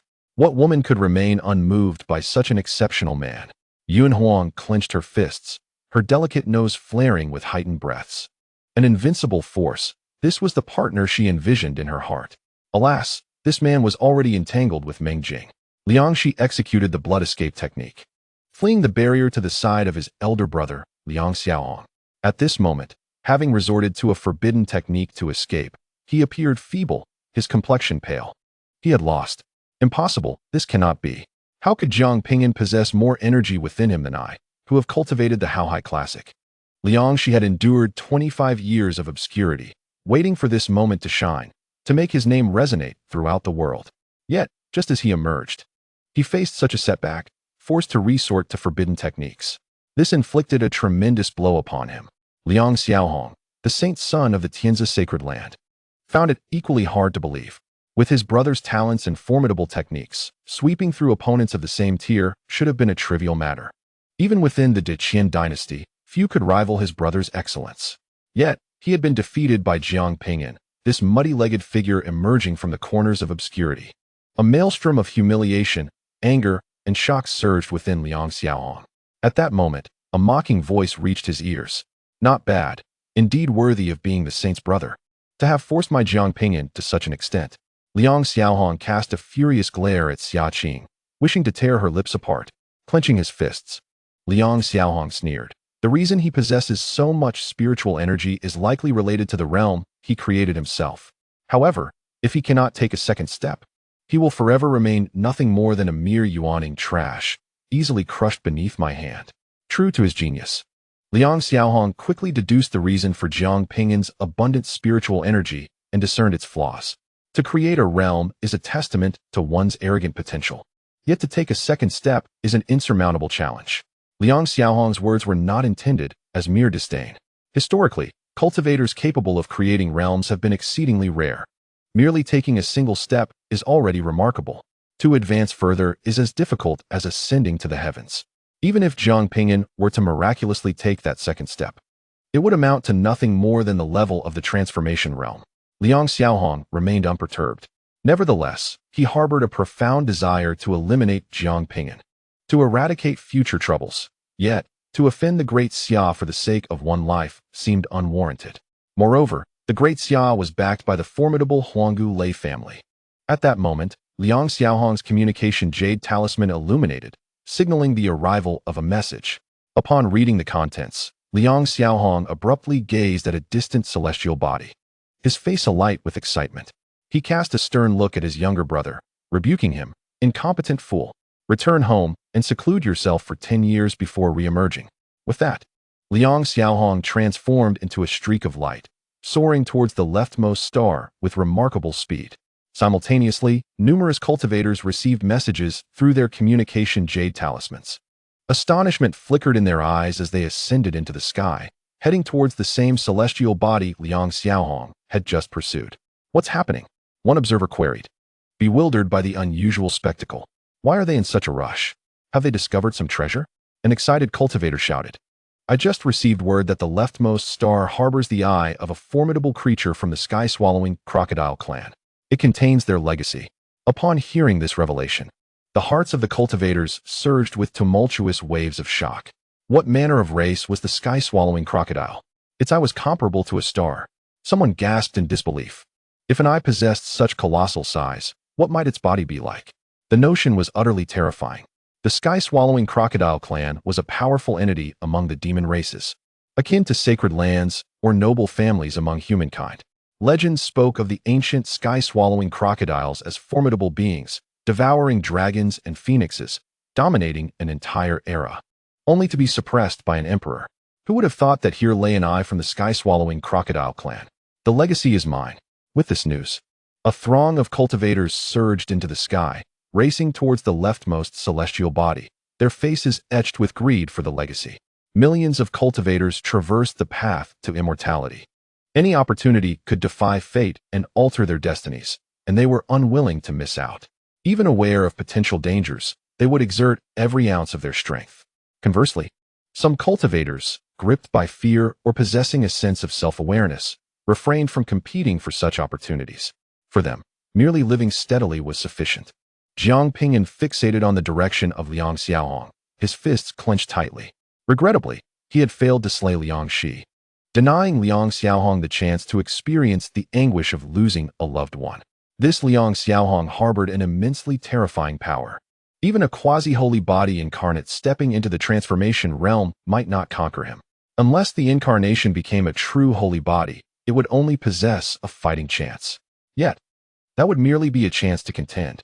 To truly defeat his opponent, Jiang Ping'an's true self must take a second step, forging a path of his own. However, How could he take that second step? Throughout the eons, countless prodigies and formidable beings had emerged, yet how many had truly carved their own path? Merely 3. At present, Jiang Ping'an stood before an impassable cliff devoid of a path forward. He needed to construct a bridge to cross over, yet he had never learned the art of bridge building. Nor did he have anyone to guide him or any existing bridge to draw inspiration from. Taking a deep breath, Jiang Ping'an suppressed the urgency within his heart. The most crucial task now is to comprehend the laws of battle and gravity to perfection, and subsequently seek a path to creation. Who dares to fight? Jiang Ping'an called out to the crowd with a resonant voice. The battlefield here possesses unique laws of power, significantly enhancing the efficacy of techniques during combat. Moreover, the laws of battle that he has grasped require the experience of actual conflict for deeper understanding. Upon hearing Jiang Ping'an's challenge, the many cultivators exchanged glances, hesitant to step forward. After all, who would wish to engage when even the indomitable were overwhelmed? Were they eager to meet their ancestors? Chapter 207. Fury of Chu Shujing. After waiting in vain for a challenger, Jiang Ping'an felt a tinge of disappointment. Just as he prepared to exit the barrier, Xia Yuanhao called out, "Stay inside. Remain there. If no one challenges you within a day, it will be deemed a victory, granting you 10 laws for every 10 victories. 100 victories yield 100 laws." Upon hearing Xia Yuanhao's words, Jiang Ping'an halted in his tracks.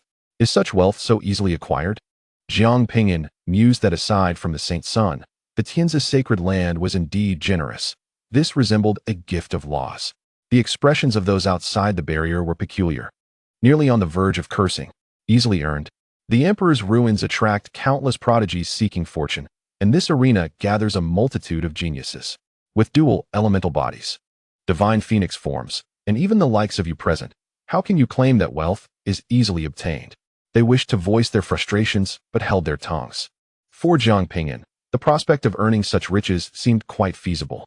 However, for ordinary cultivators, achieving 2 or 3 consecutive victories was already remarkable. To win 10 in a row was akin to witnessing smoke rise from ancestral graves.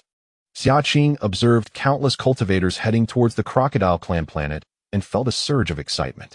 Addressing Jiang Ping'an and Yuanhao, she said, "You two stay here. Do not wander off. Call for me if any danger arises." With that, she transformed into a beam of white light and vanished into the horizon.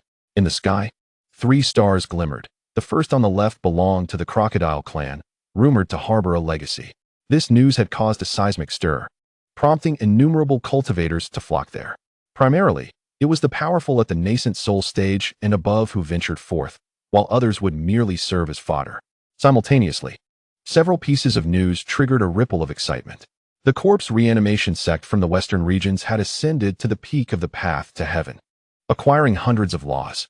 Moreover, they had slain 2 god transformation stage experts with a single strike. The legendary indomitable body had emerged. Laws of the same tier were ineffective against it. This was a super prodigy nurtured by the Tianzi's sacred land, suspected to be the Saint Sun's brother. The indomitable body had been defeated. The victor, Jiang Ping'an, had taken it back for seclusion. Upon learning of the indomitable body's plight, sympathy welled up within the hearts of many. Such a formidable genius, destined for glory, had been so abruptly vanquished. Jiang Ping'an's ruthlessness was striking. In the Chu kingdom, within the Grand Hall, Emperor Chu Shujing roared in fury. Who gathered this intelligence? Deduct 300 years of salary. Who claimed Jiang Ping'an and Yuanhao were heading to the Academy of Heavenly Tao? Just now, news has arrived that they are clearly at the Emperor's ruins. In a relentless pursuit against Jiang Ping'an, he expended a staggering sum of 100 billion to enlist the finest prodigies from the Tiandao Academy, orchestrating their efforts to eliminate Yuanhao and Jiang Ping'an. However, to his utter astonishment, both Yuanhao and Jiang Ping'an never even set foot in the academy. 100 billion, a year's worth of revenue, wasted in vain. Cursed be the intelligence department. They deserve every bit of blame. Yet, it is hardly the intelligence department's fault. Who could have foreseen that an individual might be slain by the academy's emissary, thereby losing the opportunity to enter the Tiandao Academy? As Chu Shijiang vented his frustration, he gradually regained his composure. How many formidable warriors reside within the Emperor's ruins? A nearby eunuch, bowing his head, quietly responded, "Your Majesty. There are 3 who have attained the transformation stage, one at the initial phase of the void refinement stage, and another at the integration stage." A glint of murderous intent flashed in Chu Shijiang's eyes. Now that Jiang Ping'an was unguarded, it was the perfect moment for an assassination. Send them all to eliminate Jiang Ping'an. With so many strong warriors at our disposal, it is inconceivable that we cannot bring him down. Your Majesty, it is impossible to carry out the assassination. If our warriors take action, the forces of the great Xia will retaliate against us, the eunuch cautioned, suppressing his fear. Chu Shijiang slammed his palm on the dragon throne, exclaiming, "All three of my sons are dead, and you dare tell me we cannot carry out an assassination?" Jiang Ping'an is now capable of contending with the prodigies of the Holy Land.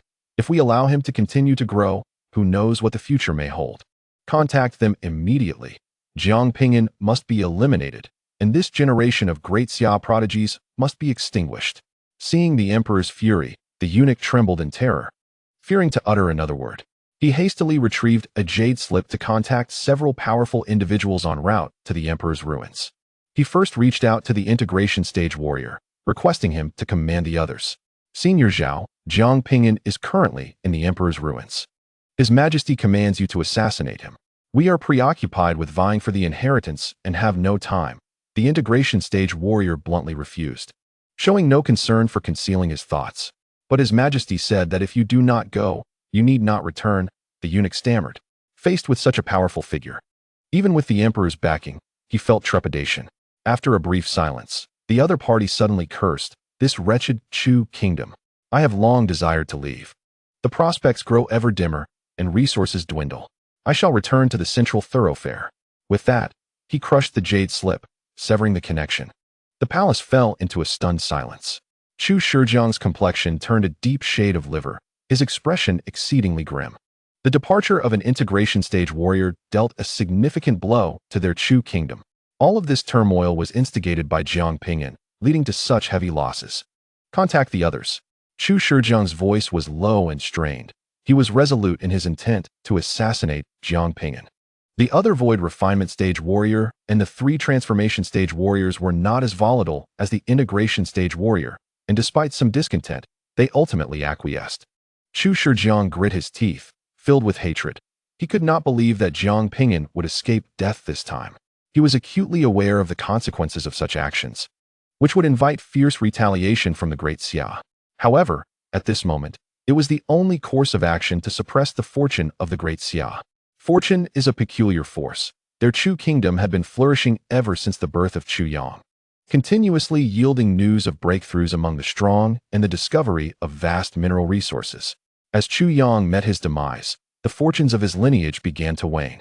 In contrast, the emergence of Jiang Ping'an heralded a series of treasures for the great Xia.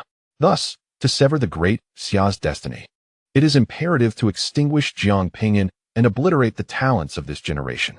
Within the imperial relics, the legacy of the devouring sky crocodile clan surged once more into fervor. Naturally, this bore little consequence for ordinary cultivators, who would be content with even modest gains in resources. For instance, Jiang Ping'an was poised to acquire 100 laws, a reward that would entice even the mightiest of void refinement experts. Seated within the protective barrier, none dared to challenge him, allowing him to quietly comprehend the laws. Suddenly, Jiang Ping'an sensed something amiss, his brow furrowed in concern. He swiftly transmitted a message to Yuanhao, urging her to enter the spatial barrier. As assassins lurked outside, 3 in the God transformation stage and 1 in the void refinement stage, their allegiance to the Chu kingdom uncertain. Just as Yuanhao had restored her arm and received Jiang Ping'an's warning, she unhesitatingly slipped into another barrier. "How did you detect them?" she queried, astonished at his ability to perceive such formidable beings. Was it due to his potent mental strength? A shiver of apprehension coursed through her, beads of sweat forming on her brow. Had Jiang Ping'an not sensed their presence, the outcome could have been dire. Yuanhao promptly conveyed the situation to Xia Qing. Upon hearing of the assassination plot, Xia Qing's tone grew grave, instructing her to seek refuge within the barrier at once. "I shall gather others and come over immediately." Fortuitously, your keen perception detected the danger in advance. Such high-level cultivators are often imperceptible to lower-tier practitioners. It was a mystery how Yuanhao had managed to notice them. "It was not I who discovered them, but Jiang Ping'an," Yuanhao clarified. "That lad is truly remarkable. Prioritize your safety and quickly enter the barrier." They would not dare to act within the sacred grounds of Tianzi. Xia Qing held unwavering trust in Jiang Ping'an, dismissing any concerns regarding the legacy of the Devouring Sky Crocodile clan as she turned back with her companions. Jiang Ping'an held more significance than any lineage. Chapter 208. The severe blow to the Chu kingdom amidst the crowd outside the arena. A god transformation expert from the Chu kingdom concealed his aura, his expression filled with resentment. Jiang Ping'an remained within, and no one challenged him. We might have to wait here for 100 days until he emerges, by which time the legacy of the Devouring Sky Crocodile clan will be long gone. Enough with the complaints. The legacy of the Devouring Sky Crocodile clan is akin to that of a sacred ground, not something everyone can attain. We are beyond its reach, remarked the leader. A void refinement expert, in a detached tone. Should they eliminate Jiang Ping'an, it would indeed be a significant feat, earning them rewards upon their return home. The members of the Chu kingdom had assembled, 1 void refinement expert and 3 god transformation experts. For these formidable beings, slaying a Yuanhao stage cultivator would be a trivial task, easily accomplished. However, as they were on the territory of the Tianzi sacred land, they dared not act recklessly and could only await the opponent's emergence. Sigh, it is disheartening to let such an opportunity slip by without a struggle, lamented one of the god transformation experts wielding a blade. Another god transformation expert gazed hungrily at Yun Huang's exquisite visage, greedily remarking, "This girl is truly beautiful. When the time comes to strike, I shall seize her and cultivate her as my slave."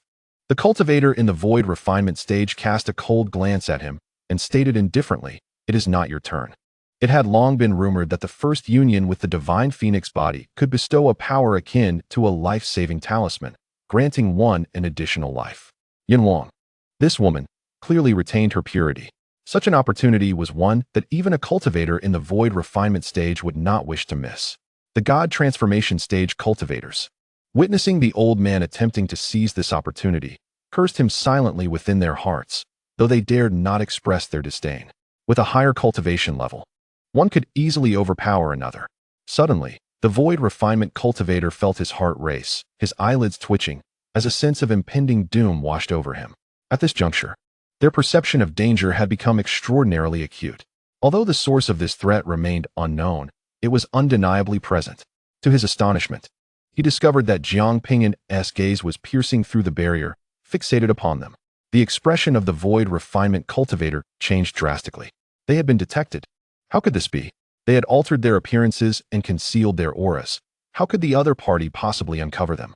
There must be formidable beings in the vicinity. Flee. Disregarding the 3 god transformation cultivators, the void refinement expert transformed into a streak of light and fled at an astonishing speed. Just as he sought to escape, a thunderous roar echoed through the sky. 2 formidable cultivators from the Great Xia descended. Following the void refinement stage, the next tier was the integration stage. A true ancient being with a lifespan spanning millennia. They wielded the sun god wheel, channeling its power to strike at the void refinement cultivator from the state of Chu. A terrifying beam of light illuminated the entire ruin. This cultivator, who had trained for thousands of years, was reduced to ashes before he could even let out a cry of despair. 2 integration stage cultivators, combined with a top-tier treasure, should have no trouble subduing a void refinement cultivator. They could simply drown him in a cesspool. The 3 god transformation cultivators, witnessing this scene, were utterly petrified. Too frightened to flee. Faced with such ancient monsters, they felt as diminutive as insects. They had fallen into a trap. Jiang Ping'an was the bait. He had deliberately lured them into this ambush. One of the god transformation cultivators shouted in despair just before his demise. It must be said, their imaginations were quite remarkable. Wang Ren shattered the bodies of the 3 god transformation cultivators, his face contorted with rage. He turned to Jiang Ping'an, exclaiming, "Ping'an, I shall seek vengeance for you. They dared to attempt your assassination. I will obliterate their entire city." "Master." Before Jiang Ping'an could intervene, Wang Ren transformed into a streak of light, departing from the imperial ruins, heading towards the state of Chu. "Do not worry. I have lent the fragments of the celestial artifact to your master." Xia Qing alighted outside the barrier, resembling a celestial maiden descending from the heavens. Jiang Ping'an felt an overwhelming sense of gratitude. His master and the great Xia instilled in him a profound sense of security. In the past, he had always felt vulnerable. navigating each endeavor as if walking on thin ice. Now, he was shielded by others. 20 days later, within the palace of the state of Chu, a shocking revelation emerged. A void refinement cultivator and 3 god transformation cultivators had perished. What on earth had transpired? Chu Shujian, who awaited news of Jiang Ping'an's demise, felt his composure shatter upon hearing this news. It seemed that a cultivator in the integration stage was protecting Jiang Ping'an, the intelligence officer stated solemnly. Chu Shujian's expression fluctuated wildly, his demeanor becoming dazed. Not only had they failed to eliminate Jiang Ping'an, but they had also lost a void refinement cultivator and 3 god transformation cultivators. Previously, a formidable warrior in the merging phase had fled, incurring a devastating cost. At this juncture, an official responsible for the mining resources stepped forward and solemnly announced, "Your Majesty, the border crystal mine has been ambushed by a powerful cultivator in the void refinement stage, resulting in the death of 6 divine transformation experts and the slaughter of 3,000 soldiers." Before departing, this individual proclaimed, "If you attempt to assassinate my disciple Jiang Ping'an, I shall annihilate 10,000 of your people in the Chu kingdom." Upon hearing these words, the court members trembled. The gravest fears had indeed materialized. Previously, when attempts were made to orchestrate assassinations, neither side had dispatched formidable warriors, and the cultivators who appeared were relatively weak. However, now that the Chu kingdom had directly targeted Jiang Ping'an, the formidable experts of the Great Xia were also taking action. Chu Shijiang, in a fit of rage, waved his robe and bellowed, "If that is the case, then none shall find peace. Convey my decree." Before he could finish, an urgent voice emanated from a general's jade tablet. "General, the border is in crisis. The Qiu Mountain Kingdom has suddenly declared war, capturing the Sea Mine Prefecture, and continues to advance. Immediate support is required." The sounds of battle echoed through the jade tablet. What is happening? Why has the Qiu Mountain Kingdom declared war all of a sudden? If you dare report false information, I shall annihilate your entire clan. The Qiu Mountain Kingdom had always been subservient to the Chu Kingdom, regularly paying tribute during festivals. How could they suddenly declare war? It seemed more like a fabrication. An anxious voice from the jade tablet declared, "The sovereign of the Qiu Mountain Kingdom has proclaimed that he seeks vengeance for his son." Vengeance for his son? Who had wronged them? Chu Shijiang shouted in frustration. Although the Qiu Mountain Kingdom was not as powerful as the Chu Kingdom, launching an attack at this juncture would only serve to escalate tensions. One official spoke up, "Your Majesty, do you not recall? When the Crown Prince challenged Jiang Ping'an, the Crown Prince of the Qiu Mountain Kingdom attempted to befriend him but was struck dead by the Crown Prince with a single slap." Upon hearing this, Chu Shijiang was suddenly jolted to awareness. Indeed, such an event had transpired, but he had not taken it seriously. Infuriated, Chu Shijiang seethed. "The Qiu Mountain Kingdom dares to attack our Chu Kingdom. They are truly courting death. In that case, let us first eradicate the Qiu Mountain Kingdom. They have never produced an immortal and lack the depth of our Chu Kingdom, yet they dare to provoke us." At that moment, a bloodied soldier rushed into the hall. "Your Highness, it is dire. The southern Ming province has rebelled and declared independence. All who resist have been slaughtered." The assembly gazed in disbelief, their faces etched with horror. Chu Shijiang sprang to his feet, exclaiming, "What is the meaning of this? The southern Ming province has always been a supporter of the royal family. How could they revolt?" A general spoke gravely, "Your Majesty, last time, General Ma advised against spending resources on assassinating Jiang Ping'an, urging you to conserve strength. You did not heed his counsel, resulting in his death and the plundering of his family. The Ma family, although not particularly powerful, controls all the academies in the southern Ming province, providing commoners with cultivation methods and aiding their practice, thus holding immense prestige. Moreover, the current governor of the southern Ming province was once an ordinary person who rose to power thanks to the assistance of General Ma's family. Your previous actions have alienated the Ma family and the southern Ming province."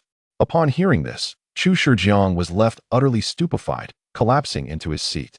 Due to his obstinate determination to assassinate Jiang Ping'an, 6 powerful cultivators of the Huashan stage from the Great Xia were annihilated.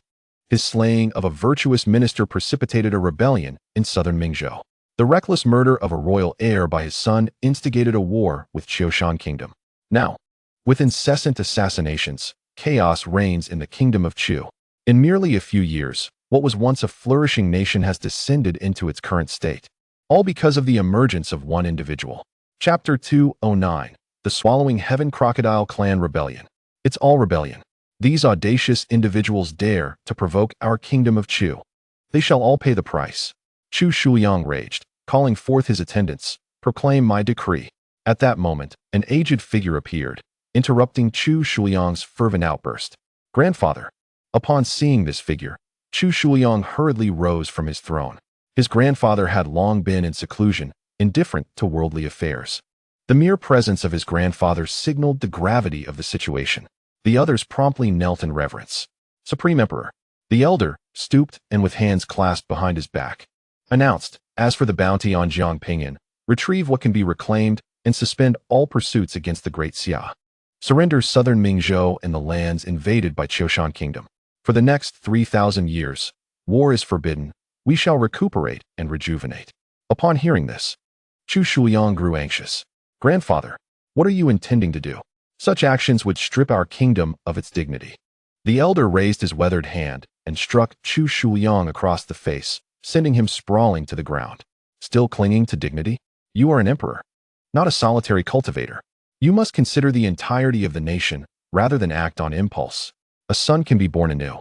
Lands lost can be reclaimed in the future. If you persist in this reckless struggle, within a millennium, the kingdom of Chu shall surely perish.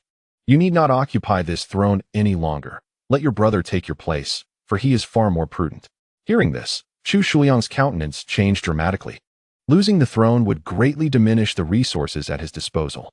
Grandfather, I do not speak. The elder silenced him. The kingdom of Chu must enter a phase of recuperation. The foremost priority is restoration. Henceforth, all members of the royal family must abandon their previous lives. Everyone must strive to acquire resources and prioritize the nation's welfare. Return with me to the central continent. Within a millennium, procure a treasured artifact to atone for your misdeeds. Chu Shuliang opened his mouth, yet ultimately said nothing, slumping despondently back onto his throne. Shortly thereafter, the events unfolding in the kingdom of Chu reverberated through several neighboring nations, causing a considerable stir. The conflict between the kingdom of Chu and the great Xia had reached a temporary conclusion, with Chu suffering defeat. The kingdom of Chu deserved this fate. Now, one province had declared independence and vast territories had been consumed by Qiushan Kingdom. Have you noticed? The decline of the kingdom of Chu began with the defeat of Chu Yang. Indeed, had Chu Yang not perished, losing the opportunity to join the Solar Divine sect, the kingdom of Chu would undoubtedly be thriving now. Thus, can we say that Jiang Ping'an has reversed the fortunes of both nations? One might argue as much. The name Jiang Ping'an resounded once more throughout the great Xia. Previously, he was renowned solely within the circles of cultivators, a figure distanced from the common populace. Yet now, even ordinary citizens of the great Xia have etched this name into their memories. Upon learning of the affairs concerning the state of Chu, Jiang Ping'an felt a wave of joy, albeit tempered by indifference. Regardless of the decisions made by Chu, he believed their downfall was inevitable. What truly concerned him was the well-being of his master, Wang Ren. For a long time, he had feared that his master might encounter peril in Chu. As Xia Qing spoke to Jiang Ping'an about the matters of Chu, she suddenly sensed a disturbance, her gaze abruptly directed towards the sky. A chilling aura emanated from one end of the heavens, causing her complexion to shift. Jiang Ping'an also began to perceive this ominous presence. Harnessing the power of his eyes to pierce through the void, seeking the source of the emanation, he beheld a multitude of peculiar beings, possessing crocodilian heads and human bodies, soaring towards the farthest star on the left. A tremor coursed through Jiang Ping'an's heart. What manner of beings are these? Why do they possess the heads of crocodiles? Just as he was about to inquire of Xia Qing, a cacophony of furious curses erupted from the outside world. The demon race. How dare these fiends trespass upon our human territory? They seek death. The beings with crocodilian heads were likely descendants of the devouring crocodile lineage, and their intentions were unmistakable. They had come for the ancestral eye of the devouring crocodile. The atmosphere within the imperial ruins grew tense as all present sensed the malignant aura. The cultivators were incensed, their eyes ablaze with hostility and murderous intent. Upon discerning the identity of these beings, Jiang Ping'an understood the source of their fury. These creatures belonged to the demon race, a collective term, much like the human race, comprising various factions. In ancient times, humanity was merely sustenance for the demon race. until the appearance of the emperor, which reversed this dynamic. For countless years, the animosity between humanity and the demon race had persisted. Currently, the Eastern Domain faced threats from the demon race of the Eastern Sea. While not all demons were malevolent, such as the Dragon and Phoenix clans, revered as divine beasts that maintained amicable relations with humanity, the majority of the demon race remained locked in a cycle of violence with humanity, embroiled in perpetual conflict. It was rare for the demon race to so brazenly manifest within human territory. This assembly of crocodilian beings was undoubtedly the progeny of the devouring crocodile clan. Their objective was evident. They sought the celestial star above, or rather, the ancestral eye of the devouring crocodile. With the emergence of these beings, the formidable powers from the three sacred lands began to materialize, their ominous presences casting an air of oppression within the imperial ruins. A confrontation did not ensue. Rather, it seemed as though negotiations were taking place. Such matters were of no concern to Jiang Ping'an. Seated within the protective barrier, he quietly contemplated the laws of the universe, feeling a twinge of disappointment at the absence of challengers. Without battle, his comprehension of the laws of combat progressed at a less than desirable pace. On the 60th day within the spatial barrier, a proclamation spread throughout the imperial ruins. The three dominant factions intended to dispatch their prodigies to engage in a contest of combat against the prodigies of the devouring crocodile clan, to determine the rightful heir to the legacy. Nonsense. This is our human heritage. Why should it belong to the demon race? Drive them back. Step forth. Should war erupt, countless lives will be lost, and it is the ordinary cultivators who will suffer. Do you believe the devouring crocodile clan, which once dominated an era, achieved such supremacy without cost? Both sides hesitated to ignite a large-scale conflict, deeming it unwise, adhering instead to the age-old tradition of dueling prodigies. It is said that the legacy of the Swallowing Sky Crocodile clan is not merely a transmission of techniques, but rather a hereditary inheritance that requires the unique bloodline of the clan. Should we emerge victorious, we would acquire their bloodline, and thus their legacy, resulting in a situation where both parties benefit. The matter of the three great powers competing against the Swallowing Sky Crocodile clan has stirred considerable excitement. Engaging with themes of the three powers, the demon race, and bloodline inheritance, each aspect is compelling, especially when intertwined. Jiang Ping'an paid little attention to this event. Such monumental affairs were not for someone of his humble stature to concern himself with. On the 90th day of his entry into the barrier, the three great powers selected one from the Golden Core stage, one from the Nascent Soul stage, and one from the Divine Transformation stage to face the Swallowing Sky Crocodile clan on that distant planet. Countless cultivators flocked to witness the battle. Woodhead, I've heard the Swallowing Sky Crocodile clan is exceptionally formidable. Let us go see. Yuanhao urged Jiang Ping'an. I shall not attend, Jiang Ping'an replied, wishing to devote his time to comprehend the laws of battle intent. Even though he possessed a complete understanding of the laws of battle intent, capable of discerning the illusions of the void god eye and the insights of the fire lotus enlightenment, grasping a new law remained a formidable challenge. Currently, he had only discerned one law of strength and one law of wood, while the laws of battle intent and gravity still eluded him. Once he completed his understanding of these laws, he would need to explore how to take the second step and create an entirely new realm. He had no time to dwell on other matters. Truly a woodhead, refusing an invitation from a girl. Let us go, Xia Qing remarked, casting a disapproving glance at Jiang Ping'an as she dragged Yuanhao off to witness the battle.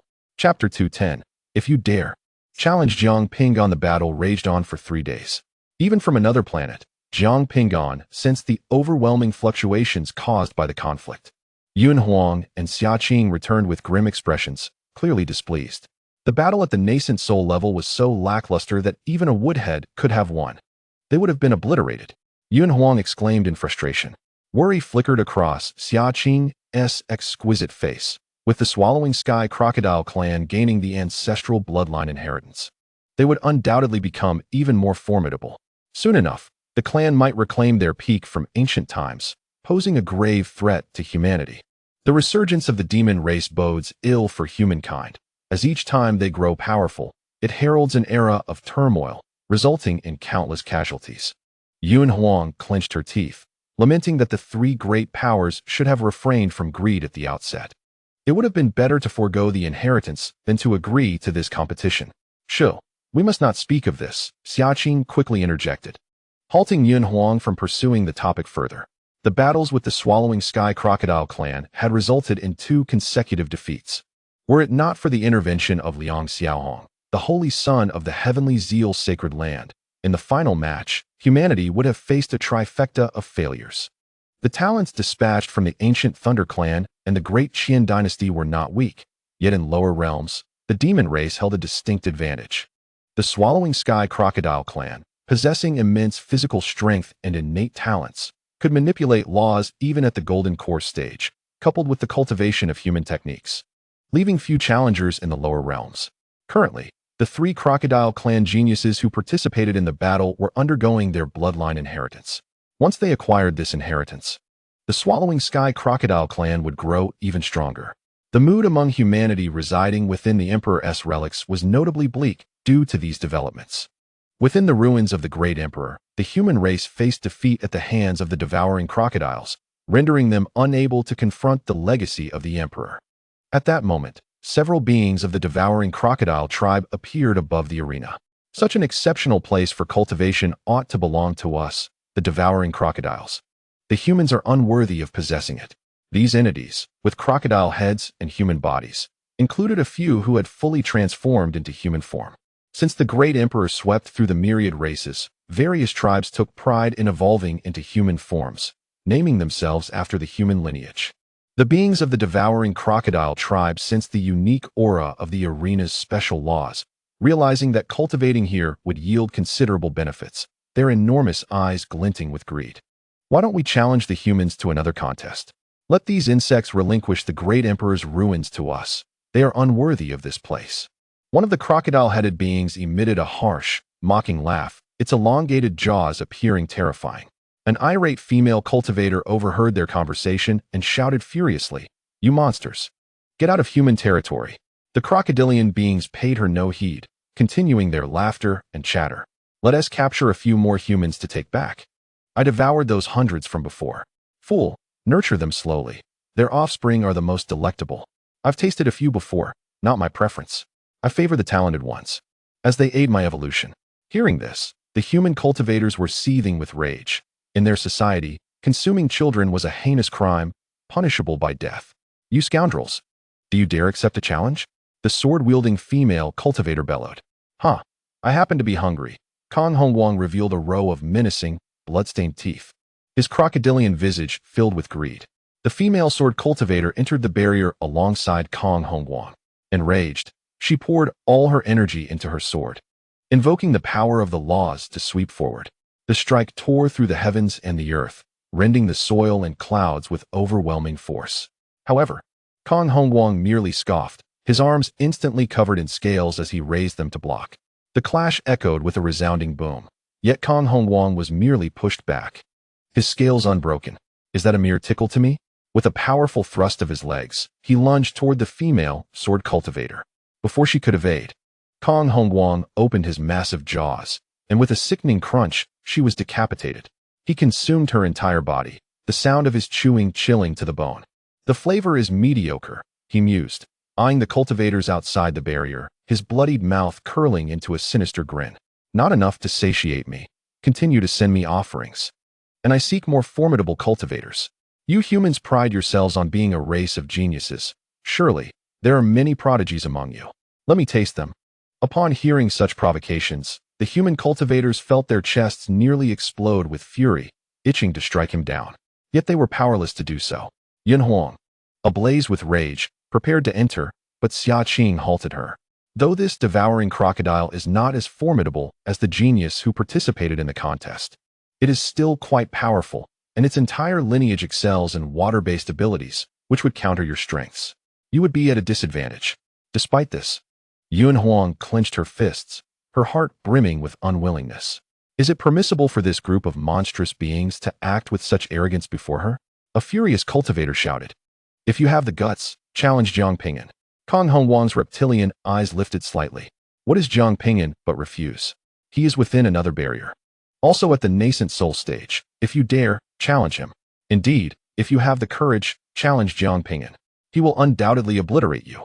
Numerous cultivators found a way to retaliate against this crocodilian creature, shouting in unison. "Oh, it seems Jiang Ping'an is quite the genius. I relish such delicacies." Kong Hongguang displayed a terrifying array of jagged teeth, remnants of entrails clinging to his mouth. He soared out of the barrier, following the gazes of the crowd. Within a spatial barrier, a young man clad in black sat quietly, his long black hair cascading down like a towering mountain, motionless as a clock, eyes closed in meditation. He appeared to possess a promising aura. Just as Kong Hongguang was about to approach, another companion surged ahead, entering the barrier first. "Haha! This human genius shall serve as my meal." Seeing his prey snatched away, Kong Hongguang gritted his teeth in rage. "Kong Rui, you shameless fiend. Haha! Who's to blame for your slow speed?" Kong Rui laughed heartily as he entered the barrier, his reptilian eyes fixed intently on the human ahead. The human looked rather ordinary. It remained uncertain if he was sufficiently powerful. Yuanhao hastily called out, "Would be cautious. The sky-eating crocodile clan is exceptionally strong. Even the geniuses of the great Qian dynasty and the ancient Thunder clan have been defeated. As beastmen, their physiques and defenses were astounding, even at the golden core stage. They could manipulate the laws and practiced human techniques, leaving no apparent weaknesses." Yuanhao was not worried about Jiang Ping'an's defeat, for this sky-eating crocodile was not among their clan's top Nascent Soul cultivators, but she feared that Jiang Ping'an might underestimate him and suffer for it. The human cultivators watched the battlefield anxiously, hoping for Jiang Ping'an's victory. Previously, their side had lost 2 betting battles, which had brought disgrace to their people, resulting in the crocodilian clan's current hubris. Jiang Ping'an slowly opened his dark eyes, gazing at the grotesque creature before him, a fusion of crocodile and human. Kong Rui licked his lips, saliva dripping onto the ground. "I hope you taste delightful. Do not disappoint me." With that, he opened his gaping maw. A terrifying, devouring force emanating from within. Countless grains of sand soared, trees splintered, all drawn toward his cavernous mouth. His belly seemed an abyss, capable of swallowing all. Yuanhao called out again, "This is the sky-eating crocodile clan's devouring talent. They can consume anything. The clan's name derived from their ability to devour all, even daring to adopt such a title. Were it not for their extraordinary capabilities, they could not bear such a consequence." Several members of the sky-eating crocodile clan, standing outside the barrier, casually conversed. "Kong Rui is far too wasteful. Consuming in such a manner, he cannot savor the flavor. Were it me, I would savor every morsel, appreciating each piece of meat. I prefer a stewing method. It brings out the flavors beautifully." These crocodilian beings completely disregarded Jiang Ping'an, already discussing the best methods for feasting upon him. Chapter 211, Grilling the Sky-Eating Crocodile. Kong Rui opened his mouth wide, the laws of devouring processing what he had consumed. Even stones can be digested. Among the formidable members of the swallowing sky crocodile clan, some possessed the ability to devour stars. Jiang Ping'an could distinctly sense that energy within him was being siphoned away, his body uncontrollably drawn towards the source. The principle of devouring, an oddly peculiar force. It was the first time he had encountered it. Upon witnessing Jiang Ping'an being absorbed, the hearts of the gathered cultivators sank. It was over. Had he fallen prey to the swallowing sky crocodile? Observing how effortlessly Jiang Ping'an was lured, Kong Rui's crocodilian eyes flickered with disdain and disappointment. This individual was so feeble. Surely not worth consuming. Nevertheless, as a cultivator in the Nascent Soul stage, he would still provide some benefit for cultivation. As Jiang Ping'an was drawn closer to Kong Rui's maw, he finally raised his fist. Kong Rui completely disregarded this feeble attack devoid of any principal fluctuations, believing it could not even pierce his skin. Bang! Vivid crimson blood erupted as the crocodile's head was obliterated. Within him, a crocodilian demon infant was shattered, its face etched with boundless terror. It had never anticipated that its opponent could possess such overwhelming power, capable of annihilating its form without employing any principles. Some cultivators, even when wielding principles, could not inflict harm upon it. Desperate to flee, it was seized by Jiang Ping'an and crushed effortlessly. "I find your kind, masquerading in human forms utterly repugnant," Jiang Ping'an remarked calmly as he lowered his fist. Kong Rui's lifeless body crashed heavily to the ground, kicking up a cloud of dust. The world fell silent. The crocodilian beings outside the barrier, engaged in conversation, abruptly ceased, their pupils constricting slightly. The cultivators who had worried for Jiang Ping'an breathed a sigh of relief. They had been startled, fearing he might be unable to contend with the swallowing sky crocodile. However, upon reflection, their concerns were unwarranted. How could such a common swallowing sky crocodile pose a threat to Jiang Ping'an? The crocodilian creature slain by Jiang Ping'an immediately reverted to its true form, a colossal crocodile over 10 meters long. Its body a dark gray adorned with tough scales and sharp claws, yet headless, blood flowing profusely. Kong Rui the fool, always showing off, lacking in defense. He deserved his fate. Kong Hongwang soared into the barrier, seething, "You dare to slay my noble swallowing sky crocodile? Your only fate is death." The overseer of the area coldly interjected, stating that according to the rules, one must wait for a duration equivalent to the burning of an incense stick before challenging. Violating this would result in death. The demon clan brazenly trespassing on human territory, had it not been for the restrictions on powerful beings to refrain from attacking lower-tier foes to uphold the rules. These scoundrels would have been vanquished long ago. Jiang Ping'an required no recovery. Instead, he seized this opportunity to attend to other matters. It had been an eternity since he last savored a meal, nearly forgetting the sensation of eating. Gathering some firewood from the ground, he stacked it together and conjured a fireball spell to ignite the kindling. Drawing forth a sword, he stripped away the formidable exterior of the swallowing sky crocodile, eviscerating it and discarding the inedible entrails for the blood-devouring 9 nether worms. The crocodile's body, spanning over 10 meters, yielded a 1-meter slice, which he cleaned and skewered on his sword, placing it over the flames to roast. "You wretched scoundrel!" Seeking death, Kong Hongwang gazed upon his kin, who were being mercilessly disemboweled and roasted over the flames. His fury erupted like a volcano, an aura of terror emanating from him, stirring the very winds and clouds around. "Oh, you can still feel anger?" Jiang Ping'an sneered. Despite his cultivation, he could overhear their discussions. The notion of raising humans for consumption, devouring their children. Any sane individual would be incensed. Jiang Ping'an placed his sword on a wooden rack and stood, brushing the dirt from his hands. "Come forth. I know you are eager to lie beside your kin. Arrogant human, do you truly believe that slaying a Kong Rui grants you license to act with impunity? I shall show you what it means to be but an insect." Kong Hongwang's form transformed, his body enveloped in crocodilian scales, a malevolent aura surging towards the heavens. Even from behind the barrier, those outside could sense the overwhelming demonic energy. It was terrifying. Even a single member of the sky-eating crocodile clan possessed such strength. For a human to reach such prowess required immense resources and sacrifices. Perhaps only one among hundreds of thousands of cultivators could emerge as such a powerhouse. Yet these beastly clans, even without innate cultivation talent, could dominate their human counterparts through sheer physical prowess. The sole advantage of humanity lay in their advanced intellect.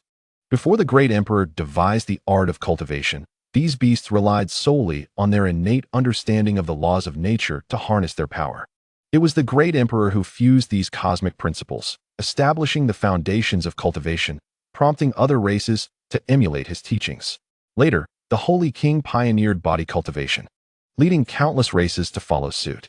Beasts could run and feed from birth, while humans required care to survive, rendering them quite fragile. Kong Hongwang radiated demonic energy, the laws of water and devouring swirling around him. The onlookers felt their hearts race. They understood Jiang Ping'an's strength, yet anxiety gnawed at them. Should he falter, the sky-eating crocodiles would surely become even more brazen. With a twisted grin, Kong Hongwang proclaimed, "I have unfortunate news for you. I am thrice as powerful as Kong Rui."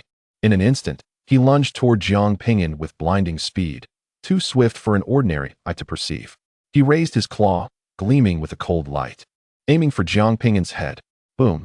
Jiang Ping'an's fist collided with Kong Hongwang's skull, sending his eye flying. The crocodilian head deflated as his body was hurled backward at a velocity surpassing that with which he had approached.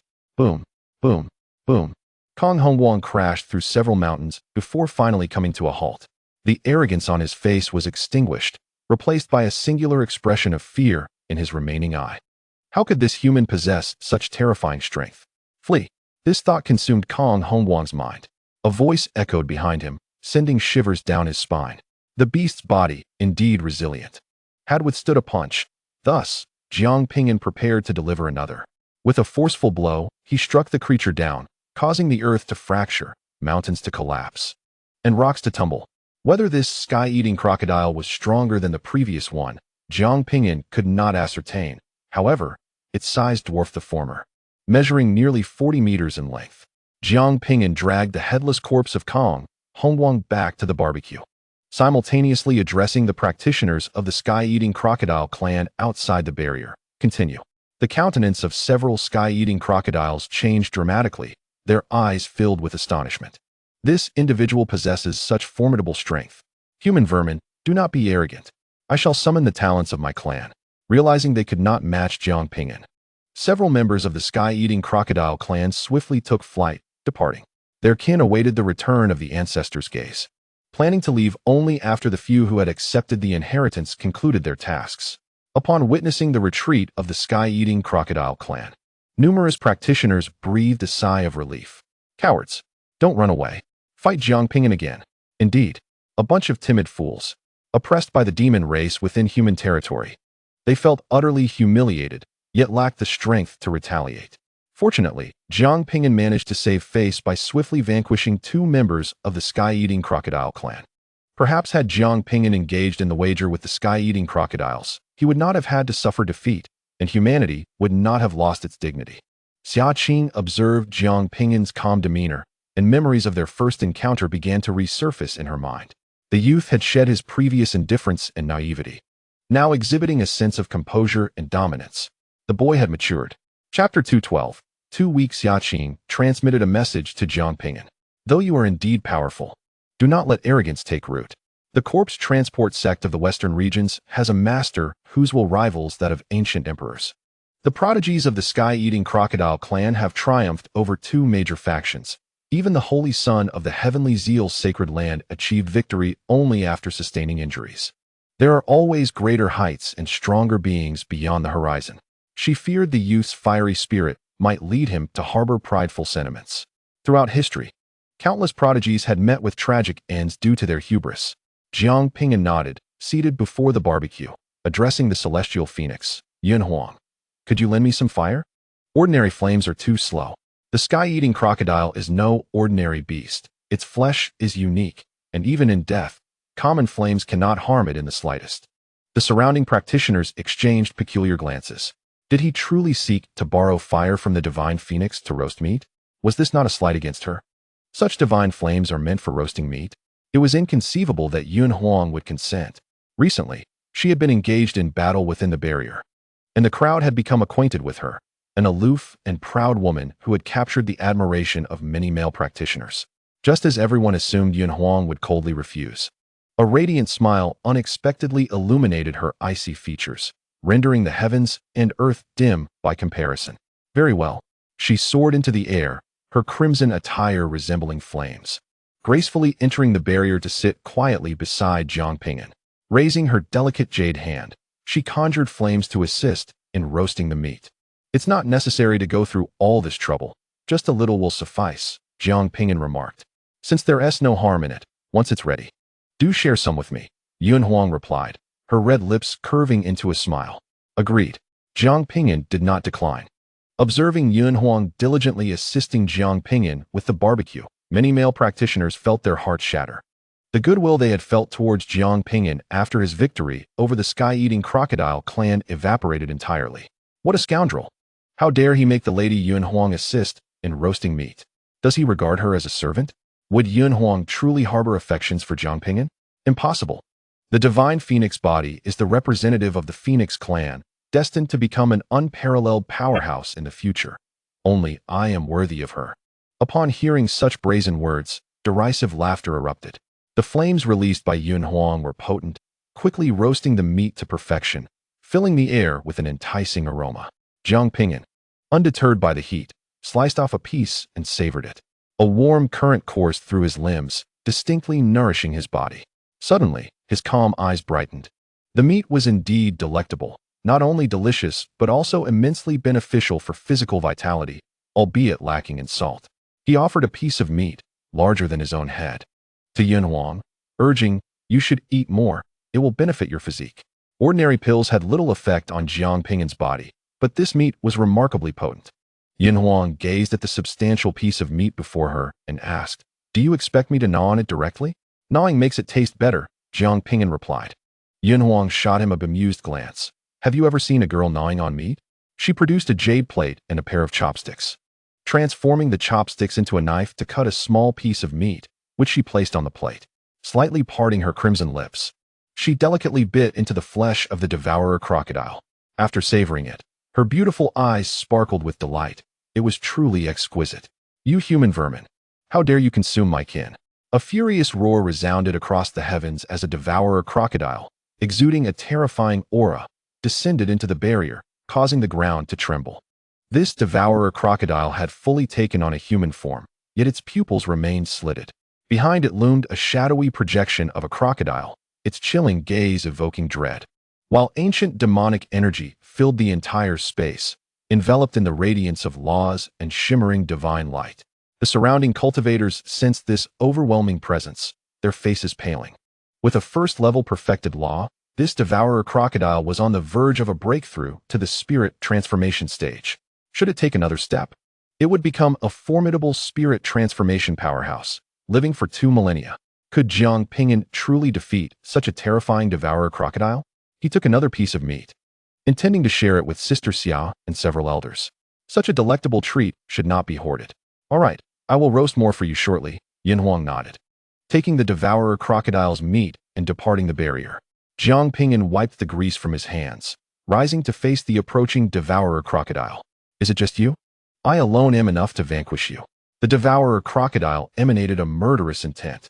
No, what I mean is, you won't have enough to eat, Jiang Ping'an retorted. The meat from the devourer crocodile nourished his body and tasted delightful. Seizing this opportunity, he aimed to procure more. The devourer crocodile, enraged by such audacity, seethed with fury. This brat was even more arrogant than he was. Die!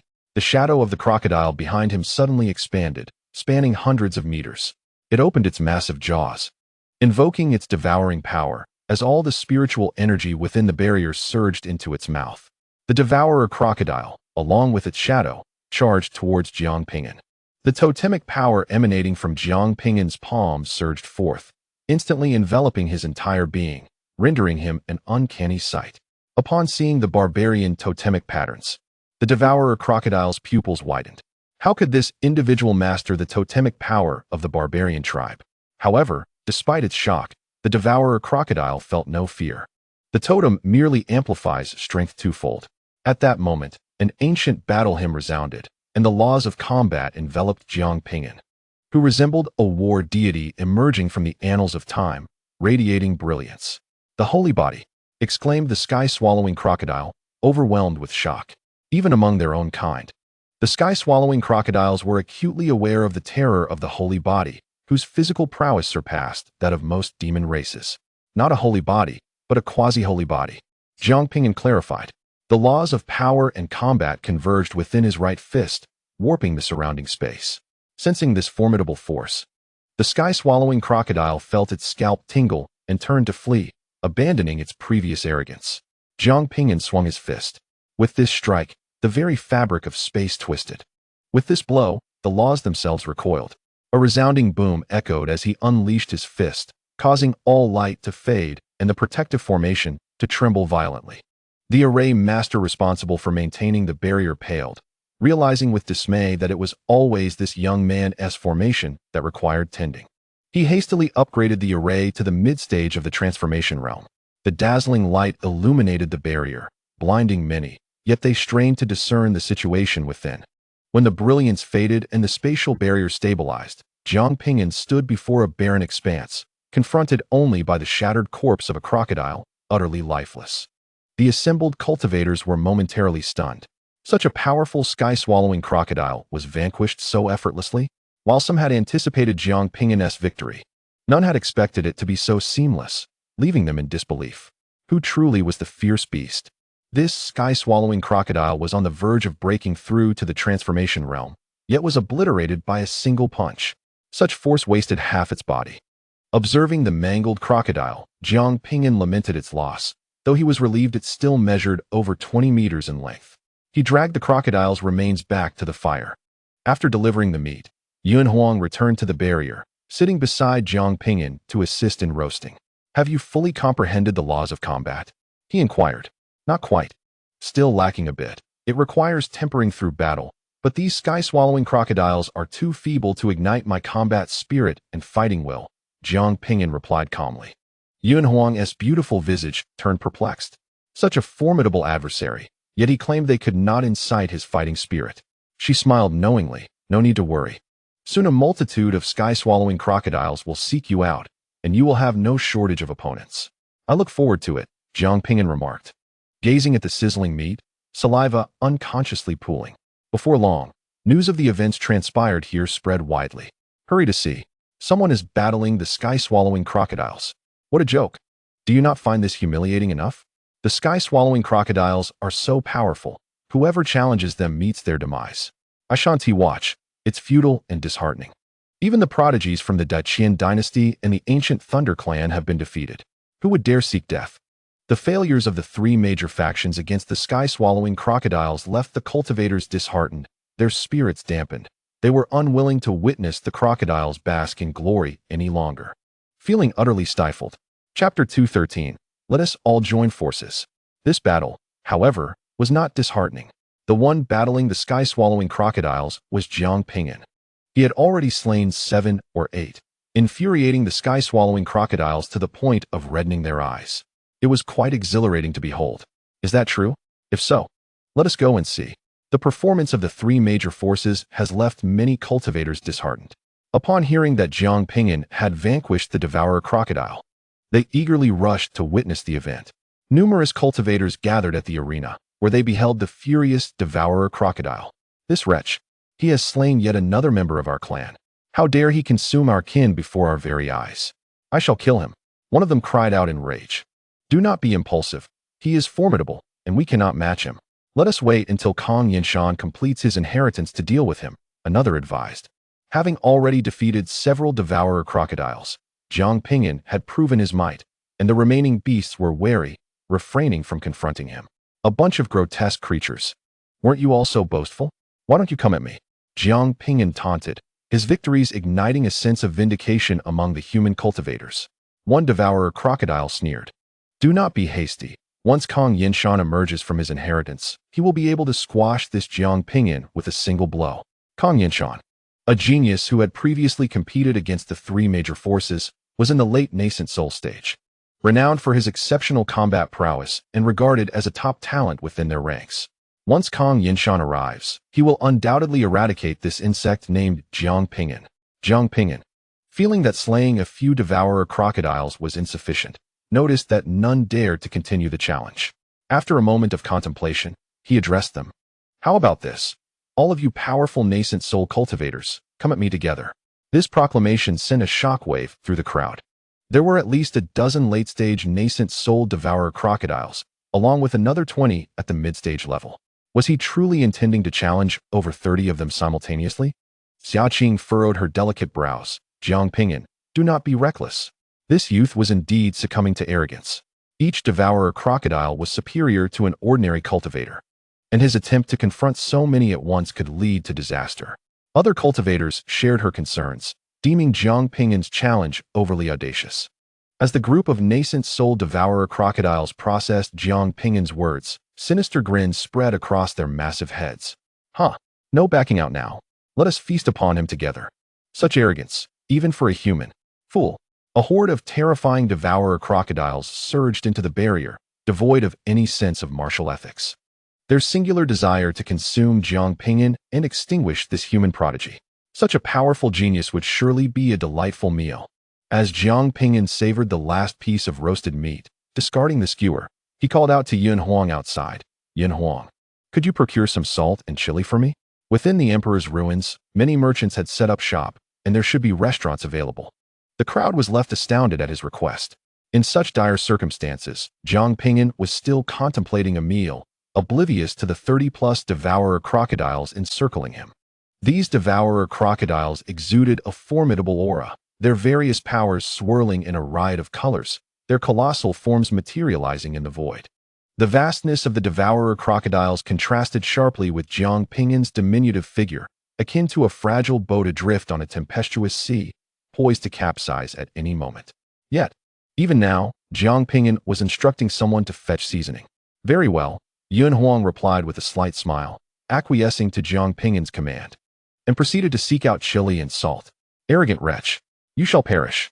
A colossal devouring crocodile unleashed a beam of energy from its maw, launching an assault against Jiang Ping'an. An unsettling energy erupted from Jiang Ping'an. His blood surged like a raging river, and his heartbeat resonated like thunder.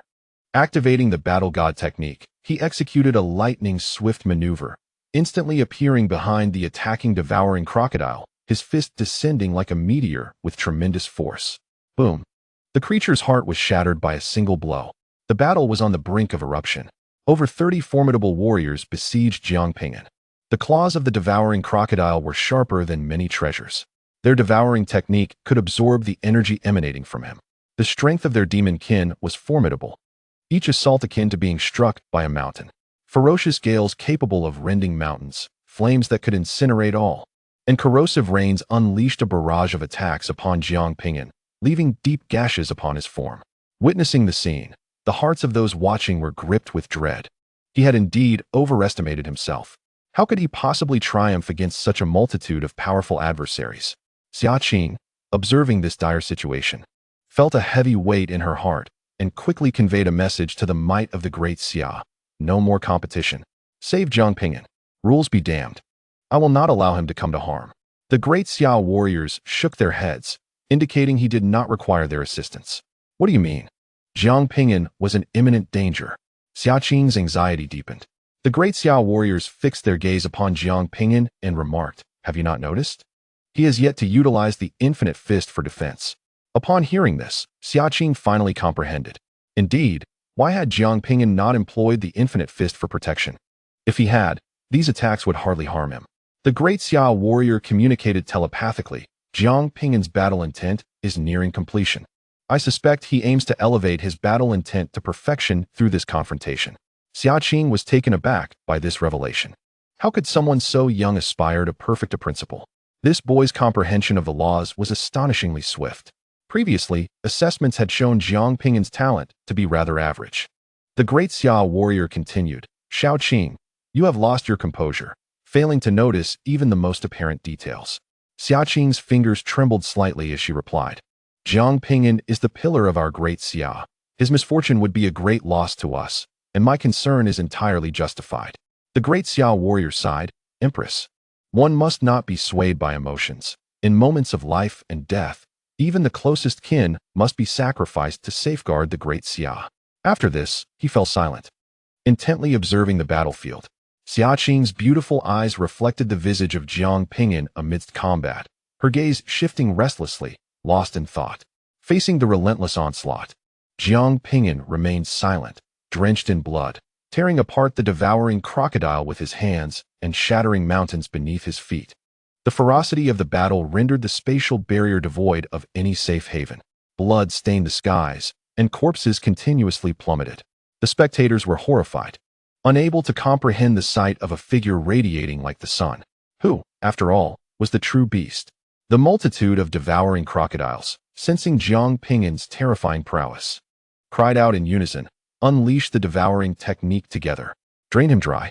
They encircled Jiang Ping'an, opening their jaws wide, their formidable suction relentlessly siphoning his spiritual energy. In a moment of crisis, a faint smile crept upon Jiang Ping'an's lips. Thank you, but you are no longer needed. The battle intent surged within him, and at last, the remaining flicker of resolve, under immense pressure, reached its zenith. A brilliant golden light erupted from his eyes, and the injuries that marred his body vanished instantaneously. A colossal phantom, towering at 100 meters, manifested behind him, mirroring Jiang Ping'an in every detail, yet exuding an aura of divinity and might. As the specter emerged, the very fabric of reality seemed to freeze, and the overwhelming pressure caused the remaining dozen or so swallowing sky crocodiles to stiffen in place. Observers, powerful beings gathered to witness the spectacle, felt a grave intensity wash over them at the sight of the golden projection. There it was, the true foundation of the sacred body lineage. The battle soul. This magnificent battle soul appeared to transcend the annals of history. Treading through the void as it surged forth from the ancient past, its formidable battle intent piercing the heavens. It raised its colossal golden fist and swept it across a group of swallowing sky crocodiles, shattering all in its path. Boom, boom, boom. One by one, the swallowing sky crocodiles erupted into fragments, blood mist filling the air. Standing amidst the void, Jiang Ping'an, clad in black, his hair billowing in the wind, seemed invincible. In mere moments, over 30 powerful members of the swallowing sky crocodile clan had perished. The massive golden projection struck the hearts of onlookers like a thunderous hammer, causing their pulses to race with trepidation. What is this? Many cultivators, witnessing such a projection for the first time, felt the terrifying pressure emanating from it. Their mouths agape and their pupils trembling violently. It was the battle soul, a unique talent of the sacred body lineage. The renown of the sacred body was not solely due to its formidable physique and strength, but also its unparalleled battle intent. Perhaps due to Jiang Ping'an being a quasi-sacred body, the manifestation of his battle soul had come later than expected. Nevertheless, it had finally appeared. Could it be that Jiang Ping'an's battle prowess had only just reached its pinnacle? The breath of the cultivators quickened. They had believed Jiang Ping'an to be already powerful, unaware that he had only now reached his peak. A single individual had annihilated over 30 swallowing sky crocodiles, leaving the remaining ones trembling in fear. What manner of monster was this human?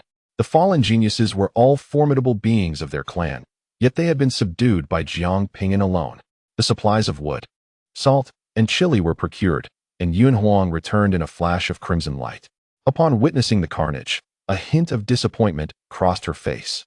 You were too swift. I missed the spectacle. During her brief absence, Jiang Ping'an had concluded the battle without her witnessing the unfolding events. Not to worry, the true battle is just beginning. Jiang Ping'an lifted his gaze towards the heavens. The crowd sensed something amiss and collectively looked upward. In the sky, a massive crocodile, spanning 1,000 meters, descended, its ominous aura stirring the winds and clouds. This great crocodile swiftly transformed into human form, its eyes glinting with a sanguine glow, resembling a demon god. Many early-stage transformation cultivators felt an impending threat. Haha, our true genius of the swallowing sky crocodile clan has arrived. The previously frightened members of the clan felt their terror dissipate upon seeing their kin. Filthy human race. Just now, I allowed you to be arrogant for a while. Now, let me show you the pinnacle of the celestial infant prodigy, the devouring crocodile.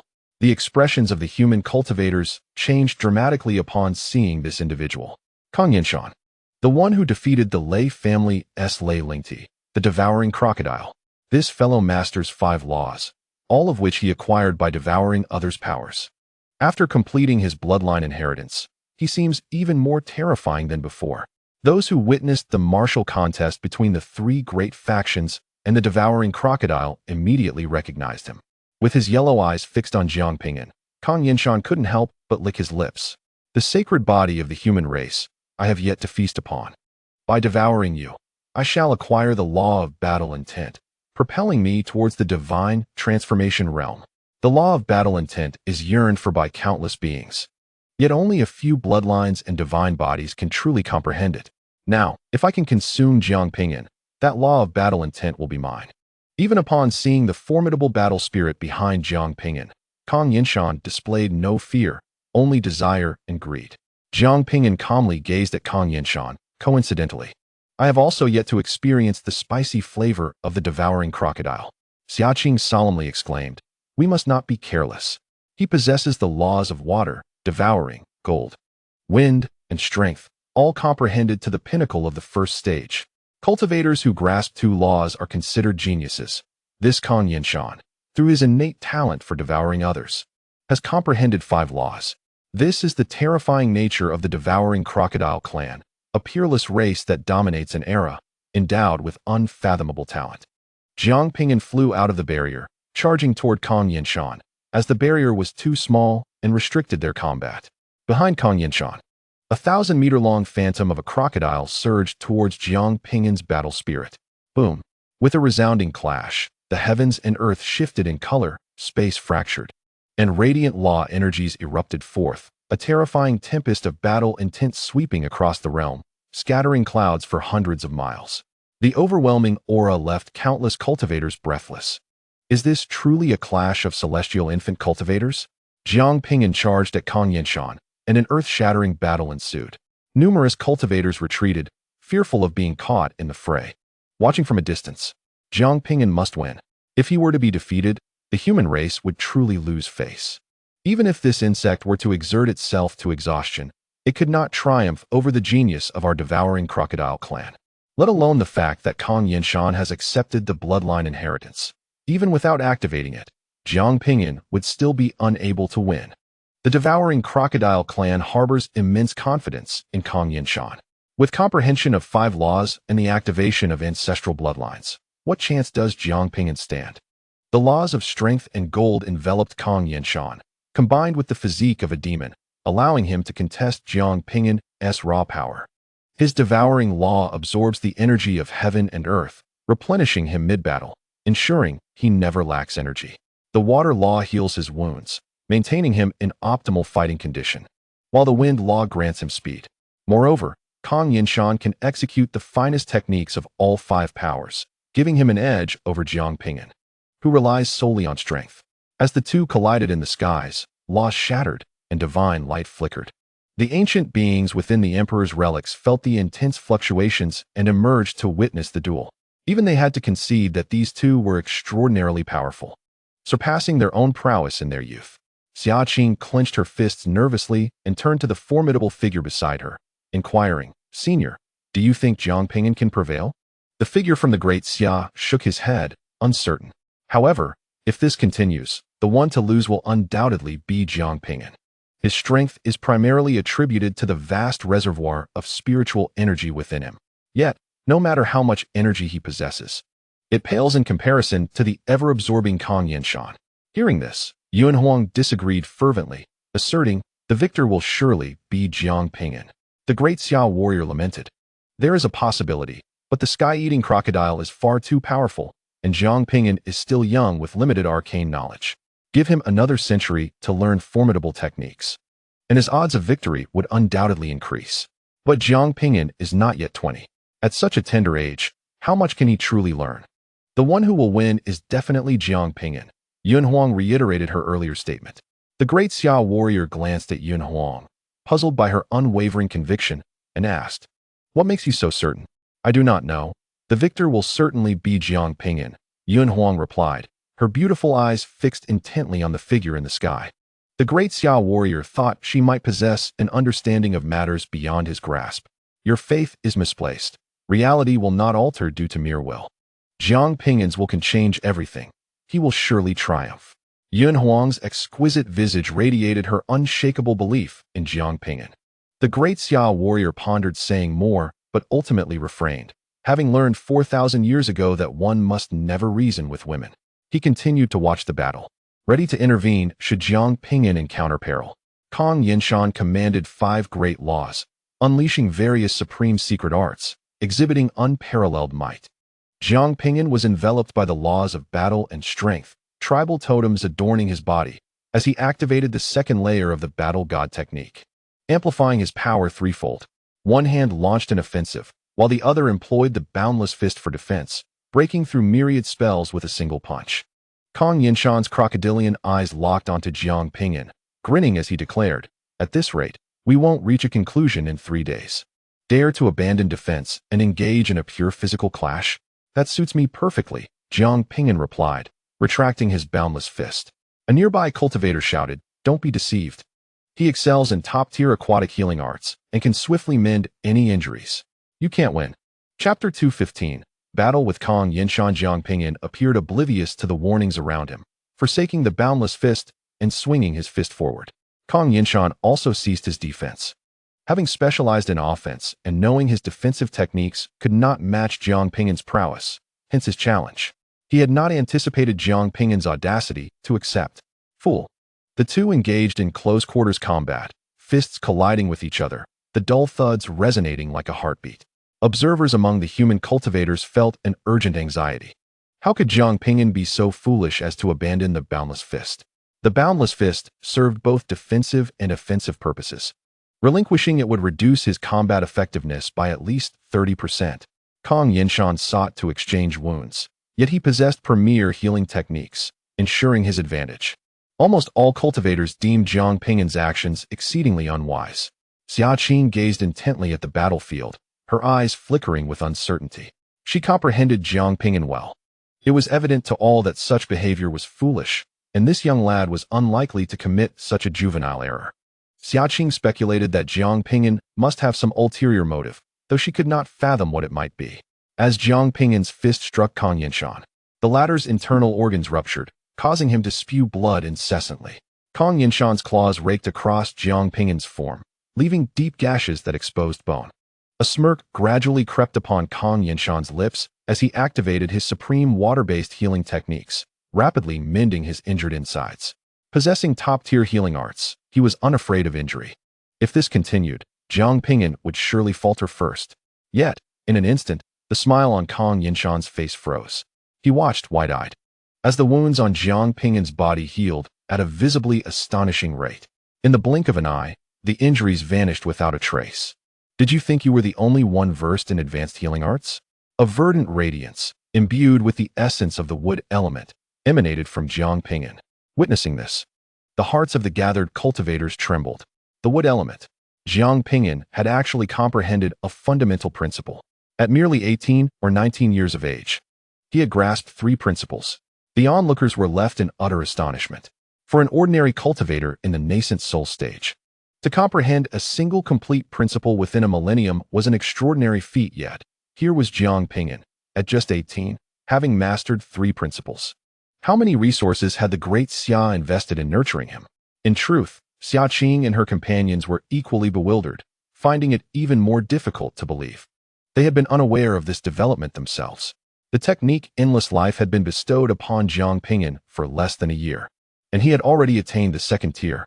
This was a top-tier secret art, one that ordinary cultivators might spend centuries, even millennia, attempting to fully fathom. After the initial shock, the greed upon Kang Yinshan's face grew more sinister, and his attacks became increasingly ferocious. This was the kind of prey that was truly exhilarating to consume. The stronger this individual became, the more potent he would become after absorption. Kang Yinshan paid no heed to Jiang Ping'an's mastery of top-tier restoration techniques. Such arts demanded vast amounts of spiritual energy, and Jiang Ping'an could not sustain them for long. Kang Yinshan's greatest trump card was his devouring technique, which allowed him to continuously absorb the energy around him to replenish his own, regardless of the unfolding events. The outcome was inevitable. Jiang Ping'an would be consumed by him. The pace of their assaults quickened. Not even low-tier cultivators, nor the majority of those in the nascent soul stage, could discern the speed of their combat. All that could be heard were sounds akin to thunderous clashes. The two battled from the arena to the road to ascension, and from there to the imperial ancestral residence, drawing the attention of all cultivators within the secret realm. Jiang Ping'an, hold on. Vanquish the celestial devourer. Victory belongs to my celestial devourer clan. Numerous celestial devourers surrounded the area, watching intently. The atmosphere was charged with tension. Both low-tier cultivators and numerous powerful beings awaited the battle's conclusion. On a distant peak, Busi, clad in a gray robe, sat upon a stone, engrossed in watching the duel unfold. If these two fellows were to become corpses, they would undoubtedly possess immense strength. Busi casually spat out a sunflower seed shell, albeit with a tad too much force, landing it upon a nearby cultivator. The cultivator's expression darkened. He drew his sword from his waist and coldly declared, "You've sullied my garments. You seek death. State your name, for I do not slay nameless individuals." "The corpse transport sect, Busi," he replied nonchalantly, discarding the seed shell. Upon hearing the name, the previously icy demeanor of the cultivator transformed into a broad smile. "Haha, brother, I was merely jesting. I take great pleasure in being spat upon. Was that satisfactory for you?" "Get lost," Busi retorted. "All right then," the cultivator exclaimed, terrified, as he hastily fled, employing even the escape talismans he had been reluctant to use, fearing that Busi might change his mind and strike him down. In the current secret realm, few remained unaware of how Busi of the Corpse Transport sect had dispatched 2 transformation stage cultivators with a mere 2 strikes. Upon hearing of this individual's ascension to the peak of the path to heaven, many compared his will to that of ancient emperors. Coupled with his affiliation to the Corpse Transport sect, he was not someone this insignificant figure could dare to provoke. Busi wiped his mouth and gazed at Jiang Ping'an in the sky. "Truly despicable of you to masquerade under my identity. I shall return the favor in kind. Buxi had already learned of his ascent to the pinnacle of the path to heaven. In the eastern domain, only Jiang Ping'an was privy to his identity, and it was undoubtedly this rogue who had usurped it. Speaking of which, how much spiritual energy does this lad possess? He shows no signs of fatigue. Kang Yinshan and Jiang Ping'an had been embroiled in a fierce battle for an entire day and night, yet neither exhibited any sign of depleting their spiritual energy. Were it anyone else, such prolonged and intense combat would have long since exhausted their reserves. Everyone knew that Kang Yinshan could absorb energy while fighting. But what about Jiang Ping'an? What kind of technique has he cultivated to store energy, allowing him to endure for so long? Jiang Ping'an's strength only intensified as the battle raged on. His attacks grew fiercer, and the projection of his battle spirit became increasingly vivid. The battle spirit, a unique force tied to one's psyche, grows stronger with heightened combat intent. What secret technique have you mastered to store spiritual energy? Kang Yinshan demanded during the fray, posing the question that lingered in everyone's mind. There were only a handful of top-tier energy storage techniques in the world, all closely guarded secrets of various factions. Which elite technique had Jiang Ping'an learned to sustain such endurance? Despite Kang Yinshan's rapid energy absorption, the spiritual energy within him was insufficient to continually unleash his formidable techniques. The only response to Kang Yinshan's inquiry was the relentless barrage of Jiang Ping'an's fists. Kang Yinshan's eyes turned icy. I am eager to see how much longer you can endure. Regardless of how much energy you possess, you cannot recklessly exert it without consequence. At most, you can last another day before you are utterly defeated. The battle continued, with countless cultivators halting their activities to anxiously observe the confrontation. If this stalemate persists, Jiang Ping'an may very well reach his limit. Chapter 216. Jiang Ping'an is devoured. The numerous powerful members of the Swallowing Sky Crocodile clan were in splendid spirits. If he could devour the formidable body before him, it would undoubtedly strike a blow to the morale of the human race, allowing the devouring crocodile clan to save face among other demon clans. Moreover, with Kang Yinshan having obtained the ancestral bloodline inheritance, consuming Jiang Ping'an would lead to immeasurable future achievements. Perhaps it could restore the ancient glory of the devouring crocodile clan and re-establish their dominance over all races. Contemplating these thoughts, the powerful members of the devouring crocodile clan could hardly contain their elation. In stark contrast, the human warriors were engulfed in a somber atmosphere, uncertain of how much longer Jiang Ping'an could sustain the energy within him. Should he fail to resolve the threat posed by Kang Yinshan before his spiritual energy was depleted, he would be in grave danger. The cultivators within the imperial ruins were all focused on this confrontation, many sensing that the outcome was likely to be dire. As 2 days passed, observing Jiang Ping'an and his battle spirit still brimming with vigor, delivering each punch as if fueled by boundless energy, a chill ran down everyone's spine. Was this a jest? Just how much spiritual energy did this individual possess? Even if he had mastered the oceanic scripture of the heavenly zeal sacred land, it was inconceivable for him to harbor such an abundance of energy. Whether from the human race or the devouring crocodile clan, witnessing Jiang Ping'an's apparent lack of fatigue and energy depletion left them all in a state of profound awe. His spiritual energy seemed inexhaustible. Boom. Seizing the opportunity while Kang Yinshan was unprepared, Jiang Ping'an struck him with a powerful punch, sending him hurtling into the cosmos. Kang Yinshan's chest caved in as he coughed up blood, returning from the void in a furious roar. How much spiritual energy do you possess? Even he, capable of constant replenishment, had exhausted a significant amount of energy, yet Jiang Ping'an's reserves appeared limitless, utterly unfathomable. This was precisely why Jiang Ping'an preferred to forge a unique realm rather than abandon the concealed universe technique. The sheer strength of his stored spiritual and blood energy was astounding. Jiang Ping'an raised his gaze, calmly fixating on Kang Yinshan. I know you harbor a special power within. Why not unleash it? Under the penetrating gaze of his eyes, nothing could conceal itself. Jiang Ping'an discerned a formidable force within Kang Yinshan, one that even he regarded with caution. With gritted teeth, Kang Yinshan thought, you have brought this upon yourself. The power in question was the bloodline inheritance he had just received, the strength of his ancestors. Initially reluctant to wield this power, he found himself unable to subdue Jiang Ping'an, leaving him no choice but to utilize it now. Though this power had only recently been activated, it was more than sufficient to deal with a single Jiang Ping'an. Kong Yinshan's body rapidly transformed back into the form of the devouring crocodile, a colossal creature stretching 1,000 meters across, materializing in the void. Its terrifying size rendered those around it utterly insignificant. A malevolent aura enveloped it, and its enormous eyes glinted with ferocity. The spectators' hearts raced in trepidation, overwhelmed by its formidable presence. Insect, allow me to demonstrate the true prowess of the devouring crocodile. Kong Yinshan opened his massive crocodilian jaws, forming a pitch-black void, and with a powerful inhalation, the spiritual energy of heaven and earth surged in, as if the very cosmos were about to be consumed. Feeling this overwhelming force, the human cultivators were struck with sheer horror, retreating in a frenzy as they could distinctly sense their internal energy being siphoned away.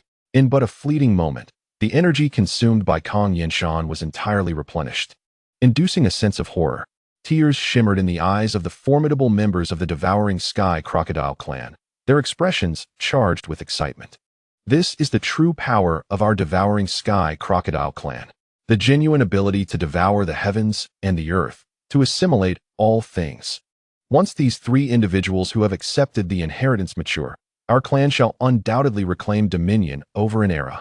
The members of the Devouring Sky Crocodile clan began to envision the glory of yesteryears. Kong Yinshan unleashed a terrifying force of devouring, and Jiang Ping'an's body, along with his battle spirit, became uncontrollable, being instantaneously drawn into the black hole. The countenance of the formidable warriors from the great Xia changed drastically, and they rushed forth to rescue him. The strong members of the Devouring Sky Crocodile clan immediately obstructed their path, disdainfully regarding the great Xia warriors. What do you intend to do during this contest of the younger generation? Are you unable to bear the loss? The great Xia warriors' faces darkened to the utmost degree. With such powerful adversaries barring their way, it was unlikely that even their ancestors could penetrate through. Filled with deep regret and self-reproach, the great Xia warriors realized too late that Jiang Ping'an had been consumed. As they watched Jiang Ping'an vanish, Xia Qing's mind exploded with confusion, leaving her in a state of shock. A pallor of despair crossed the exquisite face of Yuanhao. The human cultivators were taken aback, their expressions shifting dramatically. Jiang Ping'an had been devoured. How could this be possible? It was inconceivable. It was over. Humanity had once again suffered defeat. The sudden turn of events caught everyone off guard. No one anticipated that Jiang Ping'an would be consumed so directly. This inflicted a tremendous blow upon the human cultivators. If even someone as formidable as Jiang Ping'an could not overcome the devouring sky crocodiles, just how terrifying were they? Jiang Ping'an would surely be fine. Yuanhao clenched her fists, her expression resolute. Ha! The beings of the Devouring Sky Crocodile clan laughed heartily. Once someone is devoured by our clan, there is no escape. To be swallowed is merely a matter of time. You humans are so arrogant. What nonsense is this sacred body? We Devouring Sky Crocodiles can devour that too. The members of the Devouring Sky Crocodile clan proudly lifted their chins. Nothing delighted them more than defeating the human sacred body within their territory. Observing the arrogance of the Devouring Sky Crocodile beings, the human cultivators gritted their teeth in fury. A provocateur from the Devouring Sky Crocodile taunted, "Pathetic humans. Who else dares to face us?" With no response from the humans, the arrogance of the Devouring Sky Crocodile clan swelled further. On a distant mountain, Busi munched on a melon, observing the brazen display of the Devouring Sky Crocodile clan with disdain. Fools, if I cannot kill him, what makes you think you can?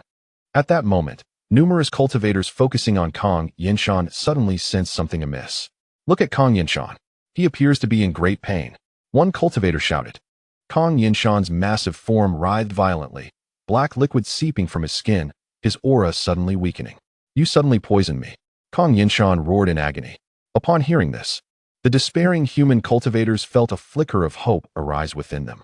One cultivator laughed heartily. Fool. Jiang Ping'an's body inherently harbors poison, something your Devouring Sky Crocodiles were unaware of. Kong Yinshan writhed in excruciating torment, never anticipating Jiang Ping'an possessed such an ability. Had he known, he would never have ingested the opponent. Kong Yinshan opened his mouth and expelled Jiang Ping'an. Jiang Ping'an floated in the void, unscathed. His intention had been to be swallowed, releasing the toxins of the 10,000 poison 7-star worm during the digestion process, allowing Kong Yinshan to consume them. The 10,000 poison 7-star worm was capable of killing a Yuan-ing even before consuming the awakening pill for evolution. Now, having evolved, its toxins were even more terrifying. Kong Yinshan was undoubtedly doomed. However, to prevent any chance of rescue, Jiang Ping'an decided to deal with him directly. Activating all 360 acupoints within him, a radiant light burst forth, resembling a brilliant sun, as immense spiritual energy surged like ocean waves. Those present were astonished, their eyes wide open. His acupoints were glowing. Something was amiss. Why was his energy not within the Yuan-ing, but instead in the acupoints? This was his self-created realm, the spirit sealing realm, wherein he stored his energy within the 360 acupoints. The rumors of Jiang Ping'an's self-created realm were indeed true. Previously, there had been whispers that Jiang Ping'an had developed a new realm, but such claims seemed too extraordinary for the outside world to believe. Now, witnessing it firsthand was a revelation. The members of the Swallowing Sky Crocodile clan, upon hearing the discussions among the human race, were left in a state of shock. This Jiang Ping'an had created a realm? What nonsense! Even the Holy King and the God-void Taoist only established realms after becoming powerful. Yet Jiang Ping'an, with such a low cultivation level, had begun to create a realm. This was simply inconceivable. Jiang Ping'an fused with his battle spirit, channeling all his strength into a single fist, which he then struck toward Kong Yinshan. Chapter 217, Execution. You young fool. Halt. Sensing the overwhelming power of that punch, the strong members of the Swallowing Sky Crocodile clan were taken aback and prepared to intervene. They could not allow Kong Yinshan to perish. After all, he had only just accepted the inheritance, and his death would be a tremendous loss for their clan. However, before the Swallowing Sky Crocodile warriors could reach him, several human warriors had already positioned themselves in front. Although these human warriors had no particular ties to Jiang Ping'an, facing a common enemy, unity was paramount. Otherwise, they would have been extinguished by other races long ago. What do you intend to do? Can't bear to lose. A human warrior laughed, echoing words previously spoken by the Swallowing Sky Crocodile warriors when they had attempted to obstruct the Xia forces. Boom! A tremendous crashing sound erupted from behind, akin to a meteor falling, with endless divine radiance illuminating the void. Kong Yinshan's massive crocodilian head shattered like tofu. No! Roared the Swallowing Sky Crocodile warriors in grief and fury. This was their clan's most elite Yuan-ing prodigy, and he had perished just like that. The Yuan-ing of Kong Yinshan fled into the protection of the Swallowing Sky Crocodile warriors. Jiang Ping'an did not pursue. Instead, he swiftly gathered the remains of the beast. A crocodile of such size could sustain one for 100 years. With the death of Kong Yinshan, silence enveloped the surroundings, and countless gazes fell upon the resplendent figure of Jiang Ping'an. Many appeared dazed. After a prolonged silence, the entire ruins erupted into cheers. We have won. The human race has triumphed. Huh. What nonsense about the Swallowing Sky Crocodile inheritance. Wasn't it shattered by us humans? In the face of the formidable, sky-devouring crocodile, none can rival the prowess of our human race, represented by Jiang Ping'an. The noble warrior Kong Yinshan has fallen in battle, yet the human cultivators stand tall and proud. Amidst the crowd, the elder with white brows from the Sky Axe sect fixated on Jiang Ping'an for an extended period before suddenly addressing the sect master Ningyu beside him. Master, does Jiang Ping'an not resemble? No, he is indeed a singular individual. Ningyu, gripping his axe tightly, bore a conflicted expression. Previously, when wielding a staff, intricate totemic patterns identical to Jiang Ping'an's had manifested on his right hand, and both bore expressions of stoicism.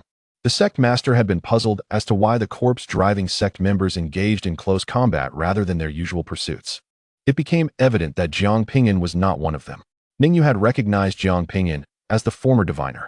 The elder with white brows gazed upon him enviously, contemplating how splendid it would be if he were a genius of their sect, destined to lead the Sky Axe sect to unparalleled heights. Ningyu turned to him and remarked, I recall you once brazenly declared a bounty on his head right in front of him. At this revelation, the expressions of the elder and his companions shifted dramatically, their legs trembling in fear, their breaths caught in their throats. Indeed, such an occurrence had transpired. Ningyu cast a dismissive glance at the elders, declaring, What are you afraid of? He has not given you a second thought. He could easily crush you with a finger. Return to your mining. A genius of such caliber was beyond the reach of their Sky Axe sect. Jiang Ping'an stood resolute in the void, calmly surveying the sky-devouring crocodile. "Who else wishes to challenge me?" he queried, met with a silence filled with rage and murderous intent from the sky-devouring crocodile. If Kong Yinshan had been vanquished, what hope remained for others? "Return Kong Yinshan's body to us," shouted one of the powerful sky-devouring crocodiles. "It cannot be returned. It contains the inherited devouring bloodline, and once refined, it may grant the power of consumption," interjected a human cultivator. At this, Jiang Ping'an's heart jolted. The prospect of acquiring the power of consumption was too enticing to relinquish the body. Jiang Ping'an had witnessed firsthand the terrifying might of this devouring power. Kong Yinshan had harnessed it to comprehend 5 distinct principles, a feat of extraordinary brilliance. Had it not been for his clever stratagem that inflicted poison upon his adversary, Jiang Ping'an would have struggled to secure victory. Naturally, he could have resorted to the power of the Eye of Time to triumph. But that was a trump card he preferred to keep hidden. He would rather draw even than display such strength before so many witnesses. Jiang Ping'an addressed the sky-devouring crocodile clan. "Send forth a challenger of equal rank to engage me in combat. Should you triumph, the body shall be returned." The members of the sky-devouring crocodile clan seethed with fury at his words. "You shall pay for this. You humans shall pay." With that, the powerful sky-devouring crocodile uttered a fierce remark, abandoning their previous bravado and departing with their kin. Even with 2 members possessing inherited bloodlines remaining, they were sufficient to rise again. The enmity of this day, coupled with the grudges of many years, would inevitably be avenged. The human cultivators stood vindicated. Previously, the 3 major factions had suffered 2 defeats, losing their chance at inheritance, which had left them feeling stifled. However, Jiang Ping'an's victory restored a measure of their dignity. One human cultivator soared before Jiang Ping'an, eagerly inquiring, "Is that body for sale? Name your price." The worth of Kong Yinshan's corpse was undoubtedly on par with that of a complete sacred body. "My apologies, esteemed elder, but I intend to keep it for myself," Jiang Ping'an humbly replied. The formidable individual felt a twinge of disappointment, yet did not exert any pressure. "Indeed, the path you tread may lead to nowhere. Should you acquire the power of devouring, it would undoubtedly be beneficial for you." The assembled powerhouses could discern that Jiang Ping'an's formidable strength was intrinsically linked to the terrifying reservoir of spiritual energy within him. However, this path is ultimately unsustainable. No one harbored any belief that Jiang Ping'an could forge a complete system, thus this journey would inevitably culminate, leading him back to the proper course. It was not that they underestimated Jiang Ping'an, it was simply an impossibility. Throughout history, among countless prodigies of humankind, only 3 had successfully established a complete system. Given Jiang Ping'an's tender age, his singular advancement was indeed remarkable. Yet, to take a second step would be arduous. And to take a third step would be akin to scaling the heavens, not to mention the creation of an entire system. If he could not carve out a complete framework, it would be far better to engage in conventional cultivation. The gathered cultivators cast a deep glance at Jiang Ping'an, imprinting his visage in their memories. This battle had allowed all to witness Jiang Ping'an's might. His name would be etched in the minds of many. A powerful figure from the great Xia flew before Jiang Ping'an. "You rascal! You nearly frightened my sister to death." Without regard for decorum, Xia Qing pressed Jiang Ping'an's head into her bosom, embracing him tightly. Witnessing this scene, many men felt a surge of envy. It was infuriating that, despite his overwhelming strength, he also captured the affections of such a beautiful woman. With great effort, Jiang Ping'an extricated his head, declaring, "I must return to seclusion to forge my 3rd avatar." He did not allow himself to feel any arrogance from having bested a genius. A cultivator at the Nascent Soul stage was indeed formidable, serving as a pillar in smaller sections. However, his adversary was the state of Chu, a land rife with ancient monsters. He aspired to create a 3rd avatar, one capable of devouring. If this avatar could be realized, his combat prowess would experience a tremendous leap forward. "There's no need to return. We shall go to the residence of the great emperor." Xia Qing again pulled Jiang Ping'an into her embrace. For many of the houses there had been transformed into cultivation chambers, significantly accelerating the cultivation process, offering numerous benefits. Although the cost of cultivating within was steep, having earned 100 rules at the arena, he could afford it. Jiang Ping'an had persevered in the arena for over 90 days, subsequently defeating a multitude of challengers. thus triumphing over 100 opponents, which would yield a reward of 100 rules. Unbeknownst to Xia Qing, Jiang Ping'an had also secured 100 rules on the path to ascendancy. With these rules, he could utilize the bronze basin to replicate the resources he required, such as the Fire Lotus Enlightenment Child and high-tier elixirs. Emerging from Xia Qing's embrace, Jiang Ping'an proceeded to the arena to claim his rewards and simultaneously retrieve the remains of the devouring crocodile he had vanquished. Such a delectable creature should not go to waste. In this world, one either devours others or is devoured in turn. The strong sit at the dining table, while the weak lie upon it. As the arena's overseer presented Jiang Ping'an with his rewards, he remarked, "Our Tianzi sacred land, along with the ancient Thunder clan and the Deqian dynasty, shall jointly fund a plan to nurture the prodigies of the human race in the eastern region.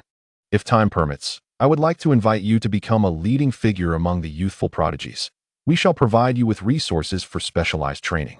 Jiang Ping'an was momentarily taken aback. Was this the talented reserve program? Xia Qing, whispering nearby, conveyed. The three major factions have recently suffered a humiliating defeat against the devouring crocodile clan, and in an effort to restore their dignity, they aim to invest in the cultivation of geniuses. However, participation entails traveling to the East Sea to engage in combat with the demon tribe there.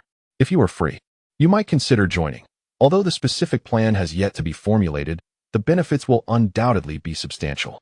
For instance, advanced techniques like the Battle God technique and the Infinite Fist are not easily obtainable even with substantial expenditure, yet they may provide access. Since Xia Qing had also received an invitation, she was privy to some of this information.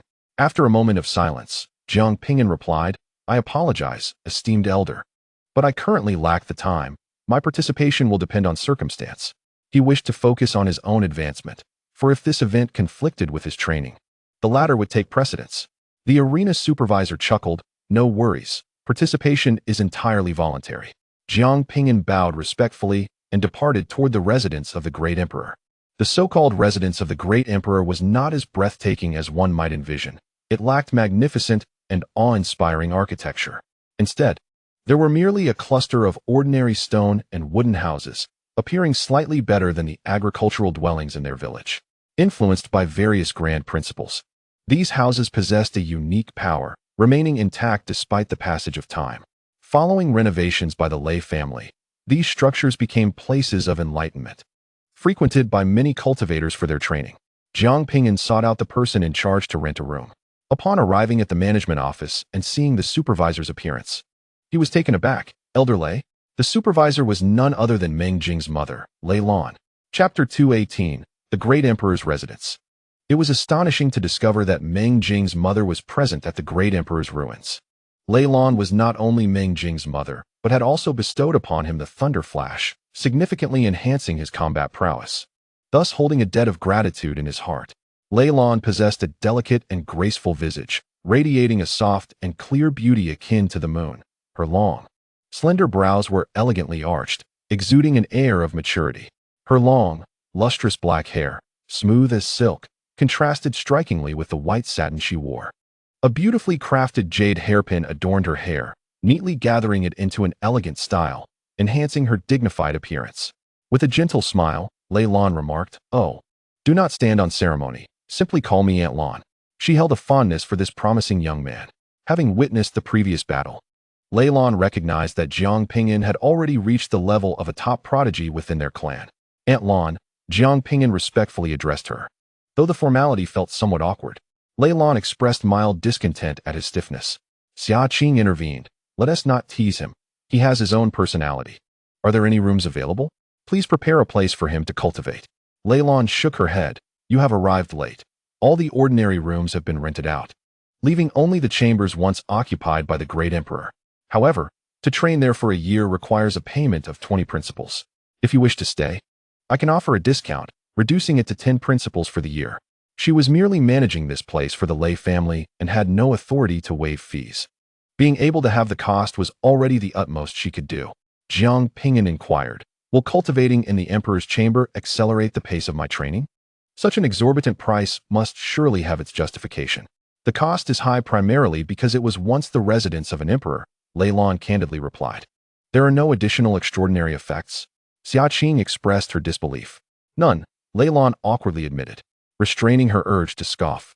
Xia Qing thought to herself that were it not for the amicable relations between the Lei family and their own de Xia, she would have certainly voiced her discontent. 20 laws a year. No ordinary cultivator would be foolish enough to spend money here, not even those in the void refining stage or stronger. With that amount, one could acquire quite impressive magical artifacts. Then let us seek another place to cultivate, Xia Qing decided, wishing to spare Jiang Ping'an from wasting his money. Just as she was about to lead him away, she noticed Jiang Ping'an staring intently at the innermost wooden house, where the laws of the great Tao flowed and shimmered with ethereal light. Aunt Lan, is that house the one where the emperor once resided? Jiang Ping'an asked. Leilan nodded, affirming, indeed. Very well, I shall rent it for a year, Jiang Ping'an declared. Are you out of your mind? Xia Qing exclaimed, smacking his head lightly. Even with a discount, you would still need to pay for 10 laws. With those 10 laws, you could acquire the 4th level of Wuji Fister, the 4th level of Battle God Technique. 10 laws, converted into spirit stones, amounts to a staggering 100 billion. This child intends to rent there for a year. What a display of extravagant folly. Leilan also urged, there's no need to squander your resources. If you wish to cultivate nearby, I can arrange for you to take over a lease when it becomes available. Even those from the Lei family found such expenditure unwarranted. Jiang Ping'an retrieved 10 boxes sealed with laws, placing them before Leilan. Aunt Lan, I will proceed with the rental for a year. He sensed something unique about that wooden house. Leilan was taken aback. Why are you so disobedient? You could exchange those laws for numerous valuable resources. No more persuasion. Xia Qing interrupted, exasperated. This stubborn boy is resolute in his decisions. No one can deter him. Leilan suddenly comprehended. Realizing that it was no wonder Meng Jing was so rebellious, she had been influenced by this obstinate boy. Leilan attributed Meng Jing's defiance to Jiang Ping'an's influence. She pinched Jiang Ping'an's cheek and handed him a golden wooden token. These houses are surrounded by formations. Only those holding this token may enter. Thank you, Aunt Lan. Jiang Ping'an expressed his gratitude. Leilan shot him an exasperated glance, thinking to herself how unruly he was. Xia Qing addressed Jiang Ping'an. While you cultivate here, I will take Yun Huang to the Financial Association to see if we can procure any secret techniques from the Phoenix clan. There will be seniors here to protect you, and your master will return shortly to look after you. Jiang Ping'an nodded, bowing respectfully to the de Xia expert assigned to protect him, expressing, I appreciate your efforts, senior. The presence of such a formidable protector left him quite astonished. Ha, it's no trouble at all. You are deserving of protection. The de Xia expert replied with a jovial smile. Jiang Ping'an's strength brought honor to de Xia as well. As Jiang Ping'an triumphed over the crown prince of the Chu kingdom, he stripped away its fortunes, thereby enhancing the destiny of the great Xia. Foregoing any further pleasantries, he grasped the golden wooden token and proceeded towards the wooden cabin once inhabited by the emperor. Observing this scene, the surrounding cultivators exchanged whispered thoughts. Jiang Ping'an, a man of considerable wealth, was indeed extravagant. That token represented 10 laws, sufficient for a millennium of cultivation. If only I possessed such riches, I too would wish to enter and behold the residence of the emperor, to admire his majestic presence. Yet, even with such wealth, such expenditure seemed foolishly extravagant. Few comprehended Jiang Ping'an's actions. For the average cultivator, 10 laws constituted an immense reservoir of resources. Yet, astonishingly, he only redeemed a year's residency. Foolishness, indeed. Jiang Ping'an, however, eagerly stepped into the cabin. A peculiar force enveloped him, enhancing his comprehension of the laws. Yet, this augmentation paled in comparison to that experienced by the Fire Lotus Enlightenment child, a matter of little concern to Jiang Ping'an. He closed the door and activated the barrier, shielding himself from the gaze and consciousness of others. The room lay barren. Apart from the structural integrity of the wooden cabin, all else had vanished. It was said that even a single strand of the emperor's hair was a treasure, and the cup he drank from had become a quasi-immortal artifact. All movable items had long been claimed by the first wave of powerful entrants. Jiang Ping'an channeled his spiritual energy entirely into his right eye, fixating intently on the doorknob. The knob appeared ancient, desiccated, and unremarkable, revealing nothing from the outside. However, Jiang Ping'an discerned a peculiar and profound force residing within it. He cautiously extended his hand, tentatively resting it upon the doorknob, yet felt no discernible sensation. Jiang Ping'an consumed a Fire Lotus Enlightenment child, pushing the power of his gaze to its utmost limit. In that moment, a terrifying aura surged forth from the doorknob. He faintly perceived a colossal hand merging with his own, as if it were the hand of the divine. Imbued with the power of the Tao, capable of crushing all existence. It was the hand of the emperor. This hand contained boundless laws. Jiang Ping'an's breath quickened. He sensed that deciphering the force contained within would undoubtedly yield immense benefits. Chapter 219. The residual opportunities. The emperor, a figure unparalleled in an era. Contemporary cultivators scarcely comprehend the extent of the emperor's strength, with only ancient sacred texts and family records preserving such accounts. Before the emperor's reign, there existed no immortal realm. Some say he created it, while others assert he opened its pathways. Regardless of the truth, the emperor's might is beyond question. His hair rivaled treasures, and the vessels he used became quasi-immortal artifacts. Future immortals have yet to reach such heights. The immortal artifacts that currently exist are remnants of the emperor's epoch. After his cohort departed, no one remained capable of forging immortal artifacts. Treasures had reached their pinnacle. This doorknob, grasped countless times by the emperor, was nourished by his sweat and the essence of the laws, leaving behind a trace of his power. Jiang Ping'an stood at the doorway, grasping the handle, motionless. Utilizing his ocular technique and the insights of Hualien Wadaozi to comprehend the rules embedded within. Not to mention 10 laws, even if it cost him 100, he would still emerge victorious. Outside the emperor's relics, the members of the Swallowing Sky Crocodile clan departed with grim expressions. A formidable warrior from the clan spoke in a low voice. Remember this individual. He will inevitably pay for his transgressions. The anger of the Swallowing Sky Crocodile warriors was palpable. Losing one genius was inconsequential. In a few years or decades, the clan would breed new talents. However, the loss of their ancestral high bloodline inheritance was of paramount importance, the very foundation of their rise. How could they not harbor hatred? At that moment, a warrior from the Swallowing Sky Crocodile clan noticed something, gazing into the void at a rapidly approaching figure. It was a human cultivator in the void refinement stage. Heading directly towards them, the Swallowing Sky Crocodile warrior, now engulfed in fury, detected the human cultivator, and a glimmer of murderous intent flashed in his eyes as he raised his hand to strike. Just the sight of this human, especially one of their kind, ignited his ire. Killing him would serve as a perfect outlet for his rage. A palm imbued with advanced laws swept through the skies, stirring the winds and clouds of the world. In that instant, Wang Ren sensed the impending danger. Upon witnessing so many members of the Swallowing Sky Crocodile clan, his expression changed drastically, and without hesitation, he crushed the high-level teleportation talisman given to him by Ming Chun, vanishing into the void. Yet, the strength of his pursuers was overwhelming. The void was shattered. Wang Ren was caught in the backlash, his body fracturing, on the brink of annihilation. Fortunately, he was within the realm of space. Otherwise, that strike would have been fatal. Even so, he sustained severe injuries. How infuriating! He managed to escape.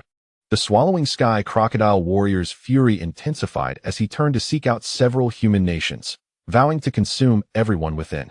At the entrance of the emperor's relics, Xia Qing emerged with Yun Huang, preparing to head toward the Prosperous Commerce Association.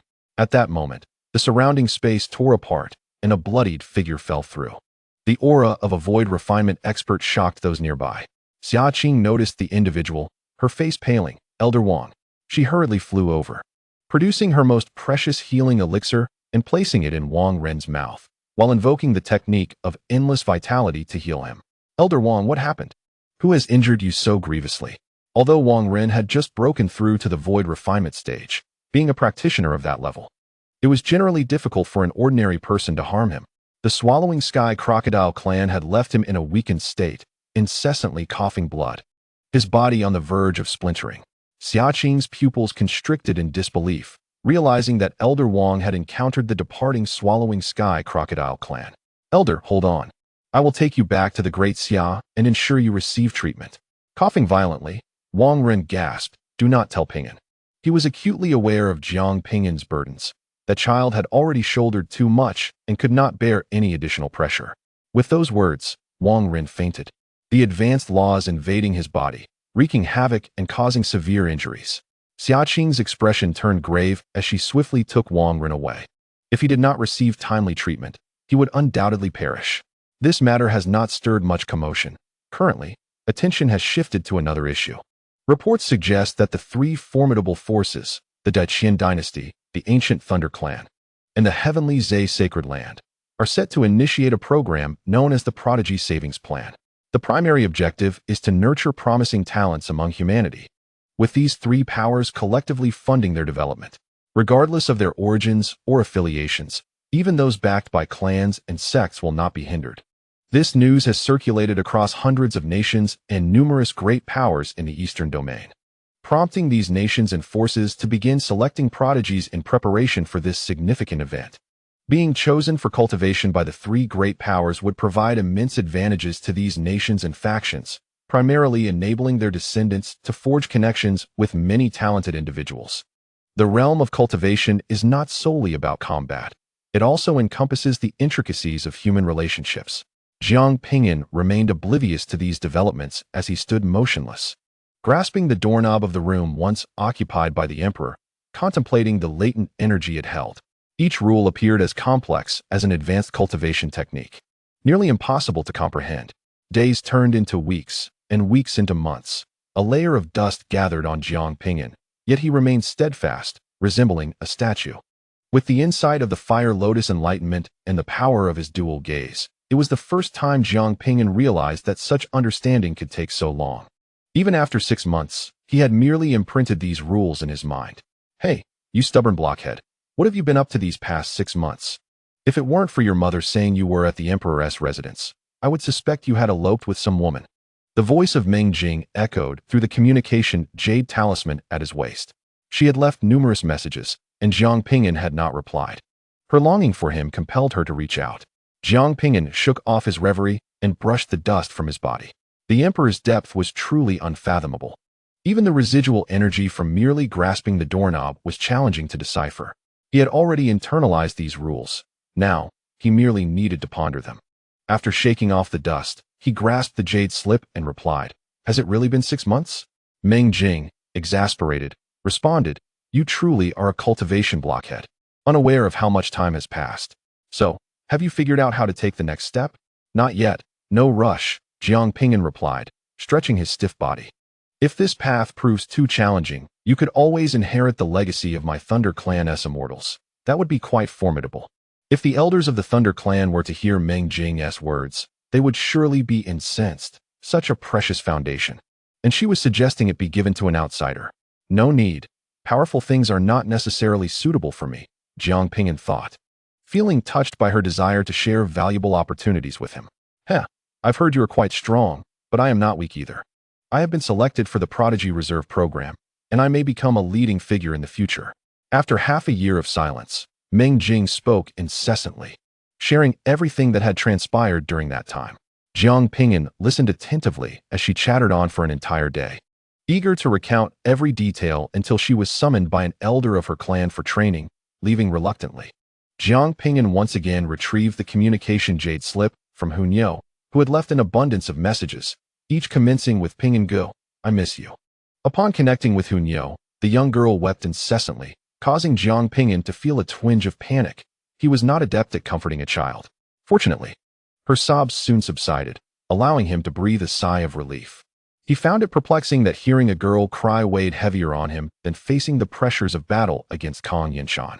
After concluding his conversation with Hunyao, Jiang Ping'an exited the room, intending to bring some meat from the devouring crocodile to his master. His master was expected to arrive, and with an ample supply of such delectable fare, how could he forget his mentor? His master had slain the ruler of the Lingtai kingdom for him, and had bravely ventured into the Chu kingdom, eliminating several transformation gods. Though their exchanges were few, they shared a profound understanding of one another's thoughts. Navigating through numerous buildings, Jiang Ping'an arrived at the management office of the great emperor's ancestral home.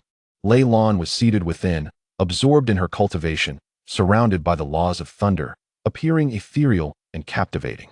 As she noticed Jiang Ping'an approaching, she slowly opened her eyes. "Your senior has some matters to attend to and has returned. I will protect you in her stead."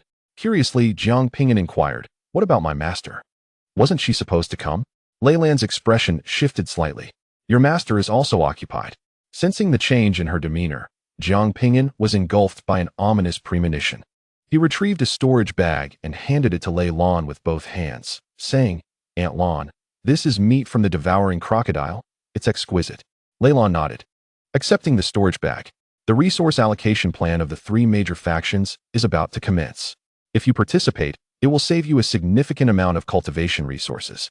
Indeed, Jiang Ping'an replied absently, "Aunt Lan, I shall return to my cultivation now." With that, he clasped his fists in a gesture of respect and swiftly departed. A flicker of regret passed through Lei Lan's mature, beautiful eyes. Her earlier hesitation had been deliberate, intended to draw Jiang Ping'an's attention. Her objective was simple. He needed to understand that strength was essential to protect those he held dear. Once outside the management office, Jiang Ping'an took out the communication jade slip linked to Xia Qing, channeling his spiritual energy into it. He deliberately asked in a low voice, "How is my master faring now?" After a long silence, Xia Qing replied, "You are already aware?" Jiang Ping'an's heart sank. Indeed, something was amiss. He suppressed his voice, demanding, "Why did you keep this from me?" "Your master does not wish for you to bear too heavy a burden," Xia Qing sighed. Jiang Ping'an clenched his fists, his body trembling. "What has happened to my master?" "Do not fret, it is not a grave matter. She has lost a millennium of lifespan, but will recover with several years of rest," Xia Qing hurriedly reassured him. Jiang Ping'an's fury erupted like a volcanic eruption as he roared, "Who has harmed my master?" His shouts startled those nearby. Several practitioners contemplated rebuking him, but upon recognizing Jiang Ping'an, they hastily lowered their heads and withdrew, knowing he was not to be trifled with. Xia Qing was taken aback by Jiang Ping'an's words. "You are still unaware of the circumstances?" She quickly realized she had been deceived. With a deep exhalation, she understood she could no longer conceal the truth and proceeded to recount the general situation. The terrifying aura emanating from Jiang Ping'an surged uncontrollably, a formidable energy stirring up fierce winds, his veins bulging with intensity. The devouring crocodile. The conflict between the human and demon races was inherently irreconcilable. Now, with his master severely injured by a formidable member of the devouring crocodile clan, Jiang Ping'an was consumed by rage. He yearned to avenge his master by launching an immediate attack on their territory. Setting aside the jade slip, he suppressed his murderous intent and returned to the imperial residence with a grim expression.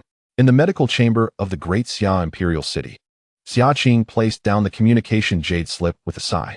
On the sickbed, Wang Ren, his complexion pale, voiced his concerns. "Has Ping'an found out?" Turning around, Xia Qing reassured him, "It's fine. That impulsive lad wouldn't dare venture into the devouring crocodile territory." Wang Ren shook his head, worry etched across his aged face. "I'm not concerned about Ping'an acting recklessly. Rather, he bears too much burden.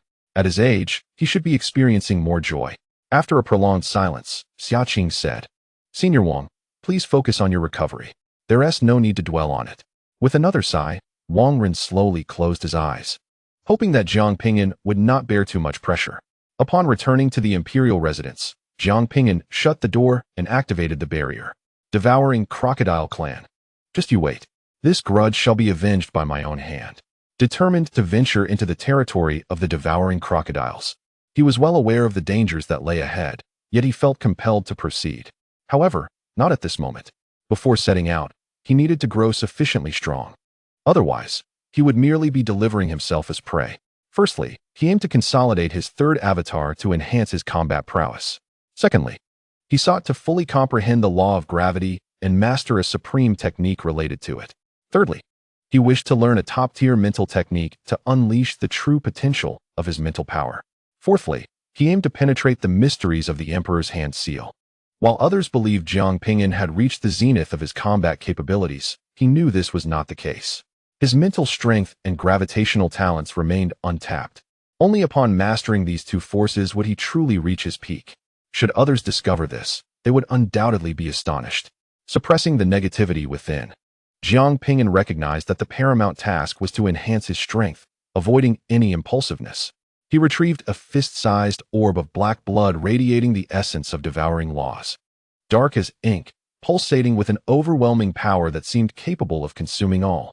This blood was refined from the essence of Kong Yin Mountain, rumored to be the ancestral blood of the devouring crocodile clan. He intended to utilize this blood to forge his third avatar, the devouring avatar.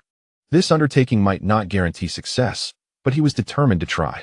If successful, it would represent a monumental enhancement for him. However, the quantity of blood was somewhat limited. Jiang Ping'an procured a bronze basin, placed the blood within, and offered a law as a sacrifice to replicate the essence. As radiant colors flickered, a second orb of devouring black blood materialized. Observing that only a single orb had been replicated, Jiang Ping'an was taken aback. It took just one law to create this singular essence. Was its quality truly that high? Rather than being daunted by the resource demands, he found joy in the outcome. The greater the resources required for replication, the more valuable the blood would prove to be. Jiang Ping'an extracted 10 laws once more, creating 10 orbs of blood. The 10 orbs merged together, ravenously consuming the surrounding spiritual energy, as if animated, instilling a sense of dread. While manipulating the black blood, Jiang Ping'an activated his Tao body, endeavoring to condense his third avatar. Although he had not previously formed this third incarnation, he had learned the necessary skills to facilitate the process. With the experience of his first attempt, this endeavor proved considerably easier. Blood surged forth from his skin, transforming into threads that coalesced into a humanoid form beside him. Simultaneously, Jiang Ping'an infused the black blood into the mix. With a resounding crash, the blood shattered, staining the room crimson. The attempt to condense the avatar had failed. Unperturbed, Jiang Ping'an consumed a pill to replenish his blood essence and continued his efforts. This time, the blood did not explode but was instead devoured by the black blood. Yet, it was still a failure. Jiang Ping'an persisted in his attempts. His previous effort to condense the second avatar had consumed considerable time, and he was uncertain how long this endeavor would take. As he trained, the Eastern Domain's Talent Reserve program officially commenced, taking place at the Emperor's ruins. Talented individuals from hundreds of nations and powerful factions flocked to the site, transforming the Emperor's ruins into a bustling hub. Everywhere, discussions regarding the Talent Reserve program flourished. It was said that for each realm, from foundation establishment to divine transformation, a significant number of prodigies would be cultivated, funded by the 3 major factions. Furthermore, each realm would select a leader. Whoever ascended to this position would gain access to abundant resources and the freedom to choose techniques. While the identities of the leaders in other realms remained unclear, it was certain that Jiang Ping'an would be the leader of the Nascent Soul realm. Yet, one should not be overly confident, as rumors suggested that the 3 major factions, having suffered embarrassment in the last competition, were now dispatching their true hidden talents. Clearly, they were unwilling to relinquish the leader's slot, given the terrifying rewards associated with it, unwilling to share such resources with outsiders. In Chapter 221, Devouring the Avatar, this Talent Reserve program did not feature fixed matches. It primarily emphasized free challenges. Initial rankings would be assigned arbitrarily, and those who could defeat the individuals in the rankings would replace them. As the selection unfolded, various divine physiques emerged, igniting a series of storms. The legendary Undying Body made its appearance, immortal and invincible, sweeping aside all divine transformation experts. The ancient Thunder Clan's Immortal Thunder Body emerged, wielding control over the 9 heavens' thunder and unmatched in prowess. A prodigy possessing the Copying Divine Eye appeared, astonishingly able to replicate the Immortal Thunder Body's techniques. Standing toe-to-toe with it, the entire Eastern Domain's talents converged at the Emperor's ruins, showcasing an array of advanced bloodlines and divine physiques. The battles became a visual feast, drawing multitudes of cultivators to spectate. These cultivators, endowed with superior bloodlines, sparkled like stars in the sky, radiant and resplendent. The 3 major factions felt humiliated by their previous defeat to the devouring sky crocodile, thus dispatching only the most exceptional prodigies this time. In the presence of such individuals, the other talents seemed to fade into obscurity. Where was Jiang Ping'an during this time? His absence raised questions about whether he could emerge as the leader of the Nascent Soul realm if he participated. It seemed unlikely, as the Divine Phoenix Body appeared to have acquired secret techniques from the Phoenix clan, yet had only managed to secure the 5th rank thus far. In truth, I harbor a profound hope that Jiang Ping'an may emerge victorious. Currently, the foremost figures from the foundational to the divine transformation stages are all representatives of the 3 major factions. The emergence of an outsider would undoubtedly stir intrigue. As others engage in competition, there are still those pondering Jiang Ping'an, speculating on the rank he might attain. Outside the residence of the great emperor, Meng Jing pouted, casting a forlorn gaze at the wooden house nestled within. Why is that wretched piece of wood not yet emerging? I wish to bestow upon him a surprise. Meng Jing has also attended this selection event. Beside her, Lei Lan playfully tapped Meng Jing's small head, urging her to cultivate diligently, lest she be surpassed by the replicated divine eye. Then I shall seek out Sister Yinhuang for training, Meng Jing exclaimed, transforming into a flash of lightning and vanishing. A tender glimmer flickered in Lei Lan's eyes. It would not be long before her daughter would surpass her. Within the imperial residence, Jiang Ping'an scrutinized the identical visage before him, his brow furrowed in concentration. After failing thousands of times over the course of half a year, his third clone had finally materialized. Yet, it was not as formidable as he had envisioned. Its devouring ability proved disappointingly weak. Could this inadequacy be attributed to a lack of cultivation?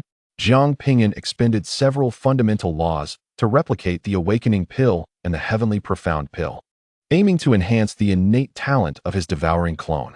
However, whether due to the fact that his main body had previously consumed these pills, their effects seemed ineffective on this devouring clone. Nevertheless, with ample resources and cultivation experience at hand, within a mere 2 months, the devouring clone advanced to the late golden core stage. Yet, its devouring capacity remained feeble, far from the astonishing prowess he had anticipated. It merely exhibited a slightly quicker digestion and recovery rate, leaving Jiang Ping'an profoundly disheartened. Was it necessary to employ a certain technique to augment the devouring power? Jiang Ping'an scoured numerous storage artifacts belonging to the devouring crocodiles, but unearthed no relevant techniques. Yet, he remained convinced that his assumptions were not erroneous. Such a technique might be akin to advanced skills like the battle god technique or the limitless fist, which would be obliterated upon comprehension to prevent dissemination. Determined, Jiang Ping'an resolved to investigate the financial source chamber for information. Given its capabilities, it surely possessed relevant intelligence. With his clone retracted, he pushed open the door and stepped out of the imperial residence. He had resided here for a year and a month, exceeding his intended stay by a month. Yet Aunt Lan had not compelled him to leave. Upon opening the door, Jiang Ping'an was momentarily rendered speechless. Surrounding the great emperor's residence were a multitude of edifices, as though he had been transported into a bustling city. The great emperor's abode stood at the very heart of this urban expanse. He nearly believed he had been whisked away by spatial forces. Remarkably, such profound changes had transpired in just half a year. As an increasing number of cultivators flocked to the great emperor's ruins, various factions began to settle here, and numerous commercial establishments opened branches, contributing to the burgeoning vibrancy of the area. Particularly, the great emperor's residence, known to enhance cultivation speed, had become the premier choice for urban development. Have you emerged? A fragrant aroma wafted through the air as Lei Lan appeared before him, clad in a flowing blue gown. Jiang Ping'an clasped his fists in greeting, saying, "Aunt Lan, I am grateful for your protection during this time. This place is secure, devoid of threats, and there is no longer a need for your vigilance. Who cares to protect you? Were it not for the concern of your potential misfortune causing little Jing distress, I would have been indifferent." Lei Lan's temperament closely resembles that of Meng Jing. Both are remarkably forthright. Meng Jing is currently at the martial arena, eager to surprise you, yet you remain absent. Lei Lan harbors a strong desire to confront the man who has kept her daughter waiting for so long.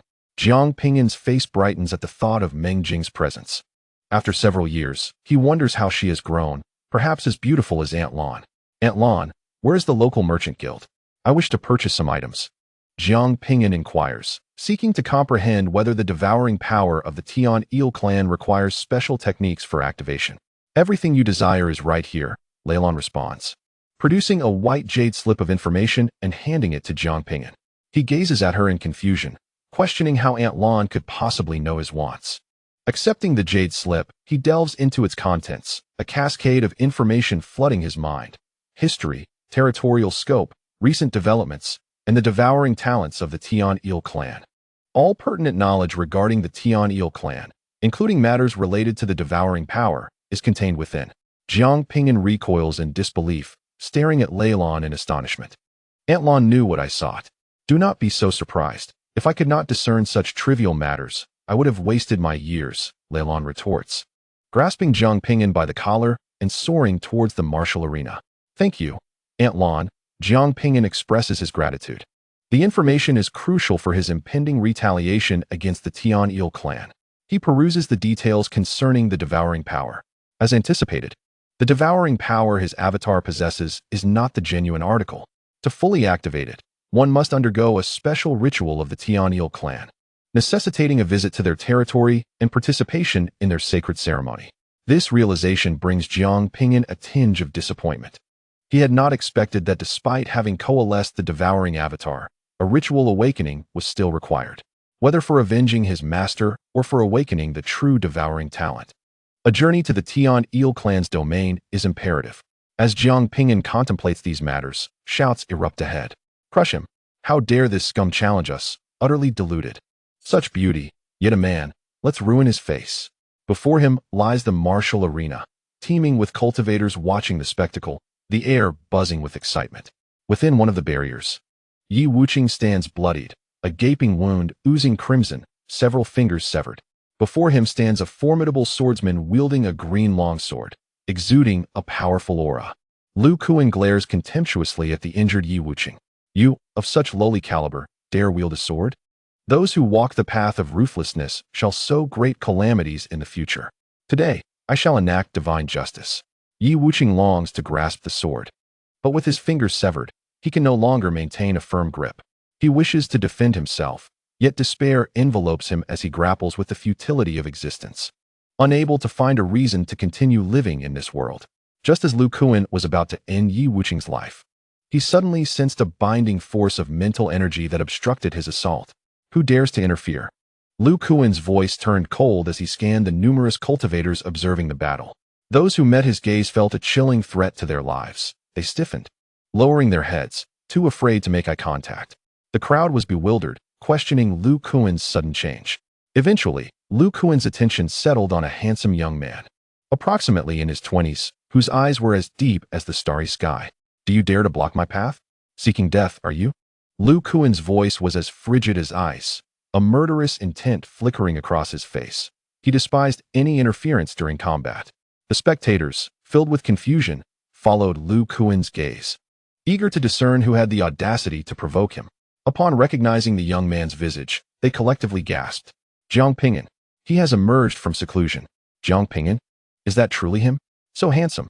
He had finally reappeared, and many speculated about his prowess compared to that of the copying divine eye and the immortal thunder body.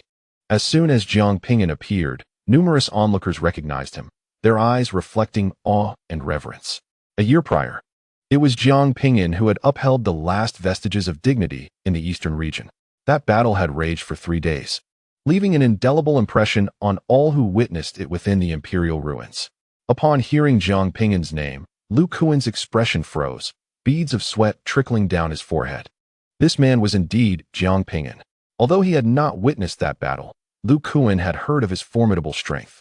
With his own combat abilities, he knew he could not contend with Jiang Ping'an. It is merely a contest. There is no need for total annihilation. Spare him, Jiang Ping'an implored Lu Kuan. Yi Wuqing was one of his own from the great Xia, a comrade in arms. He could not stand idly by while harm befell him. Lu Kuan's expression fluctuated. He was reluctant to provoke Jiang Ping'an, yet releasing Yi Wuqing without consequence felt beneath his dignity. You need not concern yourself. Yi Wuqing's stunningly beautiful face, marred by blood, was devoid of emotion. Lu Kuan laughed heartily. Look at this one, devoid of compassion. He would not feel gratitude even for acts of kindness. Those who walk the path of the heartless inevitably sow great calamity. It is best to eliminate him now to prevent future troubles. With that, Lu Kuan raised his sword, aiming to strike Yi Wuqing down with all his might.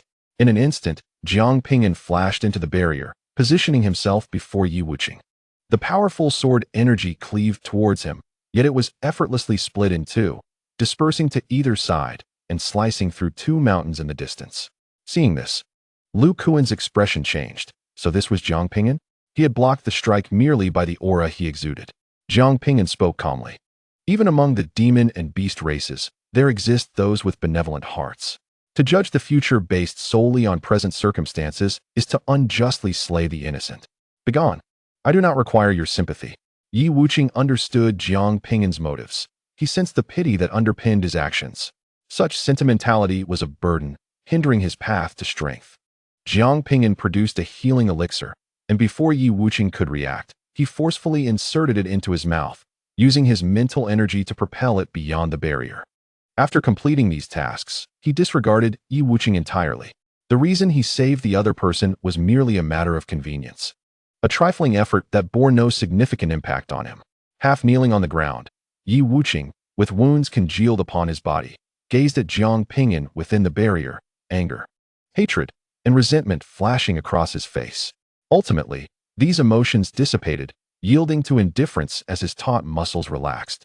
Yi Wuqing rose, casting a deep glance at Jiang Ping'an, memorizing that visage before dragging his battered form away.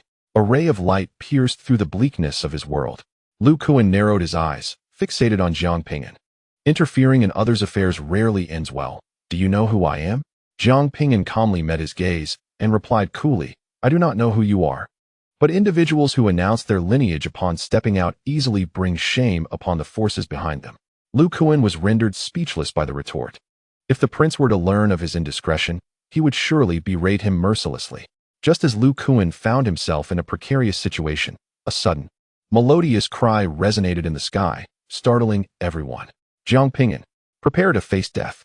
The leader of the celestial prodigies from the Nascent Soul stage had come to duel.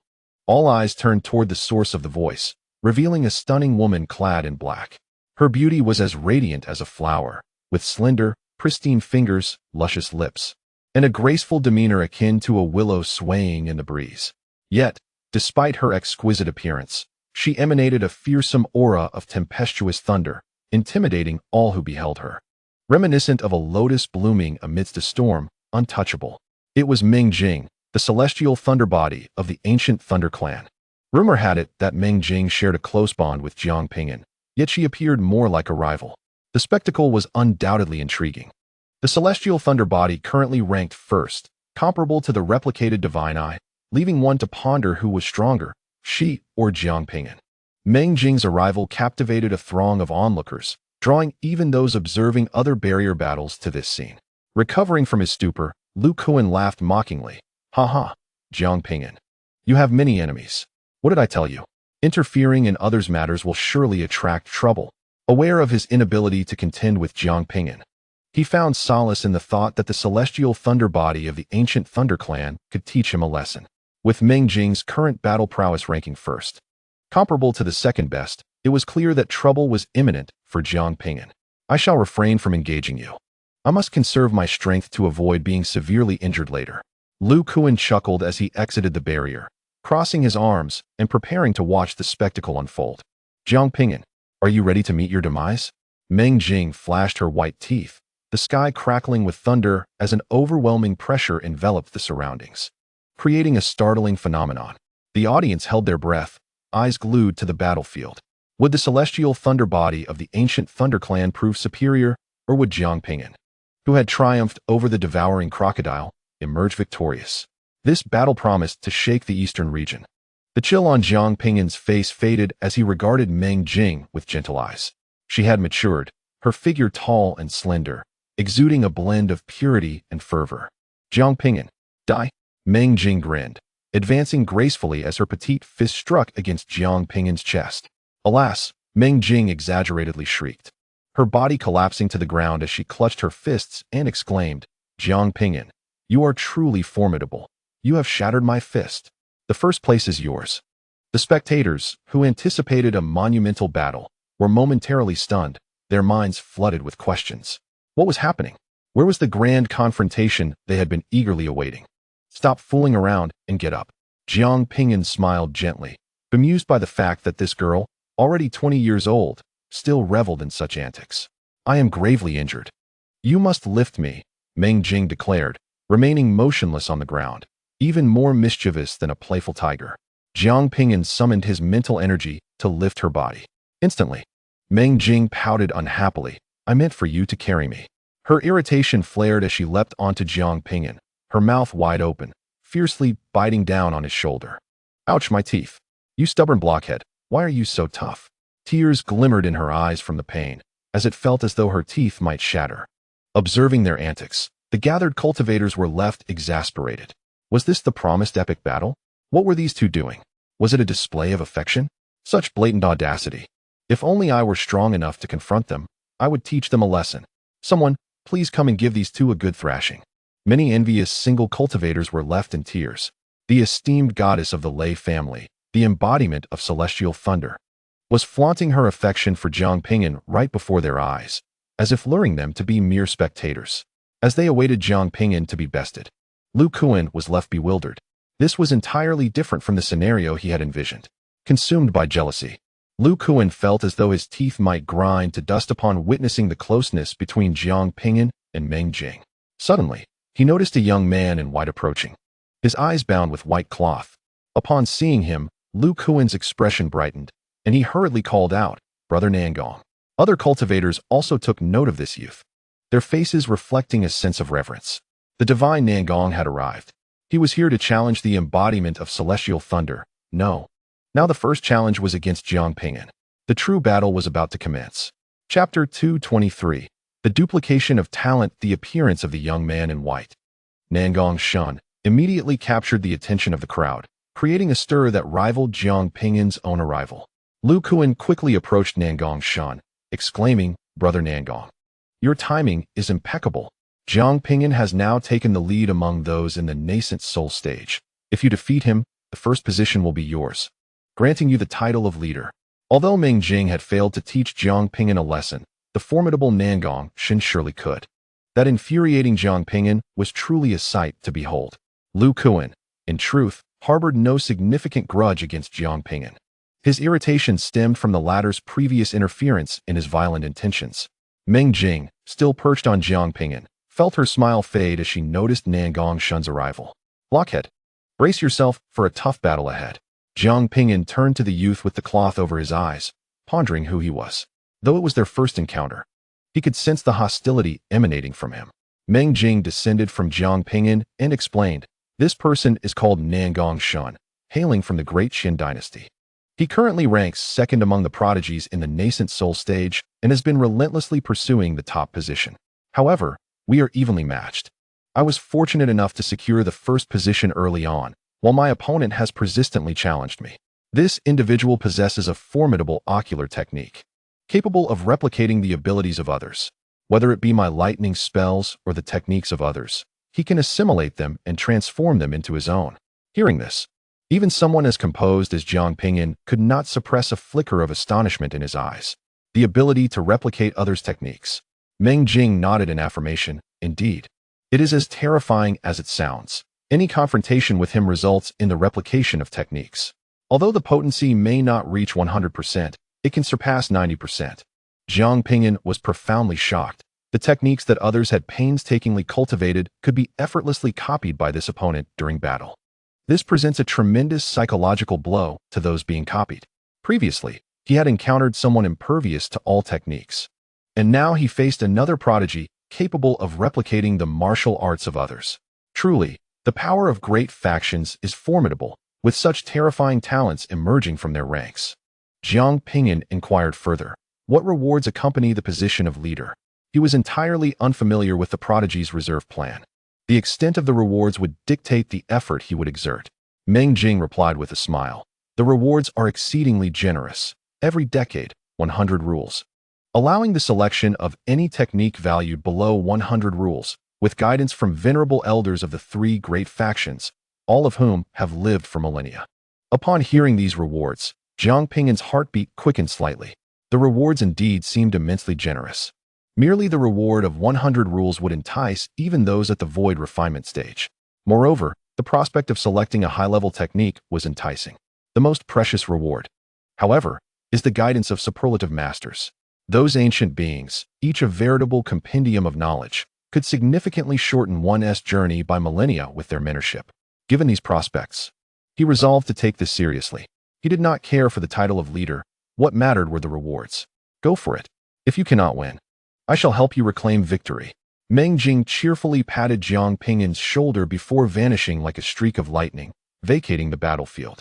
Nangong Shun shifted slightly, instantly appearing within the barrier. Jiang Ping'an, observing his opponent's instantaneous movement technique, felt his astonishment deepen. It was indeed the thunder flash from the ancient Thunder Clan. Was it replicated from Meng Jing? This opponent is remarkably strong. The title of leader is not something an outsider like you can attain. Nan Gongshan's voice was frigid and devoid of emotion. The title of leader belongs to their three great factions. Should it be claimed by another, it would be a disgrace. Jiang Ping'an calmly regarded him. Individuals from the three great factions, aside from their innate talent, also share an inherited pride. It was clear that such a trivial matter had incited animosity towards him. Perhaps this individual believed that the rewards befitting the leader should rightfully belong to him. The rewards associated with the leader's position would entice even those at the void refinement stage, let alone those of the nascent soul stage. The title of leader is trivial. The rewards are what truly matter. Countless cultivators have betrayed their brothers for mere spirit stones. It is entirely reasonable for hostility to arise towards him for such substantial rewards. To fight or not to fight? Jiang Ping'an replied calmly. The competition is merely a competition. There is no need to delve into distant matters. Observing Jiang Ping'an's demeanor, Nan Gongshan scoffed, stating, I have yet to replicate the battle god technique and the infinite fist. I hope you will not disappoint me. With that, Nan Gongshan removed the white cloth from his eyes, revealing a pair of dazzling golden irises that captivated the attention of all present. The moment these golden eyes emerged, the laws of heaven and earth seemed to momentarily pause. These eyes shimmered with a peculiar energy, as if capable of perceiving all things. The gathered cultivators gazed enviously at these golden orbs, for they possessed the extraordinary ability to see through and replicate others' techniques. What took others decades, even centuries, of diligent effort to master, Nan Gongshan could effortlessly duplicate in the span of a single battle. Now, possessing an array of formidable divine arts, his strength was unfathomable. With each encounter, Nan Gongshan grew increasingly powerful. If he were to replicate the battle god technique and the infinite fist, could Jiang Ping'an still secure victory? Mother, do you think Mutu can triumph? Meng Jing clutched her mother Lei Lan, feeling a twinge of anxiety. Having fought against Nan Gongshan, she was acutely aware of his might. There was a chance for victory, provided that Jiang Ping'an could hold out. His formidable reservoir of spiritual energy could lead him to triumph. However, Lei Lan's tone shifted as she remarked, Nan Gongshan possesses numerous potent defensive techniques. Once he replicates the arts mastered by Jiang Ping'an, he will swiftly conclude the battle without prolonging it. Meng Jing pouted, lamenting, this replication talent is truly exasperating. The various techniques I've painstakingly learned are now at risk of being copied. Such a gift is intentionally designed to disrupt one's mindset. Who wouldn't feel disheartened to have their hard-earned skills used against them? Mutu, you must end the battle within 2 hours. Otherwise, your techniques will be replicated. Meng Jing shouted a warning to Jiang Ping'an. Lu Kuan sneered dismissively. In the battle in 2 hours? Does he think Nan Gongshan is a fool? The crowd held their breath in anticipation of the clash between these two prodigies. Nan Gongshan's golden gaze fixated on Jiang Ping'an, awaiting the latter's demonstration of techniques. Techniques are the means by which energy is harnessed to form unique operational rules within the body, manifesting various forms of power. The intricate patterns constructed by powerful techniques can invoke the laws of heaven and earth. Each technique features distinct patterns, with more potent techniques exhibiting greater complexity. Nan Gongshan's eyes could penetrate the patterns of others' techniques and assimilate them into his own being. Thanks to his innate gift, he could wield any technique without needing to comprehend the underlying celestial laws, an extraordinary advantage indeed. Go ahead, you may strike first, he challenged. Eager to replicate Jiang Ping'an's battle god technique and infinite fist, both of which were of the highest caliber, rarely mastered even within the great Qin dynasty. As he gazed into Nan Gongshan's golden eyes, Jiang Ping'an furrowed his brow, feeling an aversion to the power emanating from his opponent, as if being seen through. Just as he pondered this, a surge of energy erupted from his eyes, forming a barrier before him. Jiang Ping'an was momentarily taken aback. Simultaneously, Nan Gongshan suddenly realized that the energy fluctuations surrounding Jiang Ping'an had become indistinct, rendering them impossible to discern. Nan Gongshan's expression stiffened. What was happening? Why could he no longer perceive the energy fluctuations surrounding Jiang Ping'an? At that moment, Jiang Ping'an swiftly appeared before Nan Gongshan, his fist imbued with totemic power, striking forcefully.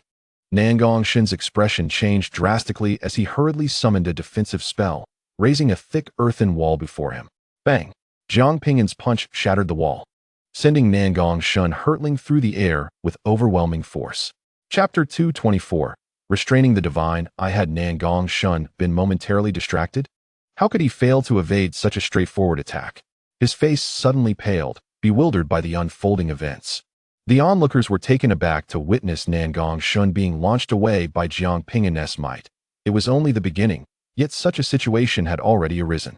Jiang Ping'an pressed the attack, combining totemic energy with the prowess of the battle god technique, forcing Nangong Shun to retreat repeatedly. Nangong Shun, in a desperate defense, exerted the full power of his eyes, striving to discern the intricate patterns of Jiang Ping'an's techniques. However, an intangible force obstructed his vision, rendering him unable to penetrate Jiang Ping'an's essence. Bang! Jiang Ping'an's fist collided with Nangong Shun's face, knocking out his teeth and propelling him over 10 kilometers, creating a long trench in the ground. Jiang Ping'an gazed at Nangong Shun calmly, stating, "If this is your level, you cannot hope to defeat me." The spectators were left in a state of confusion, pondering the peculiar circumstances. Why was Nangong Shun so off his game today? Rising from the ground, he brushed off the dust, gritting his teeth as he shouted, "What technique have you employed? Why can I not perceive your energy patterns?" At these words, the surrounding cultivators widened their eyes in astonishment. Nangong Shun could not see through Jiang Ping'an? Why was that? If he could not decipher Jiang Ping'an, did it not imply that Nangong Shun could not replicate his techniques? In battle, Nangong Shun's ability to copy techniques, alongside manipulating opponents' mindsets, played a significant role, often influencing over 40% of the outcome. If he struggled to replicate Jiang Ping'an's techniques, he could not destabilize Jiang Ping'an's mindset. Furthermore, in this encounter, Nangong Shun's copying ability was rendered utterly ineffective. Jiang Ping'an had not anticipated that his eyes possessed such power, capable of obstructing the opponent's gaze technique, whose power resided within his right eye. It seemed to counter gaze techniques remarkably well. Meng Jing, upon learning this revelation, was overjoyed. She never expected Jiang Ping'an to possess such an ability, thinking to herself that she too would learn it someday. However, Lei Lan, with a serious demeanor, cautioned against premature celebration. Even though Nangong Shun could not replicate Jiang Ping'an's techniques, he had previously absorbed the skills of numerous prodigies and remained formidable.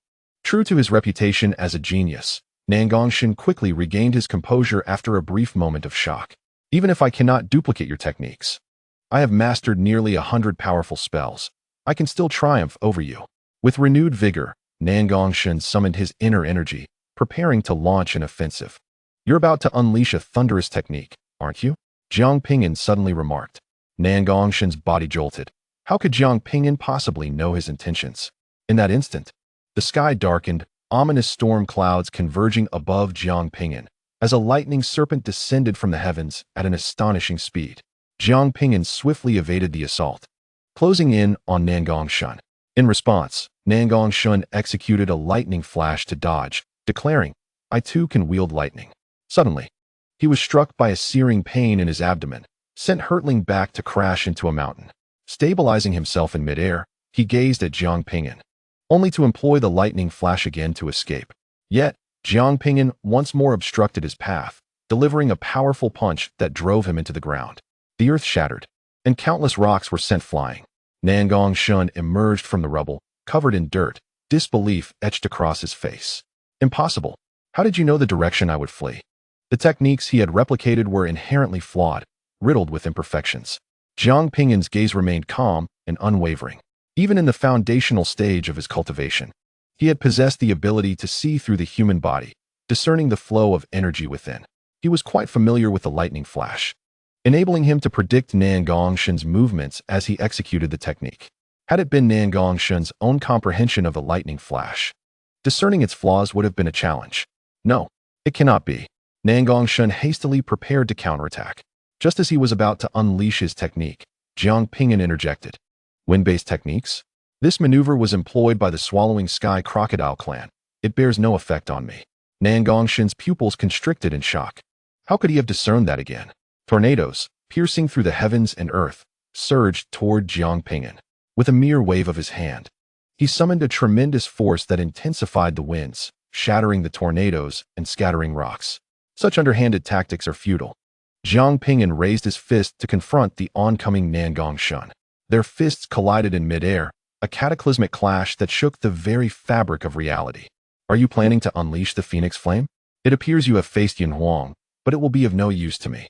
Once more, Jiang Ping'an anticipated the technique Nangong Shun intended to employ, articulating it aloud. In the next instant, a blaze of phoenix flame engulfed Jiang Ping'an. His pupils glimmered with a golden light as a towering golden war spirit, 100 meters tall, materialized. This formidable spirit shattered the phoenix flame and sent Nangong Shun flying with a powerful strike. Jiang Ping'an stood as a sovereign, dominating the realm. All observers were left in a state of shock, not merely due to the appearance of the war spirit, but because Jiang Ping'an had repeatedly predicted Nangong Shun's techniques. What could possibly explain this phenomenon? How could Jiang Ping'an foresee the techniques Nangong Shun would deploy? Was he capable of glimpsing the future? A cultivator's intentions regarding their techniques are typically known only to themselves. Yet, Jiang Ping'an was able to forecast them. If he could predict in advance, evasion would be inevitable. What chance would there be for combat? But why was this the case? Even the seasoned onlookers were bewildered and astonished. Meng Jing's mouth hung agape. Stunned by Jiang Ping'an's extraordinary ability, Lu Kuan stood in a daze, while Nangong Shun, blood spilling from his mouth and his golden pupils quaking, could scarcely believe it.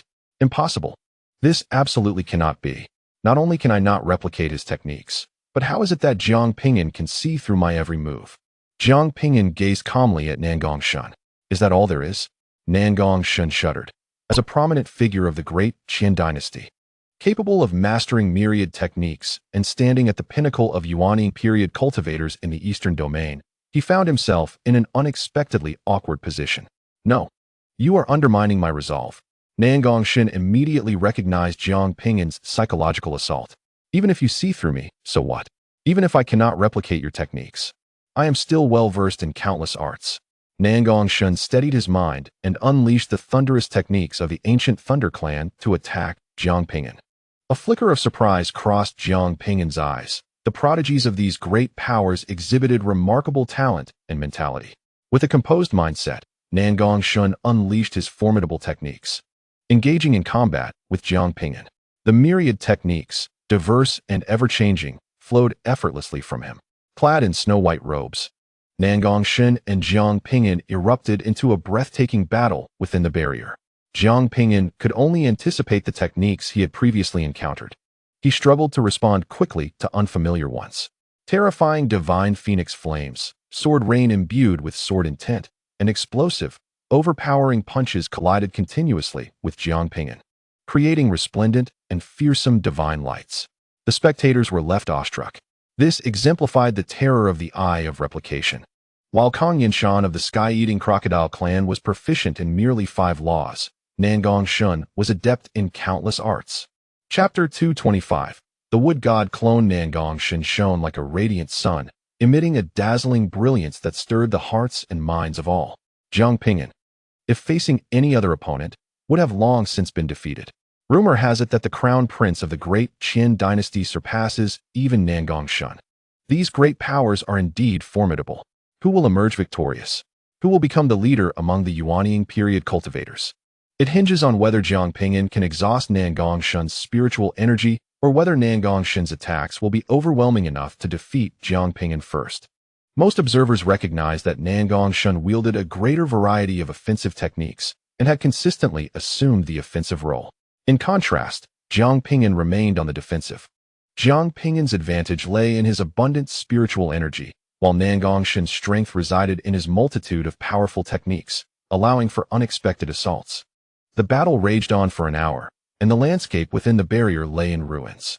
Nangong Shun's attacks grew increasingly ferocious. However, the defensive prowess of the Wujigong was too formidable, rendering him incapable of harming Jiang Ping'an. Boom!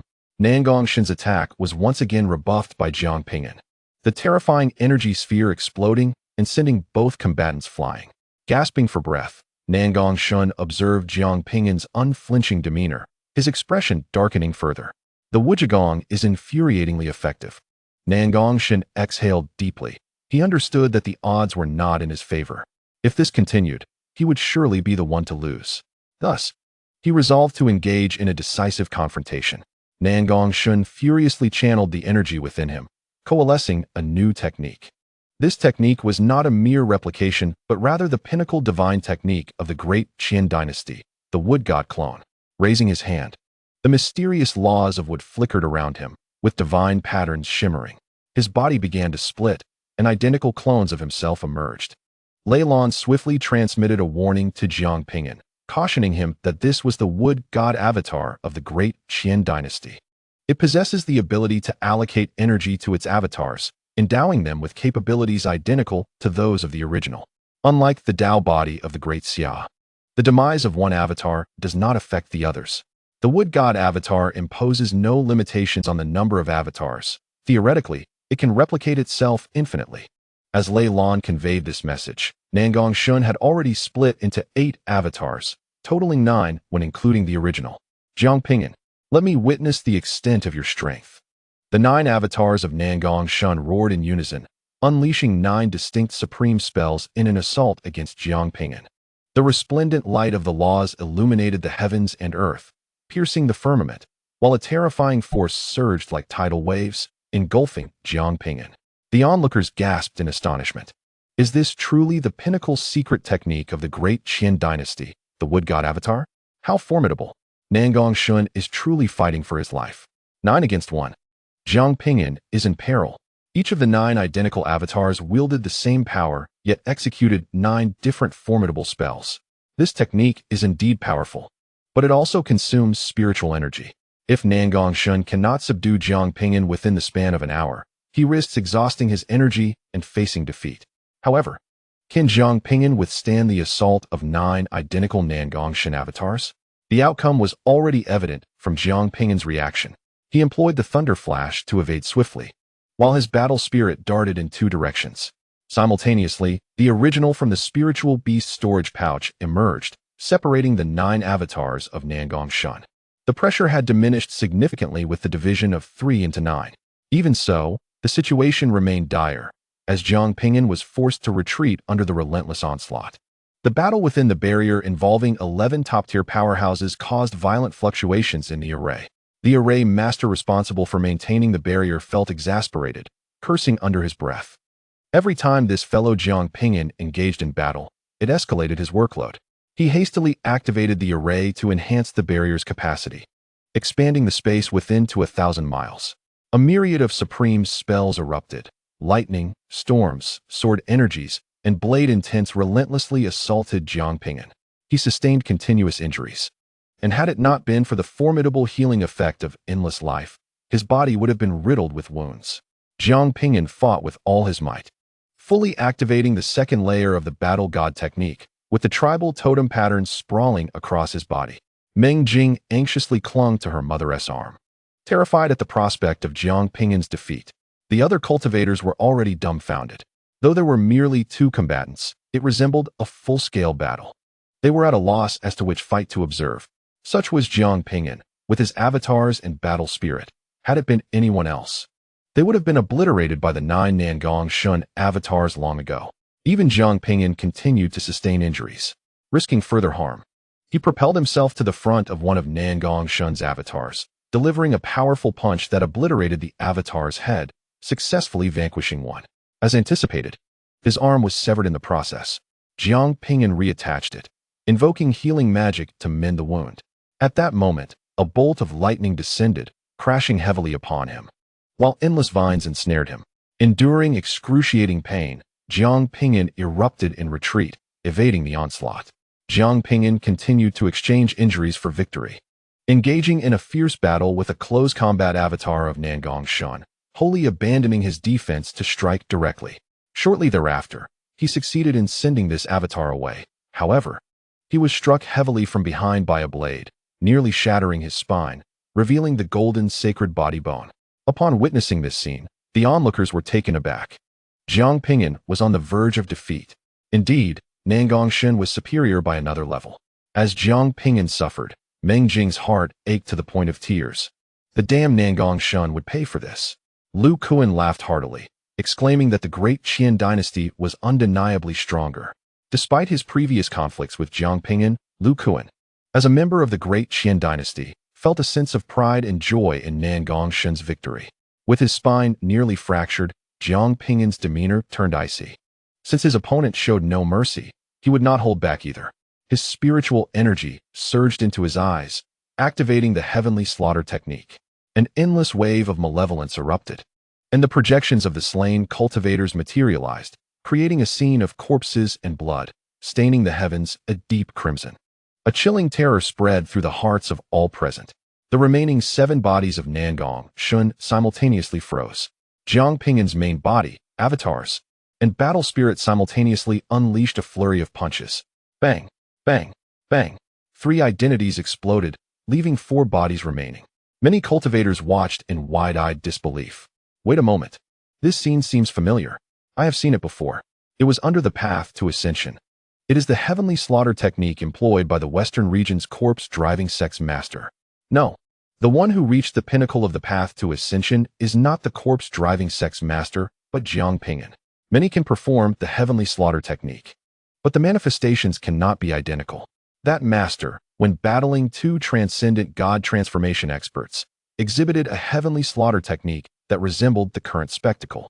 This was clearly amiss. The revelation sent shockwaves through the crowd. Are you certain? The corpse-driving sex master's heavenly slaughter technique is identical to the scene before us? Absolutely certain. I was present at the time. I was puzzled as to why the corpse-driving sect did not control the corpses, yet their power was so terrifying. Now it makes sense. There was no master from the corpse-driving sect. The one who ascended to the pinnacle of the path to ascension is Jiang Ping'an.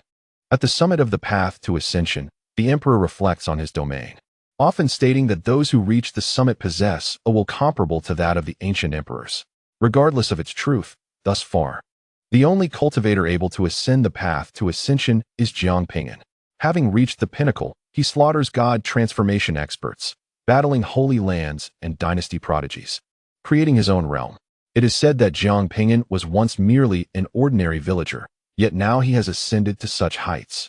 The prodigies of various top-tier forces now seem overshadowed before Jiang Ping'an.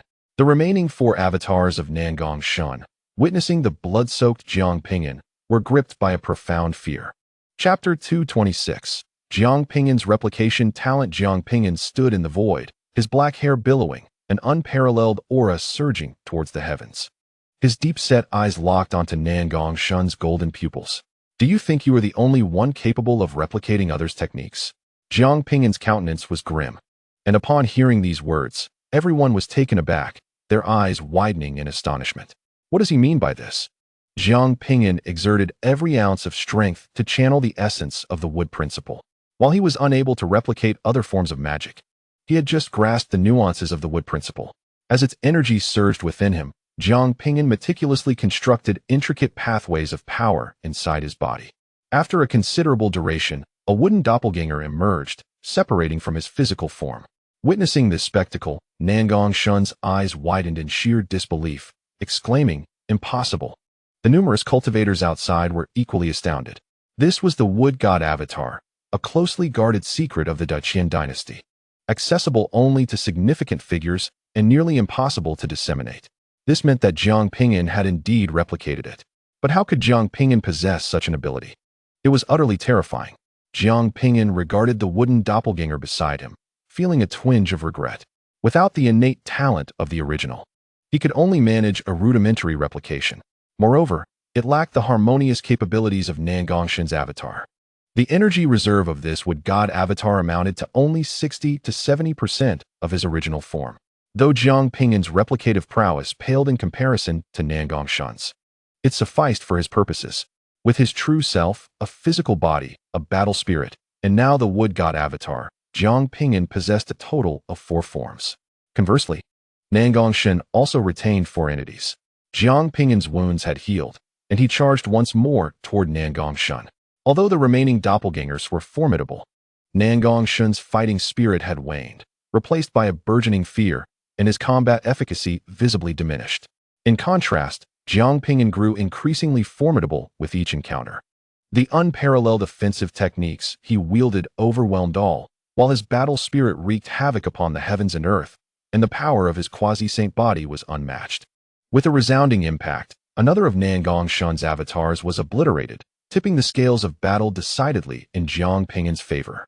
In less than half an hour, only Nangong Shun's true form remained. Now, Jiang Ping'an faced him with 4 against 1.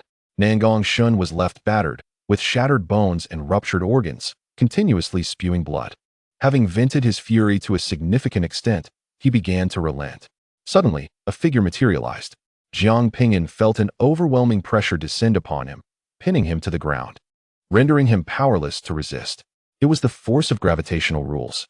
He lifted his gaze to behold the figure before him, a woman clad in ancient robes.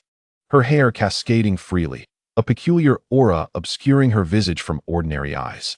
Yet, Jiang Ping'an could discern her flawless beauty. Her expression was devoid of emotion, and her eyes were more profound than the cosmos itself. Despite not emanating any discernible aura, she instilled in Jiang Ping'an an unprecedented sense of pressure. This woman was a superlative powerhouse, capable of altering the very fabric of surrounding celestial laws with a mere thought. Jiang Ping'an was far too astute to challenge such an entity. He withdrew his battle spirit and doppelgangers, allowing the wood god avatar to reintegrate into his being, replenishing his energy. The woman cast a fleeting glance at the injured Nangong Shun, her voice ethereal and indifferent. Let this battle serve as a lesson. Do not assume that innate talent grants you the right to disregard others. Nangong Shun, lifting his fractured hand, bowed his head in deference, acknowledging her wisdom. This woman was among the eldest of the De Qian dynasty's ancestors, and the current sovereign of the dynasty was her grandson. Thus, Nangong Shun dared not utter a word of dissent. The woman gently stepped forward, vanishing from sight. She came swiftly and departed just as quickly. The spectators collectively exhaled. Her mere appearance had momentarily stilled their breaths. How could such a formidable elder be present here?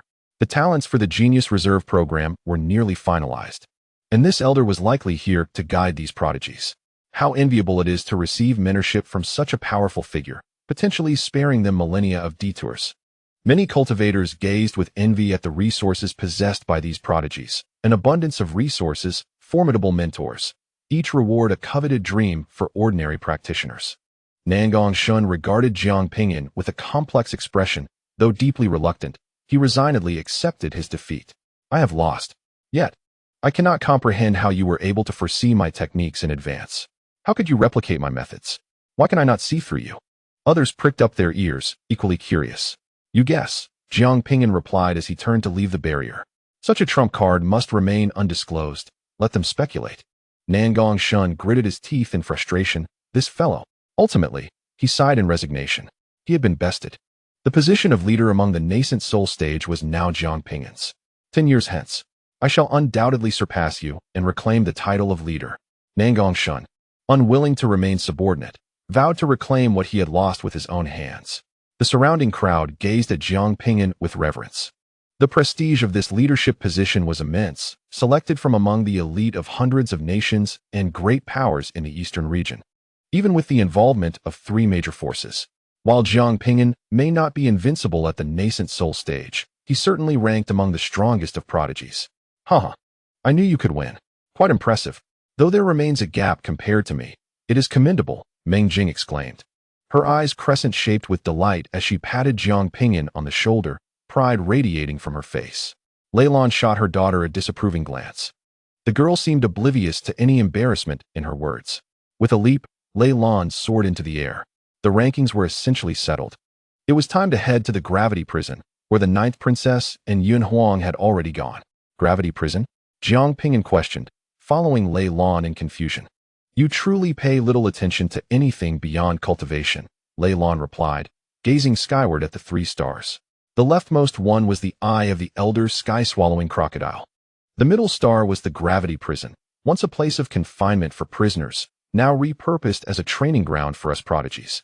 Though Leilan had become a mother, she remained a genius herself. Otherwise, she would not have borne someone as talented as Meng Jing. She too was a part of this Genius Reserve program.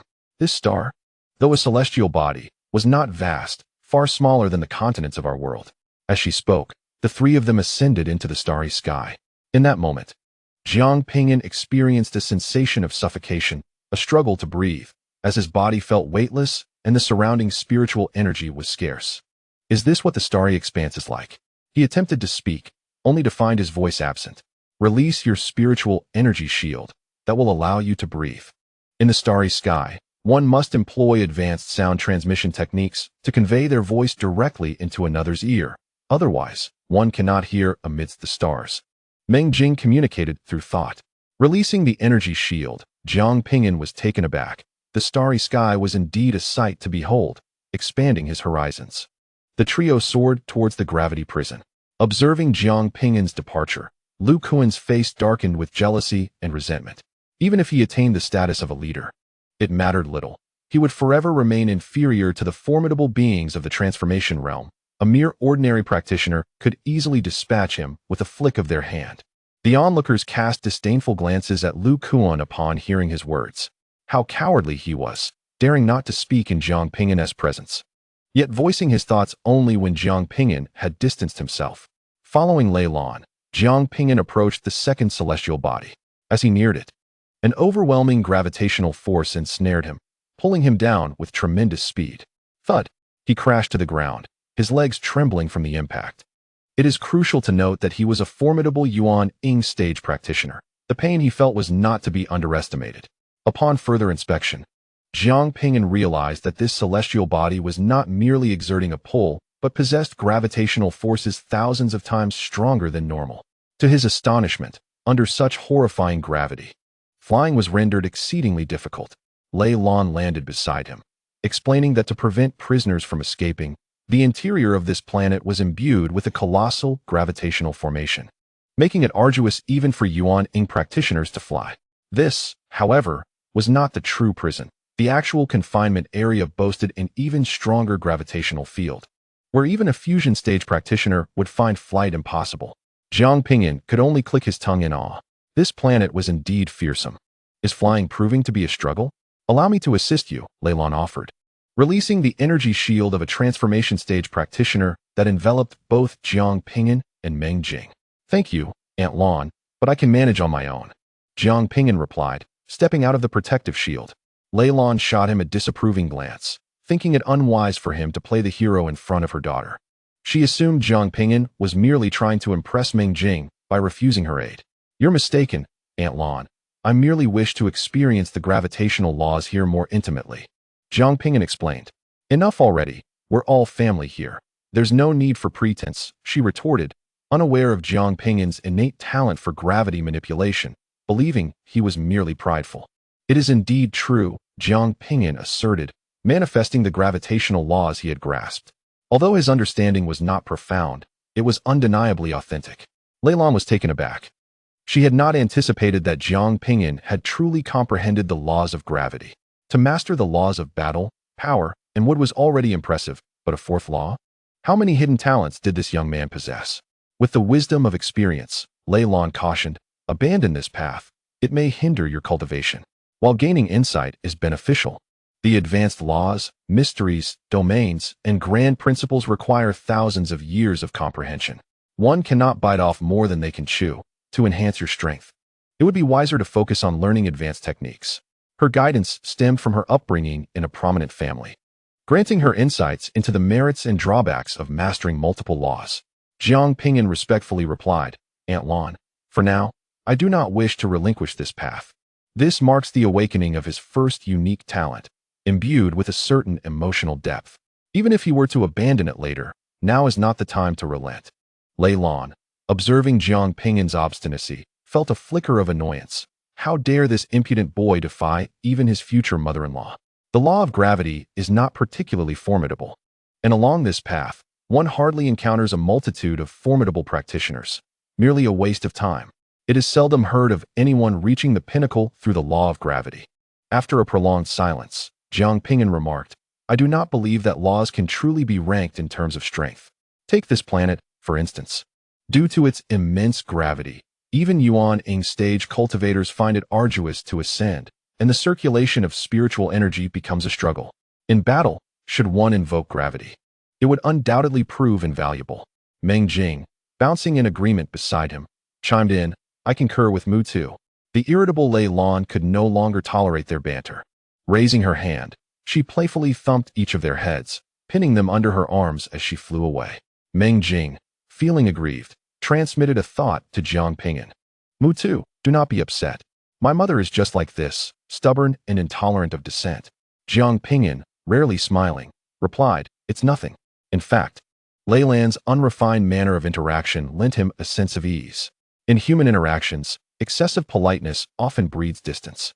The law of gravity enveloped the entire planet, constraining Jiang Ping'an's spiritual energy flow. Witnessing the formidable nature of gravity only solidified his resolve to master this ability. Lei Lan guided Jiang Ping'an and Meng Jing to the entrance of a grand hall. The hall loomed darkly, exuding an overwhelming sense of oppression. Before the hall, numerous foundation establishment and golden core stage cultivators were engaged in their training. Even Jiang Ping'an could feel the weight of the atmosphere, let alone these lower-tier practitioners. These individuals were all selected prodigies, undergoing rigorous physical refinement here. If they could move freely within, they would undoubtedly emerge stronger once they left the confines of this gravity prison. At the center of the entrance sat an elderly man with white hair, who was conversing with a talented individual. A small competition every 5 years, a grand tournament every 10 years, and after 30 years. You must guard the eastern sea frontier for a century. Will you accept these terms? Upon hearing this, the registering talent suddenly inquired, Elder, it is said that the mortality rate at the eastern sea frontier is 70%. Is that true? False, the elder replied. The young talent was about to breathe a sigh of relief when the white-haired elder added, that was information from 3,000 years ago. Currently, the mortality rate at the eastern sea frontier is 80%. The registrant's expression froze, hesitating for a long while, but ultimately nodded. Primarily, the resources provided by the 3 major factions were simply too enticing. The elder recorded the details of the talent and handed him a token, instructing him to retrieve resources and seek out a suitable mentor within. Thank you, Elder, the talented individual expressed, clasping his hands in gratitude before entering the dark hall. Vanishing from sight, the white-haired elder lifted his gaze, and upon seeing Lei Lan and Meng Jing, his previously stern countenance transformed into a beaming smile. Oh, Xiao Jing has finally arrived. Have you already defeated that replicated divine pupil from the Deqian dynasty? I always knew our little Jing was the most exceptional. This elder was Lei Shiqing, the 5th elder of the ancient Lei family. Meng Jing shook her head, her ponytail gently swaying, and smiled, 5th grandfather. It was not I who defeated Nangong Shan, but rather Mu Tu and Jiang Ping'an. They vanquished both me and Nangong Shan, obtaining the title of leader. The elderly 5th elder widened his eyes in disbelief, gazing at Jiang Ping'an. How could this be? How could he possibly defeat both of you? Defeating the copying divine eye is one thing, but their family's immortal thunderbody should never lose. Xiao Jing, did you perhaps let him win? The 5th elder's expression darkened. This Meng Jing, much like her mother, was infatuated with romance. No, Mu Tu is genuinely stronger than I am, Meng Jing replied, wrapping her arms around Jiang Ping'an with a beaming smile. Witnessing her actions, the 5th elder's countenance grew even more somber, and he directly warned Jiang Ping'an, listen here, lad. If you do not reach the virtual refinement stage within a millennium, do not dare approach my Meng Jing. Meng Jing was indeed the treasured gem of their ancient Thunder clan, and she could not be whisked away. Although Jiang Ping'an was a genius, he had yet to mature, rendering him inconsequential. A mere slap could extinguish him. 5th grandfather, if you continue to speak this way, I shall dislike you, Meng Jing pouted, casting a dissatisfied glance at the elder. The 5th elder's expression stiffened, and he quickly adopted a more amiable demeanor, thinking he was merely trying to motivate the little one. Jiang Ping'an, henceforth, you shall train under me, and I shall personally guide you. He did not harbor intentions of revenge against Jiang Ping'an. Rather, he aimed to nurture the talented youth, thus establishing a bond of gratitude. Although not a master-disciple relationship, it could still be considered a connection of favor. Should Jiang Ping'an achieve success in the future, the 5th elder would surely bask in reflected glory. The world of cultivation is not merely a realm of conflict. It is rife with human sentiments and relationships, and even such a powerful clan cannot escape its intricacies. After a moment of silence, Jiang Ping'an replied, Senior, I seek a mentor well-versed in the laws of gravity. Upon hearing this, the 5th elder's expression froze. Here he was, the esteemed 5th elder of the ancient Thunder clan, personally inviting a mere foundation establishment youth, only to be turned down. Chapter 228. A woman more challenging to comprehend than the laws. Lei Lan covered her face, nearly overcome with exasperation. Their elders of the ancient Thunder clan were top-tier powerhouses, and countless talents yearned for guidance, yet found none. Now that an elder had personally extended an invitation, Jiang Ping'an had the audacity to refuse. The 5th elder's anger nearly lifted his beard. What nonsense about the laws of gravity. How many cultivators have reached the pinnacle through comprehension of gravity? Are you out of your mind? His roar sent the nearby geniuses scurrying away in fright, casting sympathetic glances at Jiang Ping'an. This fool had managed to provoke a powerful being. He was doomed. Just as Jiang Ping'an was about to speak, a figure suddenly appeared. Upon sighting this individual, Jiang Ping'an was momentarily taken aback. Wasn't he this the formidable figure from the Daiqian dynasty who had previously rescued Nangongshin? The woman, clad in an ancient Dao robe, her hair cascading down, possessed a visage so exquisite it appeared almost fossilized, devoid of any emotional fluctuation. Lei Shiqing, do you disdain the laws of gravity? Upon seeing her, Lei Shiqing's expression shifted. How could this woman also be present? I do not disdain the laws of gravity. I merely state a fact. The laws of gravity are not formidable in battle. Let us engage in a duel. Qian Huanrou's voice resonated, ethereal and detached. Ahem, I must assist with the registration. I cannot engage in battles frivolously. Lei Shiqing dared not confront Qian Huanrou, for she was twice his age. When she was renowned across the world, his father was likely still in his infancy. Lei Shiqing glared fiercely at Jiang Ping'an. Did you not wish to learn the laws of gravity? This esteemed individual is the foremost authority on gravity in the eastern region. Simply follow her, and hope you do not get overwhelmed a decade hence. Sooner or later, this lad would come to regret it. What use was the law of gravity? Upon hearing that she was the foremost authority, Jiang Ping'an felt a jolt of surprise and respectfully clasped his fists in greeting, requesting guidance from the elder. Qian Huanrou paused for a moment before stating, in combat, the law of gravity is only of moderate capability, and related techniques are scarce. This path is fraught with difficulty, and you may come to regret your choice. Her presence was primarily motivated by her disdain for the denigration of her expertise. Yet, in truth, the law of gravity was not particularly formidable. Jiang Ping'an maintained his respectful posture, imploring the elder for her guidance. Observing his stubbornness, Qian Huanrou remained silent for a moment before producing a jade slip and handing it to him. Once you have concluded your other matters, infuse the jade slip with your spiritual energy, and it shall transport you to my side. With that, Qian Huanrou vanished. Why are you so foolish? Lei Lan remarked, striking Jiang Ping'an lightly on the head, wishing she could press him into the ground. Would it not be better to learn from the esteemed elders of the Lei family? Jiang Ping'an bowed apologetically to Lei Shiqing, expressing his gratitude for the elder's recognition, vowing to remember this favor. I harbor an obsession. If I do not attempt it, I may never let it go in this lifetime. Lei Shiqing, noting Jiang Ping'an's politeness, chose not to dwell on it, though his expression remained dour. Just do not lament it when you find yourself trailing behind the other prodigies. A minor competition occurs every 5 years, a major one every decade, and in 30 years, one must venture to the eastern sea frontier, guarding it for a century. Do you agree? Jiang Ping'an nodded. He was somewhat familiar with affairs regarding the eastern sea. Understanding that conflict between the eastern region and the demon tribes of the eastern sea erupted frequently, a discord persisting since ancient times. The demon tribes of the eastern sea were a force more terrifying than the swallowing sky crocodile clan. The 3 great powers nurtured these prodigies, and such cultivation was not without cost. They were expected to fulfill their roles. Lei Shiqing registered Jiang Ping'an and presented him with a golden badge inscribed with the word leader. Jiang Ping'an was designated the head of this cohort of nascent soul practitioners. When they journeyed to the eastern sea frontier, he would be their captain. Jiang Ping'an was unaware of this detail. He merely recognized that the leader received more resources. The trio collected their badges and entered the Black Grand Hall, which featured 4 doors: the Foundation Establishment entrance, the Golden Core entrance, the Nascent Soul entrance, and the God Transformation entrance. Lei Lan remarked, we shall soon part ways. You two must diligently cultivate. Do not presume that your current prowess makes you invincible. Every 5 years, the ranks of prodigies would be replenished. Without effort, one could be surpassed by peers and even outmatched by the next generation. In a small nation, it might take years to produce a single nascent soul cultivator. Yet throughout the eastern region, the pace of talent evolution was exceedingly swift. Jiang Ping'an had only been cultivating for 6 years thus far. As one enters the Yuanying stage, the pace of cultivation begins to slow down. Prior to this phase, a multitude of prodigies ascends to the Yuanying realm.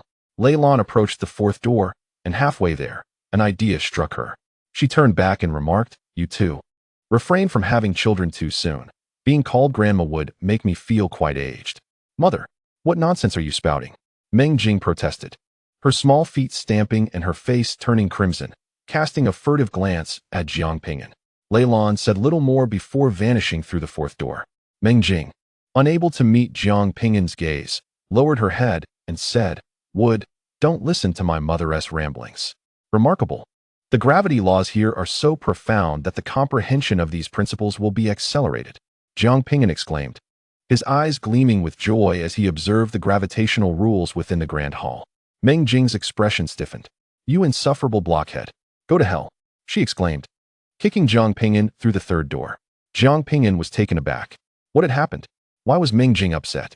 It seemed that understanding women was even more perplexing than grasping the laws of nature. As he passed through the third door, the scenery before him gradually expanded. He found himself in another space, completely enclosed. Ahead lay a vast plaza bustling with many Yuanhao stage prodigies engaged in their cultivation. Flanking the plaza were numerous chambers, akin to iron cages. The gravity here intensified once more, rendering flight utterly impossible. The spiritual energy within him felt as though it had solidified, making it arduous to mobilize. And even breathing became a challenge. You've arrived, said a figure clad in red, Yun Huang, who approached with a smile. Upon catching sight of the golden token in Jiang Ping'an's hand, her beautiful eyes flickered with intrigue. Indeed, you secured first place. However, do not grow complacent. I shall soon catch up to you. Yun Huang exuded immense confidence in her current abilities. Jiang Ping'an inquired, Have you located the Phoenix clan's secret techniques? Yun Huang nodded, acknowledging that, although she had paid a price, she had finally acquired some of the techniques. She produced a jade slip for communication, stating, This is a message from the princess for you. It is a communication talisman from your master, Wang Ren. Your master's health has considerably improved, so do not worry. As Jiang Ping'an received the jade slip, his expression darkened immediately, despite being a powerful figure at the void refinement stage. And with the assistance of Xia in his recovery, it had been over a year, and he had yet to fully heal. The severity of his master's injuries was undoubtedly more grave than Xia Qing had indicated. The sky-devouring crocodile clan, you shall pay dearly, he vowed.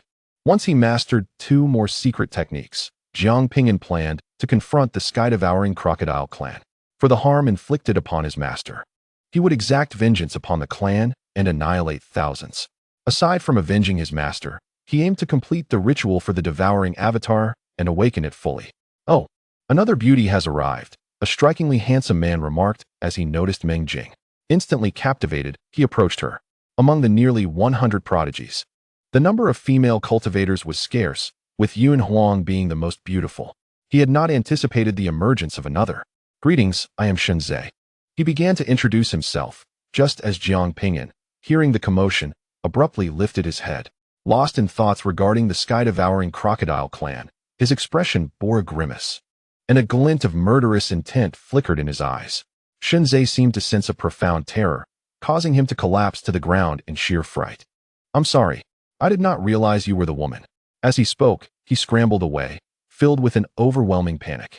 Jiang Ping'an, having regained his composure, gazed in bewilderment and inquired, Who is this person? Yun Huang cast a deep look at Jiang Ping'an and replied, This individual is named Shenzhe, ranked 15th, endowed with formidable perception and an exceptionally strong sixth sense. Shenzhe must have sensed something from Jiang Ping'an that terrified him to such an extent. Before approaching, it was improbable that Shenzhe had not noticed the insignia in Jiang Ping'an's hand. Thus, even if he recognized Jiang Ping'an as the leader, he had not been particularly concerned. It was only when Jiang Ping'an raised his head that Shenzhe perceived something amiss, prompting his hasty retreat. Don't wear such a stern face. Smile a little. Look at how frightened he is. I would never leave you. Meng Jing, who had just been sulking, suddenly broke into a cheerful smile. Jiang Ping'an felt even more perplexed. How could this girl, who had just been angry, be so joyously transformed? Chapter 229. Sealing Heaven, Where Can One Acquire Resources and Techniques? A pivotal reason for Jiang Ping'an's participation in this selection of prodigies was indeed the resources. The first prize entailed 100 laws and a technique valued below 100 laws.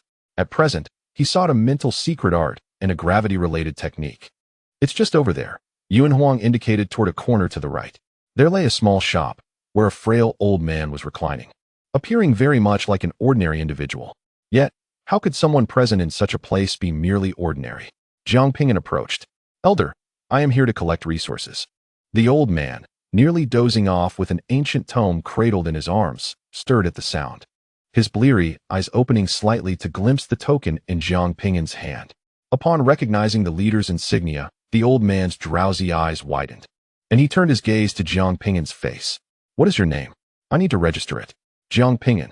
Ah, so you are Jiang Ping'an. You possess the same vigor I once had, though I must say, you lack my former charm. The elderly man, with his gnarled hand, took up a pen to inscribe Jiang Ping'an's name. After yawning, he retrieved a storage ring and tossed it to Jiang Ping'an. This contains 100 laws. What technique would you like to acquire? Elder, may I inquire if there are any recommended mental secret arts? Jiang Ping'an asked with utmost politeness and respect, knowing that every elder here was an extraordinary figure not to be trifled with. Mental secret arts? The elder stared at Jiang Ping'an in surprise. Focus on cultivating both spirit and martial arts. There is no need to delve into mental power. Of course, this is merely my suggestion. The choice ultimately lies with you. Jiang Ping'an replied, Elder, I desire the most supreme soul secret arts. If I cannot acquire them all, then I wish for only the finest available. The elder, seeing Jiang Ping'an's insistence on mental arts, refrained from further persuasion. Here, we have 3 top-tier mental secret arts. The first, Soul Eye, can ignite another's soul, the greater their sins, the more devastating the harm. It is harmless to those with unblemished hearts and may even backfire. The second, Soul Sword, allows one to forge their soul power into a sword. When perfected, a mere thought can cleave through stars, with the strength of will amplifying the sword's might. The third, Sealing Heaven, is a soul-sealing technique that, when mastered, can seal time and space. The 3 secret arts are exorbitantly priced, and you may only exchange for the first 5 tiers. Should you desire other spiritual techniques, they are available, though their levels do not compare to these 3. Jiang Ping'an listened intently to the elder's introduction, his heart racing with excitement. All 3 spiritual techniques were formidable, and he yearned for each. However, with his current limited focus, even acquiring them all would leave him no time for cultivation. Thus, he resolved to select only one. He lacked offensive capabilities, instead yearning for a control-type technique. Having discerned his desire, he declared, Senior, I wish to exchange for Sealing Heaven. The elder yawned, casually tossing a jade slip to him for immediate use, a precaution to prevent Jiang Ping'an from reselling it. Jiang Ping'an grasped the jade slip, his consciousness delving into its depths. A torrent of profound information surged into his mind, consuming the time of half a stick of incense before it was fully assimilated. At which point the jade slip shattered. Upon opening his eyes, he inquired, Senior, do you have Wood God Avatar for sale? Having witnessed the formidable power of this technique in battle against Nangong Shun, he believed that if he could attain Wood God Avatar and harness the vast spiritual energy within him, his combat prowess would ascend several levels. The elder shot him a disdainful glance, remarking, Such exclusive techniques of great powers are hardly available for your use. Feeling a hint of embarrassment, Jiang Ping'an pressed on. What about little formless skill? During my fight with the invulnerable Liang Shi, the opponent's form expanded to 1,000 meters, dramatically increasing his power, utilizing little formless skill. I heard it was adapted from a top-tier divine ability. The elder conceded, Well, that is available. How much can 100 laws buy? You prodigies may receive a discount. And as the leader, you shall receive an even greater one, 100 laws for the first 6 tiers. Jiang Ping'an agreed. Very well, I shall purchase the first 6 tiers. There is no need to acquire more at this time. My current realm is too low to cultivate them. The first 6 tiers can last a millennium. He handed the newly acquired 100 laws to the elder, who reminded him of the customary immediate use. The elder accepted the laws and presented the jade slip to Jiang Ping'an. Jiang Ping'an's consciousness entered the slip, imprinting the technique's content into his mind. Meanwhile, Meng Jing completed her own resource collection. Once Jiang Ping'an fully memorized little formless skill, he reopened his eyes, having gained 2 top-tier techniques, Sealing Heaven and little formless skill. A tremendous harvest. I must go cultivate now. You two should practice diligently, he said, distributing a storage ring to each of them. He then retrieved a transmission jade slip, gifted by the elder he encountered at the entrance. Infusing it with spiritual energy, Jiang Ping'an vanished from his original position. That insufferable blockhead. He runs off after just meeting us. At least leave behind a clone. Meng Jing fumed, her chest heaving in indignation, baring her small fangs in anger. That stubborn blockhead. Nearly 20 years old, still as dense as wood. Standing nearby, Yun Huang entered the storage ring with her consciousness. Her heart racing at the sight of its contents. 2 awakening pills, 5 heavenly profound pills, and a plethora of fire lotus enlightenment seeds. These treasures, priceless and rare, were exceedingly difficult to acquire. Awakening elixirs can unlock one's latent talents, while the celestial essence elixir can enhance innate abilities. The fire lotus enlightenment potion accelerates the speed of comprehension. Such remarkable items, when they grace the market, are fervently sought after and exceedingly difficult to procure. How could Jiang Ping'an possess so many? Even the royal family of the great Xia would struggle to produce such a quantity at once. Upon seeing the abundant resources within the storage ring, Meng Jing's expression softened considerably, though she still pouted, "You wretched blockhead, wait until we meet again, and I shall devour you." Jiang Ping'an was unwilling to squander time. In 30 years, he was to journey to the frontier, where he would guard for a century. He must fully grasp the principles he currently held and refine these supreme techniques to their pinnacle within the next 30 years. Subsequently, he planned to visit the domain of the sky-eating crocodile clan. Time was of the essence. Utilizing a transmission jade slip, Jiang Ping'an arrived before a formidable master well-versed in the laws of gravity. However, upon his arrival, he was taken aback. He found himself tumbling into a bath, filled with potent medicinal herbs that threatened to overwhelm him with their energy upon mere inhalation. Yet, this was not the crux of the matter. The superlative master was indulging in a bath. Swiftly, Jiang Ping'an turned and scrambled onto the shore, presenting his back to Qian Huanro. "Senior, my sincerest apologies. It was not my intention." Qian Huanro, her face devoid of expression, inhaled deeply, drawing the overwhelming medicinal power from the bath. She evaporated the moisture clinging to her skin, her spiritual energy coalescing into a white Taoist robe. With her delicate, jade-like feet, she stepped out of the bath. In a spacious prison adorned with numerous intricate formations, Jiang Ping'an stood with his back to Qian Huanro. "Do you possess a talent for gravity?" she inquired indifferently, as if nothing had transpired, not pursuing any blame. "Yes, senior," Jiang Ping'an replied, unleashing his gravitational powers, augmenting the gravity around him. Qian Huanro responded coolly, "This path is unworthy of pursuit. Relinquishing it now would save you time. Many advanced techniques require the combination of various laws and a deeper understanding of multiple principles, yet the law of gravity seldom integrates with others. It would be wiser to grasp an alternative principle." Her voice bore no fluctuation, exuding an otherworldly serenity. "Please, senior, guide me," Jiang Ping'an implored, turning to bow in respect. Determined to persist. "The consequences are yours to bear," Qian Huanro stated, refraining from further persuasion. This individual held no connection to her. Even if he strayed down the wrong path, it bore no consequence to her. She was present merely to study the gravity here, fulfilling the task of guiding her junior as a secondary endeavor. The law of gravity, a natural principle, dictates that the greater the mass, the stronger the gravitational pull. Celestial bodies, being massive, exert substantial gravitational forces, preventing us from drifting aimlessly in the void. Fundamentally, it is an attraction rule. Seated beside the pool, Qian Huanro commenced her elucidation of the gravity law as Jiang Ping'an listened intently, seated before her in solemnity. Though much of it eluded his comprehension, he recognized the profound essence of her insights. For 3 days, Qian Huanro lectured, and for 3 days, Jiang Ping'an absorbed her teachings. Although he understood little, he committed the knowledge to memory. Gradually, he would digest it, with the opportunity to inquire once a year. Upon concluding her explanation, Qian Huanyo no longer acknowledged Jiang Ping'an, closing her eyes to contemplate the laws of gravity governing this planet. Whether Jiang Ping'an could grasp these principles was solely his concern. Having lived for countless millennia, Qian Huanyo had witnessed the rise and fall of numerous prodigies. Even her exceptionally gifted husband could not escape the clutches of mortality. Only those who survived to attain her level of mastery were worthy of her attention. "Thank you, esteemed elder. May I cultivate here?" Jiang Ping'an inquired. "Do as you wish," came Qian Huanyo's emotionless reply. Jiang Ping'an ceased to disturb her. From the spirit beast storage pouch, 2 avatars emerged. Under the influence of gravity, their bodies could be tempered, greatly aiding the cultivation of the physical avatars. The devouring avatar discarded its golden core, commencing a fresh cycle of cultivation. Previously, in a bid to swiftly perceive the power of devouring, it had hastily advanced.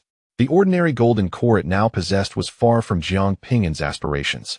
The devouring avatar relinquished its cultivation to practice the concealment technique, opening acupoints to store spiritual energy within. Due to the inheritance of the growth talent from the main body, the process of opening acupoints was far less agonizing than it had been previously. Jiang Ping'an closed his eyes to assimilate the elder's insights regarding the laws of gravity. Suddenly, Xia Yuanhao, seated, sensed something and opened her eyes, her profound gaze fixed upon the devouring avatar of Jiang Ping'an. Observing the acupoints illuminating on the avatar's body, a flicker of astonishment crossed her eyes. Is this the realm created by this youth? Quite intriguing. Xia Yuanhao had heard whispers of Jiang Ping'an and was aware that he had forged a unique realm. However, she had previously dismissed it as inconsequential, believing it to be of little significance. The mere creation of a realm was not noteworthy. Many remote planets and races frequently exhibited unique cultivation systems. Yet none surpassed the current paradigm. It was only upon witnessing the scene before her that she realized the uniqueness of the realm this youth had crafted. Through her spiritual connection, she reached out to her family to gather information about Jiang Ping'an. In the outside world, the roster of prodigies for the elite cultivation program was largely fixed. These prodigies commenced their training in the gravity prison, guided by powerful figures from the three major factions. The aspiring prodigies, brimming with ambition, sought to enhance their abilities over the coming years. The higher their ranks, the greater the rewards bestowed upon them. Each individual yearned to dethrone the current champion and claim the exalted position for themselves. Before the path to ascension, countless cultivators gathered, their exclamations resonating thunderously. He has reached the summit. Who is that girl to have ascended the peak? He is not a woman. He is a man named Yi Wuqing, rumored to follow the path of indifference. The path of indifference? Initially, I considered aligning with him, but perhaps it is best to reconsider. What a pity. How could such a heartless individual ascend to the pinnacle? The second individual to tread the path of ascension was none other than Yi Wuqing, standing atop the mountain. His hair danced in the wind, and his beautiful gaze turned towards the second star in the sky. So this is what it feels like to protect someone, risking one's life, willing to forsake everything. A strange wave of laws emanated from Yi Wuqing, steeped in darkness, despair, and coldness. Sensing the surge of energy, the elder at the foot of the mountain abruptly opened his eyes, exclaiming in astonishment, "The law of death." Upon hearing his exclamation, the crowd was momentarily stunned. The law of death? Is it true? The laws of death and life are the two paramount principles of existence. Both of these laws are at least of the second tier. The principles comprehended by cultivators at the nascent soul stage are of the first tier. It is only at the transformation stage that one begins to grasp second-tier laws. The virtual refinement stage entails third-tier laws, and beyond the third tier lies the profound mysteries. Due to its inherent uniqueness, the law of life is invariably of at least the second tier. Generally, only ancient beings who have experienced the extremes of life and death can touch upon the laws of existence and demise. However, this Yi Wuqing, still at the nascent soul level, has unexpectedly encountered the law of death. What could this mean? Has he been reborn? With his long hair flowing, Yi Wuqing's nascent soul underwent a dramatic transformation, burgeoning exponentially as the spiritual energy surged violently from the cosmos, causing the laws of heaven and earth to tremble violently, unleashing an overwhelming pressure upon the heavens. The cultivators at the foot of the mountain were struck with unparalleled terror. To leap into the transformation stage in such a manner has been a rare occurrence throughout history. Could it be the influence of the law of death? Yi Wuqing disregarded the onlookers, taking possession of 100 laws before vanishing from sight. This incident soon stirred a tremendous uproar within the emperor's ruins. Many factions sought to find Yi Wuqing, eager to recruit and exploit him, only to discover that he had vanished without a trace. Shortly thereafter, the death toll among officials of the Chu kingdom surged dramatically. However, no one connected these two events. Amidst the disdain, hatred, and exploitation directed towards Yi Wuqing, one individual offered him a glimmer of hope. Yi Wuqing vowed to return the light to that individual. As time flowed, legendary tales continuously unfolded within the realm of cultivation. Certain individuals may draw attention for a while, but as time passes, they are gradually forgotten by the masses. until they re-emerge, prompting everyone to suddenly recall, ah, there was such a person. In just a year, Jiang Ping'an devoured his avatars, reconstructing his body and ascending to the spirit-sealing realm. Now, if the three bodies were to merge, their combat prowess would be terrifyingly formidable. Yet, Jiang Ping'an felt no great joy. If he could not take the next step, he would remain in the spirit-sealing realm for eternity, unable to rival the transformation stage, unable to become an immortal. A year passed, and Jiang Ping'an finally mustered the courage to inquire. He had remained seated before Xia Yuanhao for an entire year without moving, and she had also remained still. Senior. Jiang Ping'an rose and performed a respectful bow. Ask. Xia Yuanhao opened her eyes, her words as precious as gold. Senior, there are many things I do not understand. Why does greater weight correspond with stronger gravity? You once said that everything possesses gravitational pull. Why then do I not perceive it? Is gravity the same as attraction? What is the source of this force? Jiang Ping'an posed a multitude of questions that had plagued him for a year. Xia Yuanhao responded calmly. Many matters pertain to fundamental principles, which do not require comprehension. For now, you need only understand that the law of gravity can manipulate any object. It is not merely about increasing the weight of certain things. Understood, Senior. Although Jiang Ping'an struggled to grasp many aspects, her words provided him with significant insights, enhancing his control over the law of gravity and expediting his understanding of a complete gravitational principle. As of now, all four laws have reached the pinnacle of first-tier principles. During this time, I have disturbed my esteemed senior. Jiang Ping'an clasped his fists in salute, preparing to take his leave. The knowledge imparted by this senior was sufficient for him to comprehend the essence of the principles before him. Wait a moment, Xia Yuanhao suddenly spoke up. I wish to utilize your body. Chapter 231. Forging the divine body, utilize my body? Jiang Ping'an gazed at the formidable figure before him, his expression rife with confusion. He was perplexed as to which aspect of his body could be of use to her. Xia Yuanhao gradually rose, her hair cascading over her shoulders. I have long harbored a concept, yet it has continually eluded me. The realm you have created is perfectly suited for the experiment I wish to conduct. If you consent, I shall not shortchange you. I will bestow upon you my self-created gravity technique, though I do not claim it to be unique in the world. In terms of gravity techniques, none are stronger than this one. Should my concept succeed, it would be beneficial for you as well. She had devoted several millennia to this concept, experiencing numerous failures, and was on the verge of giving up. Yet upon witnessing Jiang Ping'an's self-created realm, hope rekindled within her, prompting her to attempt one final endeavor. Upon hearing Xia Yuanhao's promise, Jiang Ping'an did not act impulsively or rashly. There is no such thing as a free lunch in this world, he respectfully inquired. May I ask what you require of me? Before I answer, I must ask you, what do you believe to be the source of power? Xia Yuanhao's voice remained as steady as before, devoid of emotional fluctuations. Jiang Ping'an contemplated for a moment and replied, I believe power is related to the laws of force and speed. He had observed that greater speed augmented strength, and the presence of force laws further enhanced it.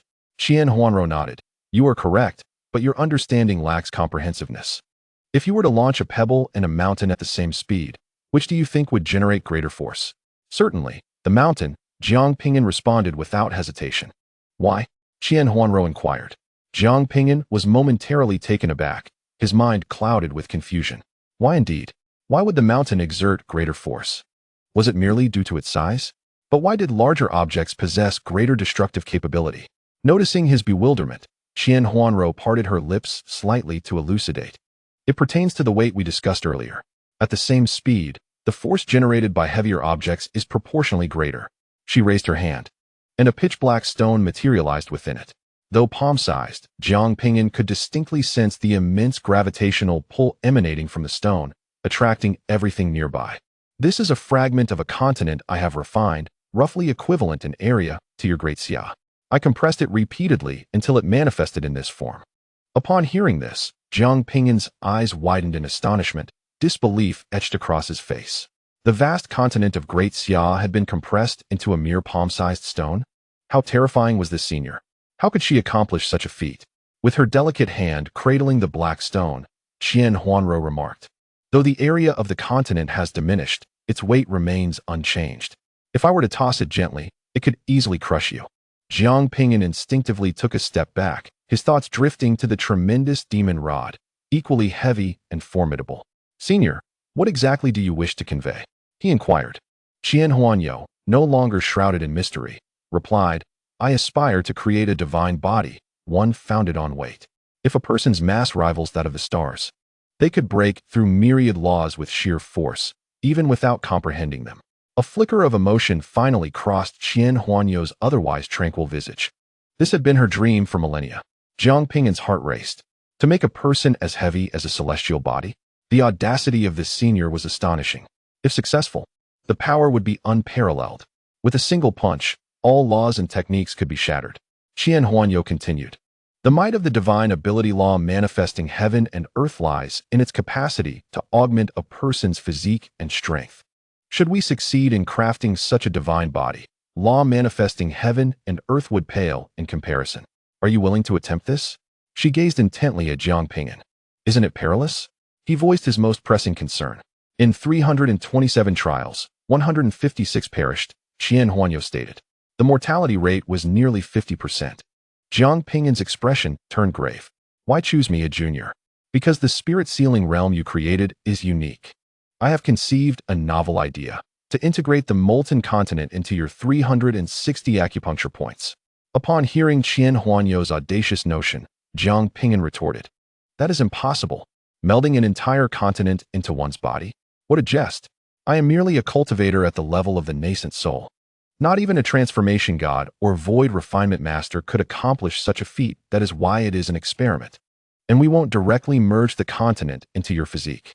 If it fails, I will abandon the endeavor," Jiang Yuanhao replied calmly. Jiang Ping'an pondered deeply. He felt he would be betraying the senior's goodwill and took his leave. Although the benefits offered were substantial, he had no desire to gamble with his life.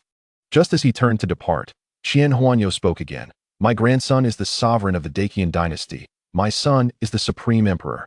And I am the supreme monarch. Should you agree, my Dacian dynasty shall protect you throughout your life, provided you do not provoke trouble." Jiang Ping'an halted abruptly. "What about eradicating the Chu kingdom for me?" Jiang Yuanhao shook her head. "Our three great powers will not intervene in such matters unless compelled. Lest we be accused of expansion by other factions, prompting retaliation from the other two forces. Moreover, the Chu kingdom possesses a top-tier powerhouse, making it exceedingly difficult to eliminate. Your worth does not justify my intervention. However, if that powerhouse were to target you, I would certainly defend you." Upon hearing her assurance, Jiang Ping'an fell into contemplation once more. This promise was of immense significance to him. It represented a support stronger than that of the great Xia. Jiang Ping'an asked again, "If I were to kill the saint child of Tianzi's sacred land, would you protect me, senior?" Jiang Yuanhao's gaze bore into Jiang Ping'an's. Is it worth offending a sacred land for the likes of Mingqua? She had already investigated Jiang Ping'an and was well acquainted with him. "Can you indeed guarantee my safety?" Jiang Ping'an inquired, his expression grave and earnest. "As long as you have honorably slain your opponent, you shall be protected," Jiang Yuanhao replied indifferently. In such matters of rivalry among the younger generation, the major factions typically abstain from interference. However, while they may not engage openly, the undercurrents could be perilous. "Very well. I consent to the elder's experiment." Jiang Ping'an's greatest concern was not the Tian Skull clan, but rather the enmity with the holy son of Tianzi's sacred land. He feared that by killing the holy son, he would invoke the wrath of the sacred land. Now that the supreme emperor of the great Qian dynasty had pledged his protection, it was undoubtedly a fortuitous development. Although Jiang Ping'an was uncertain whether the promise would be upheld, it at least provided a measure of security worth striving for. "Elder, what must I do now? To forge this divine physique, an exceptional physical constitution is imperative. Your current bodily strength is insufficient." Jiang Yuanhao unleashed the gravitational laws, enveloping Jiang Ping'an. Bang! Jiang Ping'an crashed heavily to the ground, the terrifying gravitational force nearly causing his heart to rupture, his blood congealing, rendering him unable to rise. "The gravity you bear shall be 20 times that of the other geniuses in the gravity prison, if you can stand within 3 years. We shall proceed to the next step." After stating this, Jiang Yuanhao ceased her discourse, closing her eyes to contemplate the profound truths of existence. Jiang Ping'an braced himself against the ground, yearning to rise, yet it felt as if he were bearing the weight of a planet, impossibly heavy. His arms began to tremble, his bones creaking ominously, sweat cascading from his hair onto Jiang Huanrou's feet. Bang! Jiang Ping'an crashed down again, causing the earth to tremble. Fortunately, the surface of this gravitational prison planet was quite resilient. Otherwise, it would have surely shattered. Jiang Ping'an summoned all the spiritual energy within him, illuminating the 360 meridians throughout his body, employing the battle god technique to triple his strength as totemic patterns spread across his form. With renewed effort, he pushed himself up, his trembling body gradually rising. Jiang Huanrou's brows furrowed as the gravitational laws surged forth once more, an even more dreadful weight descending upon Jiang Ping'an. Bang! As he attempted to stand, he crashed down again, his chin striking the ground, drawing blood. Jiang Huanrou remarked coolly, "I misspoke. You must endure 40 times the gravity of the other geniuses." Jiang Ping'an remained silent, refraining from complaints or further words, once again channeling his strength to resist the oppressive force.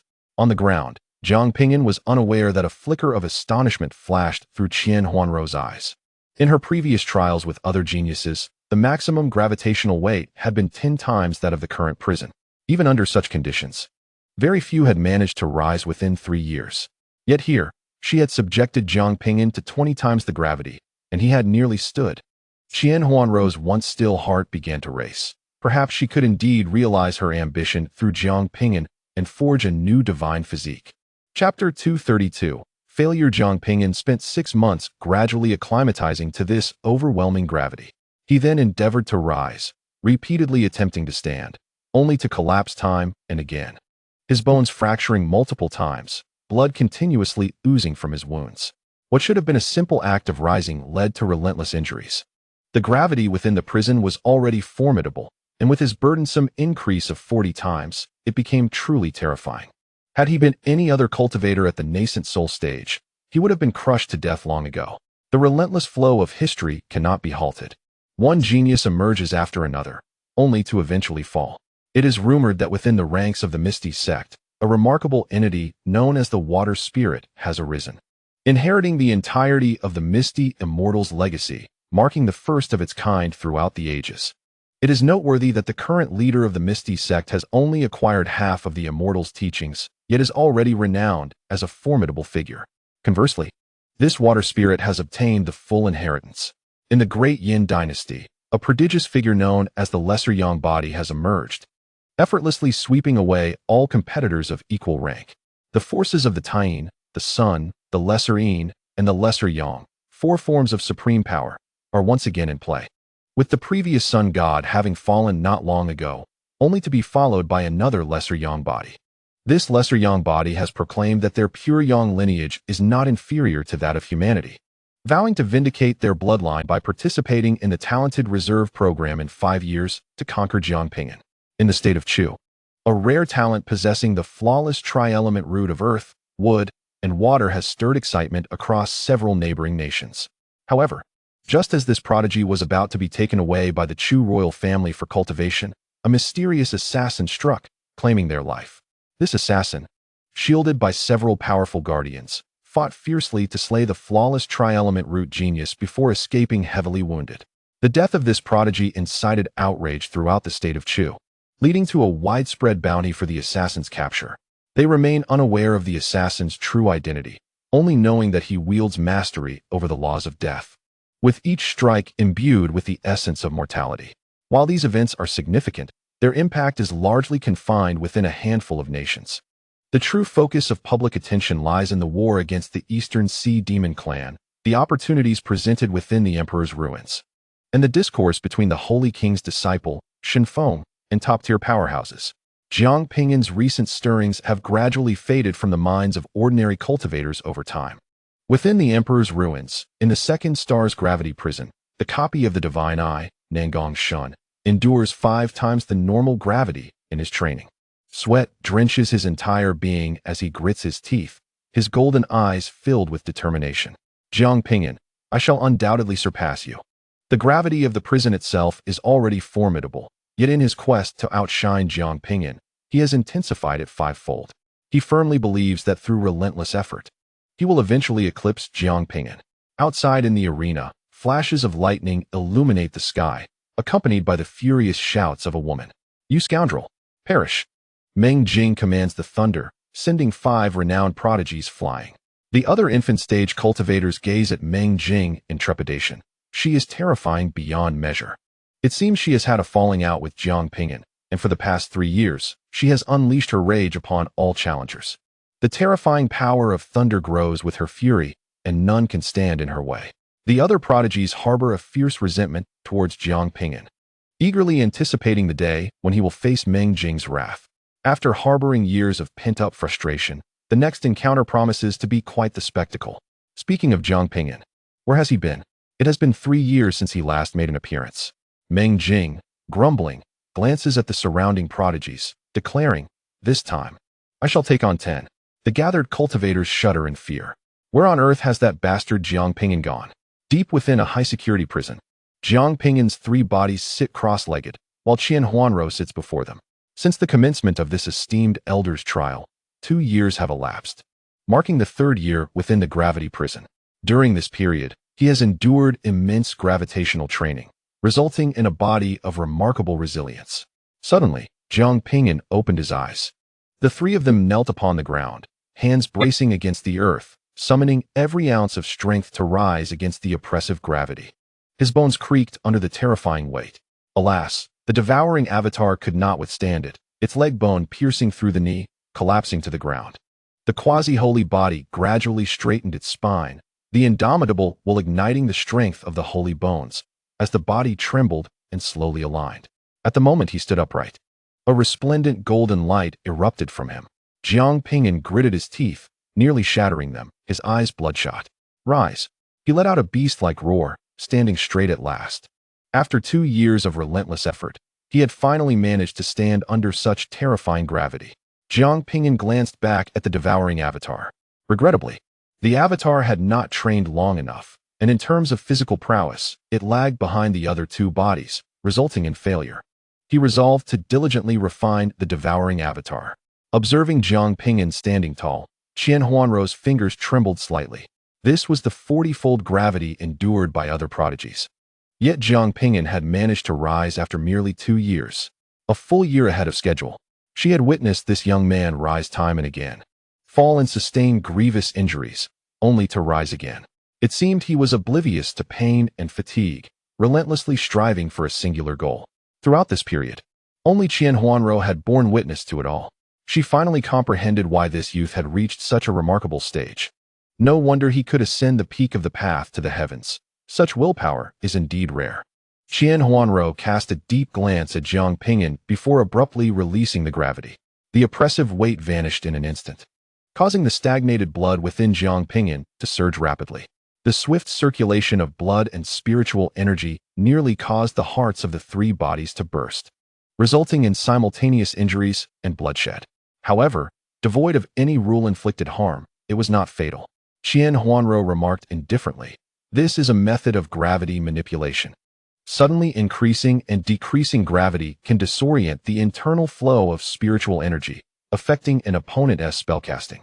"Thank you, Senior," Jiang Ping'an replied, wiping the blood from his lips. These minor wounds were inconsequential, as he employed endless life to heal himself. What mattered most was the acquisition of a new ability. "Your physique has increased several-fold since 2 years ago. You may proceed to the 2nd step. If successful, continue to the 3rd step. If not, you must abandon the endeavor."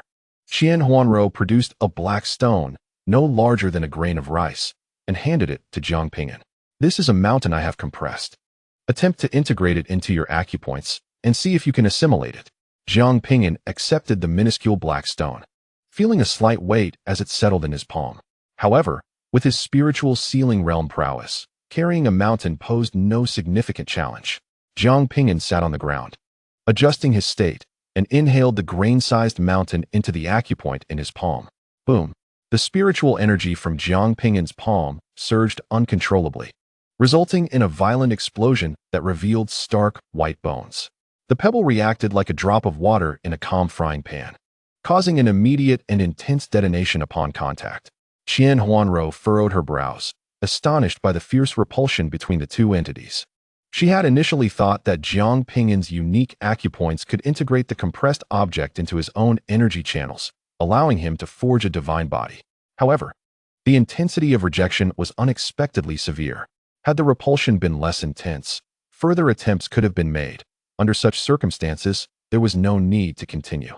It was perhaps that the spiritual energy and blood in Jiang Ping'an's acupoints had reached their limits, rendering the fusion of any other substance impossible. For thousands of years, Xia Yuanhao had explored various methods to create a divine body, compressing bones, condensing blood, and integrating external substances into her physique to increase its weight. Yet, all her endeavors had culminated in failure. Although she had achieved some progress, it was insufficient to manifest the divine body she required. The aspirations she had nurtured for a millennium ultimately had to confront the starkness of reality. The dream of emulating the creation of divine bodies during the age of the great emperor had finally dissipated. In truth, the divine body was not a primordial existence. It was a creation of the figures from the era of the great emperor, who amalgamated celestial bodies, the bloodlines of divine beasts, and the laws of the universe. After the epoch of the great emperor, divine bodies seldom reappeared. Many factions endeavored to forge divine bodies, with some achieving success. However, it was evident that the path Xia Yuanhao had envisioned was fundamentally flawed. Despite this failure, I shall still intervene to protect you once. Xia Yuanhao presented Jiang Ping'an with 2 jade slips, one black and one white. The black jade slip summoned me, while the white jade slip contained the technique I devised. Star pulling art. This art enables the manipulation of all things, allowing one to compress and deconstruct objects at will. Once you grow stronger, it can even summon celestial bodies to assail your foes. Should you have any uncertainties, feel free to inquire. Now let us depart.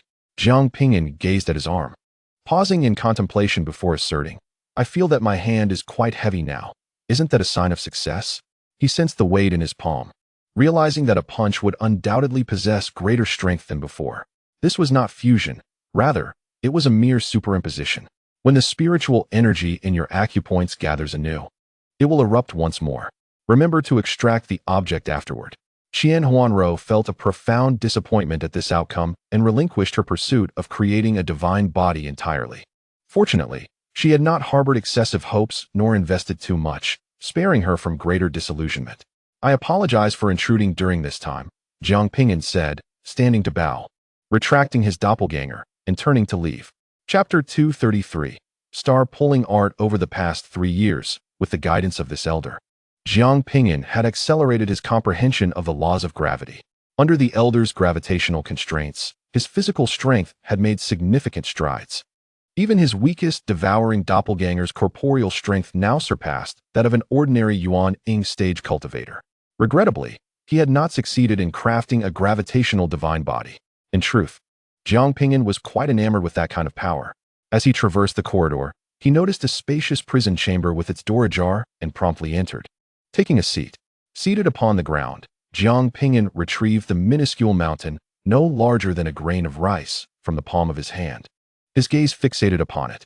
This object, once an unremarkable peak, had been compressed into its diminutive form by the esteemed elder, transforming it into a treasure of sorts. For Jiang Ping'an, the intrinsic value of this treasure was negligible. What truly captivated him was the formidable power that enabled such compression of a mountain. His current reservoir of spiritual energy had reached its limit, making further enhancement exceedingly difficult. Before him lay a method to augment his spiritual energy, the compression of the energy within his own body.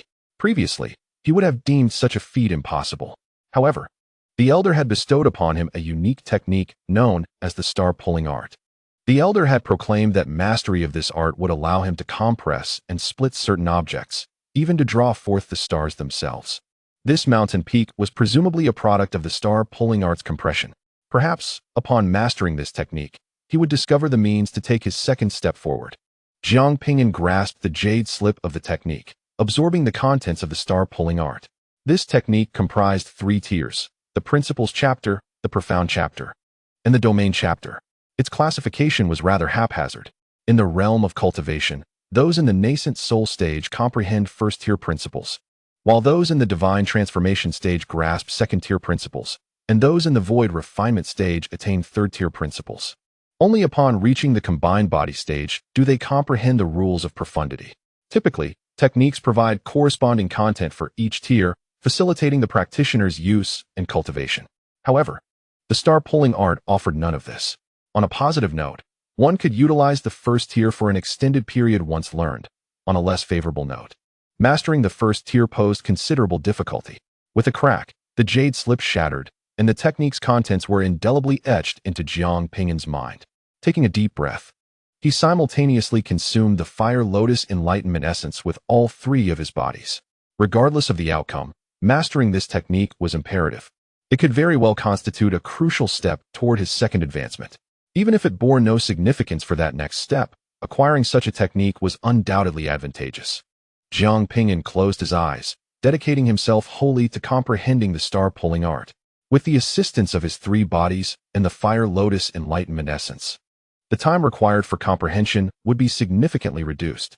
In the days that followed, aside from occasional communication with the outside world through sound transmission talismans, Jiang Ping'an devoted all his time to cultivation.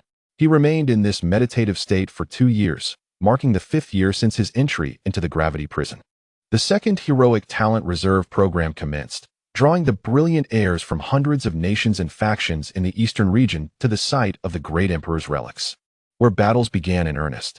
Countless formidable bloodlines emerged, with new stars appearing before the eager eyes of the spectators. Among them, a young man named Feng Xian, a solar divine body, commanded exceptional attention. From the outset of the competition, he boldly declared his intent to vindicate the solar divine body by defeating Jiang Ping'an, the previous champion of the Nascent Soul stage. Feng Xian's arrogance was matched by his prowess. His physique overwhelmed peers of the same tier, and his spells obliterated fellow spiritual cultivators, rendering him an invincible force that left other bloodlines and divine bodies unable to lift their heads in defeat. Jiang Ping'an, however, had only been capable of besting an underdeveloped solar divine body. Yet, once he entered the second star, he was confident he would emerge victorious against Feng Xian. Feng Xian triumphed over a formidable adversary, his spirit soaring high. In the gravity prison, Elder Lei Shiqing of the Lei family, with a grim expression, entered the cell where Jiang Ping'an was confined. "You little rascal, where have you been hiding? Do you not realize that 5 years have passed, and someone is poised to challenge you? According to the regulations, there are minor competitions every 5 years and major competitions every 10. The minor contests allow for free challenges to assess one's progress and understand their own capabilities. The major competitions involve a re-evaluation of rankings and the redistribution of resources and rewards." Jiang Ping'an slowly opened his eyes, astonished that 5 years had elapsed. As if it were merely yesterday when he first stepped into the gravity prison, mastering the star-pulling technique proved to be a formidable challenge, taking him 2 full years to fully comprehend. Were it not for the guidance of the Fire Lotus Enlightenment, he might have taken 2 centuries to grasp it. As his cultivation level ascended, such lengthy periods of meditation became increasingly common. Elder Lei Shiqing scoffed, "You chose not to select me as your mentor, opting instead to pursue that nonsensical gravity training. Now you regret it, left to cultivate alone, I presume?" Observing Jiang Ping'an seated in solitude, he mistakenly assumed the young man had abandoned the gravity principle. "During this minor competition, you will witness how your gap with the other prodigies is narrowing. This is the result of your misguided path. However, I am not one to hold grudges. Who hasn't made mistakes in their youth? Serve me tea and water for a year, and if I am in good spirits, I may offer you some guidance." Despite his claims of being magnanimous, the elder had harbored this matter for 5 long years.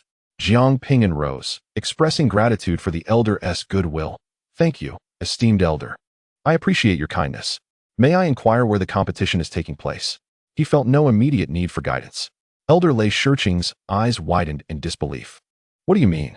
Has this boy refused me again?" He fumed silently, realizing that the young man's pride would eventually lead to his downfall. "When you are defeated by other prodigies, do not come seeking my help." With that, Elder Lei stormed out in frustration.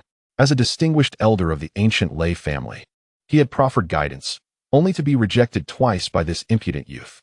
Jiang Ping'an summoned his clone to continue his training, while his true self followed Elder Lei out of the prison and onto the planet's surface. Numerous prodigies were engaged in fierce battles, testing the fruits of 5 years of diligent cultivation. These talented individuals had adapted to the planet's immense gravitational pressure, rendering its effects on them negligible. Once they departed from this place to engage in battles in the outside world, they would find themselves at ease. Upon seeing Jiang Ping'an, Nan Gongshen's golden pupils gleamed with radiant intensity. His formidable fighting spirit materialized, creating a palpable pressure that caused the surrounding prodigies to retreat in awe. The onlookers regarded Nan Gongshan with profound reverence. Over the past 5 years, he had challenged every prodigy, nearly replicating all their techniques. Presently, among the prodigies at the Nascent Soul stage, only Meng Jing could contend with Nan Gongshan on equal footing. It was well known that in the selection battle, Nan Gongshan had suffered defeat at the hands of Jiang Ping'an, leaving him undoubtedly filled with resentment. He had toiled tirelessly for 5 years, mastering hundreds of techniques. All for this moment. Even cultivators at the Foundation establishment, Golden Core, and transformation stages, as well as some ancient beings, had gathered to witness the spectacle. The primary reason for the overwhelming curiosity surrounding the replication of divine eyes is their remarkable fame, leading many to yearn for a glimpse of their true power. Jiang Ping'an, will you dare to show yourself? At that moment, a furious roar pierced the heavens. All eyes turned in unison. Meng Jing, clad in form-fitting black attire, was surrounded by crackling thunder, her complexion radiant as jade, reminiscent of a crescent moon's glow or snow-laden blossoms, exquisite beyond compare. With her beautiful eyes ablaze with anger, she glared at Jiang Ping'an. It has been 5 years. You have not emerged. Do you know how I have endured these past 5 years? Observing Meng Jing's demeanor, Yun Huang felt a jolt of alarm. It seemed that her anger was genuine. Today, one of us must fall. Meng Jing's fury surged. The surrounding Yuan Ying period prodigies shouted in fervent agreement. Beat this ungrateful wretch to a pulp. Smash his head. Their excitement stemmed from the fact that for the past 5 years, whenever this woman was enraged, she would challenge them. Now, the sight of Meng Jing made them tremble, having left them with lingering trauma. Thus, they redirected their ire toward Jiang Ping'an, eagerly anticipating his downfall. Xiao Jing, do not act rashly. Yun Huang urgently grasped Meng Jing's arm, fearing she might act impulsively and do something foolish. Today, no one can stop me. Meng Jing shrugged off Yun Huang's grip, her surrounding lightning coalescing into a magnificent sword of thunder aimed directly at Jiang Ping'an. Jiang Ping'an, today, your words are futile. Either you defeat me, or I shall vanquish you. The lightning crackled around her, igniting the laws of nature, as the sky darkened with ominous storm clouds, where serpentine dragons of lightning danced, exerting a formidable pressure upon the world. You have grown more beautiful. Jiang Ping'an gazed gently at Meng Jing before him. After several years apart, she had blossomed into a poised and graceful figure, her physique alluring. Using rustic vernacular, one could say her future children would never know hunger. Hearing Jiang Ping'an's compliment, the fierce expression of rage on Meng Jing's face vanished without a trace as she lowered her gaze to her toes. What nonsense are you spouting? Meng Jing tucked a stray lock of hair behind her ear, her stunning cheeks tinged with a hint of crimson. It seemed this was the first time Jiang Ping'an had praised her. I apologize. I have been immersed in my training these past 5 years and scarcely engaged in conversation with you. Jiang Ping'an offered a sincere apology. Humph. Do you think your words will earn my forgiveness? Meng Jing bared her teeth, adopting a fierce countenance. The terrifying storm clouds in the sky dissipated as if they had never existed. The crowd murmured in disbelief. Is it truly so easy to be so duplicitous? This man uttered but a few words, and you have dissolved 5 years of resentment? Strike him. In the distance, Lei Lan observed this scene with a face full of disappointment, lamenting her daughter's lack of discernment. 2 flattering remarks, and she is swayed. Elder Lei Shiqing of the Lei family cast a sidelong glance at Lei Lan. Do you think your daughter is easily influenced? The anticipated clash did not materialize, leaving the onlookers disheartened. Seeing the two refrain from combat, Nan Gongshan coldly declared, Jiang Ping'an, today, I shall erase the humiliation of 5 years past. A terrifying aura emanated from him, enveloping the surrounding area for miles, as he breathed in fervently, his garments rustling ominously. 5 years ago, Nan Gongshan was defeated by Jiang Ping'an. In the intervening years, he has labored tirelessly for this day, to reclaim the dignity he lost. The crowd instantly fell silent, bracing themselves for the impending clash. During their last encounter, most had not witnessed the battle, and it was rumored that Jiang Ping'an had only prevailed due to his own injuries. Now, 5 years later, the question lingered. Had the gap between them changed? Meng Jing, unable to indulge in her grievances with Jiang Ping'an any longer, hastily interjected. This fellow has nearly replicated the techniques of every prodigy over the past 5 years. And now he is immensely powerful, at least twice as strong as he was 5 years ago. Do not underestimate the significance of that increase. Nangongshun had already reached the pinnacle of the Nascent Soul stage. To amplify his strength further is truly remarkable. Among nearly 100 Nascent Soul prodigies, only Ming Jing could contend with Nangongshun without facing defeat. She too, relying on her celestial thunder body, could barely maintain a stalemate with him. The other prodigies were simply no match for Nangongshun's unparalleled prowess. Lei Lan sensed the formidable aura emanating from Nangongshun and murmured, "This battle for Jiang Ping'an will be arduous." "Not necessarily," Xia Qing retorted confidently, arms crossed and lips curling into a smile. Lei Lan shot her a sideways glance and said, "Have you not heard of the terror of the copying divine eye?" "I have. It can replicate myriad techniques." "The last possessor of the copying divine eye once reigned supreme in an era," she acknowledged, then paused before adding, "But how about a wager? 2 rules. If Jiang Ping'an wins, you owe me 2 rules. If Nangongshun prevails, I will owe you 2. Lei Lan, perplexed, inquired, "Knowing full well how formidable Nangongshun is, why do you still harbor such faith in Jiang Ping'an? Does he possess some hidden trump card? Are you willing to bet?" Xia Qing asked with a smile. She was uncertain of Jiang Ping'an's hidden strengths, but she had watched him grow, witnessing him transform the impossible into reality time and again. No one could vanquish Jiang Ping'an twice. Those who had fallen in their first encounter would find themselves left far behind in the second. "I have no money," Lei Lan replied, declining the wager. Even for someone of her status, 2 rules constituted a significant sum. Clearing his throat, Lei Shiqing interjected, "The duel should conclude without causing harm to life." As he spoke, he silently added another thought. "Let us teach this Jiang Ping'an a lesson. He must learn the consequences of not choosing me." The onlookers retreated, wary of being caught in the crossfire of the impending battle between Jiang Ping'an and Nangongshun.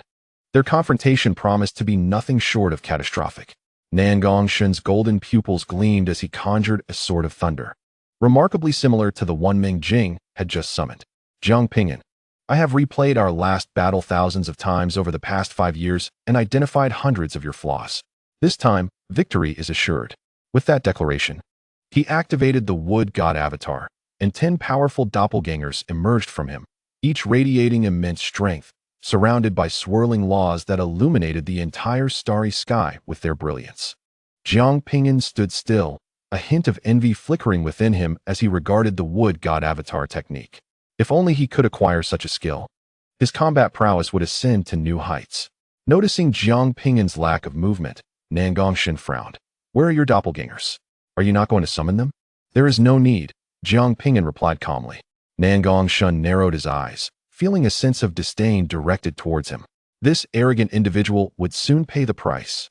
Summoning 11 bodies, he unleashed a tempest of lightning, activating 11 distinct supreme techniques that surged toward Jiang Ping'an, enveloping him in a radiant display of power. Observing Jiang Ping'an's lack of movement, the onlookers were filled with confusion, questioning his intentions. Even Xia Qing, who held faith in Jiang Ping'an, found herself holding her breath at his apparent stillness. Suddenly, a cacophony erupted as Nangongshun's bodies crashed to the ground, creating a tremendous noise that shook the earth, fracturing it. The overwhelming gravitational force prevented any dust from rising.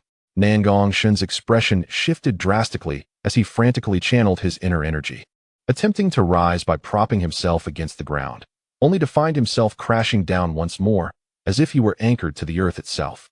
His face contorted in horror, disbelief washing over him. It was the law of gravity. At that moment, cultivators above the Nascent Soul stage sensed the undeniable presence of this law. Lei Shiqing's eyes widened, his beard bristling in alarm. This was impossible. The law of gravity could not be this potent. It was the star-dragging technique. The mere mention of the star-dragging technique sent tremors through the hearts of many seasoned masters, while ordinary cultivators remained bewildered. The star-dragging technique. Was it a formidable technique? Why had she never heard of it before? Xia Qing, even as the esteemed 9th princess of the Great Xia, had not encountered the name of this technique. Noticing Lei Lan's astonished expression, she suspected that he recognized this technique and inquired with curiosity, "What is this technique?" Lei Lan's mature visage shifted through several expressions before he finally managed to calm his tumultuous emotions. This is the star-dragging technique, a creation of the unparalleled sovereign of the great Qin dynasty, Senior Xia Yuanhao. A millennium ago, after her husband was ambushed and perished in the Eastern Sea, she, in her fury, ascended into the stars, dragging 10 small celestial bodies and hurling them into the Eastern Sea, annihilating countless demon clans. She became renowned through that battle. The reason she could summon the stars was due to the implementation of the star-dragging technique. This technique was notoriously difficult to master. It was said that even the prodigies of the great Qin dynasty seldom grasped it. To think Jiang Ping'an had actually mastered it. Moreover, it was a secret art exclusive to the reincarnated great Qin dynasty, never bestowed upon outsiders. Yet, Jiang Ping'an had acquired it. Upon hearing this, Xia Qing shivered slightly. So, it was this revered elder. She had heard tales of her, marveling at how someone could possess such strength to manipulate celestial bodies. It was indeed due to the star-dragging technique. This fellow Jiang Ping'an had astonishingly learned this art. Chapter 235. The star-dragging technique demonstrates its might impossible.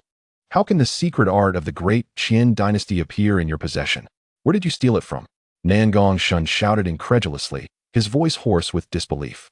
His agitation stemmed not merely from Jiang Ping'an's mastery of the star-dragging technique, but from the sheer potency with which Jiang Ping'an wielded it. Simply standing there, he effortlessly thwarted Nan Gongshun with the technique, rendering his inner energy nearly frozen and unexertable. The vast disparity was unbearable for Nan Gongshun to accept. Surely, it must have been bestowed upon him personally by the ancestors of the great Qin dynasty. Although Lei Shiqing harbored no fondness for Jiang Ping'an, he felt compelled to clarify the situation. To his astonishment, Xia Yuanhao had bestowed upon Jiang Ping'an such a sophisticated secret technique. Perhaps this art was not entirely complete. Yet for Jiang Ping'an, it represented a remarkable opportunity. Were he in her position, he would never part with such a technique so generously. Could it be that the old woman had engaged in some clandestine transaction with Jiang Ping'an? Otherwise, what could explain her unusual benevolence towards him? Lei Shiqing darkly speculated. As he observed Nan Gongshun pinned to the ground, the gathered cultivators were left in a state of shock. This was particularly true for the Yuanying stage experts who had previously crossed swords with Nan Gongshun. They were well aware of his formidable strength. Yet, this terrifying figure was effortlessly subdued by Jiang Ping'an. I refuse to accept this. Nan Gongshun suddenly roared, his 11 bodies simultaneously channeling power, causing the heavens and earth to tremble. The fierce energy coalesced into a terrifying gale capable of annihilating ordinary Yuanying stage cultivators. With immense pressure bearing down on him, Nan Gongshun gradually straightened his body, unwilling to concede defeat. At that moment, Jiang Ping'an concentrated, activating the star-pulling technique, instantaneously nullifying the gravity surrounding Nan Gongshun. The abrupt removal of gravitational force allowed the already straining Nan Gongshun to experience an explosive surge of spiritual energy within him.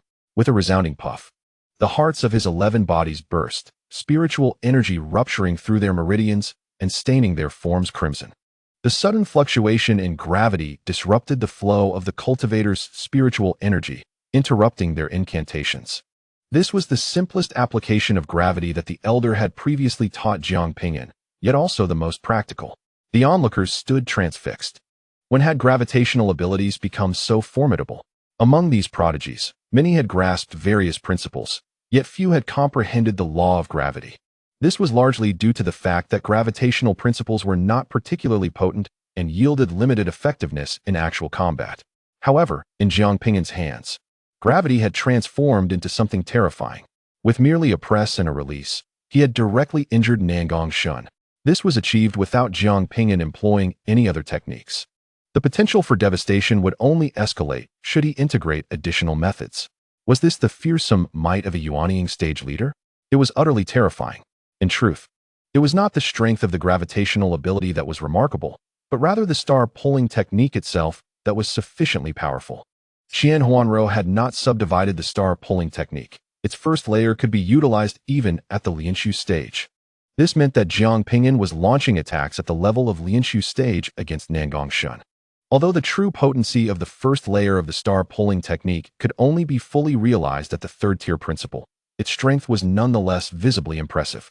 Jiang Ping'an turned to leave, deeming further conflict unnecessary. Stop right there. Nangong Shun bellowed once more, his injuries rapidly healing as his 10 avatars re-entered his body, his aura surging dramatically. Even in defeat, he could not allow himself to appear so disheveled. He had to injure Jiang Ping'an, just as he had done previously. He was Nangong Shun, the prodigy of the great Qian dynasty. He possessed the divine gift of the replicating eye bestowed by the heavens.